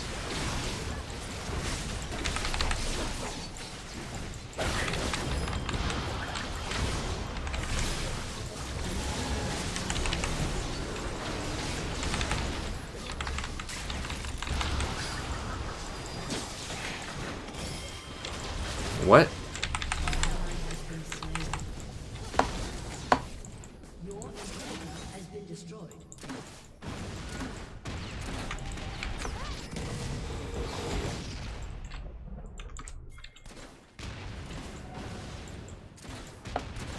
You're bad, Jace.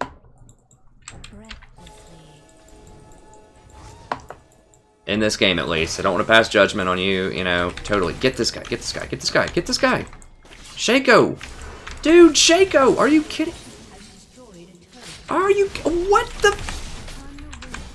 God, I gotta stop. I'm gonna wake my wife up. He's seriously...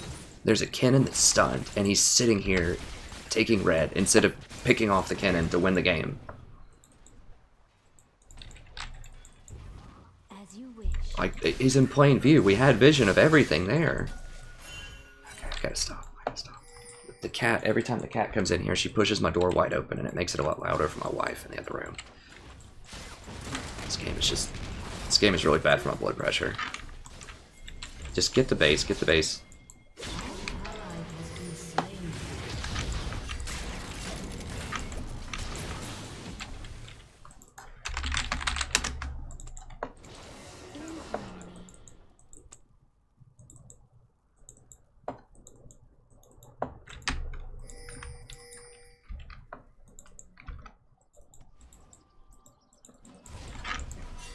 Dude, don't...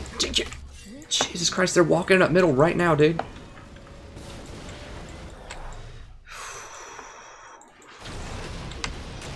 Jace doesn't have TP. They're gonna get their inhibitors back, and then they're just gonna walk it up middle and kill us, probably.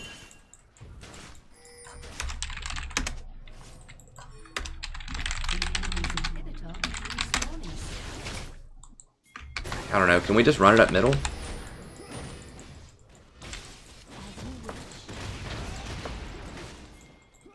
I'm really surprised they haven't just straight ended the game yet. Yeah, just force them up here. So they can't get the dragon.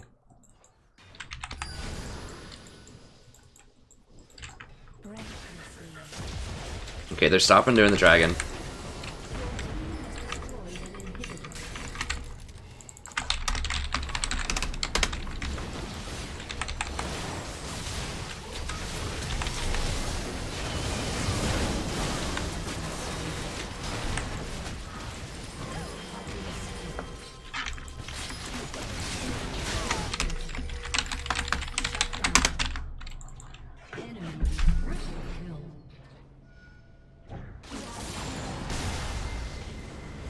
Did we get it? Oh my god, I can't believe we got it. Oh my gosh. Wait, did she have a GA or something? I can't believe it. That was going to be like one of the most devastating losses of all time.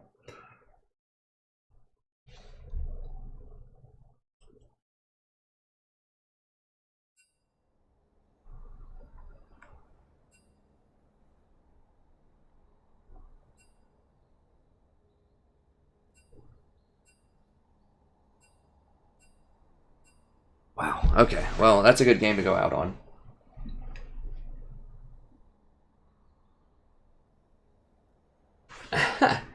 Hey, thanks, Meech. People love the beard, I guess. My god, that game. I gotta go back and see what actually happened. I'll have to watch after the replay. I guess Caitlyn had a GA, or Jinx had a GA. I'm pretty sure I did use the locket, right? I used everything. And I tried to run out. I got stunned.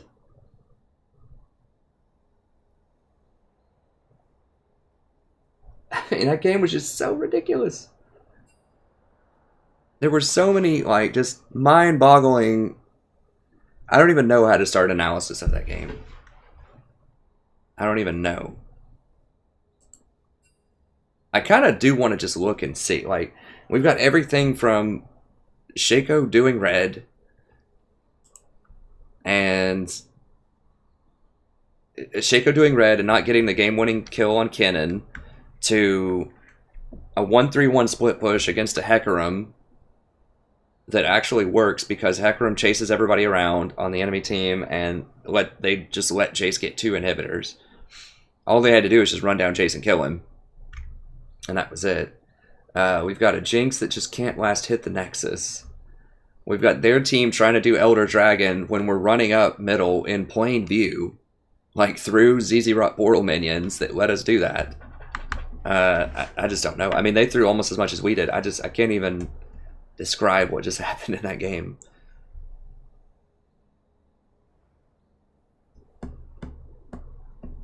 I don't even know. That's a good one to end on, I suppose. Yeah, I'll have to go back and look. But anyways, that's it for the VOD. So thank you very much. Sorry if I was too stressful. It was just freaking me out, and I've had a lot of really stressful games tonight.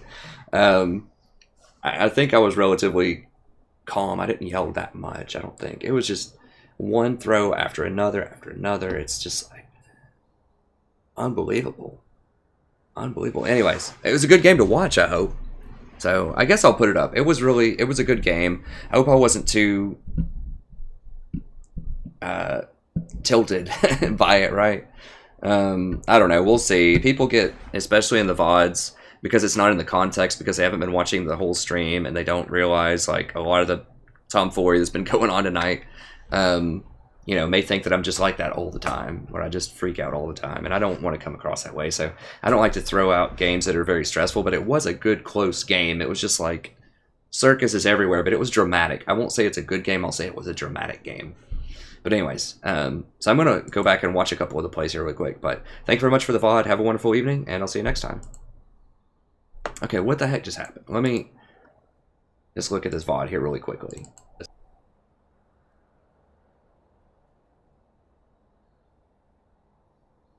Thanks, Warhound. Yeah, that's going to be it as far as the games that I'm going to play tonight. If you're just hanging out for the games. But I am going to just look at a couple of plays here. First of all, I want to know. So it was Shaco that won the game. I want to just analyze a couple of these things and just see, just bask in the glory of this game. If you want to stick around, if you want to see me just look at some of these. Okay, I want to see the end first. Okay, I ult. I'm about to get Kennen ulted, I think. Yeah.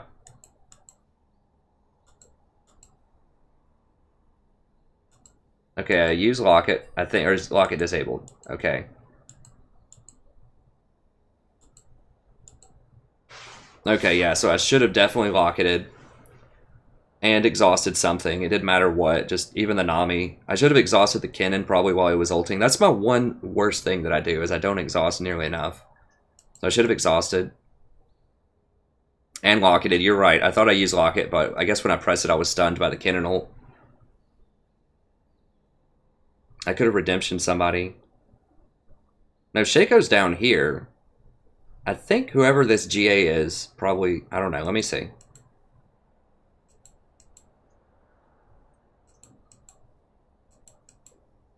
Jinx is like running away when all she had to do is auto it twice. Poor Jinx, she was having a rough game. Chase pops back up. I can't even see the health on it. It's got to be like 10 health or something.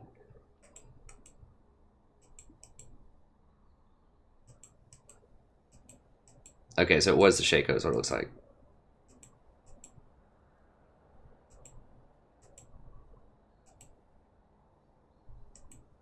I just couldn't even handle it.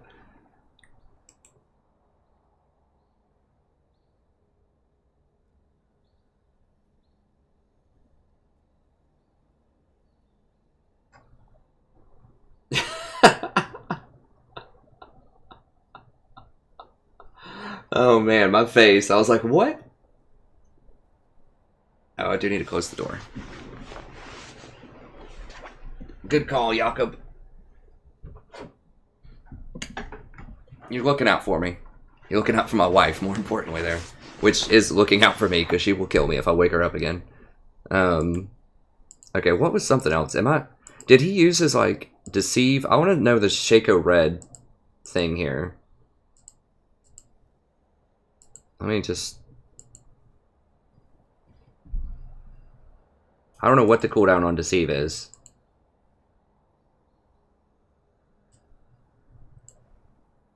Okay, let me see what happens here. I gotta know, like... There's so many mysteries in this game. Yeah, I just can't really analyze when I'm trying to play it and focus. And, you know, commentate and everything. Let me see. Okay, he doesn't use his Q to open. His Q is up. I didn't see him dash anywhere. He didn't open with his Q on the red. He's slowed right now by the Jinx. He doesn't have ult. We're all pinging it. He starts to think about it. He's still thinking about it. Like, if he just slowed him and we killed the Kennen, I mean, it's possible that he's scared there's other people there, but we see there's 2 people up here. And all of us are here, except for Chase. So it would have been a 4-on-2, because we see there's 2 people up there, and I think one of them is dead, and we know that. But he just stays there and gets red buff.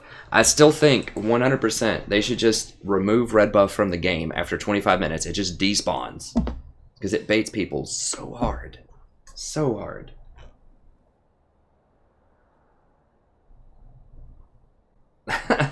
Thanks, Jakob. So you know how it is. Okay, I can't remember anything else about this game. My mind is just kind of blown by it. It was probably entertaining to watch. A comedy of errors.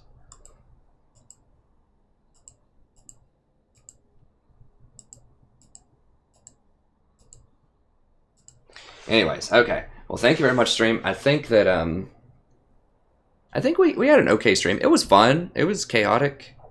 Ups and downs. It started off a little rough.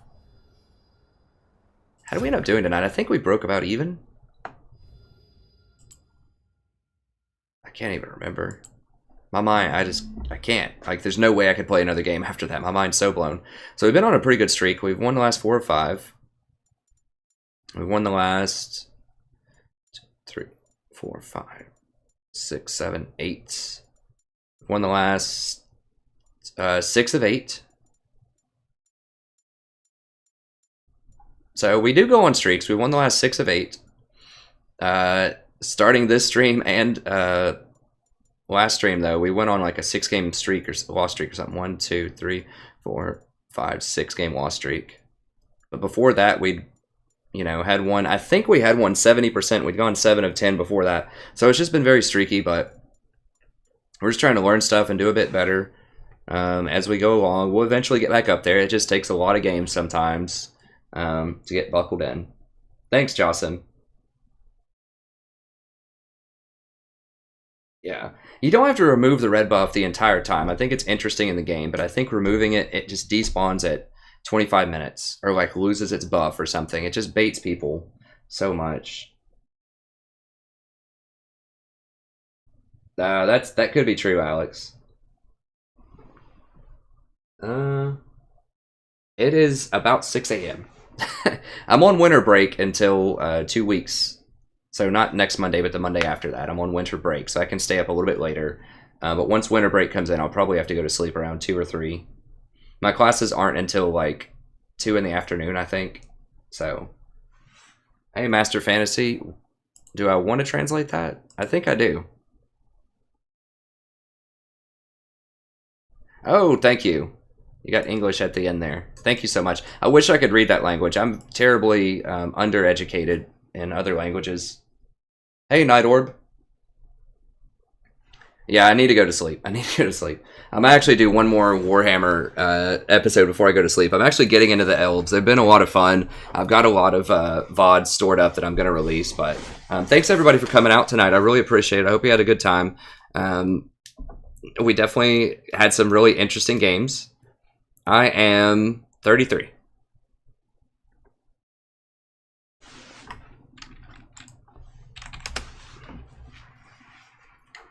Yeah, I figured it was probably Russian.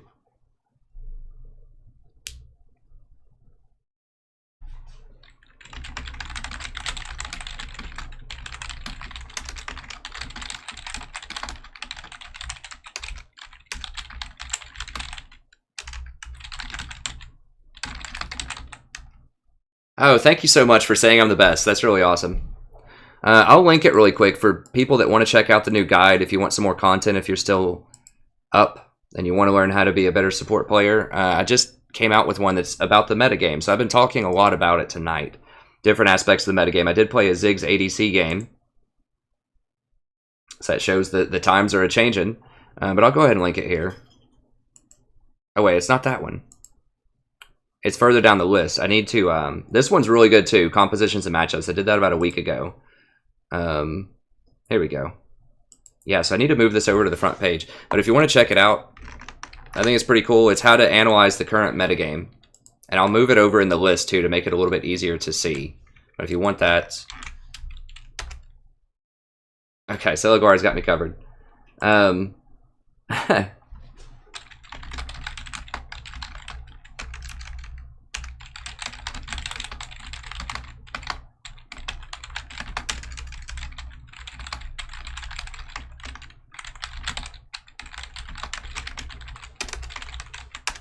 Yeah, so I do actually teach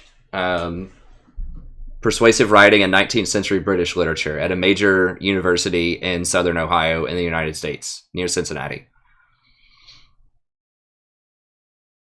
So I don't take classes anymore. I'm technically a 5th-year grad student. I need to be working on my dissertation more. I just don't do it nearly enough. But I'm going to have to pick that up too and start doing more work on that. But the stream, I will be able to stream even when classes start around 8:30 or so. Yeah, we can work on some Nightbot tomorrow. I need to work on Nightbot and a better thumbnail for the streams and just some other stuff. I'll see if I can do it in the afternoon tomorrow, Celiguara. I don't know an exact time. Maybe like, I don't know what works for you. We'll just holler at me on Curse. Maybe late afternoon or something. Maybe like 6 o'clock or something. 6 p.m. I guess that's night or evening by then, but...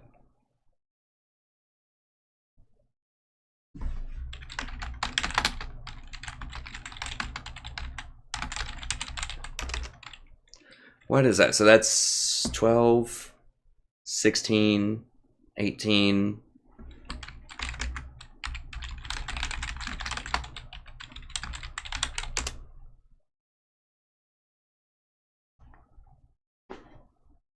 I'm basically in 23rd grade. If people want to think of it like that. Oh, you want to see the cat? The cat's over here. Hold on, I'll show you the cat. The cat hasn't been on the stream that much. I'll get her a treat here, and that'll be the end of the stream.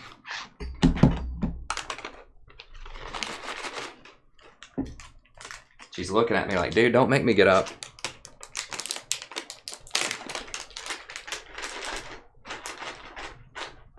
Oh god, that's way too many, Sadie. Oh god, she's so excited.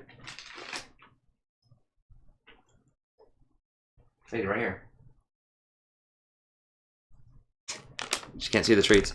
Yeah, if you're on silver.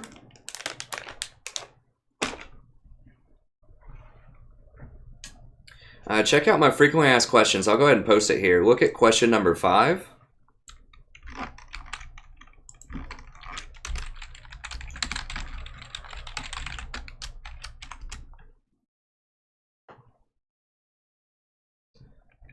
So if you click on that, it'll take you to this Google Doc. Oh wait, never mind, that's the wrong thing.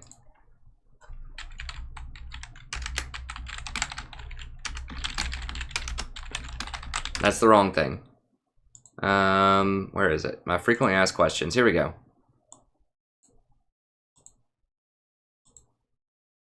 It's the first link. There we go.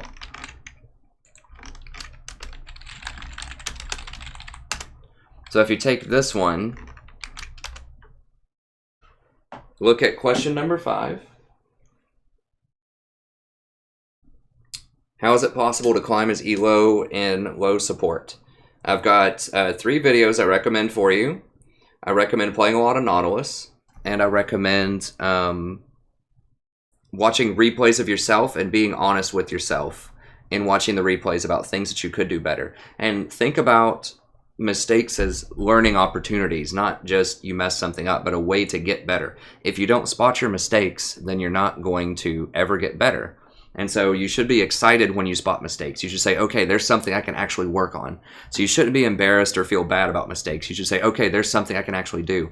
Because if you don't see it, if you watch your replay and you don't see anything that you did wrong, then that means that you need to learn more, because there's always things to improve. There's always ways to optimize your play.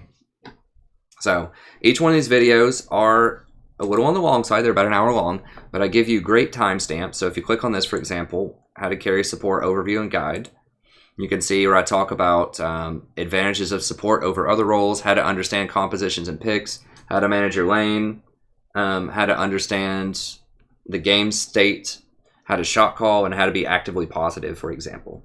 And then I have a Google Doc for each one of these as well if you want the notes on it. So you can just kind of see what I talk about in each video. So I try to make it as easy as possible to find the information that will help you win. So it isn't one of those rinky-dink, 5 to 10 minute, don't rage in queue and play heavy damage characters that you might see on some other, guides out there. This is some real in-depth stuff to really help you become a better player. So I do my best to explain as much as I possibly can.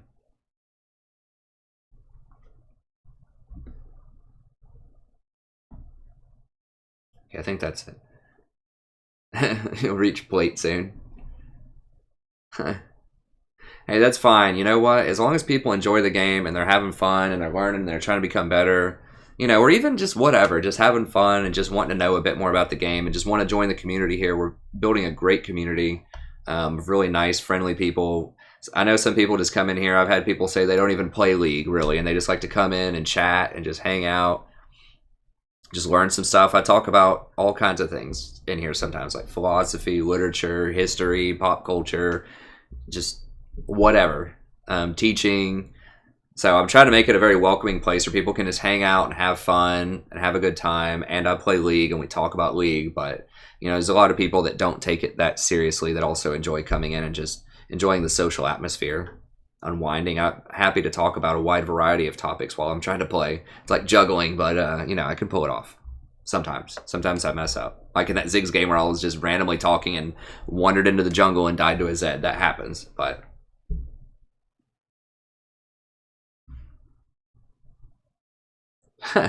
Thanks, REM. Yeah, I mean, it lets me talk a lot more, and I don't want to turn people off that don't like the music that I play.